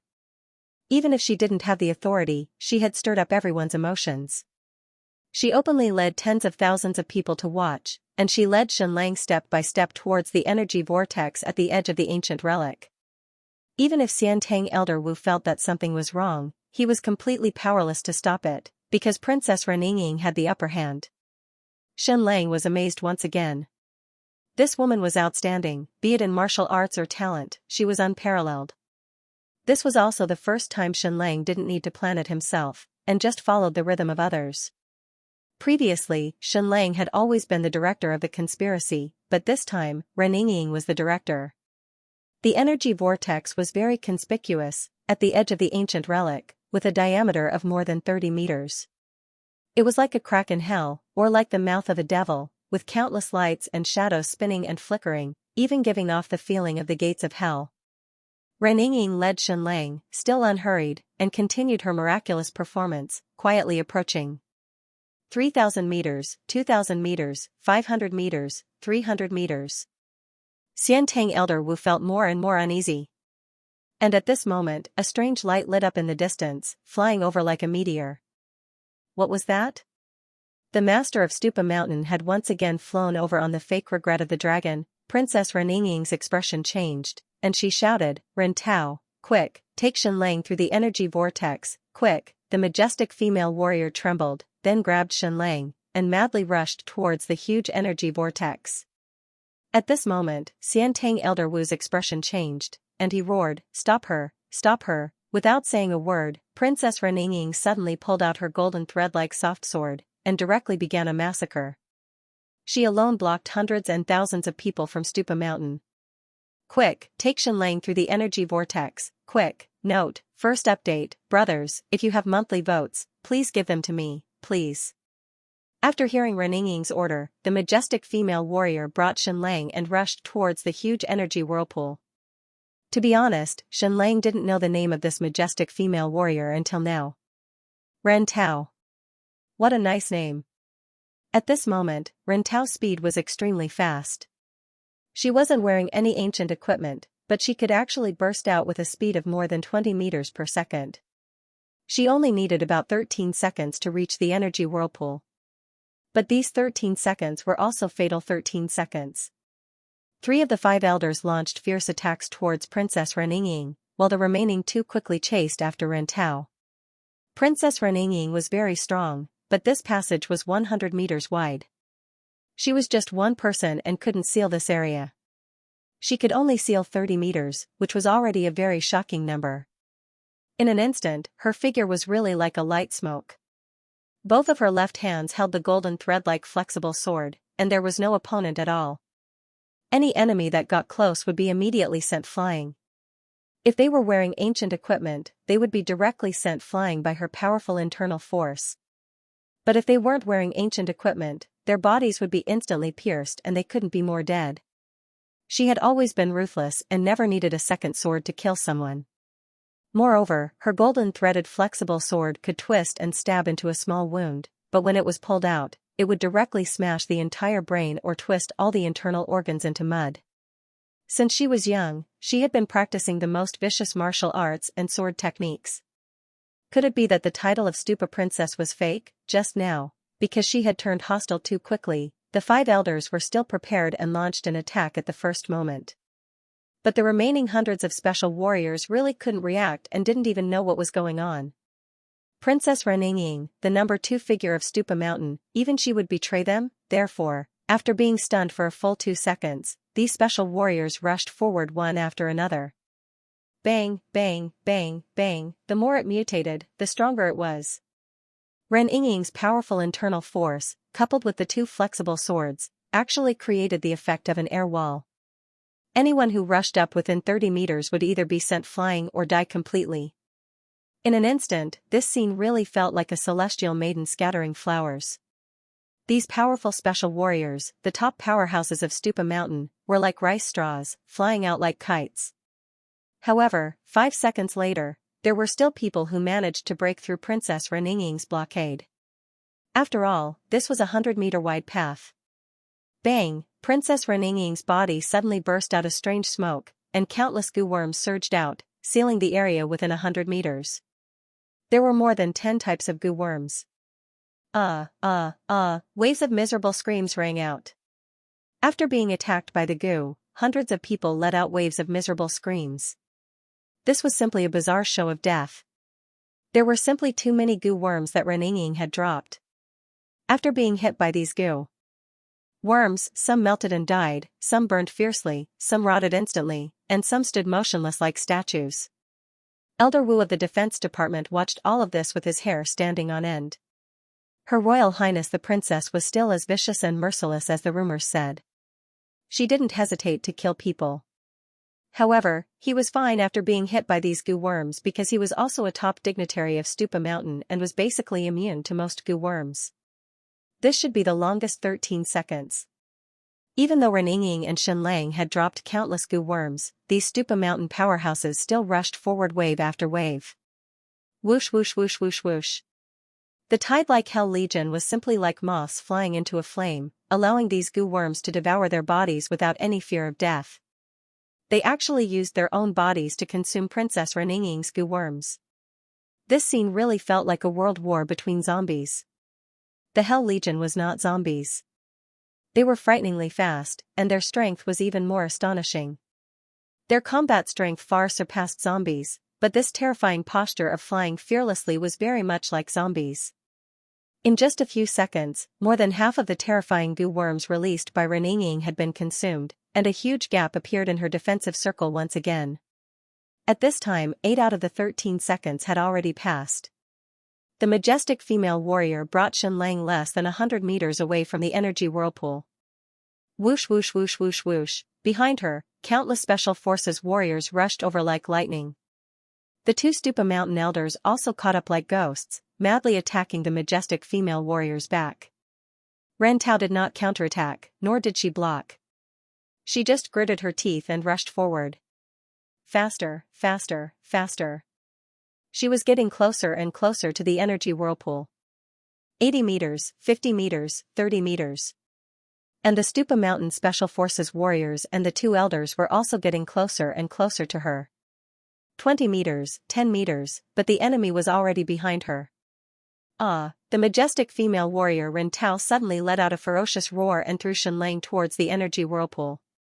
Then she suddenly turned around and rushed towards the dozens of Special Forces warriors and the two Stupa Mountain elders. Die, die.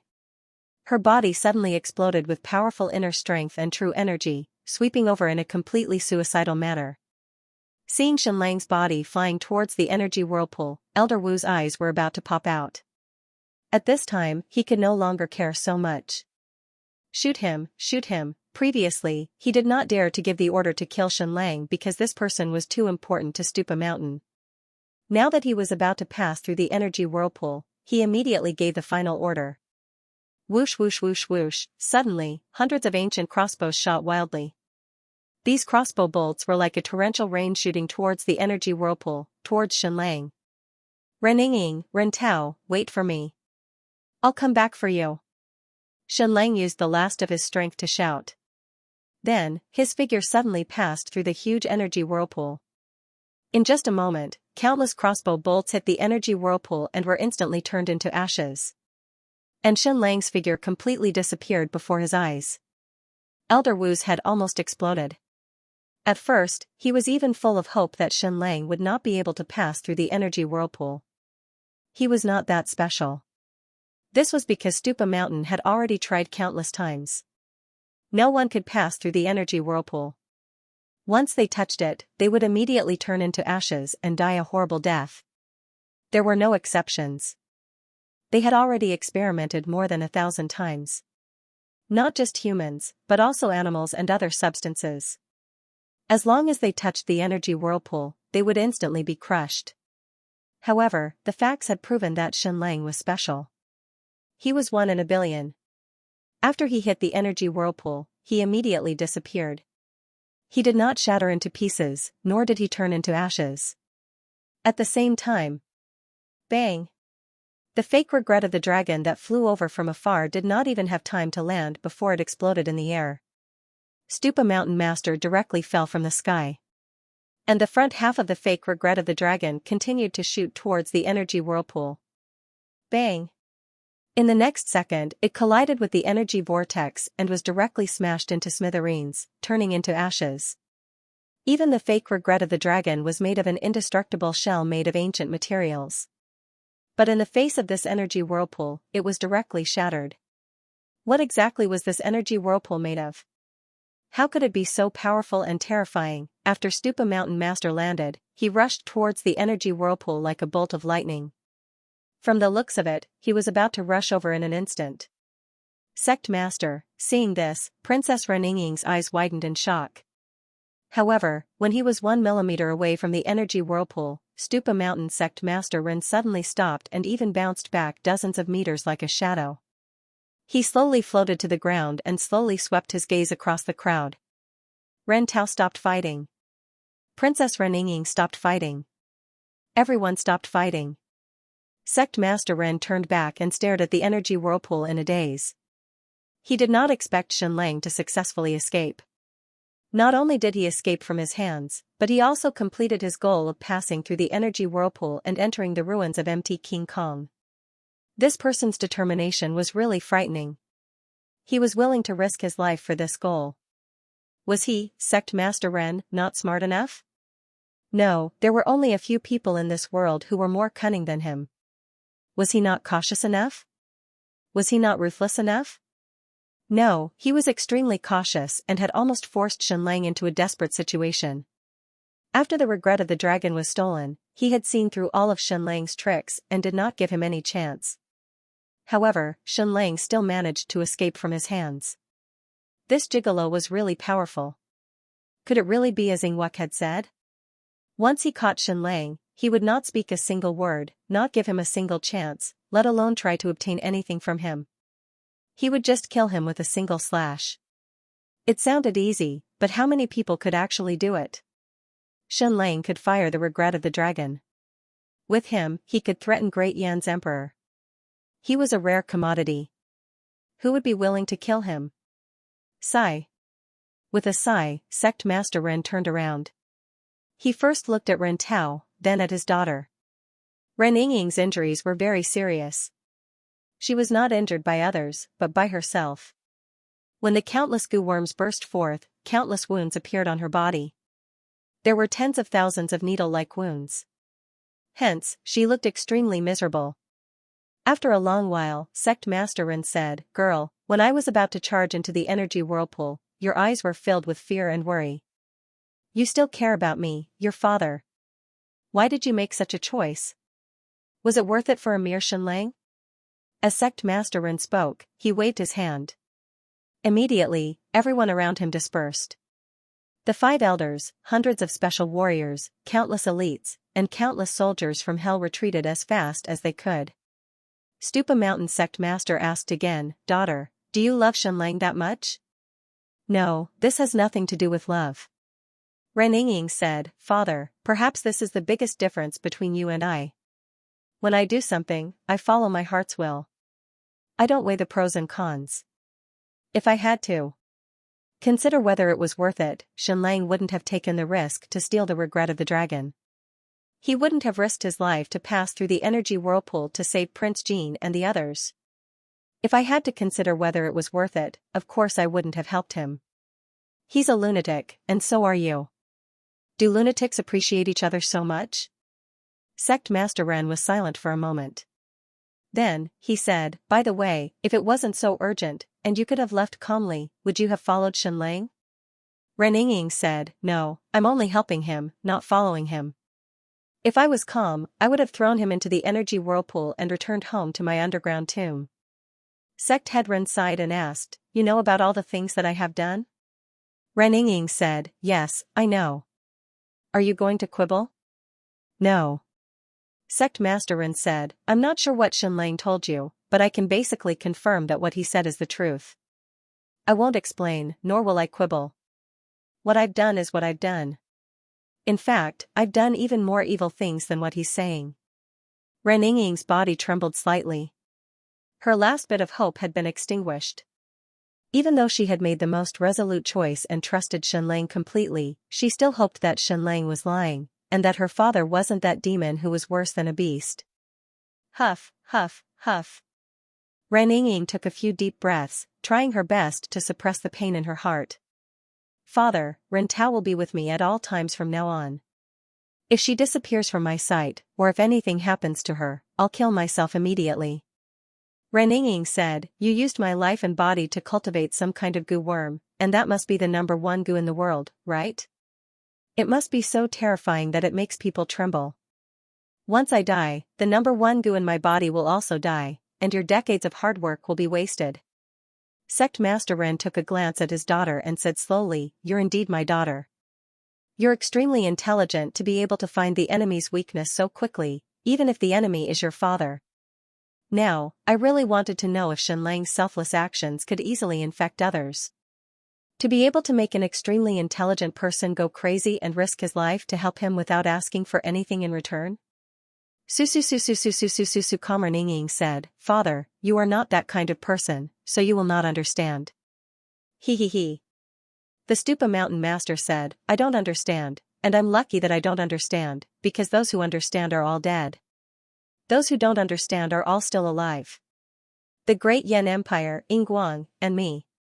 Next, Sect Master Ren scratched the tip of his nose, looked at his daughter again, and said, Little girl, oh no, Ren Ying.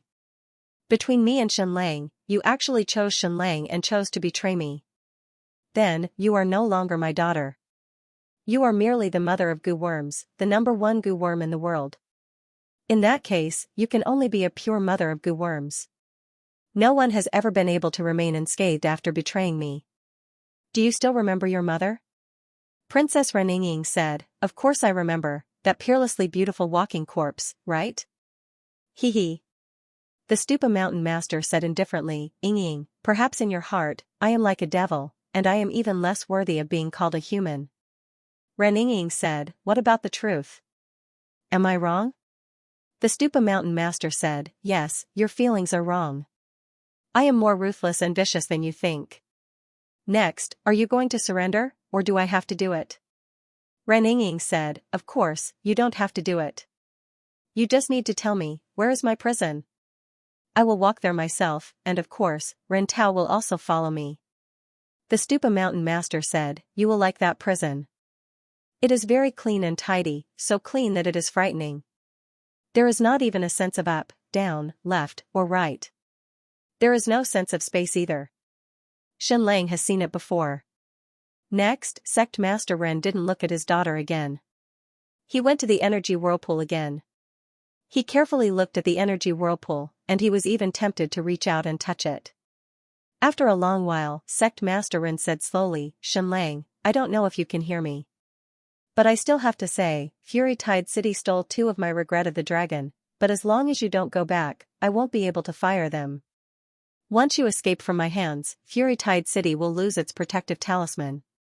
Within 10 days, I will gather the powerful Stupa Mountain army to destroy your Fury Tide City. 10 days, just 10 days. Without you, do you think raging tidewater can withstand my attacks? How many times stronger do you think my army will be compared to Ninghan's fleet? 3 times, 5 times, 10 times?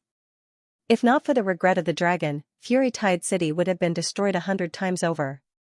What about this time? 10 days, just 10 days. If you don't come out, Fury Tide City will be razed to the ground. Then, the Stupa Mountain Master ordered, monitor this energy whirlpool at all times. If anything comes out, destroy it immediately, no matter who it is or whether it is human. Yes. See you, Xianlang, or not. I am going to gather the army. Using that trendy phrase of yours, wipe Fury Tide City off the face of the earth. Even if I can't fire the regret of the dragon, I can still do it easily.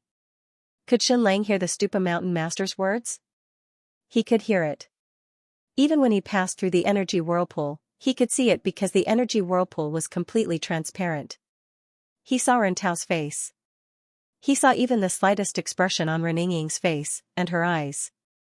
Actually, Princess Reninging had gotten to know Xianlang a little earlier than he had imagined, and it could even be said to be a lot earlier. She was a person who couldn't see the light of day. She was always in the underground tomb and had almost never left. What could she do then? Read, of course, Princess Jining was like this. She read. Mirror was the same. He read every day. Of course, he also played chess with himself. His chess skills were almost invincible. Ren Ying was naturally the same. Therefore, Ren Ying had read almost every book written by Xianlang, including Boundless Romance. She had read it with great interest. Ren Ying was a genius. She was interested in many things, including arithmetic. Therefore, she got to know Xianlang through the 4-color theorem. In other words, if she hadn't known Xianlang for a long time, would she have tolerated his teasing, she was cruel and merciless, killing people like scything flax. If she had not known Xianxia long ago, would she have taken off her dress and revealed her strange transparent body? Of course, some people were good writers, but in reality, they were idiots. Xianxia was one of them. Therefore, Ren Yingying had been waiting to discover the real Xianxia. The real Xianxia. But in the end, she dug out the truth and brought with her an explosive revelation. Why did she help Xianxia? Part of it was because of the shocking truth. Her father was a demon. Not only did he do evil things to her mother, he even sacrificed his own daughter to cultivate a goo worm. She wanted to help Xianxia even if it was revenge. Of course, there was another reason why she helped Xianxia. She realized that Xianxia was an idiot behind his smart and cunning face. And Xianxia knew very well that he could not take Ren Yingying away this time. Even if he left calmly, Ren Yingying would not go with him. This girl was too smart and too proud. How could she be taken away so easily? She had the strongest and sharpest self-esteem. And if she did not leave, the female warrior Ren Tao would not leave either. Because she had been Ren Yingying's guard since she was young. These two women had been helping Xianxia from the beginning without asking for anything in return. Smart people would weigh the gains and losses. They would first calculate whether it was worth it or not. And idiots would do things based on their instincts. To a certain extent, Xianxia was an idiot. Ren Yingying was an idiot. Ren Tao was also an idiot. Only idiots would help idiots in this world. Very soon, the energy vortex lost its one-sided transparency and returned to the appearance of a crack in hell. Yingying, wait for me. Next time, I will definitely take you away and make you follow me willingly. Xianxia enunciated each word. Promise me. Wait for me. Last time, Prince Jin had followed Xianxia without a care for his own safety and fought for Xianxia. So this time, Xianxia had risked his life to save him. This time, Ren Yingying and Ren Tao had saved Xianxia without asking for anything in return. Next time, Xianxia would be willing to pay any price to save her. And it would be a true rescue, a complete rescue from the inside out. Not only would she regain her freedom, but she would also become a normal girl. Only idiots will help idiots in this world. Yingying, wait for me. Then, Xianxia turned around and walked toward an unknown destination. In front of him was a seemingly bottomless tunnel. The last time he charged into sect leader Ren's fake energy vortex, Xianxia's mind instantly went blank. But what did it feel like to pass through a real energy vortex this time? He didn't feel anything at all. It was as if he had passed through an ordinary light screen. For anyone else, this energy vortex was an insurmountable barrier. It signified destruction, it signified a crushing death. But to Xianxia, it was just an ordinary light screen.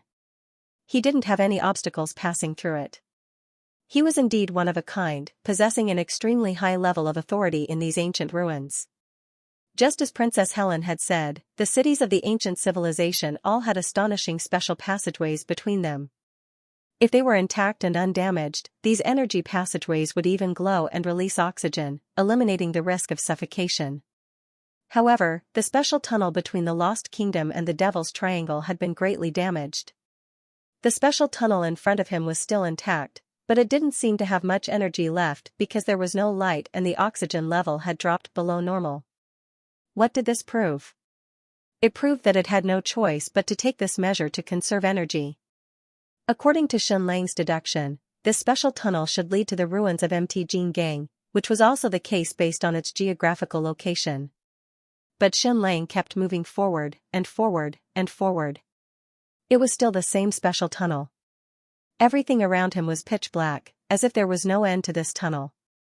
How to describe this special tunnel? It was a tunnel with a diameter of about 30 meters, but there were no gaps in this tunnel. It was absolutely smooth, like a vacuum tube made of glass. Of course, it wasn't glass, but a kind of crystal. It wasn't stone, but a crystal that looked like jade. It wasn't natural, but was created by the ancient civilization. Along the way, Xianxia didn't encounter any monsters. Not to mention monsters, there wasn't even dust or bacteria. Xianxia kept walking, almost to the point where he was doubting his life. 6 hours passed. 1 day passed. 2 days passed. There was no food, no water. If a person didn't drink water, they wouldn't be able to last more than 3 days. This was a limit for Xianxia. He was such a delicate person. Some people were born to create miracles, to break limits. Normal people wouldn't be able to last more than 72 hours without drinking water. They would collapse immediately, and their lives might even be in danger. However, Xianxia couldn't last more than 50 hours. He decisively fainted on the ground. Sorry, he couldn't create miracles when it came to physical limits. Otherwise, he wouldn't have needed baby Mulan's help to last more than half an hour. Before he fainted, he hadn't been able to walk out of this special tunnel, let alone reach the so-called ancient ruins of Mt. King Kong. He wasn't even sure if the ruins of Mt. King Kong existed. In 50 hours, he walked a total of 251 kilometers. He had to use all his strength to complete the last kilometer. Otherwise, he would have fainted even earlier. Before he fainted, Xianxia cursed, F***ck. After an unknown amount of time, Xianxia woke up again. This time, he seemed to have slept for an especially long time. It was so strenuous for him to open his eyelids. It was as if they weighed 1,000 kilograms, and he couldn't open them at all. After a long time, Xianxia suddenly opened his eyes. He saw a warm, milky white light. The ceiling was milky white, the walls were milky white, and everything in his field of vision was white. Moreover, the air here was very good, and the entire environment rippled with a comfortable energy aura. Then, a face entered Xianxia's field of vision. It was a familiar, yet unfamiliar face. Nothing unexpected happened. It was great. This was the ancient ruins of Mt. King Kong. And the face in front of him was that of Prince Jean. Prince Jean, whom he hadn't seen in a long time. Note, second update sent. Benefactor, do you still have your monthly tickets? Thank you, everyone, thank you, Misty Rain, Apricot Flower Cold Zero, Pig Riding Lord Tiger's 10,000 yuan reward. Jean Jun had changed a lot. He was a little thinner and a little older. His originally fair and beardless face now had a beard that was half a foot longer. He had a bit of the elegance of a bearded man. However, his eyes were sunken, but they were still filled with sharpness. Prince Jean, how have you been? Xianxia asked with a smile. Prince Jin's face trembled. He knelt down and kowtowed. Your subject greets your majesty. Long live your majesty. Xianxia was very excited. He had risked his life for the past few months to save this group of loyal followers. He had finally found them. However, Prince Jean was even more excited. He couldn't express it in words. Of course, he had calmed down a little. But when he saw Xianxia for the first time, his heart almost stopped. His blood seemed to freeze for a moment, then boiled. He was so ecstatic that he felt like he was about to explode. He really couldn't believe that this world was real. Over the past few years, Jean Jun had experienced a hellish time. Almost every day was the darkest hour, and it was getting worse day by day. Xianxia boarded Princess Ji Xian and Princess Ning Han's ship to save them. At that time, Prince Jean was ordered to lead more than 100,000 men south to the southern kingdom. The torment had begun since then. He didn't know if Xianxia was dead or alive. At that time, he was completely relying on the belief that Xianxia had created so many miracles. This time, he wouldn't die. Next, Ning Qi led 300,000 troops to attack the southern kingdom and the Sand barbaric tribe. This year was relatively easy. Ning Qi had completely lost his confidence. He was no longer as sharp as before. This battle was also perfunctory. He even came to a tacit understanding with Prince Jean. There weren't many casualties at the start of the battle. Instead, it was a tug-of-war. Today, you take a city, tomorrow I take it back. In short, it looked like the battle was in full swing, but there were no tangible results. After that, Ning Qi was summoned back to Skyleap City and replaced by Zhu Hongshua's 10,000 Blood Soul army. From then on, Xianxia's 100,000 loyal followers and the Sand Barbarian tribe's army were annihilated. They were very brave, and the Sand Barbarians were also very strong, but the gap between them and the Blood Soul army was too big. Keep losing, keep losing, keep losing. He kept retreating and retreating. Although the population of the Sand Barbaric tribe was small, its land area was larger than that of the state of Yu. There were mountains and forests everywhere, stretching for thousands of miles. It was an excellent location. According to the original plan, the Sand Barbaric tribe's geographical advantage could restrain Zhu Hongshua's Blood Soul army. However, it was completely impossible. Even in the forests and mountains, the Blood Soul army was invincible. The tribes of Prince Jin's Danan kingdom were destroyed one by one. The entire Sand primitive tribe was wiped out, and the ancient ruins of the 10,000 Snakes Cave were occupied by the Sky Sea Pavilion. It was not easy to win a battle, but losing a battle was the true test of a commander. During that period of time, Prince Jin had lost so many battles that he had lost count. He had lost dozens of times, and almost every battle was lost. If it were anyone else, after 4 or 5 consecutive defeats, the entire army would have collapsed. Even the commander himself would have collapsed. At this time, Prince Jin was like an Iron Man, gathering the hearts of the people at all times. He led the defeated army south, and south, retreating 7 or 8,000 miles through the mountains and forests. It could be said that without Prince Jin, the Sand Barbaric tribe would have been wiped out, and the 100,000 loyal followers of Shenlang would have died as well. Although they had many people, in terms of real combat power, they were not even a tenth of the Blood Soul army. Rather than saying that Prince Jin had lost every battle, it was better to say that he had led the beasts for thousands of miles and escaped from the mouth of a tiger. He had kept a fire seed. Of course, there was an end to the retreat. At the southernmost point of the Sand Barbaric tribe, there was a mountain that was thousands of meters tall. Half of it was on land, and the other half was in the sea. This was the southern end of the eastern world, and there was nowhere else to retreat to, unless they completely retreated to the sea. However, there were not that many ships, and if the tens of thousands of them fled to the sea, they would die a terrible death.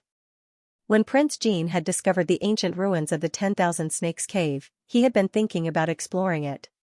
He had set his target on the southernmost mountain of the Sand Barbaric tribe many times. This mountain had many names. Mount Tianjue, Mount Tianjin, and so on. Prince Jin had explored this mountain many times, and he had always suspected that there were ancient ruins in this mountain. The reason was simple.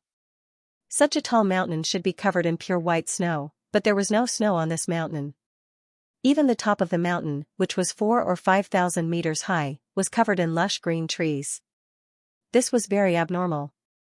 Moreover, this mountain also had an unusual magnetic field. In short, it was very abnormal. Of course, Prince Jin had tried many times to explore this mountain, but to no avail. When he was cornered by Zhu Hongshua's Blood Soul army, he finally led tens of thousands of people to this Mount Tianjue. Then, his tens of thousands of people disappeared, as if they had evaporated into thin air. After that, Zhu Hongxue set the mountain on fire, burning this mountain that was thousands of meters above sea level until it was bare. The scene at that time really felt like the end of the world. The mountain, which was 5,000 meters above sea level, was burning fiercely, as if it was the world's torch. After the Great Fire burned the mountain, this mountain underwent a huge change. It was like a steel shell, so it was called King Kong Peak. Back to the main point, in these few years, neither Prince Jin nor anyone else knew whether Shenlang was still alive or not. As time passed, everyone's hearts grew more and more gloomy and hopeless. In this kind of dark time, every day was torture. Prince Jin had completely turned from a commander into a public speaker. This was because he had to give a speech every once in a while to boost everyone's morale. Otherwise, more and more people would commit suicide. However, this kind of speech could be done once or twice, or even 8 or 10 times. It was almost 2 years. He had to give hundreds of speeches to ignite the fire in everyone's hearts and let them continue to live. How difficult was this? It was really painstaking effort. That was why Prince Jin had lost a lot of weight and seemed to have aged 20 years. Although this ancient relic of King Kong Peak was empty, they still had to carry out daily patrols. The route had to be changed frequently, so that the constant patrol route would not make people feel depressed. However, this kind of patrol was destined to be extremely boring, because there wasn't even a mosquito, let alone a person. Every patrol would be empty. However, this time, the patrol team met someone. When Prince Jin saw Shenlang for the first time, tears immediately gushed out of his eyes. He was so excited that he wanted to howl like a wolf. At this moment, he really felt like the sun had risen. It was as if he had experienced a long night, a full 3 years of darkness. In this dark world, he had almost forgotten what the day looked like. Suddenly, the sun had risen, and it was so exciting that he was about to go crazy. Not only did His Majesty Shenlang not die, he had really returned, and he had actually come to save everyone. To be able to have such a master, he had no regrets in life or death. Master. Your Majesty, then, a few figures quickly rushed in. The other women were fine, kneeling on the ground with great excitement. One of the beauties threw herself into Shenlang's arms, suddenly hugging his neck and kissing his face. Master, you're finally awake. When I saw you for the first time 2 days ago, I really thought I was dreaming. I've been by your side the whole time. I just went to get a bowl of soup, and you woke up. Shenlang could not help but be stunned. Who was this beauty? She looked a little familiar. Beauty, we shouldn't have had an affair, right? Otherwise, I wouldn't have forgotten so thoroughly. At this moment, Madman Lan walked in with a child in his arms. He was originally very excited, but when he saw his wife hugging and kissing His Majesty Shenlang, it was as if he had eaten 100 lemons, and the acid in his eyes was about to burst out. Nothing. The man Xianxia loves is me. He only worships His Majesty. In His Majesty's words, he is a brainless fan. We have to understand the actions of brainless fans. As men, we have to be more broad-minded. Shenlang finally remembered that the beauty who was hugging him was Xianxia, the female warrior with an 8 feet waist circumference. She was actually so thin now. She was not even 110 kilograms. She was shockingly slim, definitely a graceful beauty. Madman Lan walked forward with a child in his arms and kowtowed. Your subject greets your Majesty. Long live your Majesty. Xianxia ignored the tears in her husband's eyes. She directly carried the child and placed it in front of Shenlang. Your Majesty, take a look. This is our child. We haven't given him a name, please give him one. What do you mean by this is our child? It sounds a little problematic. There will be a scandal. Madman Lan said weakly, Your Majesty, this is the child of me and Xianxia. We haven't given him a name. We have been waiting for you to give him a name. Shenlang carried the child. He looked to be about 4 to 5 months old, but he was very healthy and strong. He was a boy who was sleeping soundly. He lazily opened his eyes and glanced at Shenlang before lazily closing them again. This child's eyes are very beautiful. Let's call him Lan Mao. Shenlang said. Xianxia said happily, this name is good, this name is good. It sounds very noble. Your subject greets your Majesty. Long live your Majesty. A moment later, the 10 Lan brothers knelt on the ground and kowtowed. They had all undergone huge changes, even metamorphosing. Their previous laziness was gone. What replaced it was a deep and sharp look. Your subject Sunan greets your Majesty. Long live your Majesty. Sunan kowtowed neatly. Behind him, his wife and 5 children knelt neatly. The eldest child was already 5 years old, and the youngest was only 1 year old. This person was really amazing. His clan was almost exterminated. Even in desperate straits, he still desperately gave birth to children. At this rate, he would soon become a big family. Fate really made a fool of people. This Sunan was once his greatest enemy, but now he had become the subject of Shenlang's subject.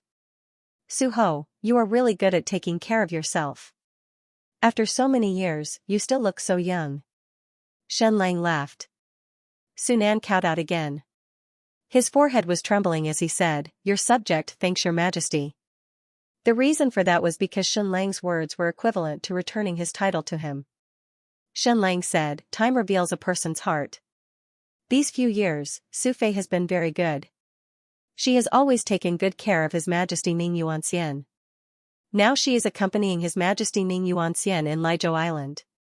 Ning Jing has also matured and is now assisting Ning Jing in handling government affairs. Sunan kowtowed again and said, Your subject thanks your Majesty. Your subject Nangong Ao pays his respects to your majesty. Long live your majesty. Zhenbei Marquis Nangong Ao, who used to be in the state of Yu, also knelt in front of Shenlang. Behind him knelt one of his sons. Pretty boy, his majesty is awake? Ha ha ha, that's great. Our majesty is good in every aspect except for his body. A thunderous laughter came from outside. This person was Jiang Li's special bloodline. He was the super fierce General Lan Bao who used to follow Ning Qi. When these words came out, everyone's cold gazes were filled with reprimand. Tu De and Tu Er said in a low voice, I already told you, you can't call him pretty boy. It's fine if the three of us call him that in private, but you still call him that in public. You will be beheaded. However, these two people's low voices were the same as ordinary people's roars. Tu De and Tu Er were the super fierce generals of the state of Chu, Jiang Li's special bloodline, and war refugees. Many years ago, these two brothers and the big fool were locked in a fierce battle. Your Majesty, please don't take it to heart. Although we call you a gigolo in private, and you don't even have the strength to truss a chicken, and you don't seem to be Emperor Jiang Li's son, you are still very impressive. The three of us admire you very much, and we are willing to work for you. Tu De patted his chest and said loudly. Then, he saw everyone's solemn gaze staring at the three of them. Immediately, he couldn't help but say weakly, did we say something wrong? Do we have to kneel down? Prince Jean said, what do you guys think? Immediately, the three huge men knelt down and kowtowed. Greetings, greetings your majesty. Long live your majesty. Shenlang looked at the three huge men and was overjoyed. Originally, he didn't have a lot of troops under him, and he didn't have many commanders and fierce generals. He only had Lan Feng, Princess Dora, Chou Yaoer, and Aruna. He had even fewer civil officials, and even Zhang Chunhua had to be used. Sua Xian, who had retired for more than 10 years, was also borrowed by Shenlang. Now, there were many talented people, and there were even a commander-level genius like Prince Jean, who was extremely skilled in both literature and martial arts. Sunan was the same. He could be a privy emissary with his martial arts, and he could be a minister with his literary skills. Following that, Prince Jin's Queen Charmin walked in with a pot of porridge in her hands. She smiled at Shenlang and said, I won't kneel with hot porridge in my hands. Shenlang smiled at her. In this shrewish woman's heart, Shenlang would probably always be the same Shenlang as before. Shenlang struggled to get up, and walked out of the room. This was the first time he saw the Vajra Peak's ancient relic in its entirety. It was a city of the ancients in the form of a staircase, spiraling up one level after another. Sunlight shone in through various means, and there were even farmlands, flower beds, and pastures. This ancient relic was very different from what Shenlang had seen before. After seeing Shenlang come out, the tens of thousands of people outside knelt in an orderly manner. Long live your majesty Shenlang. Long live your majesty. Following that, Lunatic Lan reported to Shenlang. Your majesty, after you left, we entered the southern kingdom. At first, our numbers didn't decrease, but increased. Countless heroes couldn't find you, so they directly entered the southern kingdom and sought refuge under me. At the peak of our numbers, we had an army of 200,000. Including the army of the Sand Barbaric tribe, we had more than 350,000 troops. Ning Qi led 300,000 troops to the south to attack the southern kingdom. We had a tacit understanding between us, and after fighting for half a year, neither side suffered any casualties. Later, the Skysi Pavilion's Blood Soul army came, and out of our 350,000 troops, only 50,000 were left. Many people died on the battlefield. State Preceptor Shayin and the 24 tribal chiefs of the Sand Barbaric tribe, 22 of them died, and only 2 survived. Of Nangong Ao's sons, only 1 is left. The remaining 50,000 are all elites. Of course, they haven't gone through a bloodline transformation, so it's impossible for them to reach the standard of the Blood Soul army. But the environment here is very special, and the food we eat is also very special. In addition to all these years of fighting, killing, and training, I think among these 50,000 people, at least 30,000 have reached the standard of the Nirvana army. Shenlang asked, bitter joy, what happened to him? Prince Jean said, Your Majesty should have seen that there is an energy whirlpool at the east end of the ancient ruins of Vajra Peak. If I'm not wrong, your majesty should have come from that whirlpool. Xianxia said, yes, the other end of the whirlpool is the giant ancient ruins of Stupa Mountain. Prince Jean said, after entering the ancient ruins of Vajra Peak, we sent people to explore this energy whirlpool many times, but the results were very tragic. Anything that came into contact with this energy whirlpool was turned into ashes. Sure enough, this energy whirlpool had a two-sided restriction. No matter which side it was, as long as one didn't have the authority to touch it, they would be smashed to pieces. Prince Jean continued, so we gave the order that no one was allowed to go near this energy whirlpool. You know Brother Zhuo very well, he is very stubborn and always wants to leave this place. He wants to find you, even if he has to cross mountains and rivers to find you. So he spends most of his time exploring this energy whirlpool. In fact, Prince Jean wanted to study this energy whirlpool more than Bitter Joy, because he was the only one who had come into contact with the ancient ruins before. But he couldn't, because he had to manage these tens of thousands of people. He had to make them farm, train, and most importantly, make them survive in despair. Brother Zhuo was a bit obsessed, he even tried to force his way into this energy whirlpool many times, so I sent 2 people to keep a close eye on him every time. Jin Jun said, however, 130 days ago, this energy vortex suddenly underwent a drastic change. It inexplicably became transparent, and Brother Zhuo seized the opportunity to rush over and directly disappeared. It was only for a moment, but the energy whirlpool became transparent very quickly. Any matter that came into contact with it was turned into ashes. Xianxia nodded and said, 130 days ago, the fire dragon comet fell from the sky and hit the ground. The entire world changed, so the energy whirlpool instantly became transparent. It should have something to do with the comet's impact. Everything made sense. Bitter Joy was clearly with Prince Jean and the others, so why would he fall into the hands of Stupa Mountain alone? Of course, there was another doubt. Bitter Joy's body had changed drastically, and he had lost his mind, but his martial arts and bloodline had undergone a huge transformation. He had become very powerful at this time. Was this caused by passing through the energy whirlpool, or were the two situations separate? His bloodline transformation was caused by passing through the energy whirlpool, and losing his mind was the work of Stupa Mountain Master? Your Majesty, we are in a very bad situation right now, Prince Jean said. Xianxia was stunned. He felt that the situation in the Vajra Peak ruins was very good. It was thriving and full of vitality.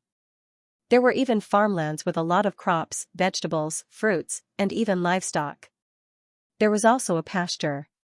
Prince Jean said, Your Majesty, farming is actually to give everyone something to do, but in fact, the crops we harvest are not even as good as the seeds we plant. These livestock were all brought into the ruins from the outside, and we can't bear to kill any of them. The most important thing is, the energy of the ancient ruins is about to be exhausted. Once the energy of the ancient ruins is exhausted, the air, sunlight, and food will all be cut off, and this place will become a dark ghost town.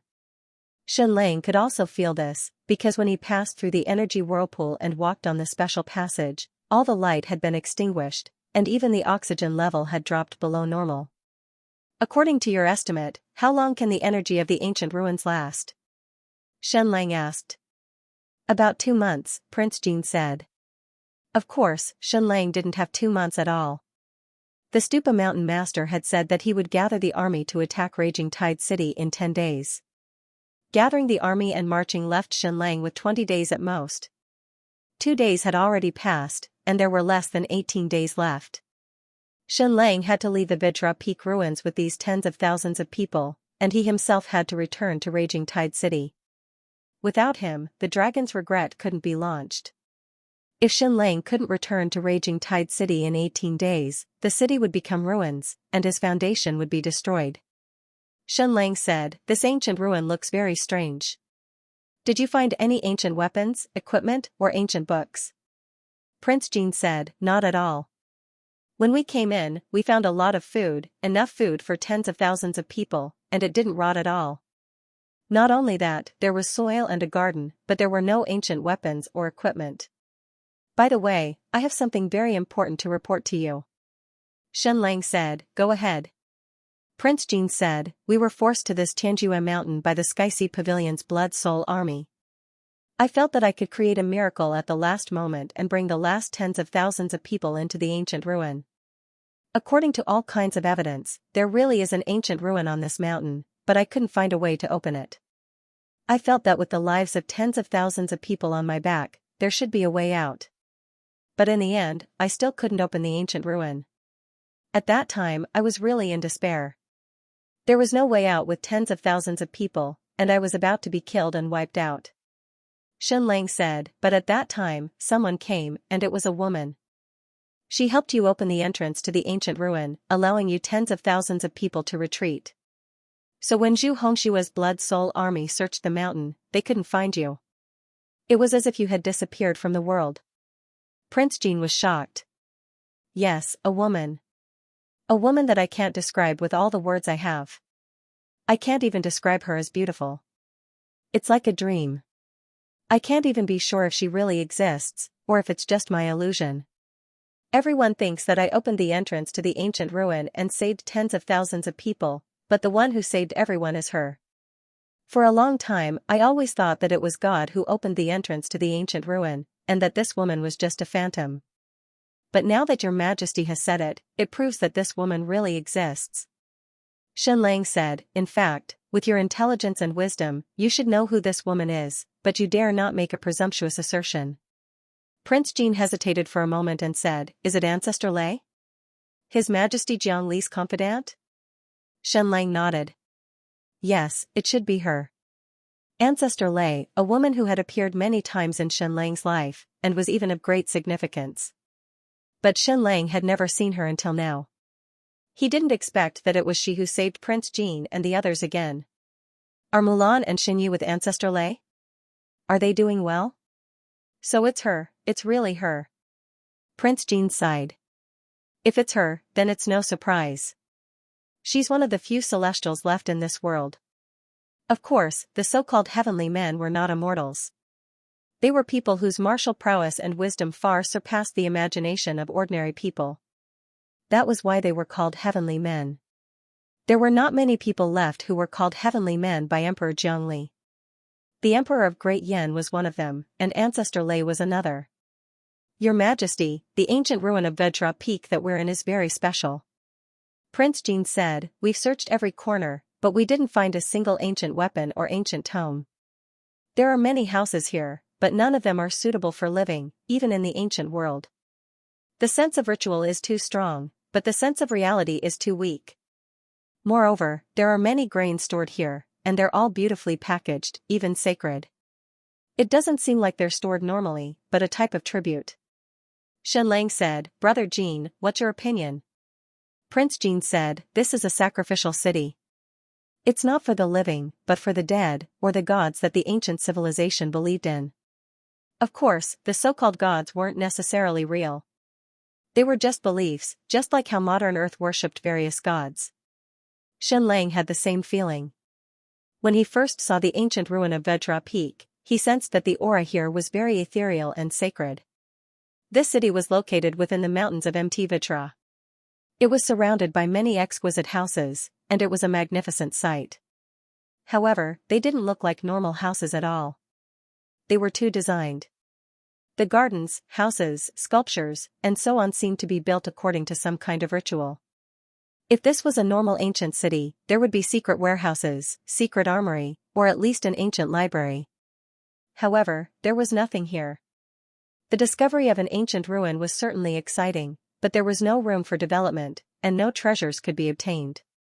Lady Jean suddenly said, Your Majesty, I feel that it's precisely because we didn't discover any ancient scriptures, ancient weapons, or equipment, that's the biggest discovery and the biggest harvest. Xianxia said, Go on. Prince Jin said, This ancient ruin is completely built inside the mountain, so where do you think the greatest essence of this ancient sacrificial city is? Xianxia said, The top of the mountain. He immediately thought of the tall snow-capped mountain in the ruins of the Lost Nation. There was a pyramid there, completely part of the mountain. There was already a mysterious and powerful force stationed in the pyramid. They had actually become the supreme rulers of the ruins of the Lost Nation, and their authority was even higher than that of the lost demonic mother. Princess Helen was so powerful, but in the end, she didn't explore the pyramid at the top. Even the incomparably powerful lost demonic mother was controlled by the pyramid at the top to a certain extent. Prince Jin said, "Your Majesty, there is also a temple at the top of the ancient ruins of Vajra Peak, and the entrance to the temple is also an energy vortex. No one is allowed to enter, and anyone who touches it will be smashed to pieces and turned into ashes." Shen Lang's eyes suddenly narrowed. There were no treasures in the entire ancient ruins of Vajra Peak. There were no ancient weapons, ancient equipment, ancient books, anything. But even in the ancient times, the difficulty of building such a city was far greater than a normal city. After all, this was a city inside a mountain, thousands of meters high, and spiraling up layer by layer. Moreover, it wasn't built for the master, but for the gods. The so-called gods must be living in the temple at the top of the sacrificial city. What was inside the temple? Perhaps there were real treasures inside, things that far exceeded the value of ancient equipment and weapons. Something truly priceless, or even more valuable than the regret of the dragon, Prince Jin said, "I have a hunch that there should be treasures inside the temple that can change the world. But no one can pass through the energy vortex and enter the temple at the top." Yes, no one could pass through the energy vortex, except for Shen Lang. Then, what kind of amazing treasure would be waiting for him inside the temple? Shen Lang said, "Take me to the ancient temple at the top." Prince Jin said, "Yes." Note, first update, I plead for the monthly votes of the benefactor to kowtow to you. Brother Jin, Zhu Hongxue has committed an unforgivable sin. Shen Lang said, when he set fire to Mount Tianjue, he almost burned down thousands of miles of the primeval forest of the Sand Barbaric tribe. In the end, it took several days and nights of heavy rain to extinguish the fire, but 80% of the Sand Barbaric tribe's forest had already disappeared. Prince Jin's face twitched. This was undoubtedly a huge disaster. These primeval forests were at least thousands of years old, maybe even longer. How many creatures lived in these forests? Tens of millions, hundreds of billions. This fire almost caused the extinction of thousands of miles of the ecosystem. Prince Jin's heart almost convulsed because this was his Danan kingdom. After a long while, Prince Jin said, "Disaster is a blessing in disguise, and a blessing in disguise. This is a disaster, but it is also a new life. In this way, when your Majesty unifies the entire Eastern world in the future, our Danan kingdom will be able to integrate into the Eastern world more quickly. At least the Sand Barbaric tribe will be able to farm instead of relying on hunting and gathering. They won't have to live like primitive tribes anymore." This was Prince Jin. No matter what happened, he could observe it from a strategic perspective. To some extent, his words were correct. If it was the northwest of the Eastern world, once a fire broke out and burned down the primeval forest, it would be a huge disaster. It would bring irreversible damage to the entire land and cause a permanent ecological disaster. But the Sand Barbaric tribe was located in the south and close to the sea. It was a typical hot and humid area. Even if all the forests were burned down, life would recover in a few years. Moreover, the Sand Barbaric tribe was obviously very powerful. Why couldn't they become a powerful country in the past hundreds of years? It was because of the mountains and forests that the tribes were largely isolated from each other. There was basically no possibility of communication beyond a distance of 300 or 400 miles. Moreover, the omnipresent primeval forest prevented the birth of cities and the reproduction of farming civilization. Shen Lang said, "Although my Raging Tide city is very small, the internal affairs are getting more and more complicated, and there are more and more things to do. I am a lazy person, so you, the king of the Great South, can help me in Raging Tide City and be the prime minister for a period of time. Of course, if you dislike the title of prime minister, I can change it to Emperor's Hand or Emperor's Hand." This was unprecedented in the Eastern world. It was just like how the king of Jin State could never become the prime minister of the Great Yan Empire. But it was very common in the Western world. A monarch of the Shiluan dynasty could become the prime minister of the imperial capital. "Yes, your Majesty." Jun Jin said, "Only with the Great Qian dynasty will there be the southern nation and the Sand Barbaric tribe." Following that, Shen Lang told her everything about his return to the Eastern world. Jin Jun could not help but gasp in amazement. She did not expect that Shen Lang would obtain such a great victory in less than a year after returning to the Eastern world. Not only did he retake Fury Tide City, but he also protected the Wu, Chu, and Yu kingdoms. The entire eastern world was now divided into three. Xianxia said, "The Lord of Stupa Mountain warned me that he would gather an army to attack Fury Tide City within 10 days and wipe it off the face of the earth. What do you think is the possibility of that?" Prince Jin pondered for a long time. "I think that it is unwise for Yinguang and Stupa Mountain to send troops to destroy Fury Tide City from the perspective of strategic interests. With the historic event of Yingwuming representing Stupa Mountain at the Transcendence Force Conference, the world has officially been divided into three.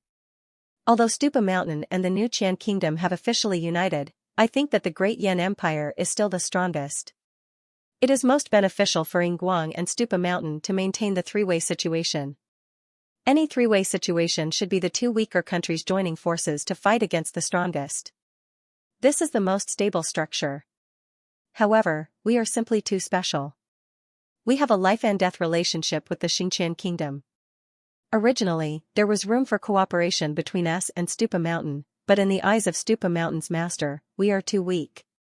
Moreover, you have the ability to activate and launch Regret of the Dragon, so he only wants to completely control you, which also loses the possibility of the two sides working together.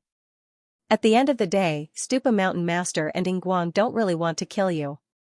They only want to capture you and destroy your intelligence and will, using you as a tool to launch Regret of the Dragon. That's why I think they'll definitely attack Raging Tidewater. Even if Raging Tidewater has no value to them, and even if attacking Raging Tidewater goes against their strategic interests, they'll still do it in order to make you submit." Xianxia asked, "What do you think Great Yan's emperor is thinking right now? He's been in secluded cultivation all this time. Is he just waiting for us, Yinguang, and Stupa Mountain to fight each other to the death? Then, he'll come and reap the benefits?" Jing Jun shook her head and said, "I truly have no idea what the Great Yan's emperor is thinking. The dragon moves its head but not its tail. I don't think there are many people under the heavens who can figure out what the Great Yan's emperor is thinking. However, I think he's still the strongest and most terrifying enemy. Even someone as powerful as Emperor Jianli lost to him. It's not an exaggeration to overestimate him. There's one more thing. The White Jade Capital's envoy actually attended the Transcendental Factions meeting." Prince Jin said, "Our information is too vague. We don't know what's going on in this meeting, and what's the topic of discussion.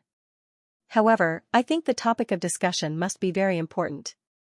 It might even affect the fate of the world, but it's very far from the power of a king."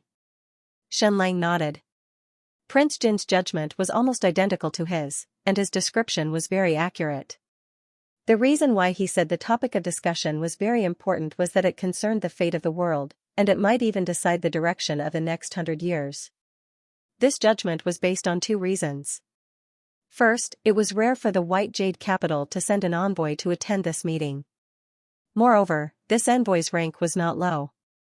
Second, the Great Yan Empire wanted to postpone the meeting, at least until Raging Tide City was completely erased by the dragon's remorse. This was because Stupa Mountain and Yinguang wanted to make use of this meeting to send a strong signal to the entire Eastern world that they were leaving the Great Yan Empire. However, the Great Yan Empire did not postpone the meeting, and it was held as scheduled.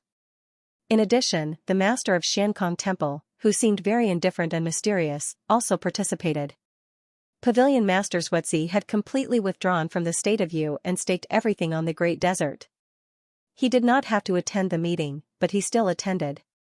Due to these reasons, this meeting must be very important, and they must have made some kind of crucial decision. However, it was very far from the power of a king. This was because Yinguang and Stupa Mountain's plans were not affected. They continued on the path of independence, and they continued to fight against the Great Yan Empire. In that case, how could one describe the contents of this meeting? It was similar to modern Earth discovering an extraterrestrial civilization a few light years away. However, the level of this extraterrestrial civilization was unknown, and it might be very weak. Hence, this planet would become Earth's colony in the future. Or, this extraterrestrial civilization might be of a very high level, and it might be able to destroy Earth. This matter would definitely be raised to the highest strategic level, and it would directly affect the fate of Earth. However, would China and America stop fighting because of this matter? Impossible. Prince Jin said, as the ruler of the world, Your Majesty still needs to know the contents of this meeting. This is very important to the future of the Great Qian Empire. If you don't plan for eternity, you won't be able to plan for a moment. Shenlang nodded. Some matters seemed very far away, and it had nothing to do with them. However, when one wanted to care about it, it might already be too late. The two of them talked as they spiraled up to the top of the Vajra Peak's ancient ruins. It was more than 5,000 meters above sea level, and spiraling up was very far. At first, Shenlang walked, but he could not walk anymore, so he rode a horse. This warhorse is also from outside? Shenlang asked. Prince Jin nodded and said, yes, and it's a warhorse from the Chang Kingdom. It was originally very small, but after entering here, it became majestic and tall, and its speed and endurance have been greatly improved. The two of them climbed higher and higher, and after a few hours, they finally reached the top of the ruins. Sure enough, it was another energy whirlpool, but it was slightly different. The previous energy whirlpool was a circle with a diameter of 30 meters, but this energy whirlpool was in the shape of a door, 30 meters tall, and about 15 meters wide. Shenlang said, when Ancestor Lei brought you into the Vajra Peak's ancient ruins, how did she open the entrance? Prince Jin shook his head and said, I don't know, because she directly brought us in, and when we saw it, the entrance was already open. I don't know what state it was in before, whether it was a door or an energy whirlpool. When they arrived in front of the energy whirlpool at the entrance of the temple, Prince Jin took out a dagger and gently threw it at the entrance of the energy whirlpool. The dagger instantly turned into dust, and the effect was even more stunning and terrifying. In reality, Shenlang was a little confused about the composition of this energy whirlpool. It was simply too powerful. However, it should be impossible to maintain such a powerful energy all the time. Even the ancient civilization would find it difficult to do so. Therefore, it should also be a kind of extreme trigger. Normally, it would only be in a standby state, and its energy consumption was very low. However, if it detected an intruder, it would immediately release a powerful energy that would destroy everything. Your Majesty, can you sense how dangerous he is? Lady Jean asked. Although Shenlang had passed through an energy whirlpool before, could he enter this one? If he couldn't, and Shenlang was in danger, then he would die 1,000 times. Shenlang wasn't completely sure about this. Moreover, his X-ray eyes and artificial intelligence system couldn't detect any clues about this energy whirlpool. If any mishap were to occur, then Shenlang would be annihilated instantly. Moreover, Shenlang realized that the color of the energy whirlpool in front of him was different. The energy whirlpool at the end of the ancient relic in the southern sea was green, but this one was blue. What did this prove? That this energy whirlpool required a higher authority. Would Shenlang be able to pass through it successfully? Therefore, he reached out his hand to touch the energy whirlpool. Instantly, Prince Jin almost held his breath. In the end, nothing unexpected happened. Shenlang's hand easily passed through the energy whirlpool. There was no danger. Prince Jin let out a long sigh of relief. He couldn't help but be overjoyed. It wasn't because Shenlang could enter this temple, nor was it because Shenlang could obtain some kind of treasure.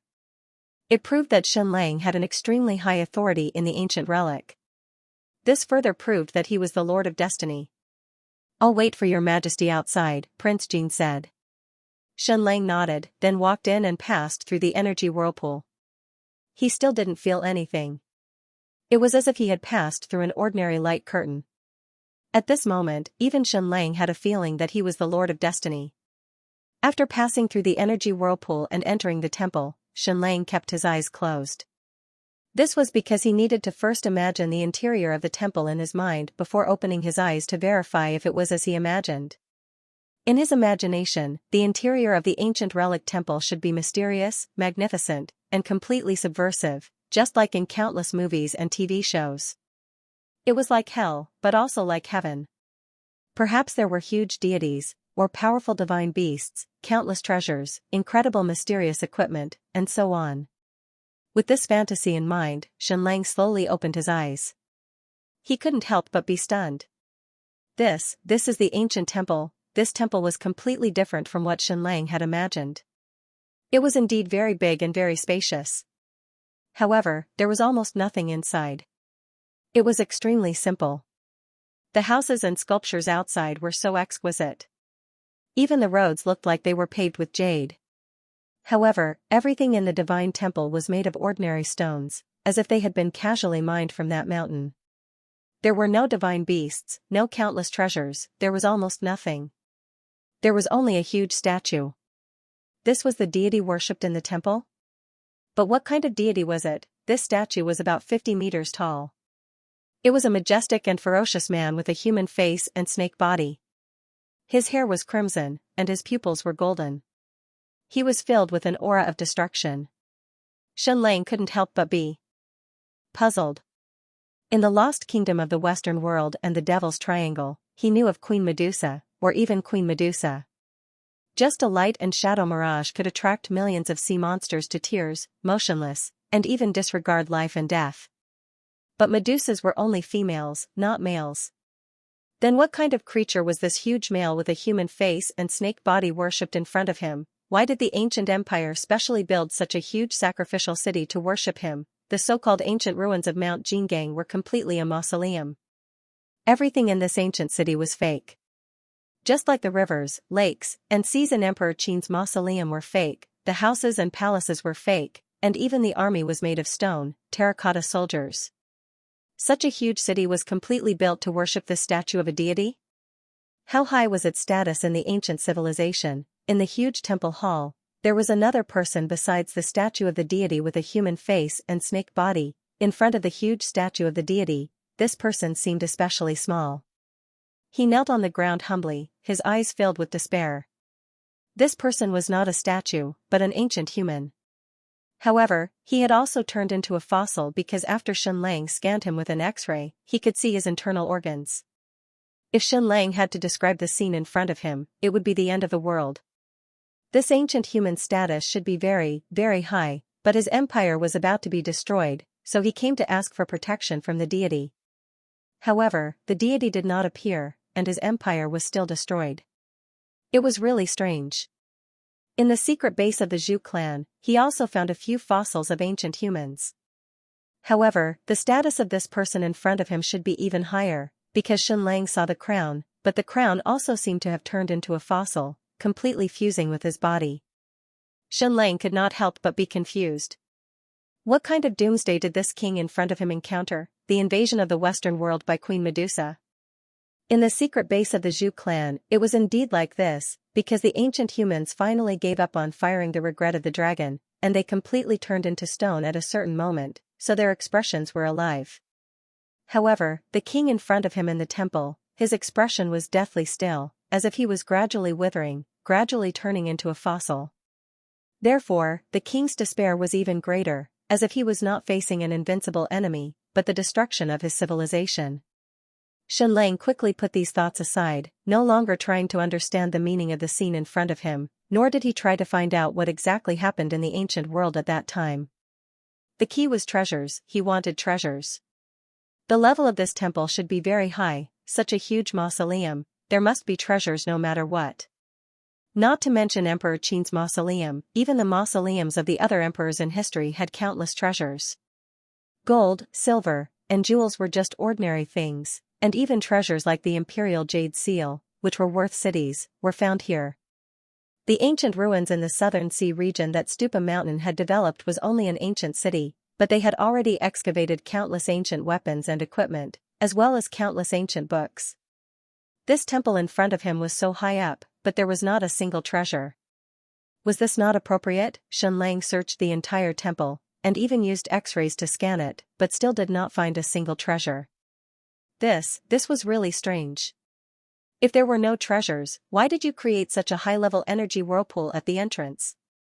You even made it so that no one in the world could enter, and only I could enter. In the end, after entering, there was nothing inside. This was equivalent to fighting a large dungeon in World of Warcraft, and after killing the last boss, there was not a single piece of equipment dropped. Unfortunately, this temple in front of him was not a game dungeon. It was just a temple used by the ancient civilization to worship the gods. It was normal for ancient cities to have arsenals, secret laboratories, and libraries. And the temple was specially used for worship, so there was really nothing inside. After a moment, Shenlang's gaze fell on the statue of the god with the face of a human and the body of a snake. Perhaps it itself was a huge treasure? He first used the X-ray eye to scan it, but in the end, he did not find anything. It was completely a mysterious substance. Then, Shenlang pulled out his dagger and tried to cut open the shell of the god statue. Damn, Shenlang was really fearless. He was simply crazy for the sake of obtaining treasures. This was the god that was worshipped in the ancient times. The ancient humans were already so strong, and the god that they worshipped was even more mysterious and powerful. Wasn't he afraid of being punished by the heavens if he tried to cut it with his dagger? In the end, he could not cut it at all. This god statue's shell was made of some unknown substance, and even the sharpest dagger could not cut it. What should he do? He couldn't just leave with nothing, right? Next, Shenlang's target was the ancient king's fossil that was kneeling on the ground.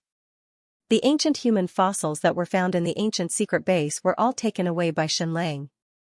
Their blood had extraordinary effects. It could be used to increase the power of hellfire, and it could also be used to shoot out regret of the dragon. The ancient king in front of him had a higher status, and its bloodline was definitely more noble. Perhaps its entire body was filled with treasures.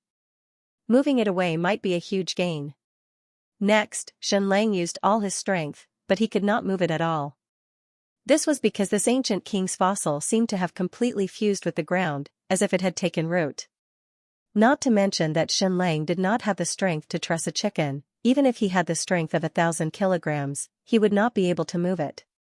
Since he could not move it, then he would cut open its body and take some of its blood and fossils. It might be of great use. In any case, he could not return empty-handed. Next, Shenlang unleashed all of his strength. However, he was completely unable to cut through the fossilized skin of this ancient king. It was even harder than steel. The incomparably sharp dagger in Shenlang's hand was instantly blunted. What was going on? The ancient human fossils in the regret of the dragon's secret base were very fragile, and could be easily cut open.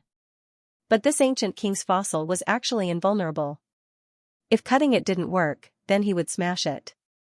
Bam, bam, bam, Shenlang waved his sword, smashing and slashing madly. In the end, the sword was directly shattered. Speaking of swords, one had to mention the strangeness of this energy whirlpool. Logically speaking, Shenlang had extremely high authority, so it was not strange for him to be able to pass through the energy whirlpool. However, his clothes and weapons could also pass through the energy whirlpool. But if these items touched the energy vortex alone, they would immediately turn into ashes. How exactly did it determine the authority level? In short, Shenlang used almost all his methods to no avail. Not to mention taking away the ancient king's blood and fossils, he could not even take away a strand of hair. He could not even cut the corner of his clothes. Shenlang sat down helplessly. Was he really going to return empty-handed? He really could not accept this. But he did not have the time to waste here. The Stupa Mountain Master and Yingguang had already gathered an army to attack the Fury Tide City. Shenlang had to bring Prince Jin's army out as soon as possible. He especially had to return to the Fury Tide City as soon as possible. Only he had the authority to fire the regret of the dragon. Moreover, the main purpose of coming to the ancient ruins of Vajra Peak was to save Prince Jin and his tens of thousands of followers. The so-called treasure was something outside of the plan.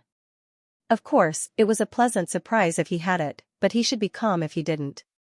However, before Shenlang entered the primordial temple, he had a premonition that he would obtain a treasure that was even more precious than the regret of the dragon. Next, Shenlang tried to search every corner of this huge temple, but to no avail. Not to mention treasures, there was not even a nightmare stone or an ancient book. After trying for another hour, there was still nothing. Shenlang gave up. It was time to go out. The safety of the Fury Tide City was more important. He really did not have time to waste here. If he delayed the battle in the Fury Tide City and caused a disaster, it would be a huge sin. Shenlang sighed and left without looking back. He walked out of the temple. Once again, he arrived at the energy whirlpool at the entrance of the temple. After passing through this whirlpool, he would be officially out. Moreover, according to Shenlang's personality, he would not return for a while. Suddenly, Xianlang stopped in his tracks and quickly walked to the ancient human fossil that was kneeling on the ground. He carefully observed his entire body. His hair, clothes, and crown had already fused with his body, and his body had fused with the ground. He could not move at all. Moreover, everything on his body had already turned into the color of a fossil. When he was about to go out, he felt that something was wrong. Just what was wrong, Xianlang used the AI to search and quickly found the answer. The ancient king's ring had a chromatic aberration. Even though the ring looked like it was made of stone, it was slightly different from his fossilized body. If it wasn't for the AI, it would be hard to tell with the naked eye. Xianlang tried to remove the ancient human's ring. In the end, he removed it effortlessly and held it in his hand. Everything on this ancient human's body had fused with his body and turned into a fossil. Only this ring was still independent. Did this mean that this ring was very awesome? So detached, Xianlang held the ring in his hands and observed it carefully. There was nothing strange. It was as if it was a ring carved out of stone. He used his X-ray eyes to scan it, but he did not find anything. Moreover, even its shape was very ordinary. It did not look like a king's ring at all. It was just a ring. There were no gems inlaid on it, and there were no inscriptions carved on it. In modern Earth, this thing might not even be sold for $10. However, Xianlang could smell a mysterious and powerful energy aura from it. Moreover, it was filled with an oppressive aura, and any living being in front of it would tremble in fear. Xianlang could not help but think of the One Ring in the Lord of the Rings. That was also a ring of honor, but it was evil and depraved. However, this ancient human's ring was not like that. It was not evil, nor was it righteous. It was only powerful, mysterious, and intimidating. He could not help but hold his breath. This was it. It was definitely more valuable than the dragon's regret. It was of a higher strategic level, even though Xianlang did not know what it was used for. Should he wear this ring now? What would be the consequences of wearing it, because the energy aura of this ring was really shocking. Even a daring lunatic like Xianlang felt afraid. He even felt his soul tremble. He took a deep breath. No matter what the consequences were, since he had obtained this ring, it was impossible for him not to wear it. No matter what happened, he would accept it. He wanted to see if he could wear a ring that an ancient human could wear. He wanted to see if he was the Lord of Destiny. If he wore it, would he really turn into ashes? Next, Xianlang did not say anything and directly put on the ancient human's ring. Boom! In an instant, it was as if a nuclear bomb had exploded in Xianlang's head. It flashed with a light that was countless times brighter than the sun. At the same time, Xianlang's eyes bloomed with a shocking light. His whole body trembled violently, and then he collapsed. Note, benefactor, do you still have monthly tickets? I really need them. Please. This time, Xianlang didn't faint. However, his entire brain seemed to have lost its ability to think. In that instant, it really went blank. Even the AI directly crashed. Also, his body didn't move at all, as if he had become a statue. He felt that it wasn't just his brain that exploded. His entire body, including his blood, exploded as well. How does it feel to wear this ring? Wisdom imbuement, the unique energy in this ring seemed to have instantly baptized every part of Xianlang's body, engraving it into every inch of his body. This process lasted for a full 15 minutes. Xianlang didn't move at all, and his eyes couldn't even move. He really was like a physical statue. Finally, everything came to an end. Xianlang's brain gradually regained its ability to think, and his body also regained its ability to move. He stretched out his hand and looked at the ring on his ring finger. He tried to take it off, but he failed. It was as if it had completely grown on his finger, and he couldn't take it off at all. Why was that? It was bound to Xianlang, so it couldn't be dropped. Then why was he able to take it off the ancient human's finger so easily? Was it because he was already dead? Next, Xianlang couldn't help but want to explore the functions of this ring. The ancient king's ring, it must be really amazing. Was it a space ring? It could store things and could even take them out. In the end, it proved that Xianlang was thinking too much. He tried many times, but he was unable to place the broken dagger into the ring, and he almost cut his finger. Then, after wearing this ring, would I become a top-notch expert? Without hesitation, Xianxia laid down and started to do push-ups. He did a total of 15 push-ups before lying flat on the ground. He was thinking too much again. Then, would there be an additional library of Heaven's Path in his brain after wearing this ring, and there would be all sorts of ancient scrolls and books in it? Xianxia tried his best to explore, but the AI and X-ray were still in his mind. He was thinking too much again. Then, would there be an old man living in the ring? Of course, he was thinking even more. For a total of 30 minutes, Xianxia tried countless possibilities. In the end, he realized that the function he expected was that the ring had nothing. In the Lord of the Rings movie, the one who wore the One Ring could become immortal and invisible.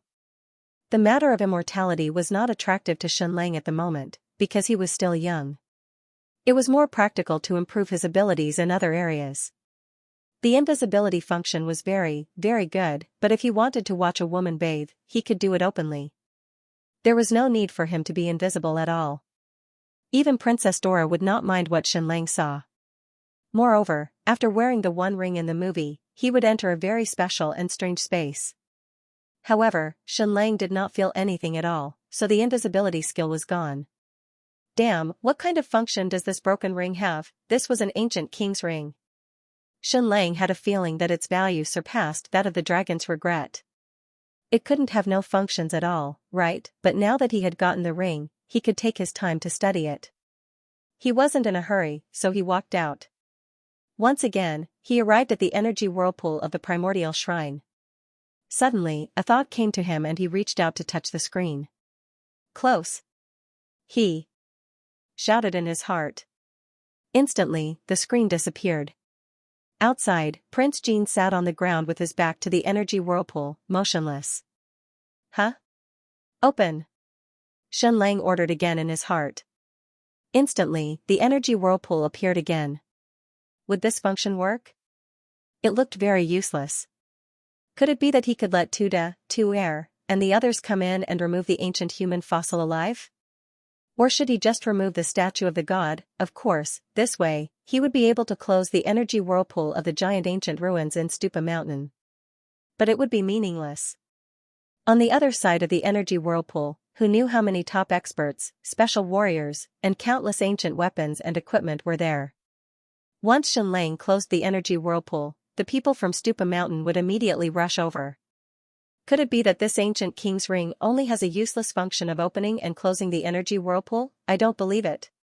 There must be other very overpowered functions that I have not discovered. Xianxia walked out of the primordial shrine. Prince Jean stood up and said, Your Majesty, shall we go back? He did not ask what Xianxia had obtained inside, because Prince Jean felt that this was not something he should ask. Half an hour later, Xianxia appeared in the primordial shrine again. Together with him were the 3 super strong men, Tuda, Tuer, and Lan Bao. He closed the energy whirlpool and let the 3 giants come in to move the things. If they could move the 50-meter-tall statue of the god with a human face and a snake body, then they would. If they could not, then so be it. In the end, they could not move it at all. The statue of the god with a human face and a snake body was too big and heavy. Then they would move the ancient king's fossil. In the end, they could not move it either. These 3 people were super strong men.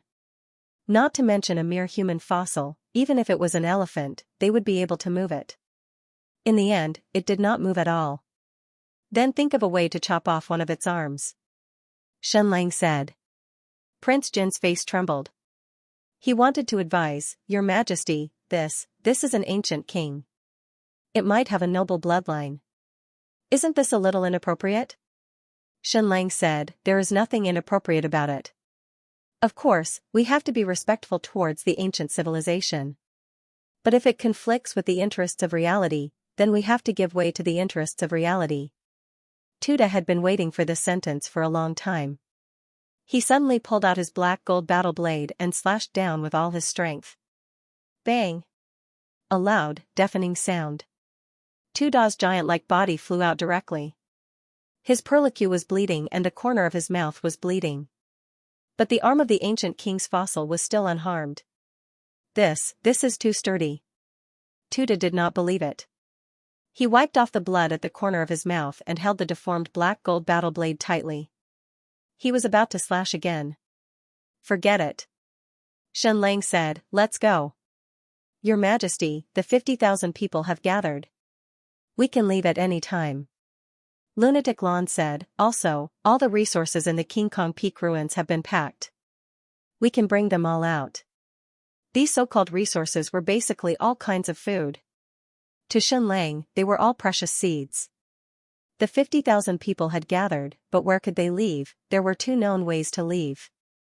One was the energy whirlpool in the east. After Shenlang closed the energy whirlpool, he could bring the 50,000 people into the giant ancient ruins of Stupa Mountain. Then, he could leave from Black Rock Island a few thousand miles to the east. However, this path was impossible. The Stupa Mountain Master did not know how many forces had been deployed on the other side of the energy whirlpool. The moment Shenlang and his 50,000 men appeared, they would most likely be slaughtered by countless ancient weapons. Then there was another exit. It was the place where Ancestor Lei brought Prince Jean and the others in. Of course, that exit was now closed. Prince Jean had brought Shenlang there to take a look. It was not an energy whirlpool, but an indestructible door. Moreover, it was one with the outer shell of King Kong Peak. Shenlang could open this huge door with the ancient king's ring and lead 50,000 people out of this place. But after hesitating for a long time, he did not open it. According to his calculations, Stupa Mountain and Yinguang must have deployed a large force at this exit. To Stupa Mountain and Yinguang, the most valuable person was Shenlang. They would do anything to capture Shenlang. Only then could they continue to launch Regret of the Dragon and maintain their strategic deterrence against the Great Yan Empire. Neither of these exits could be used, but there was no third exit in the ancient ruins of King Kong Peak. What should he do? He had to leave this place as soon as possible and return to Raging Tide City. Shenlang's guess was right. At the end of the Southern Sea region's ancient ruins, which was also the eastern side of this energy whirlpool, Stupa Mountain had deployed an astonishing number of ancient weapons. There were countless ancient crossbows, countless goo-worm weapons, and an astonishing number of Hell Legion. As soon as Shenlang led his men out of the energy whirlpool, Stupa Mountain would launch a devastating attack without hesitation. Under such a powerful attack, the 50,000 people would be annihilated in no time. Not only that, Stupa Mountain and Yinguang had also deployed a large number of ancient weapons outside the exit of King Kong Peak. There were even 9 energy control centers and hundreds of special warriors riding on eagles. If Shenlang's men came out, they would also face a devastating attack. What should he do? Shenlang shifted his gaze to the other direction of the special passage. The special ancient passage was like a seamless tunnel that connected various ancient cities. If the east led to the ancient ruins in the Southern Sea region, what about the west? Your Majesty, we went to the special passage in the west and explored it more than 10 times, but we gave up on all of them. Prince Jean said, that's because the special passage in the west has been greatly damaged and is extremely dangerous. We lost hundreds of men there. Damaged special passage, Shenlang had heard Princess Helen say that it was extremely terrifying. Either there was no air, or there was energy leakage, or the terrifying temperature could melt steel. In short, anything could happen in the special passage in the ancient ruins. Even someone as powerful as Princess Helen did not dare to barge in and would rather leave through the crack in the special passage and return to the sea. Shenlang said, I'll try to explore it. Prince Jean trembled. I'll go with you. Next, under the protection of Prince Jean, Tuda, Tu Er, Lan Bao, and the others, Shenlang went deep into the special passage in the west of King Kong Peak. If the east of the special passage led to the giant ancient ruins controlled by Stupa Mountain, then where did the west lead to? That was completely unknown. All the way to the west, all the way to the west. After walking for less than 30 miles, the air here was getting thinner and thinner. But what was very strange was that Shenlang did not feel suffocated at all. He breathed normally and his blood oxygen level was still completely normal. This was strange. Soon, Shenlang understood that it was because of the ancient king's ring on his hand. It finally had a special function, which was to maintain survival in harsh environments. No matter where one was, one would not have to worry about suffocation. Woo! Soon, the warhorse could not take it anymore and knelt on the ground, unable to move anymore because the oxygen level was already very low. Shenlang dismounted and walked. Take the warhorses back. Yes. A few martial arts masters said, and then they led all the warhorses back. Prince Jin led a few top masters and continued to accompany Shenlang forward. As they continued to go deeper into the special passage in the west, the air became thinner and the temperature increased. Your Majesty, a few thousand meters ahead is a damaged part of the special passage. The temperature is so high that it can burn steel red. Every time we explore, we end at the front 500 meters. Prince Jin spoke with difficulty. His martial arts was very high, but he was also very uncomfortable at the moment. The oxygen supply to his brain was already seriously insufficient, and he could collapse at any time. And Tu Er, and Lan Bao, these three super powerful people, had long broken through to the Grandmaster level, but they were also about to suffocate at the moment.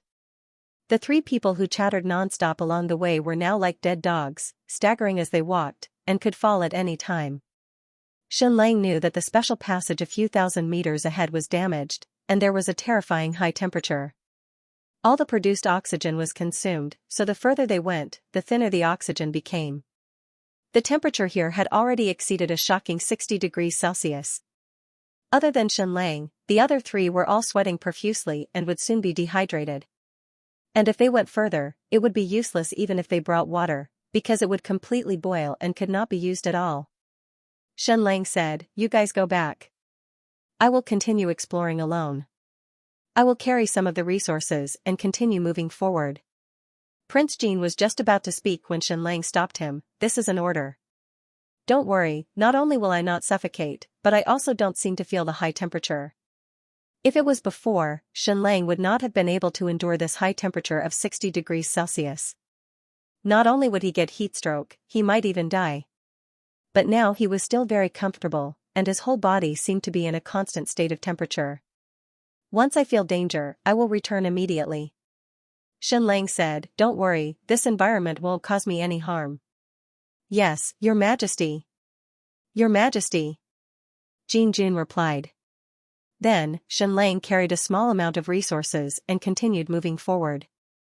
He was still as brisk as ever. Going deeper along the ancient special passage in the west, the air here was getting thinner and the temperature was getting higher and higher. In the end, the temperature had exceeded 500 or 600 degrees Celsius, but Shenlang still felt nothing. The ancient king's ring completely protected his body in the best state. He would not suffocate due to lack of oxygen, nor would he be burned by the high temperature. Of course, it did not increase Shenlang's physical strength at all. After walking for a few kilometers, Shenlang was still exhausted. "Damn it, can't you just give me a little more physical strength? I don't ask to be very strong, but at least more than one goose is good enough. I don't ask to win against Mulan, but you have to at least give me the ability to crush Zhang Chenhua, right?" Soon, Shenlang saw the damaged part of the special passage. This ancient special passage was like a seamless tunnel. It was originally flawless, but at this time, the middle part had been melted and distorted, releasing an astonishing high temperature. The temperature here was already so high that no living creature could pass through. But Shenlang still walked over without any obstacles, and continued to go deeper, deeper, and deeper.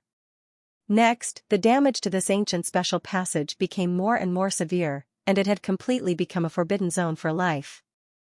The air was completely gone, but the temperature was still astonishing. What was terrifying was the energy explosions.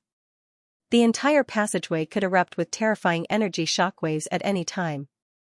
It was extremely shocking, and it could easily tear apart any living creature, directly crushing them into pieces. This wasn't an energy whirlpool, and there was no authority to do so. If it was the previous Shenlang, he would have already been turned to ashes. Princess Helen had also said that even with her high level of martial arts, she had to desperately avoid these energy explosions, not daring to touch them. However, Shenlang was still safe and sound. When these energy explosions hit his body, they instantly disappeared without a trace. Instead, they gave him a ticklish feeling. Shenlang continued to go deeper, deeper, deeper, and deeper. After walking a few kilometers toward the ancient special passage to the west, he was simply exhausted. It was about time to go back. If he went any deeper, he would run out of water, and if his physical strength was completely exhausted, it would be difficult to go back. This ancient special passage seemed to have no end in sight. Xianxia had only walked a few tens of thousands of meters, and there was damage everywhere. Everything was melted and distorted. He walked another 1,000 meters. But when he really walked another 1,000 meters, there was still nothing. Hence, he told himself again to walk another 1,000 meters. Just like that, he didn't know how many kilometers he had walked. Suddenly, an energy whirlpool appeared in front of Xianxia. He couldn't help but be ecstatic. Did the presence of an energy whirlpool mean that he had entered the next ancient relic? This time, Xianxia wasn't cautious. Without a word, he directly rushed toward the energy whirlpool. Still, he didn't feel anything. It was as if he had passed through an ordinary light and shadow. Xianxia directly rushed to the next ancient relic. Then, he was completely stunned. Where was this? Previously in the ancient relic of Vajra Peak, he didn't even see a shadow. This ancient remnant was a huge public square. Countless people were kneeling on the ground. But, everyone had turned into fossils, and their faces were filled with pain and despair. This scene felt more like the end of the world. More than hundreds of thousands of people were kneeling here, waiting for the arrival of destruction. Among these hundreds of thousands of people, there were commoners, nobles, soldiers, men, and women. They were all ancient humans. However, all of them had turned into fossils. Not only their bodies, but their clothes, equipment, and weapons had also turned into fossils, completely fusing with their bodies. However, this scene was still extremely shocking. It was not the first time that Xianxia had seen so many people. During the Battle of Dingyuan City, the Crown Prince of Jin Nation led a total of 600,000 people from the west. They stretched for hundreds of kilometers, and there was no end in sight. This time, the hundreds of thousands of people were lined up neatly and kneeling on the square. On average, each person occupied an area of less than 3 square meters. In other words, hundreds of thousands of people were gathered in an area of less than 2 square kilometers. It even felt like a human forest. This ancient relic was just a large square with an ancient palace in the middle. It was about 2,000 meters away from Xianxia. Xianxia crossed half of the square and passed through the densely packed ancient human fossils before heading to the main hall in the middle of the square. It was a rather horrifying feeling because hundreds of thousands of people had turned into fossils, just like the terracotta warriors. Only one person could move, and it felt like everyone was looking at him. After quickly passing through the crowd, Xianxia arrived at the main hall in the middle of the square. However, it was also empty inside. There was nothing but a huge stone coffin. Who was the person? In the stone coffin, however, with Xianxia's strength, he couldn't open the huge stone coffin. However, he soon saw a handprint on the surface of the stone coffin, and there was also a ring on the handprint. It seemed to be exactly the same as the ancient king's ring in Xianxia's hand. Hence, Xianxia instinctively placed his hand on the handprint. Rumble, the stone coffin opened, giving Xianxia a slight shock. There was also a king lying inside because he was also wearing a crown on his head and wearing a golden royal robe. He was holding a long sword with both hands and there was a mark on the ring finger of his right hand. This was left behind by wearing the ring for a long time, but it was empty. Clearly, the ring he wore had been passed on to the next king. If Xianxia's guess was correct, the king in the sarcophagus should be the father or grandfather of the king in the primordial divine temple, or someone of even higher seniority. He did not experience the end of the world, but died of old age, so he was buried in the main hall of the plaza for the countless citizens to pay their respects. Xianxia tried to take the sword from the ancient king's hand, but he gave up in the end. The king in the stone coffin had also turned into a fossil, but his clothes, crown, and sword did not turn into a fossil, nor did they fuse with his fossil body. However, the sword was simply too heavy. It was more than a few hundred jin, and Xianxia could not carry it. Moreover, the sword looked very beautiful, and it seemed more like a decoration. He could not carry this sword, but he could take away his crown, but forget it. It was just a crown inlaid with gold and jewels. But then, Xianxia was pleasantly surprised to find that there was an ancient scroll under the neck of the ancient king in the stone coffin. It was an ancient scroll that looked like a jade crystal. Xianxia tried to pull it out and easily obtained it. After scanning the ancient scroll with his X-ray eyes, he immediately gave up. It was not because the contents of the ancient scroll were not important, but because its information capacity was too large. There were thousands of pages in this scroll, and the first page that Xianxia had scanned was extremely obscure. He could not understand it at all. This scroll was very important. It should be a very precious ancient book from the ancient civilization. There might be many secrets and related technologies in it.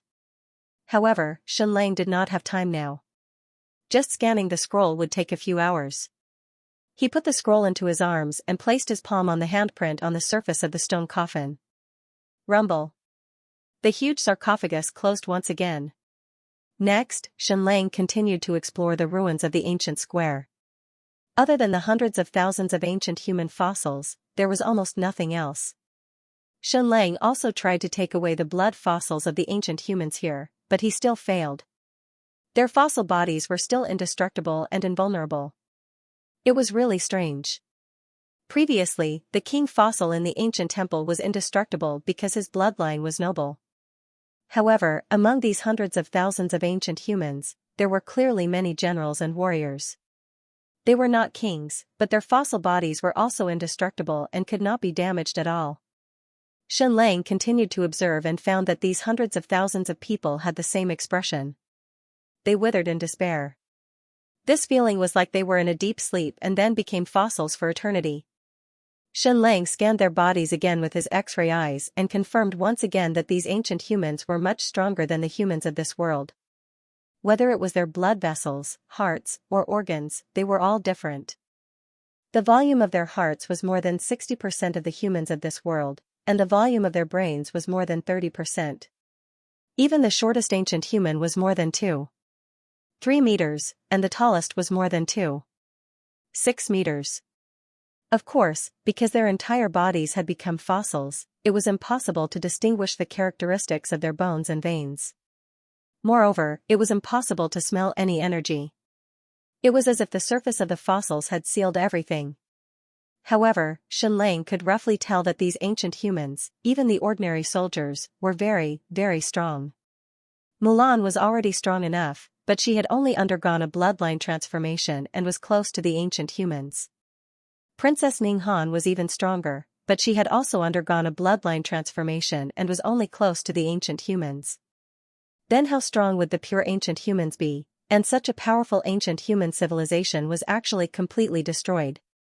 What kind of power was it that destroyed them? Once this thought entered deep into his mind, it was impossible to extricate himself from it.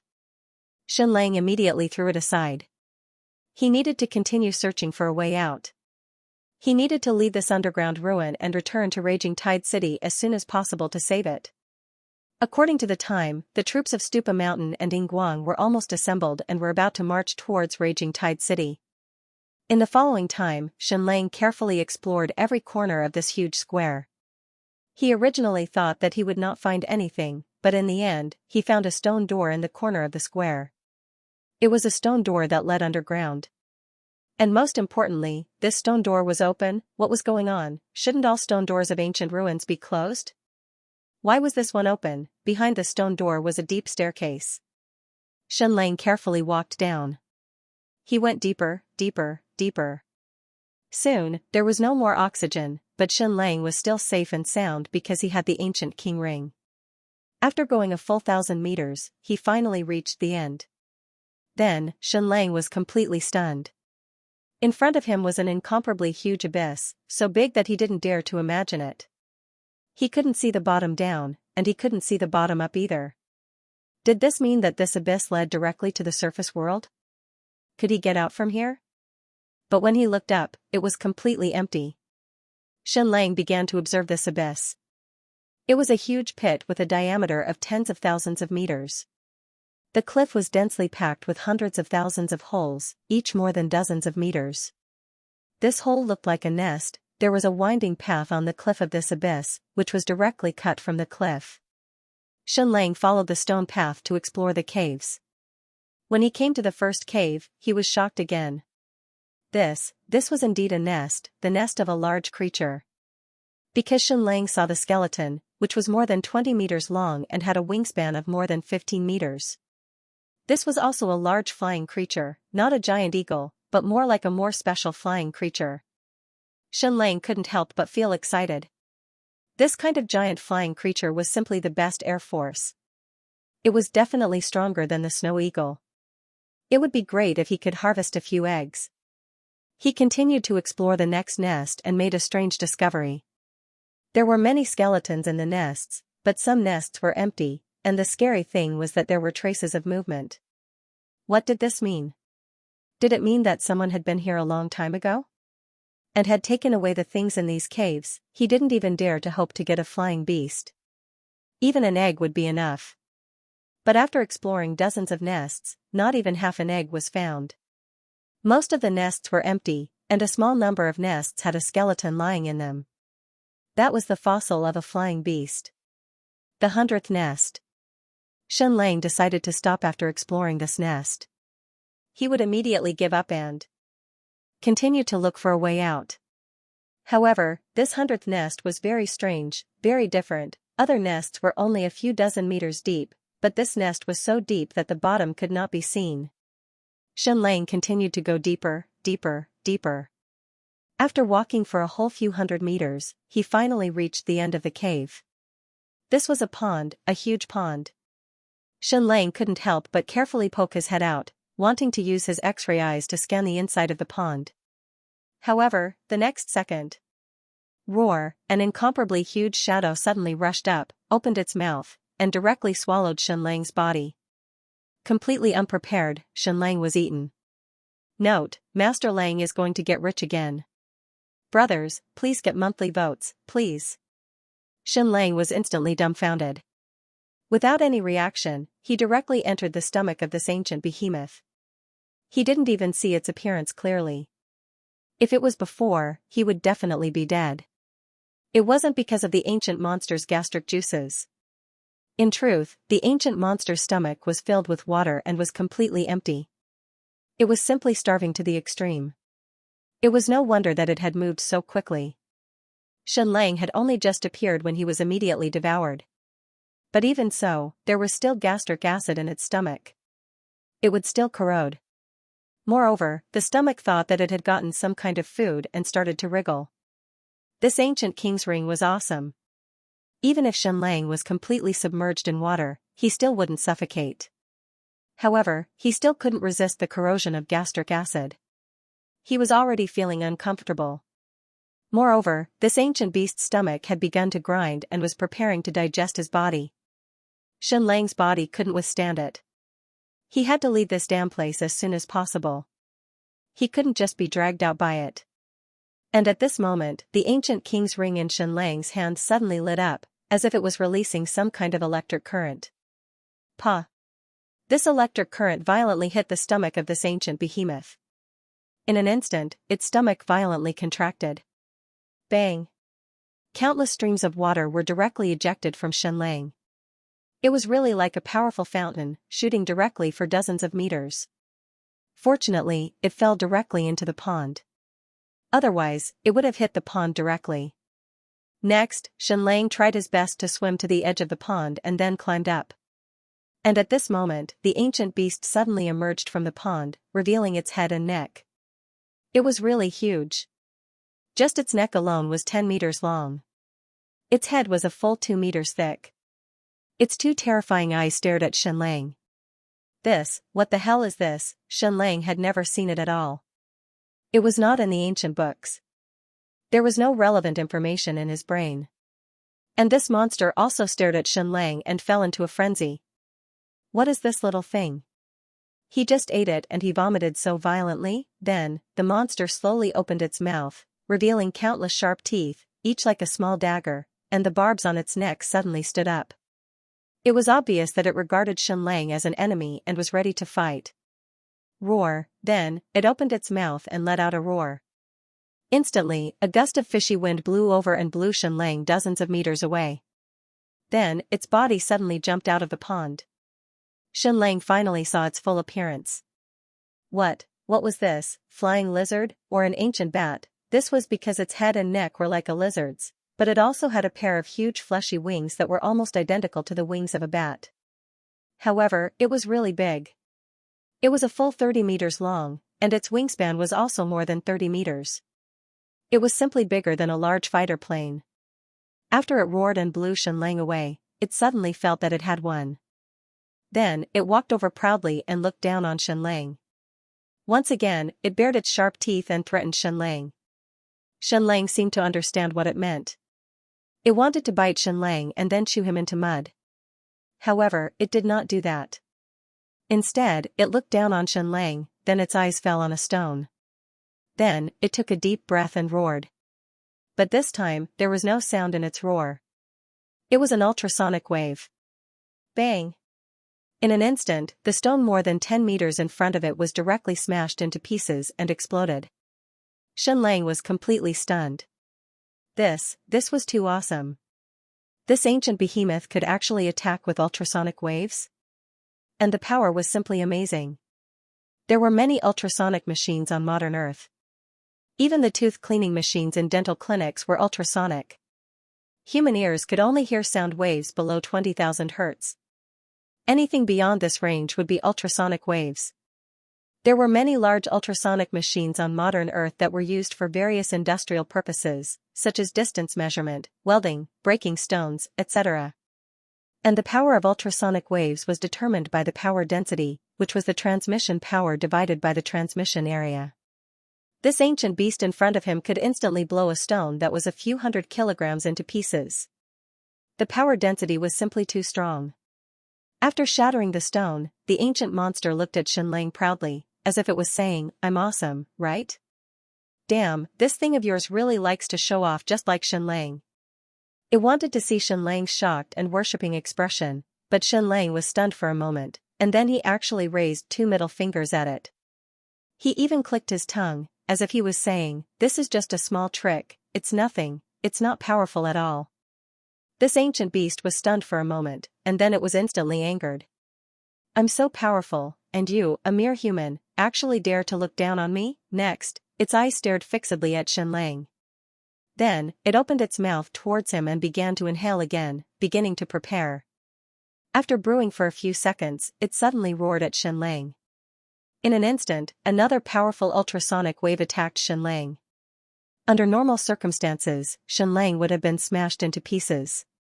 This ancient beast's ultrasonic wave could instantly smash a few hundred kilograms of stone, let alone a mere Xianxia.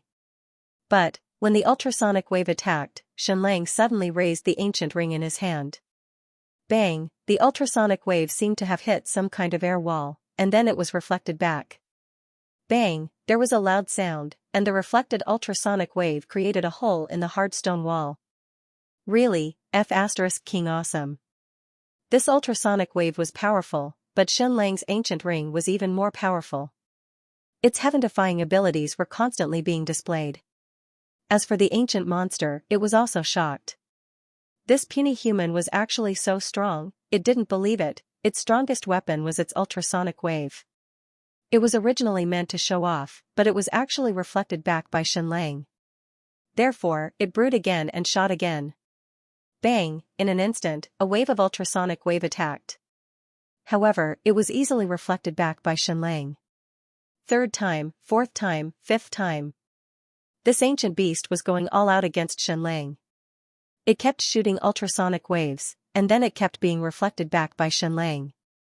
"I'm really speechless. Are you that stubborn? You can slap Xianxia to death, or just come up and bite him to death. Why do you keep using ultrasonic waves?" But it didn't. Because it felt that its ultrasonic wave attack was so powerful, and it was so cool, but now it was ineffective. It was doubting its life as a beast. Therefore, it must regain its confidence, and it must use ultrasonic waves to spray Xianxia to death.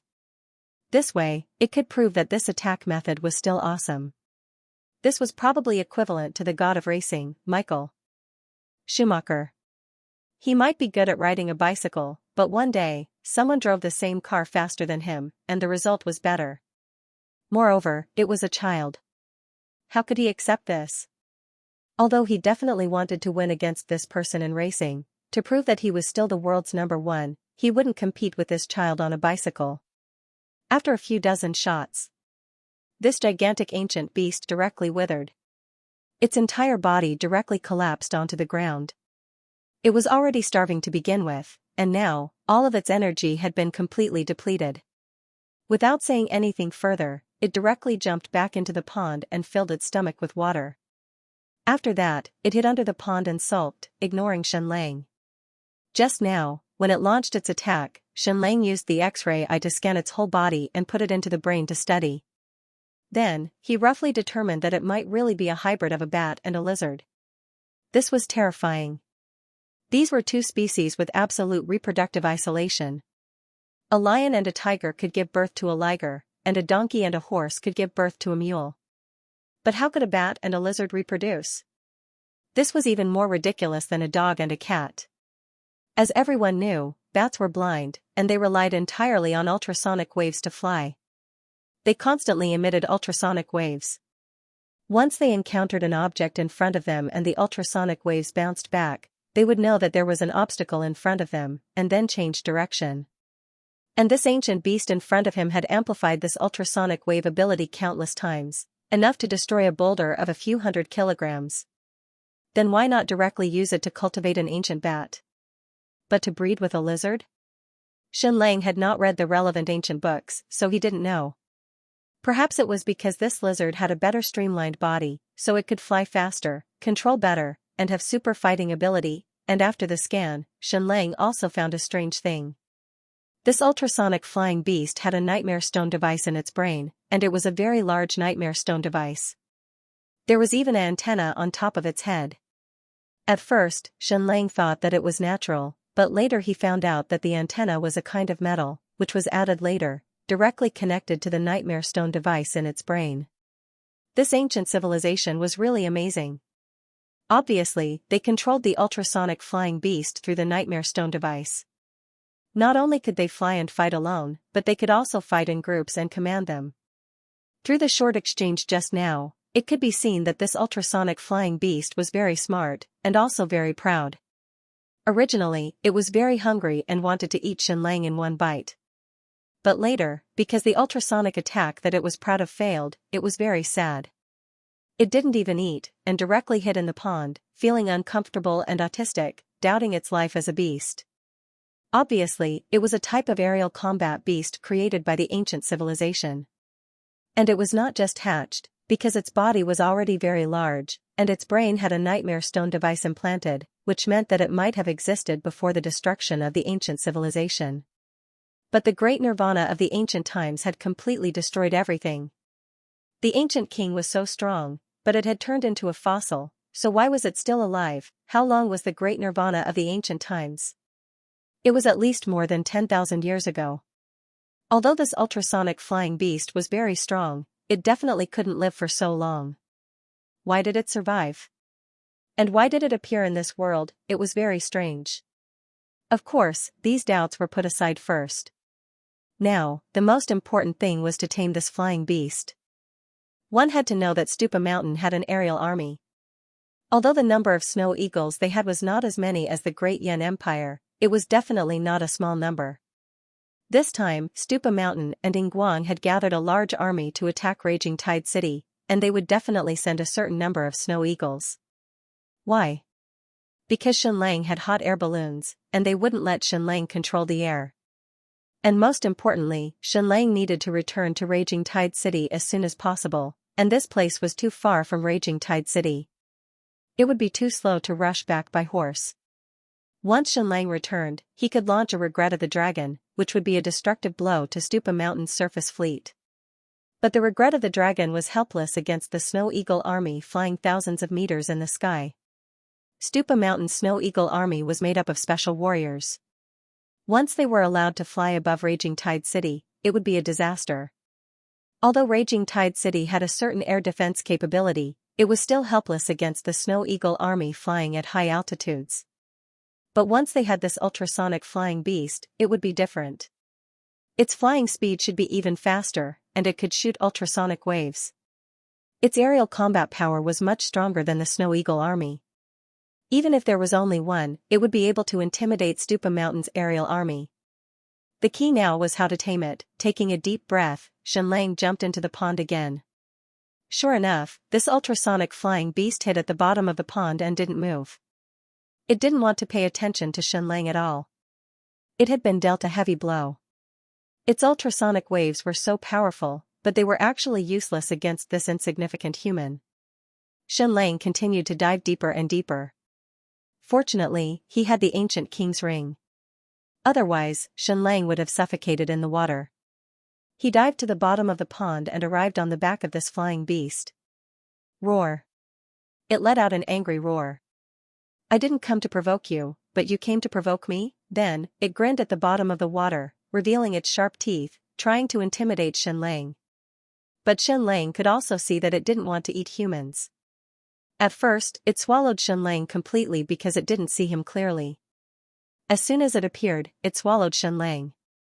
Later, when it saw him clearly, it didn't want to eat him anymore. This should have something to do with the education it received from a young age. After all, their combat partners were humans. In fact, in the African savanna, those tigers and lions basically didn't eat humans. Even if they attacked, they basically wouldn't eat humans. Not to mention this ultrasonic flying beast in front of him. To some extent, humans were its masters, even if they were ancient humans. It bared its teeth for a while. Seeing that it couldn't scare Xianxia away, it lazily closed its eyes and lay back, completely ignoring Xianxia. Xianxia gently stroked its neck and said slowly, "How long have you been awake? Are you very lonely?" It still closed its eyes and ignored him. It was really strange that it could survive in the water. Wouldn't it suffocate? Then, Xianxia didn't do anything and continued to stroke its neck. Gradually, its hostility became weaker and weaker, but it still maintained its arrogance, closing its eyes and remaining motionless. Perhaps it had already smelled a familiar aura from Xianxia. It wasn't an ancient human, but its bloodline was special after all. It had high authority in the ancient ruins, so it might be effective against this ultrasonic flying beast. After comforting it for a while, Xianxia came to the top of its head and reached out to touch the antennae on its head. In an instant, it suddenly became alert. It opened its eyes and once again bared its teeth at Xianxia. Xianxia comforted it again, but suddenly, he directly touched the ancient king's ring to the metal antennae of this ultrasonic flying beast. Hopefully it would be effective. Boom, in an instant, his ancient king's ring suddenly lit up. At the same time, the antennae of this ultrasonic flying beast also lit up. Then, there was a sudden fluctuation in Xianxia's mind. The nightmare stone device in the flying beast's brain also released a special energy wave. This feeling was too wonderful. There was even a feeling that the Bluetooth signal had been successfully paired. This ultrasonic flying beast suddenly opened its eyes and stared at Xianxia in disbelief. And Xianxia also stared at it in disbelief. He succeeded just like that? He directly obtained the control of this ultrasonic flying beast. The ancient civilization was really awesome. They didn't even need to rely on humans to tame the combat beasts. They could directly use the Nightmare Stone's authority. "Are you hungry?" Xianxia asked. This ancient ultrasonic flying beast obviously wouldn't answer, but a thunderous sound came from its stomach. "Let me bring you out to eat something delicious, okay? I'll definitely let you eat your fill," Xianxia said. Then, he climbed onto the back of this ancient ultrasonic flying beast and hugged its neck tightly. Then, he patted it and said, "Let's go out." This ultrasonic flying beast fiercely rushed out of the water. However, this was a cave, so it couldn't display its full power. It couldn't fly, so it directly used its legs to rush out. Its speed was really fast. Even if it ran with its legs, it was still faster than any warhorse. Rush, rush, rush.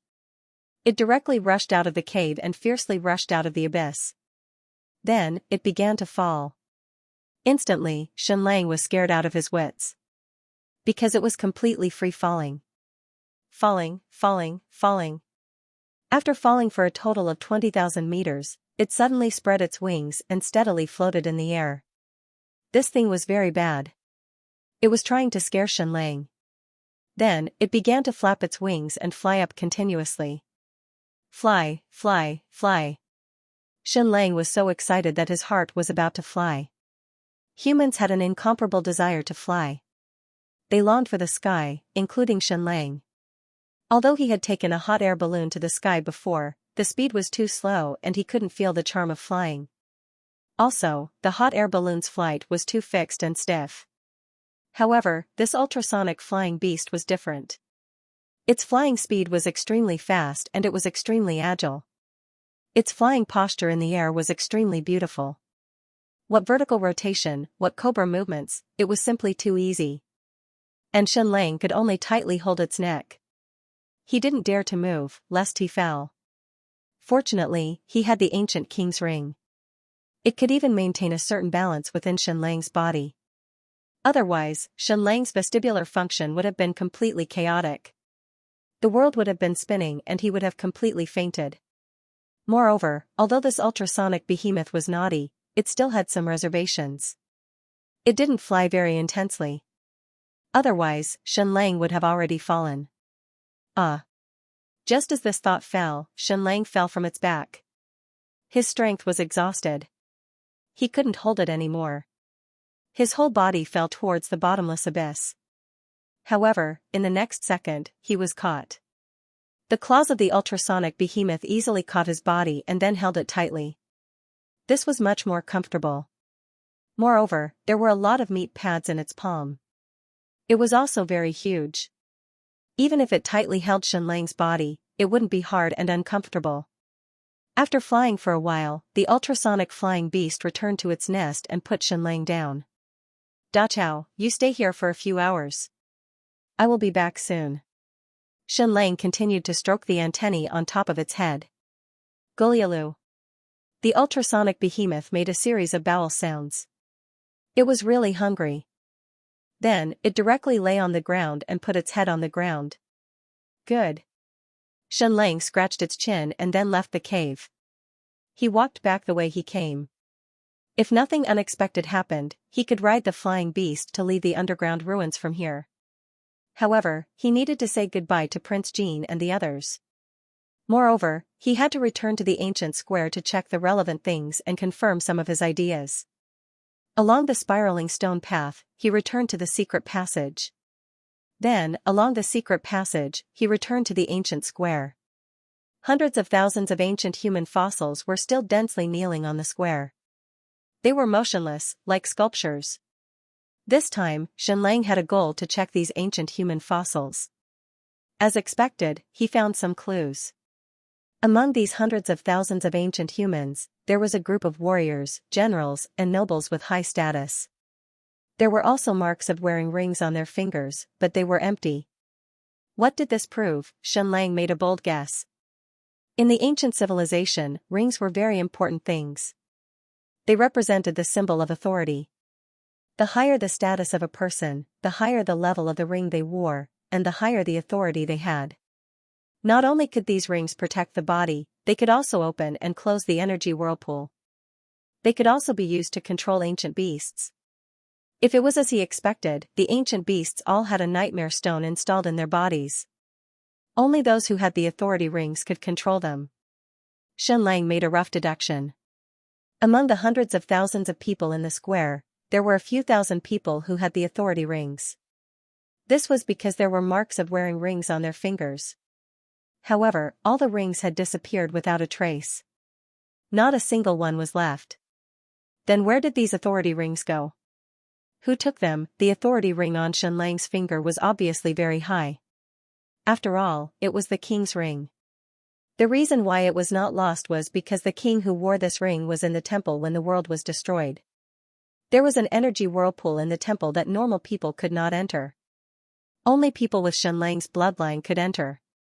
That was why this king's ring was able to survive and become Xianxia's possession. All of this seemed to be the will of the heavens.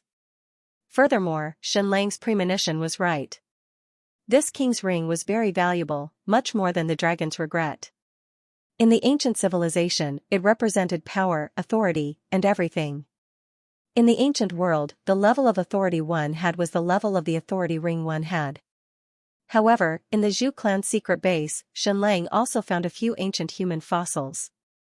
They did not have the authority ring on their fingers. According to Xianxia's deduction, The countless people in the square in front of him had encountered the great destruction of the ancient civilization. As for the ancient humans in the Zhu clan's secret base, they had encountered the enemies of the ancient lost empire. Although they were all human fossils, they should not be from the same era. A few hours later, Xianxia finally returned to the ancient ruins of Mtvajra. However, he was still quite a distance away. Prince Jean and the others were already waiting there. After returning, Xianxia ate to his heart's content. Although there was no meat, there was plenty of food and fruits. They were delicious, and there was even horse milk. At this time, the 50,000 people had gathered and could leave at any time. Brother Jean, there is an energy whirlpool on the west side of the special ancient passage. On the other side of the whirlpool is an ancient ruin. It's a huge square. Through the underground passage of the square, you can reach a huge abyss. There should be an exit in the abyss. We need to fly out directly. That should be an Air Force exit of the ancient empire. I found a surviving ancient flying beast. It's very powerful. It should be able to take me out and fly directly back to Raging Tide City. Right now, outside of Mtvajra, Stupa Mountain should have deployed a large number of troops. Once we go out, we will immediately be destroyed. As for the exit on the west side, you won't be able to pass through it. It's completely devoid of oxygen and the highest temperature is close to 1,000 degrees Celsius. So, you guys should stay here for a while. I'll fly out alone and return to Raging Tide City as soon as possible. I'll defeat Stupa Mountain and Ingguang's army. After the battle, Stupa Mountain's troops outside Mtvajra will withdraw. At that time, I'll directly open the exit of Mtvajra from the outside and you guys can leave. At most, I'll be able to take you guys out of here and return to Raging Tide City in less than a month. Is there a problem? Xianxia asked. No problem. Prince Jean said, if there's a month's time it'll be even better. We can bring the soil and many plants out with us. Xianxia patted his shoulder and said, see you then.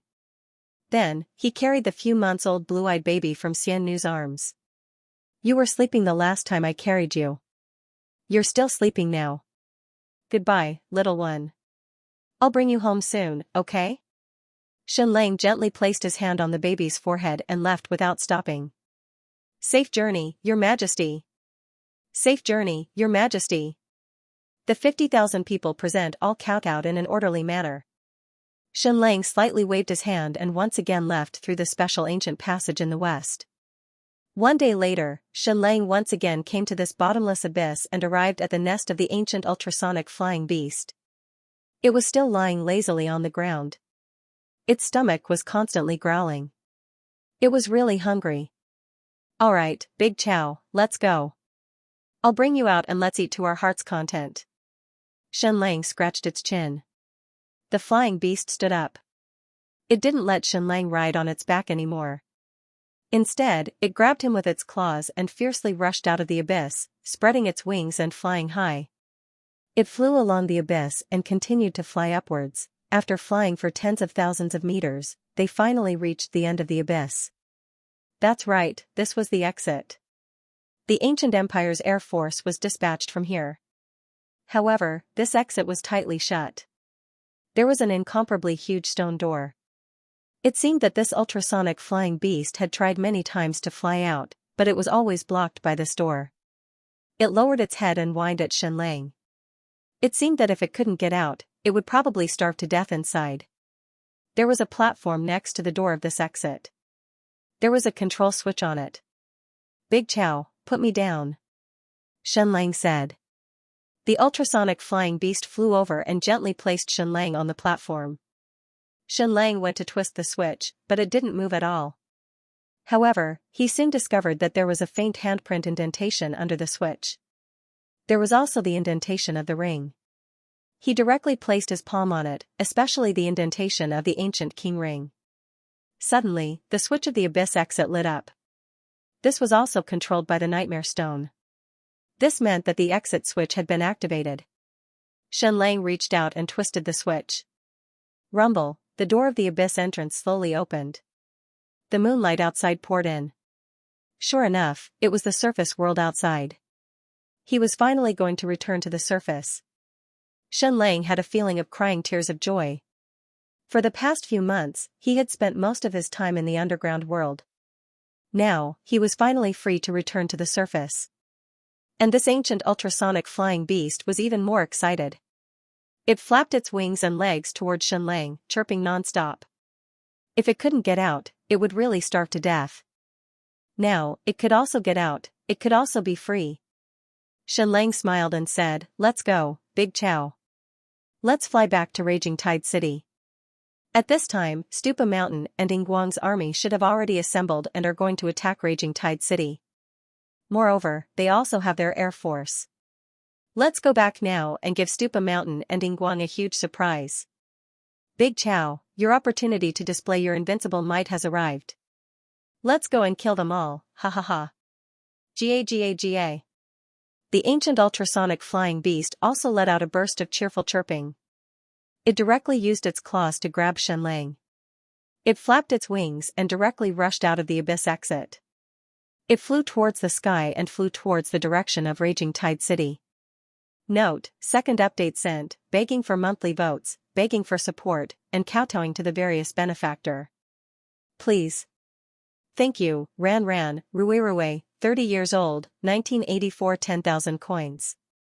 Who, after the ultrasonic flying beast rushed out of the ground, it desperately flapped its wings and continued to rise into the air. After a while, it rose to a height of 4,000 to 5,000 meters. In fact, it could still fly higher. However, there was no need to fly so high. This was its fighting habit. Once it rose into the air, it must occupy a commanding height so that it could overlook the entire sky and find any target. Fortunately, he had the ancient king's ring. Otherwise, Shenlang might have frozen to death at this height. After flying to a high altitude, the ultrasonic flying beast did not immediately move forward, but first circled a small circle in the sky. This was to observe the enemy's situation. At this time, its eyes actually emitted a green light. Even in the dark, it was shining brightly. Not only that, its eyeballs could also rotate its field of vision. Its two eyeballs could achieve a 360-degree field of vision, and it could also focus separately. Now, Shenlang should understand why it was a hybrid of a lizard and a bat. The lizard made its body full of streamlining, flying faster, more flexible, and more importantly, eyesight. On Earth, there were countless animals whose eyesight surpassed that of humans. Geckos and chameleons were ranked at the top, and these two were lizards. The ultrasonic flying beast in front of him had the advantages of these animals. At this time, it was night time, and this place was more than 200 miles away from the ancient ruins of Mount Jingang. Although the Snow Eagle Corps of Stupa Mountain controlled the sky in this area, the sky was too big. It was almost impossible to find a flying object in a short time in a space of hundreds of miles. Rumble, with the departure of Shenlang and the ultrasonic flying beast, the gate at the exit of the abyss slowly closed again, and returned to ordinary ground. Even the rocks were exactly the same as ordinary ground, and it was impossible to find. After determining that the surrounding airspace was safe, the ultrasonic flying beast descended, and then began to search the ground with its superb eyesight, trying to find food. But unfortunately, the entire Sand Barbaric tribe had just suffered a devastating ecological disaster a year or two ago. Thousands of miles of virgin forest were burned, and all the animals were burned to death. Of course, this place was close to the sea, the temperature was high, and the humidity was high, so the burned mountains and wilderness had been covered with sparse green. It was really unknown where the seeds of these plants came from. Their vitality was so tenacious, but there were basically no wild animals. Therefore, Da Chao searched for a long time but found nothing. His stomach growled even more. Shenlang comforted him. "You'll have to work harder. You'll reach the Chang Kingdom's highlands 6,000 miles to the north. There are countless cows and sheep there, and you'll be able to eat to your heart's content." The ultrasonic flying beast once again soared into the sky. This time, it was even more exaggerated. It directly rose to a height of 7,000 to 8,000 meters and then flew towards the north. This flying speed was really amazing. Shenlang calculated for a moment. The flying speed had actually reached 1,000 miles per hour, which was equivalent to 500 kilometers. This was its cruising speed, not a high-speed sprint, and it was in a state of extreme hunger. Moreover, at this high altitude, it was already beyond the vision of the Stupa Mountain Snow Eagle army, so there were even fewer enemies. Its flight endurance was super strong, and it didn't need to rest for a whole 6 hours.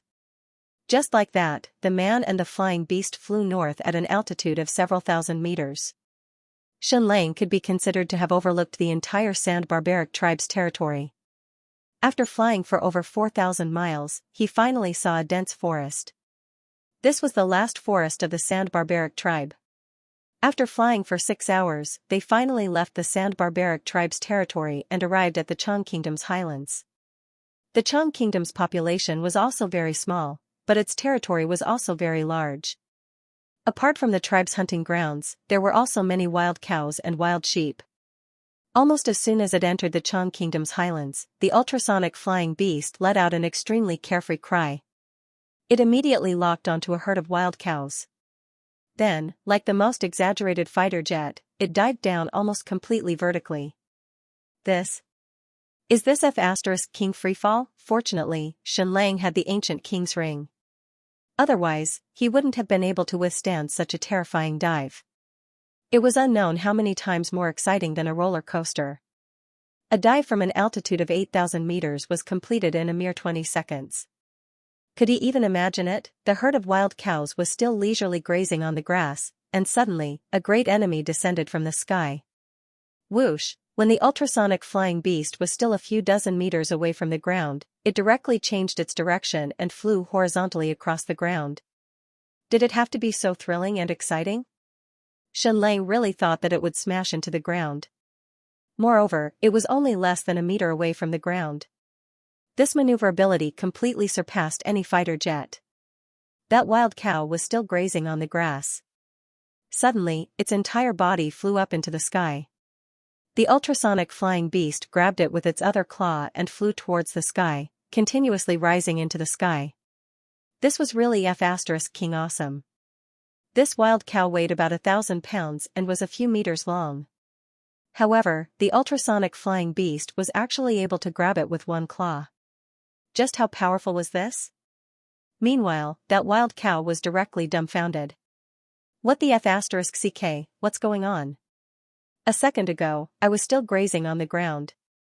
How did I suddenly fly up? Where is this? Who am I? Where am I going? Flying up to a few hundred meters in the sky, the ultrasonic flying beast loosened its claw and directly threw that wild cow down. Bang! With a loud sound, that wild cow smashed onto the ground and directly smashed into pieces. F** CK, this is too savage. Then, it rose into the sky again and began to dive down again. Once again, it grabbed another wild cow and threw it down from the sky.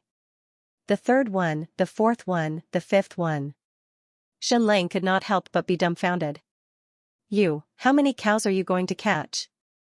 Do you think this is a buffet? If you can't finish it, you still have to desperately take more. Takeout is not allowed. A total of 5 cows smashed into pieces, and they all fell together. This ultrasonic flying beast found another wild goat in its field of vision and directly crushed it to death. Finally, it descended from the sky and returned to the ground. It began to eat a big meal and even placed the dead wild goat in front of Xianxia. Thank you. You are really loyal. However, I am not used to eating raw food. There is no fire. Xianxia said. This ultrasonic flying beast fiercely clawed and directly dug out a pile of thorns. Then, it fiercely clawed at the hard black rocks. A burst of sparks appeared and directly ignited the thorns at the side. F** CK, F** CK. Xianxia was dumbfounded. This is too much. As a fighter, your IQ is a bit too high. Next, one man and one beast began to eat dinner. Xianxia cut the best part of the wild goat and roasted it on the fire. He then took out the seasoning and sprinkled it bit by bit. He still had to thank the ancient king's ring, which allowed him to survive the high-temperature environment that surrounded and destroyed the special passage.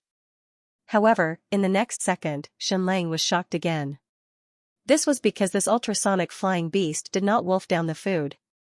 Instead, it used its wings to cut open these wild cows, skin them, and then cut them into pieces of meat. Each piece was about 20 pounds. It was neatly placed, and it was not directly placed on the ground. Instead, it was padded with cowhide. It did not want the internal organs and only ate a large piece of steak. Only then did Xianxia realize that the bone spurs at the edge of its wings were actually so sharp that it could easily tear open the wild cows. Then, it elegantly used its claws to pierce a large piece of beef and put it in its mouth, chewing slowly. One piece at a time, and one piece was 20 pounds. This was because there was no napkin to wipe its mouth. Otherwise, Xianxia really felt that this was a super fierce beast eating Western food. It used the bone spurs on its wings as a knife and its claws as a fork. It ate elegantly like a gentleman. Xianxia finally understood why it had to hunt 5 wild cows at once. It was because it was too picky and only ate the best steak. Xianxia also finished roasting the lamb chops. He took out his knife and fork and began to enjoy the food. This wild goat was only a few dozen pounds. Xianxia roasted a large piece, prepared the seasoning, and then used cowhide to pat it and pushed it in front of Dachao. He said, "You want to try it?" The ultrasonic flying beast pierced the roasted lamb chops with its claws and then ate it. Suddenly, its eyes became blurry and it enjoyed the delicious food. It was too delicious. So, Xianxia wanted to roast a second piece for it, but this ultrasonic flying beast stopped Xianxia and continued to eat its raw steak. Xianxia was stunned. Is it so particular about the taste? It only ate raw steak. However, Xianxia soon found out that the seasoning in the lamb chops he roasted was detrimental to the ultrasonic flying beast, especially the salt, which might affect its vision. Once again, Xianxia gasped in amazement. The ancient empire had educated this group of ultrasonic flying beasts very well. They were even more obedient than children. Although they liked to eat steak with seasonings, they still stopped after tasting it. One man and one beast elegantly ate their dinner. Xianxia ate 1 pound of lamb chops, while the ultrasonic flying beast ate 2,000 pounds. This beast could eat too much. Its appetite was really amazing. No wonder it wanted to catch 5 wild cows at once. It didn't waste anything at all. After eating all the beef, it began to eat the heart, completely treating it as an after-meal snack. At this moment, a warrior from the Chang kingdom walked over. He was completely stunned when he saw this scene. It was as if he had been struck by lightning. He couldn't move at all. What's going on? Am I seeing things? A man and a beast that I've never seen before are sitting on the ground, elegantly eating their dinner. Xianxia glanced at the warrior from the Chang kingdom and lowered his head. The ultrasonic flying beast also glanced at him. Then, it continued to use its claws to pick up another heart and stuffed it into its mouth. Ah!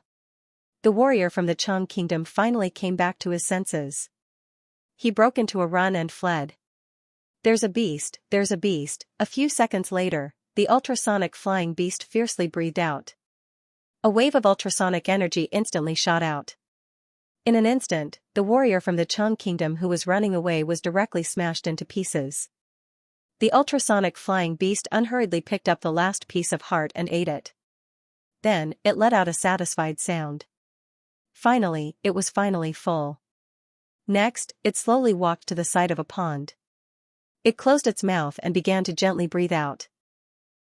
What is this doing? Xianxia couldn't help but be puzzled. The ultrasonic flying beast closed its mouth and continuously breathed out. Very soon, Xianxia understood. It's using ultrasonic waves to wash its teeth? Humans brush their teeth after eating, but you're directly using your own ultrasonic waves to wash your teeth? The minced meat between the teeth was instantly crushed. Isn't this a bit too advanced? Then, it stuck its head into the pond and took a mouthful of water. It began to rinse its mouth and then sprayed the water on the ground instead of spraying it back into the pond.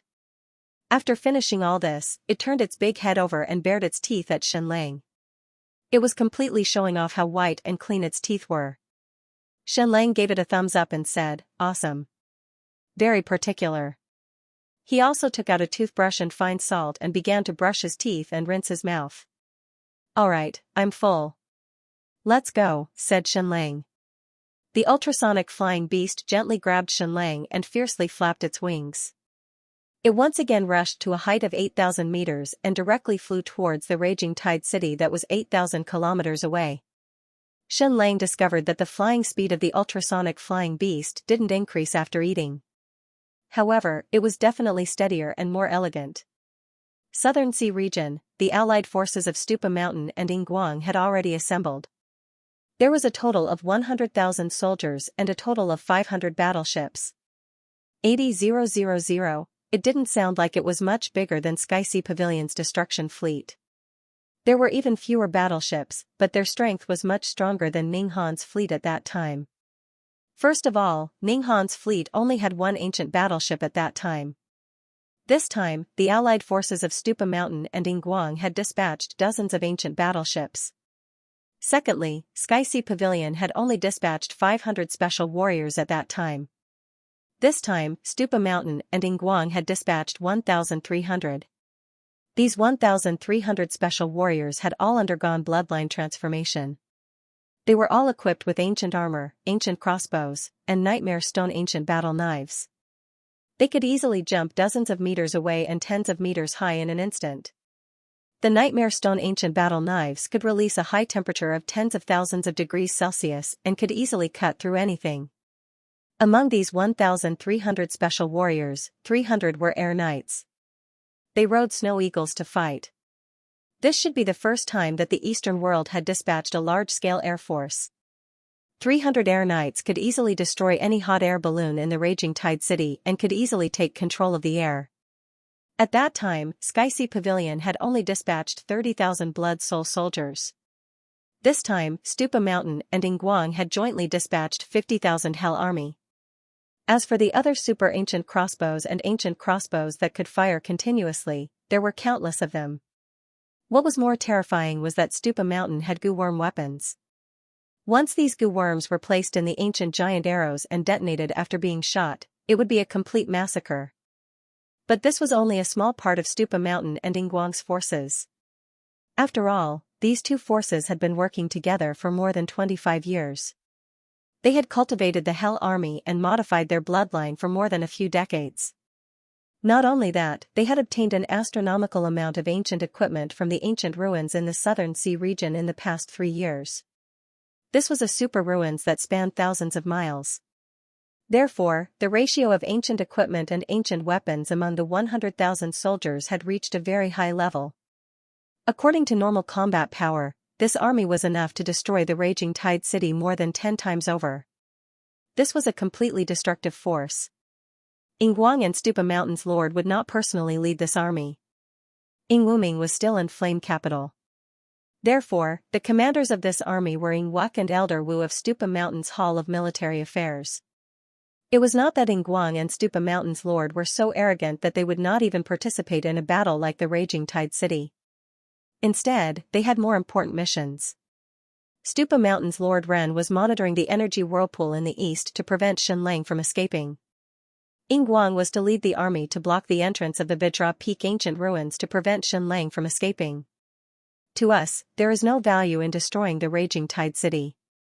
In fact, it is meaningless even if we do it 10 times over.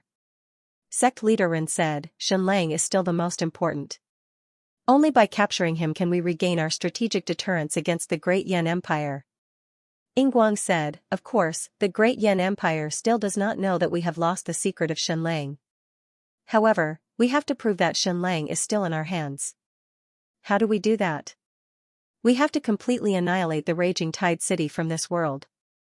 If Xianxia does not appear after the raging tide city is destroyed, it will be equivalent to telling the Great Yan Empire that Xianxia is still in our hands and that we still have the ability to fire the remorse of the dragon.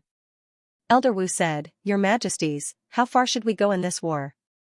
Sect leader Ren said, we will raise the raging tide city to the ground and kill everyone inside. After hearing these words, Yingwuk's face trembled violently. He was filled with boundless elation.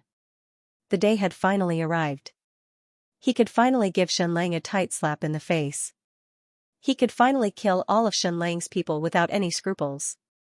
Elder Wu said, Xianxia is a sentimental person, so he will definitely pay close attention to the raging tide city. Once the war starts, he will definitely find a way to come out of the Bidra Peak ancient ruins. Once we successfully force him out, will the raging tide city stop fighting? Or will we continue? Sect leader Ren said, we will continue fighting. There is only one order for this war, and that is to completely destroy the raging tide city and kill everyone inside. Yingguang said, the raging tide city is Xianlang's foundation. It is the temporary capital of the Great Qian Empire. However, all of Xianlang's family members are in Paradise Manor. After the raging tide city is destroyed, you will go to Paradise Manor and capture them. Bring them here and use them as hostages to force Xianlang to appear. Yes, your majesties, Elder Wu said. Yingwuk said, Father, sect leader Ren, there is one more thing that is very important. Yingguang said, the Great Yan Empire, right? Yingwuk said, yes. Xianlang is still holed up in the Vajra Peak ancient ruins, but the Great Yan Empire has the ability to fire the remorse of the dragon. What if he launches dragon's remorse at our army? The consequences will be unimaginable. Yingguang said, just wait, they will be here soon. In fact, the allied forces of Stupa Mountain and Yingguang had already assembled on the surface of the sea. They had yet to send out their troops because they were waiting for the emissary from the Great Yan Empire. A few days ago, the crown prince, Ying Wuming, had sent a memorial to the flame capital. There was only one Great Qian Empire in the entire eastern world, and that was the new Qian kingdom under the wise rule of the emperor. Any other so-called Great Qian Empire was illegal and went against the will of the Great Yan Empire. Xianlang had gone mad and used the remorse of the dragon to destroy Huanlu City. It was inhumane. In order to give an explanation to the innocent victims and the world, the new Qian kingdom had decided to send an expedition to the raging tide city and destroy this sinful city from this world. In order to show their respect to the Great Yan Empire, they had requested the flame capital to send an emissary to supervise the entire battlefield. These words sounded righteous and respectful. Yingguang and Stupa Mountain had already established themselves and planned to break away from the Great Yan Empire. Ying Wuming had already represented Stupa Mountain at the Transcendental Forces Conference. Both sides had even shot the remorse of the dragon at each other. In the end, Yingguang's attitude was even more respectful than before, and he even claimed to support the Great Yan Empire. Next, Yingguang and Stupa Mountain could only wait for the Great Yan Empire's response and see what level of emissary the flame capital would send. The crown prince of the Great Yan Empire immediately saw through Yingguang's ploy. They were worried that after they destroyed Raging Tide City, the Great Yan Empire would suddenly shoot a dragon's remorse from the sea. It would be a real Oriole waiting for them to strike. That would be disgusting. Therefore, the crown prince had sent 2 imperial envoys to supervise the entire battlefield. He wanted to use the 2 imperial envoys as hostages. If the Great Yan Empire really fired the remorse of the dragon, the 2 imperial envoys would also be killed. Of course, this was also a strategic test. Next, it would depend on the level of the emissary the flame capital sent. If they sent 2 insignificant people, it would mean that the Great Yan Empire would really fire the remorse of the dragon to destroy the Stupa Mountain fleet. However, if the 2 imperial envoys were of very high level, it would mean that the Great Yan Empire had no intention of firing the remorse of the dragon to destroy the Stupa Mountain fleet. The Great Yan Empire's attitude could be seen from the imperial envoys. Your Majesty, the emissaries of the empire are here. A voice rang out from outside. Yingguang said, prepare the honor guard in the air to welcome the imperial envoys of the Great Yan Empire. Following that, a magnificent scene appeared in the sky. The new Qian Kingdom and Stupa Mountain deployed 300 honor guards in the air. They were all gorgeous special warriors. They lined up neatly in the sky to welcome the imperial envoys of the Great Yan Empire. In the sky, the king of the new Qian Kingdom, Yingguang, and the second prince, Yingwuk, flew 100 miles north to welcome the 2 imperial envoys of the Great Yan Empire. The Great Yan Empire was really good at keeping secrets. They did not reveal the identities of the 2 imperial envoys. They did not even leak any information. From a few miles away, Yingguang could clearly see the faces of the 2 imperial envoys. He immediately heaved a sigh of relief. They were Prince Lian and Prince Min of the empire. The Great Yan Empire had sent out 2 kings. Their ranks were extremely high. Yingguang and Stupa Mountain could finally heave a sigh of relief. In the sky, Yingguang bowed and said, Your subject, Yingguang, pays his respects to the imperial envoys of the empire.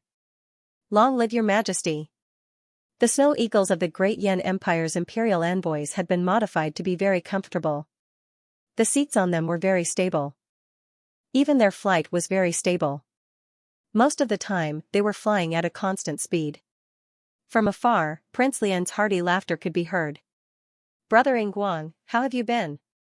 Prince Lian was really a practical person. Previously, whether it was in front of the King of Yu, King Wu, or King Chu, he had always acted high and mighty. Although they were all princes, it was as if he was half a rank higher than them. However, in front of Ingguang, he seemed to have regained his previous humility. Welcome, imperial envoys. Welcome, imperial envoys. Several hundred warriors shouted in unison. Ingguang and Ingwuk stepped forward and said, Imperial envoys, please inspect our honor guard in the air. Prince Lian smiled and said, this is an eye-opener. They even have an honor guard in the air now. Next, accompanied by Ingguang and Ingwuk, the Great Yan Empire's imperial envoys inspected the new Qian Kingdom's honor guard in the air. Then, they landed on the castle on Black Rock Island and began their discussion. The Transcendental Forces meeting this time was a great success.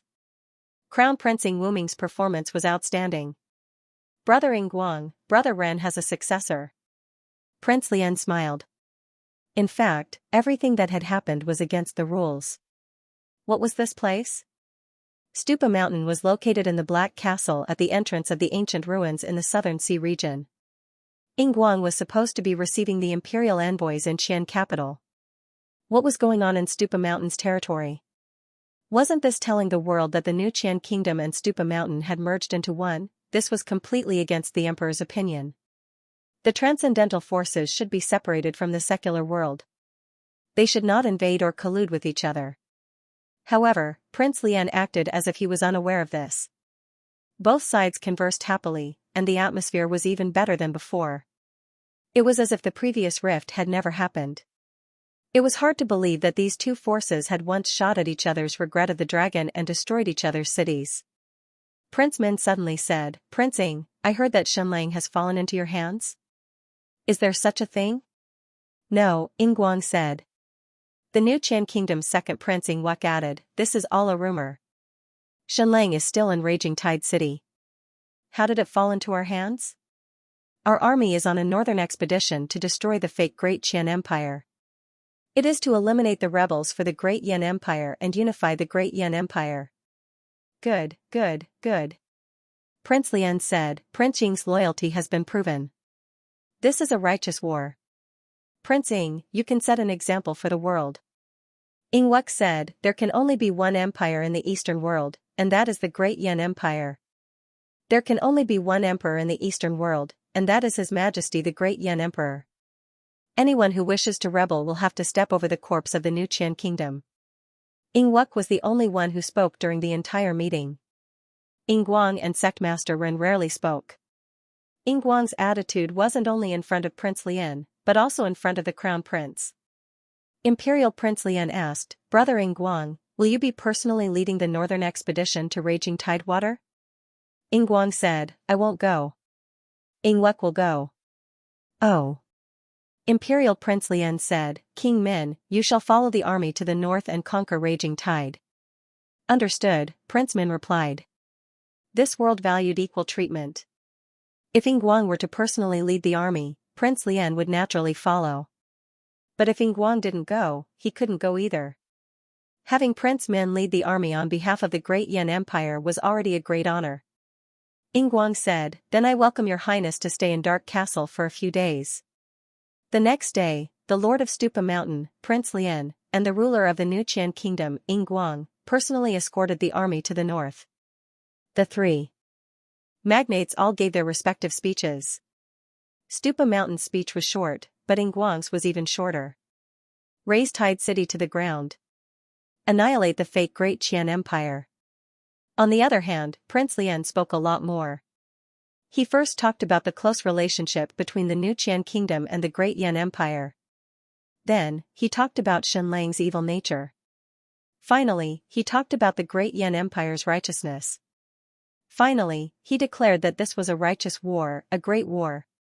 He believed that this war would completely destroy Shenlang's evil forces and bring peace to the world. I'm not going anywhere. I'll stay in this castle and wait for your triumphant return. I'll wait here for the good news of the destruction of the fake Great Qian Empire. Let's go.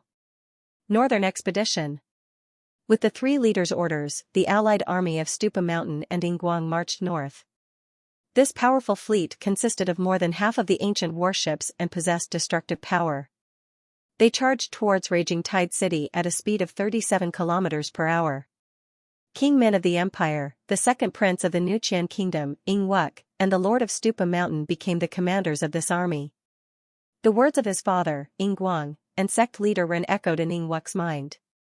This battle was a show for the Great Yan Empire. It was a powerful deterrent to the imperial envoy. They had to destroy Raging Tide City and the fake Great Qian Empire in the shortest time possible. Without Shenlang, Raging Tide City was defenseless. Other than the regret of the dragon, there was no weapon in Raging Tide City that could harm the army. It would be effortless for an army of 100,000 to destroy Raging Tide City. The Wind Ripple Flying Beast was too fast. It took less than 9 hours to travel from the Chang Kingdom to Raging Tide City. Moreover, it didn't rest at all during the journey. Shenlang descended from the sky. At this time Yinguang and Stupa Mountain's army of 100,000 were still more than 5,000 kilometers away from Raging Tide City. Shenlang opened his mouth in the sky. The Wind Ripple Flying Beast also opened its mouth. Roar, Yinguang and Stupa Mountain's allied army, hurry up and come, my regret of the dragon is starving. Our Wind Ripple Flying Beast is also starving. We're ready for a massacre. Note, I've sent the first update. Brothers, do you still have your monthly tickets? I really need them now. Please, everyone. When this ultrasonic flying beast arrived above the Raging Tide City, it caused a huge commotion in the air defense system of the entire Raging Tide City. In an instant, countless arrows from the ancient crossbows shot into the sky. At the same time, dozens of hot air balloons rose into the sky. However, the entire air defense system of the Raging Tide City was rendered useless in front of Big Chow. Its speed was just too fast, and its mobility was just too strong. It was unbelievable that such a huge creature could be so agile in the air. Hoo! It began its gorgeous performance again, diving down at an astonishing speed of more than 2 times the speed of sound per second. It dove down from an altitude of 8,000 to 9,000 meters, and its figure was really too good, full of streamlined beauty. Looking at it from the ground, it really gave off the feeling of a dragon's remorse falling. Bang, like a giant arrow, it landed accurately on the square in the center of the Raging Tide City's castle. At the same time, dozens of figures rushed toward it like lightning. Of course, if the ancient crossbows were to be fired at this distance, it would still be very dangerous for Big Chow. However, when it was still 3,000 meters away from the ground, all the ancient crossbows had already stopped firing. This was because more than one telescope saw Shenlang on the claws of the ultrasonic flying beast. When it was only 3 meters away from the ground, the supersonic flying behemoth suddenly changed its direction and once again flew over the ground. It conveniently placed Shenlang on the ground. This thing really liked excitement, and it loved to do dangerous actions when diving. Just as Shenlang landed on the ground, he was immediately hugged by someone. The hug was so tight that he almost suffocated. The strength of the hug wasn't as gentle as De Chow's. His claws were so big and powerful, but when he held on to Shenlang's body, the strength was simply perfect. Hila hugged Shenlang tightly and deeply inhaled his scent. After a long while, she said, "You're a bastard, do you know that? You're definitely a bastard." After an entire minute, Hila let go of Shenlang. Shenlang came in front of Cho Yao, hugged her amazingly elastic body, and kissed her on the neck. "Yao, did you miss me? I really missed you to death." "If you don't believe me, feel it," Shenlang said. "I can feel it," Xiao Yao said. However, her gaze was fixed on the supersonic flying beast, and her eyes were filled with rare excitement. After a long while, she turned around and said, "Do you want to sleep with me now?" Shenlang was stunned. "Now? Are you in such a hurry?" Xiao Yao said, "I'm not in that much of a hurry. I'm just worried that you'll be in a hurry." However, if you're not in such a hurry, I'd like to go and interact with it. Qiu Yaoer was referring to the ultrasonic flying beast, which had truly amazed her. Go ahead, Shenlang said. Then, he walked up to Princess Dora and gave her a hug. After a long while, Shenlang said, Dora, don't you mind if I put my hand there? In the past, you would have slapped my hand away. It's not just your hand that you misplaced, Your Majesty. Princess Dora said, but it doesn't matter. I don't care anymore. As long as you're happy, it's fine. Huh? Shenlang moved his hand away from Princess Dora's waist. In reality, what he liked most was the thrill of being hit as soon as he touched it. Now that Dora was openly letting him touch it, he actually felt that it wasn't that wonderful. Shenlang was currently hugging each and every one of them. Of course, they were all women. Facing Xueyin, Shenlang hesitated for a moment. However, she stepped forward and hugged him. Madman, you're a little madman, Goddess Xueyin said, trembling. Goddess Xueyin trembled as she spoke. After that, she planted a kiss on Shenlang's hair. Her feelings towards Shenlang were too complicated. They were so complicated that they couldn't be described with words. Shenlang's disappearance for the past few months had been a torment for everyone present. However, Shenlang had said very clearly that they didn't need to go anywhere to find her. They only needed to act according to his plans. As a ruler, Shenlang was definitely not qualified. He was too willful and too risky. After letting go of Xueyin, Shenlang walked in front of Grandmaster Ban Rua and opened his arms to her. Grandmaster Ban Rua said, Don't. You're too young. You're not your father. Shenlang said, Alright, it seems that there are more people who want to be my stepmother than I thought. Grandmaster Ban Rua thought for a moment and shook her head. That's not the case. I'm a celibate person. If God really wants to arrange a man for me, I think you might be better than His Majesty Jiangli. However, you're still too young. This makes me feel like it's against human nature. Fortunately, I never plan to marry in this life, and I have no interest in men. Otherwise, it would be troublesome. I've always admired a young body, but psychologically. Before Grandmaster Ban Rua could finish, she noticed a pair of eyes staring at her. It was her senior sister, Lin Shang. She had never won against Old Demon Snow Mountain in a fight. You're shameless, Lin Shang said. Someone like you is qualified to be the Demon Cliff Palace Master? Senior sister, I'm a virgin just like you, Ban Rua said. But if you want to be the Demon Cliff Palace Master so badly, I'll give it to you now. Lin Shang said angrily, What do you mean? Do I need your pity? Do I need you to bestow the position of Palace Master to me? Do you think that I'm especially pitiful? Do you think?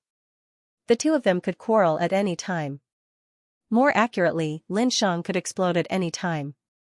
Husband, I suggest that you hug me while you're in such an indecent state. At least I can cover you a little. Zhang Chunhua flew over. When she was less than 10 meters away, she gracefully walked over and threw herself into Shenlang's arms, quietly rubbing against him. Then, as if she was drunk, she said in a daze, Husband, big sister Qiu Yaoer doesn't really want to do anything with you right now. She's attracted by something else, so how about we go to the room? The office is fine too. Go away. I'm sorry, the last two words are for the shameless woman behind me. Behind her, Zhang Yuan was leisurely walking over. Qiu Yaoer was indeed attracted by the ultrasonic flying beast. After Dachao landed, it immediately laid down lazily, resting its slender neck on the ground, looking proud and lazy. Qiu Yaoer walked over and reached out to stroke its head. Humph, Qiu Yaoer scratched its chin again. Dachao lazily closed its eyes. In the end, Shenlang was biased. After returning to Raging Tide City, he couldn't wait to crawl into Qiu Yaoer's bed. With his current strength, he would have to wait until tomorrow to comfort Zhang Chunhua. These days, I really missed you, Qiu Yaoer said. Also, I really hope that there won't be a next time. If you take the risk yourself, it will make us seem useless. I especially don't want you to put yourself in danger. Shenlang said, Okay, but let me correct you. I'm currently in the celestial realm. The two of them hugged each other tightly. After a long time, Qiu Yaoer said, "What is it called?" Shen Lang said, "Da Chao." Qiu Yaoer said, "Is it only for you to ride?" Shen Lang said, "Not at all. In fact, you are its best combat partner. However, you cannot ride it in the sky for now because we need to keep it a secret. Also, at the critical moment, it will deal a fatal blow to the Stupa Mountains Air Force." Qiu Yaoer said, "Then we need to hide it?" Shen Lang said, "Although it is very large, it is very easy to hide. It can be in the sea or in a pond. It likes to stay in the water." In reality, Shen Lang's return did not cause too much of a stir in Raging Tide City. This was because many people in Raging Tide City did not know where he had gone in the past few months, nor did they know what he had encountered. Only a few people knew what had happened. Moreover, Shen Lang had always been elusive. Whether it was in the Western world or the Eastern world, he had never shown his face many times. But no matter what, his reappearance still raised the morale of Raging Tide City. The next morning, Zhang Chunhua reported to him the progress of the important work over the past few months. Of course, for some reason, as she reported, the clothes on her body became less and less. In the end, she used a very complicated method to report. "The ancient battleship's preliminary repairs have been completed. If you are willing, you can enter the battle with Raging Tide City this time," Zhang Chunhua said. "It should be able to recover about 60% of its peak combat strength." Shen Lang shook his head. "No need. We won't need it in this battle." Zhang Chunhua reported again, "The miniaturization of the steam engine has also been completed. It is even smaller than your highest goal, and it has been successfully installed on the airship. We have built a total of 10 airships in the first batch." Shen Lang's ammonia airship appeared to be very backward in all aspects. Whether it was flying speed or agility, it was far inferior to the enemy's Snow Eagle army. However, it had a huge advantage, and that was that it could rise to a very, very high altitude, more than 10,000 meters. This altitude exceeded the flying limit of the enemy's Snow Eagles, so it was very safe at this altitude. Of course, it basically couldn't attack. "Shen Lang, how is the Doomsday Plan going?" What was the Doomsday Plan? It was the creation of the Regret of the Dragon, which was roughly equivalent to the Manhattan Project. When the Fire Dragon comet collided, the so-called 2 dragon eggs were fake, but the special sun-colored liquid was real. It was indeed the raw material of the Regret of the Dragon, which was called Dragon Blood in Raging Tide City. After obtaining this substance, Shen Lang immediately made a plan, the Doomsday Plan. He began to build a secret underground base and allocated a team of more than 1,000 people. Currently, this Doomsday Plan was almost the highest level of secrecy in Raging Tide City. There would be no more than 3 people who knew about it. Very, very, very, very, very slow. Zhang Chunhua said, "This plan has been going on for almost half a year, and it can be said that there is no progress. Although our team has been formed, we have not done a single experiment so far. We are all studying the relevant theories, and we don't even have time to study the relevant theories. We can only say that we are desperately studying the ancient book we got from Skyseas Pavilion, hoping to find the relevant materials for the Regret of the Dragon. Some people even propose to dismantle a Regret of the Dragon, but of course, it has been rejected. And even if we agree, we have no way to dismantle a Regret of the Dragon at the moment." The Manhattan Project invested a total of 100,000 people, almost all the outstanding scientists in the Western world, except Germany, and invested a total of $2 billion in the 1940s, when the annual GDP of the United States was only $200 billion. It took a total of 3 years to successfully create a nuclear bomb. At that time, the theory of the nuclear bomb had already been formed, but the theoretical knowledge of the Regret of the Dragon in Shen Lang's team was still a blank. "No rush, no rush." Shen Lang said, "When I came up with this Doomsday Plan, I had already mentally prepared for it. It would be normal for it to take 5 or 10 years. Zhang Chunhua said, "Although the Doomsday Plan has not made any money, the research on the Nightmare Stone device has advanced by leaps and bounds. During the previous comet collision, we obtained countless Nightmare Stone crystals and countless pieces of mystic gold. Then, they dismantled many of the Nightmare Stone devices, so they have already mastered the manufacturing and repair methods of more than 1,000 types of Nightmare Stone devices. They have even written down their theories and written them down. Amazing, this is the effect I want. The doomsday plan is the highest end, and there is no progress at the moment, but it can lead to the development of other technologies. This is the effect of the release of cutting-edge military technology. Just like the Apollo program of the United States, on the surface, it only seemed to have landed on the moon, but in reality, it was a technological revolution. Even until the 21st century, although modern Earth's technology seems to have advanced by leaps and bounds, compared to the Apollo program, there was no qualitative leap. Because the Dragon power launcher can be dismantled, and there are detailed blueprints, the Doomsday Plan team hopes to first build the Dragon power launcher, so that we can understand the theory of the regret of the Dragon more thoroughly, Xianxia said. Also, the team hopes to miniaturize the Dragon power launcher. Can we? Xianxia asked doubtfully. Xianxia said, after the team's research, it has been proven that the reason why the Dragon power launcher needs to be so large is because some of the nightmare stone crystals are not high enough. If there are higher-grade nightmare stone crystals, the launcher can be even smaller. And this big impact brought us a lot of high-grade crystals. This was really good news, great news. Although the regret of the Dragon was a strategic weapon of mass destruction, the Dragon power launcher also had great tactical significance.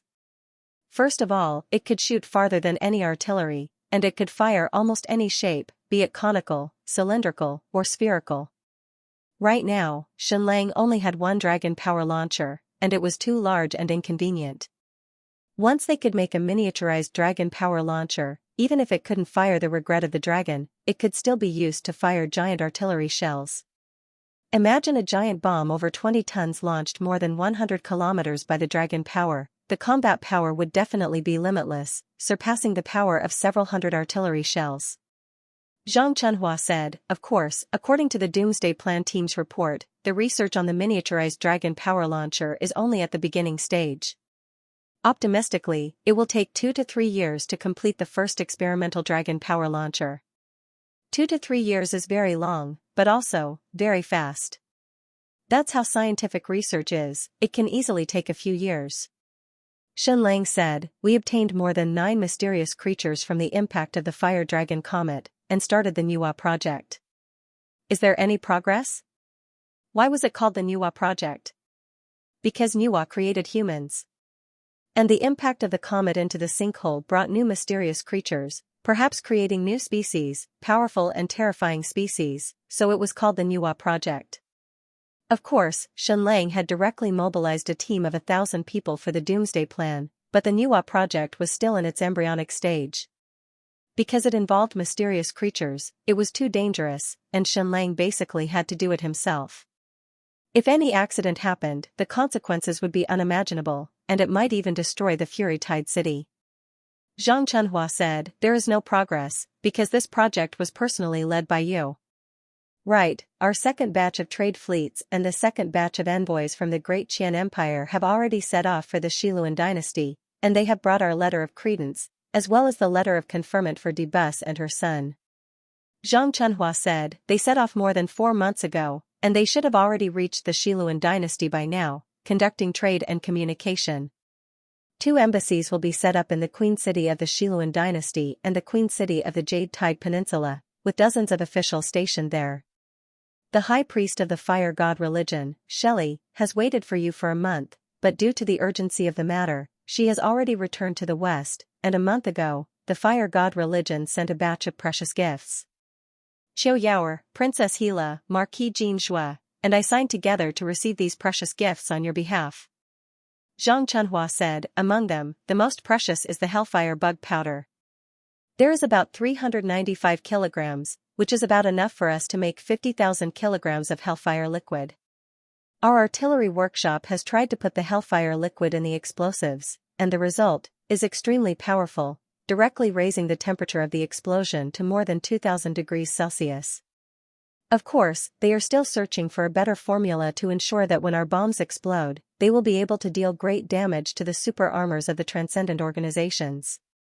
Of course, they have not completed it yet, and are still experimenting. The temperature of a normal TNT explosion did not exceed 1,000 degrees Celsius, so what was the temperature of the regret of the Dragon's core? It was completely impossible to measure, but Shen Lang estimated that it might exceed 100 million degrees Celsius, which was an earth-shattering number. Therefore, the regret of the dragon was completely different from normal artillery shells. Even the energy core was on a completely different level from the regret of the dragon. The regret of the dragon was practically the ultimate killing weapon, but it was a pity that there were too few of them. Currently, there were only 2 regret of the dragon in the Fury Tide City, and they were hidden in absolute secret locations. Only one person knew about them, and that was Chou Yaoer. Even Zhang Chunhua did not know about them. It was a pity that they only had 2 regret of the dragon, and they would have to use one this time. Lift off. Under Shen Lang's command, the 5 large airships lifted off at the same time. Because of the steam engine propellers, they could finally fly instead of drifting with the wind. Remember, your mission is only to monitor and report. There will be no combat missions, Shen Lang said. Yes, General Kuei Ning said. The 5 airships flew higher and higher, until they reached an altitude of 10,000 meters. Only the top Amazonian female warriors could survive in this low-pressure, low-temperature environment. But even so, every one of them was wearing independent ancient armor. After reaching a high enough altitude, the 5 airships began to head south. Of course, at this altitude, they were still in the troposphere, but if the weather was bad, they would be flying through the clouds. This was good for concealment, but it made it difficult for them to observe targets at sea. Flying distance of about 1,000 kilometers. No Stupa Mountain and Ingguang Alliance Fleet. Flying distance of about 2,000 kilometers. No Stupa Mountain and Ingguang Alliance Fleet. These 5 airships were tens of thousands of meters in the air, monitoring everything on the surface of the sea. Fortunately, it was a fleet on the surface, and not a fleet on the ground. Otherwise, they would not be able to see anything from this altitude. The sea was boundless, and there was no cover. If the weather was clear, they would definitely be able to see the fleet on the surface of the sea. Flying distance of 3,000 kilometers. No enemy fleet. Warning, warning. Enemy patrolling knights have been discovered. Enemy patrolling knights have been discovered. They are about 5,000 meters below us. This eyesight was really amazing. Even a snow eagle was only a black dot at a distance of a few thousand meters. His Majesty has ordered us not to engage in any battle with the enemy's air power. The airships at the rear will maintain surveillance of the enemy's air power. We will continue to head south and search for the enemy fleet. Another few hours passed. An Amazonian female warrior on one of the airships shouted, "Enemy fleet spotted! Enemy fleet spotted! Enemy fleet spotted! Enemy fleet spotted!" Record, the Stupa Mountain and Ingguang Alliance Fleet is about 3,700 kilometers away from Raging Tide City. Send flag signals and order airship number 2 to return. Report to His Majesty Shen Lang. We will continue to monitor the enemy's main fleet. Yes. Airship number 2 turned at high altitude and returned to Raging Tide City. Although Shen Lang knew that the Stupa Mountain and Ingguang Alliance Fleet had already arrived, they were still at least a few thousand kilometers away. He first went to inspect the Doomsday Project team, and then the Nuwa Project team. He even went to Paradise Manor Midway. Princess Ning Yan had given birth more than a month ago. This time, the baby was full term and very healthy. According to Shen Lang's agreement, this baby should be surnamed Ning, but in the end, Ning Yuanxian named him Shen Mo. Why did he choose such a name? Because he was too noisy, the complete opposite of Shen Li. When Shen Li was born, he was very weak, very quiet, very obedient, and almost never cried. When this baby was born, he danced and cried loudly. Needless to say, he was very strong. When he was born, he weighed more than 8 kilograms, so he was nicknamed Shenbajin. Usually, babies would sleep soundly for the first month, but this baby was full of energy. It was super noisy. Fortunately, this baby was born for Ning Yuanxian and Bianfei to play with, so they didn't find it noisy at all.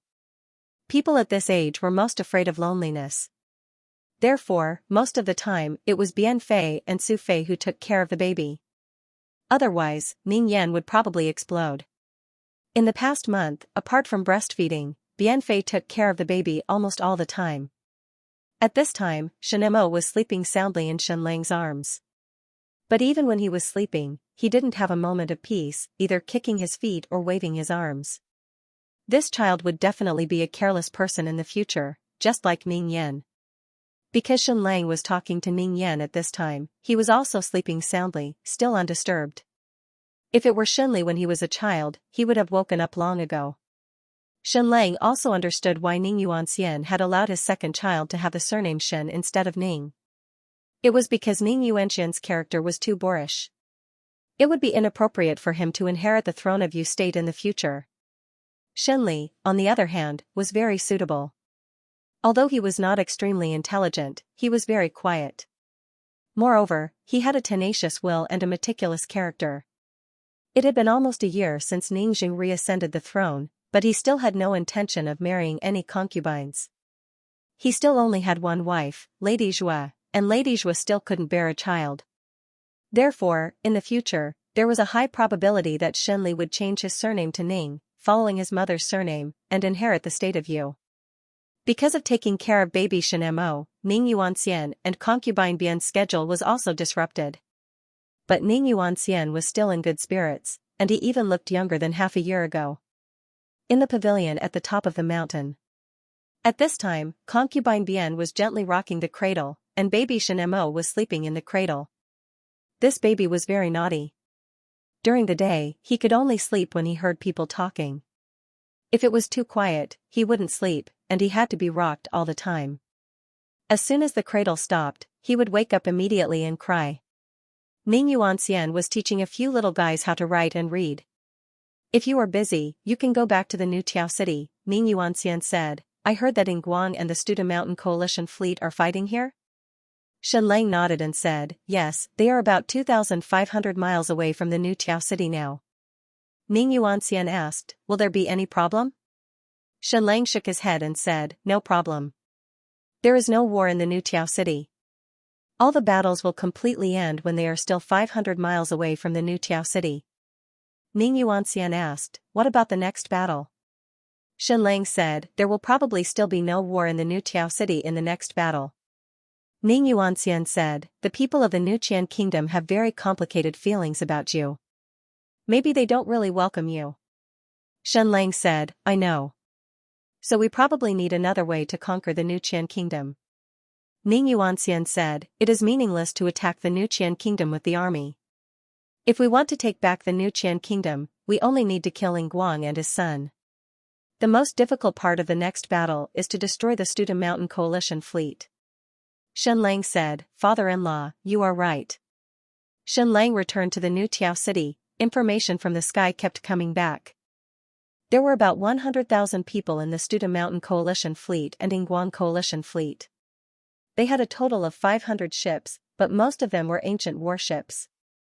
Their combat power was more than 3 to 4 times that of the Sky Sea Pavilion's destruction fleet. Not only that, the enemy also sent more than 300 air soldiers, all of whom were special warriors wearing ancient armor. Fortunately, Shen Lang had returned. Fortunately, there were 2 regret of the dragon. Otherwise, this battle would have been dangerous.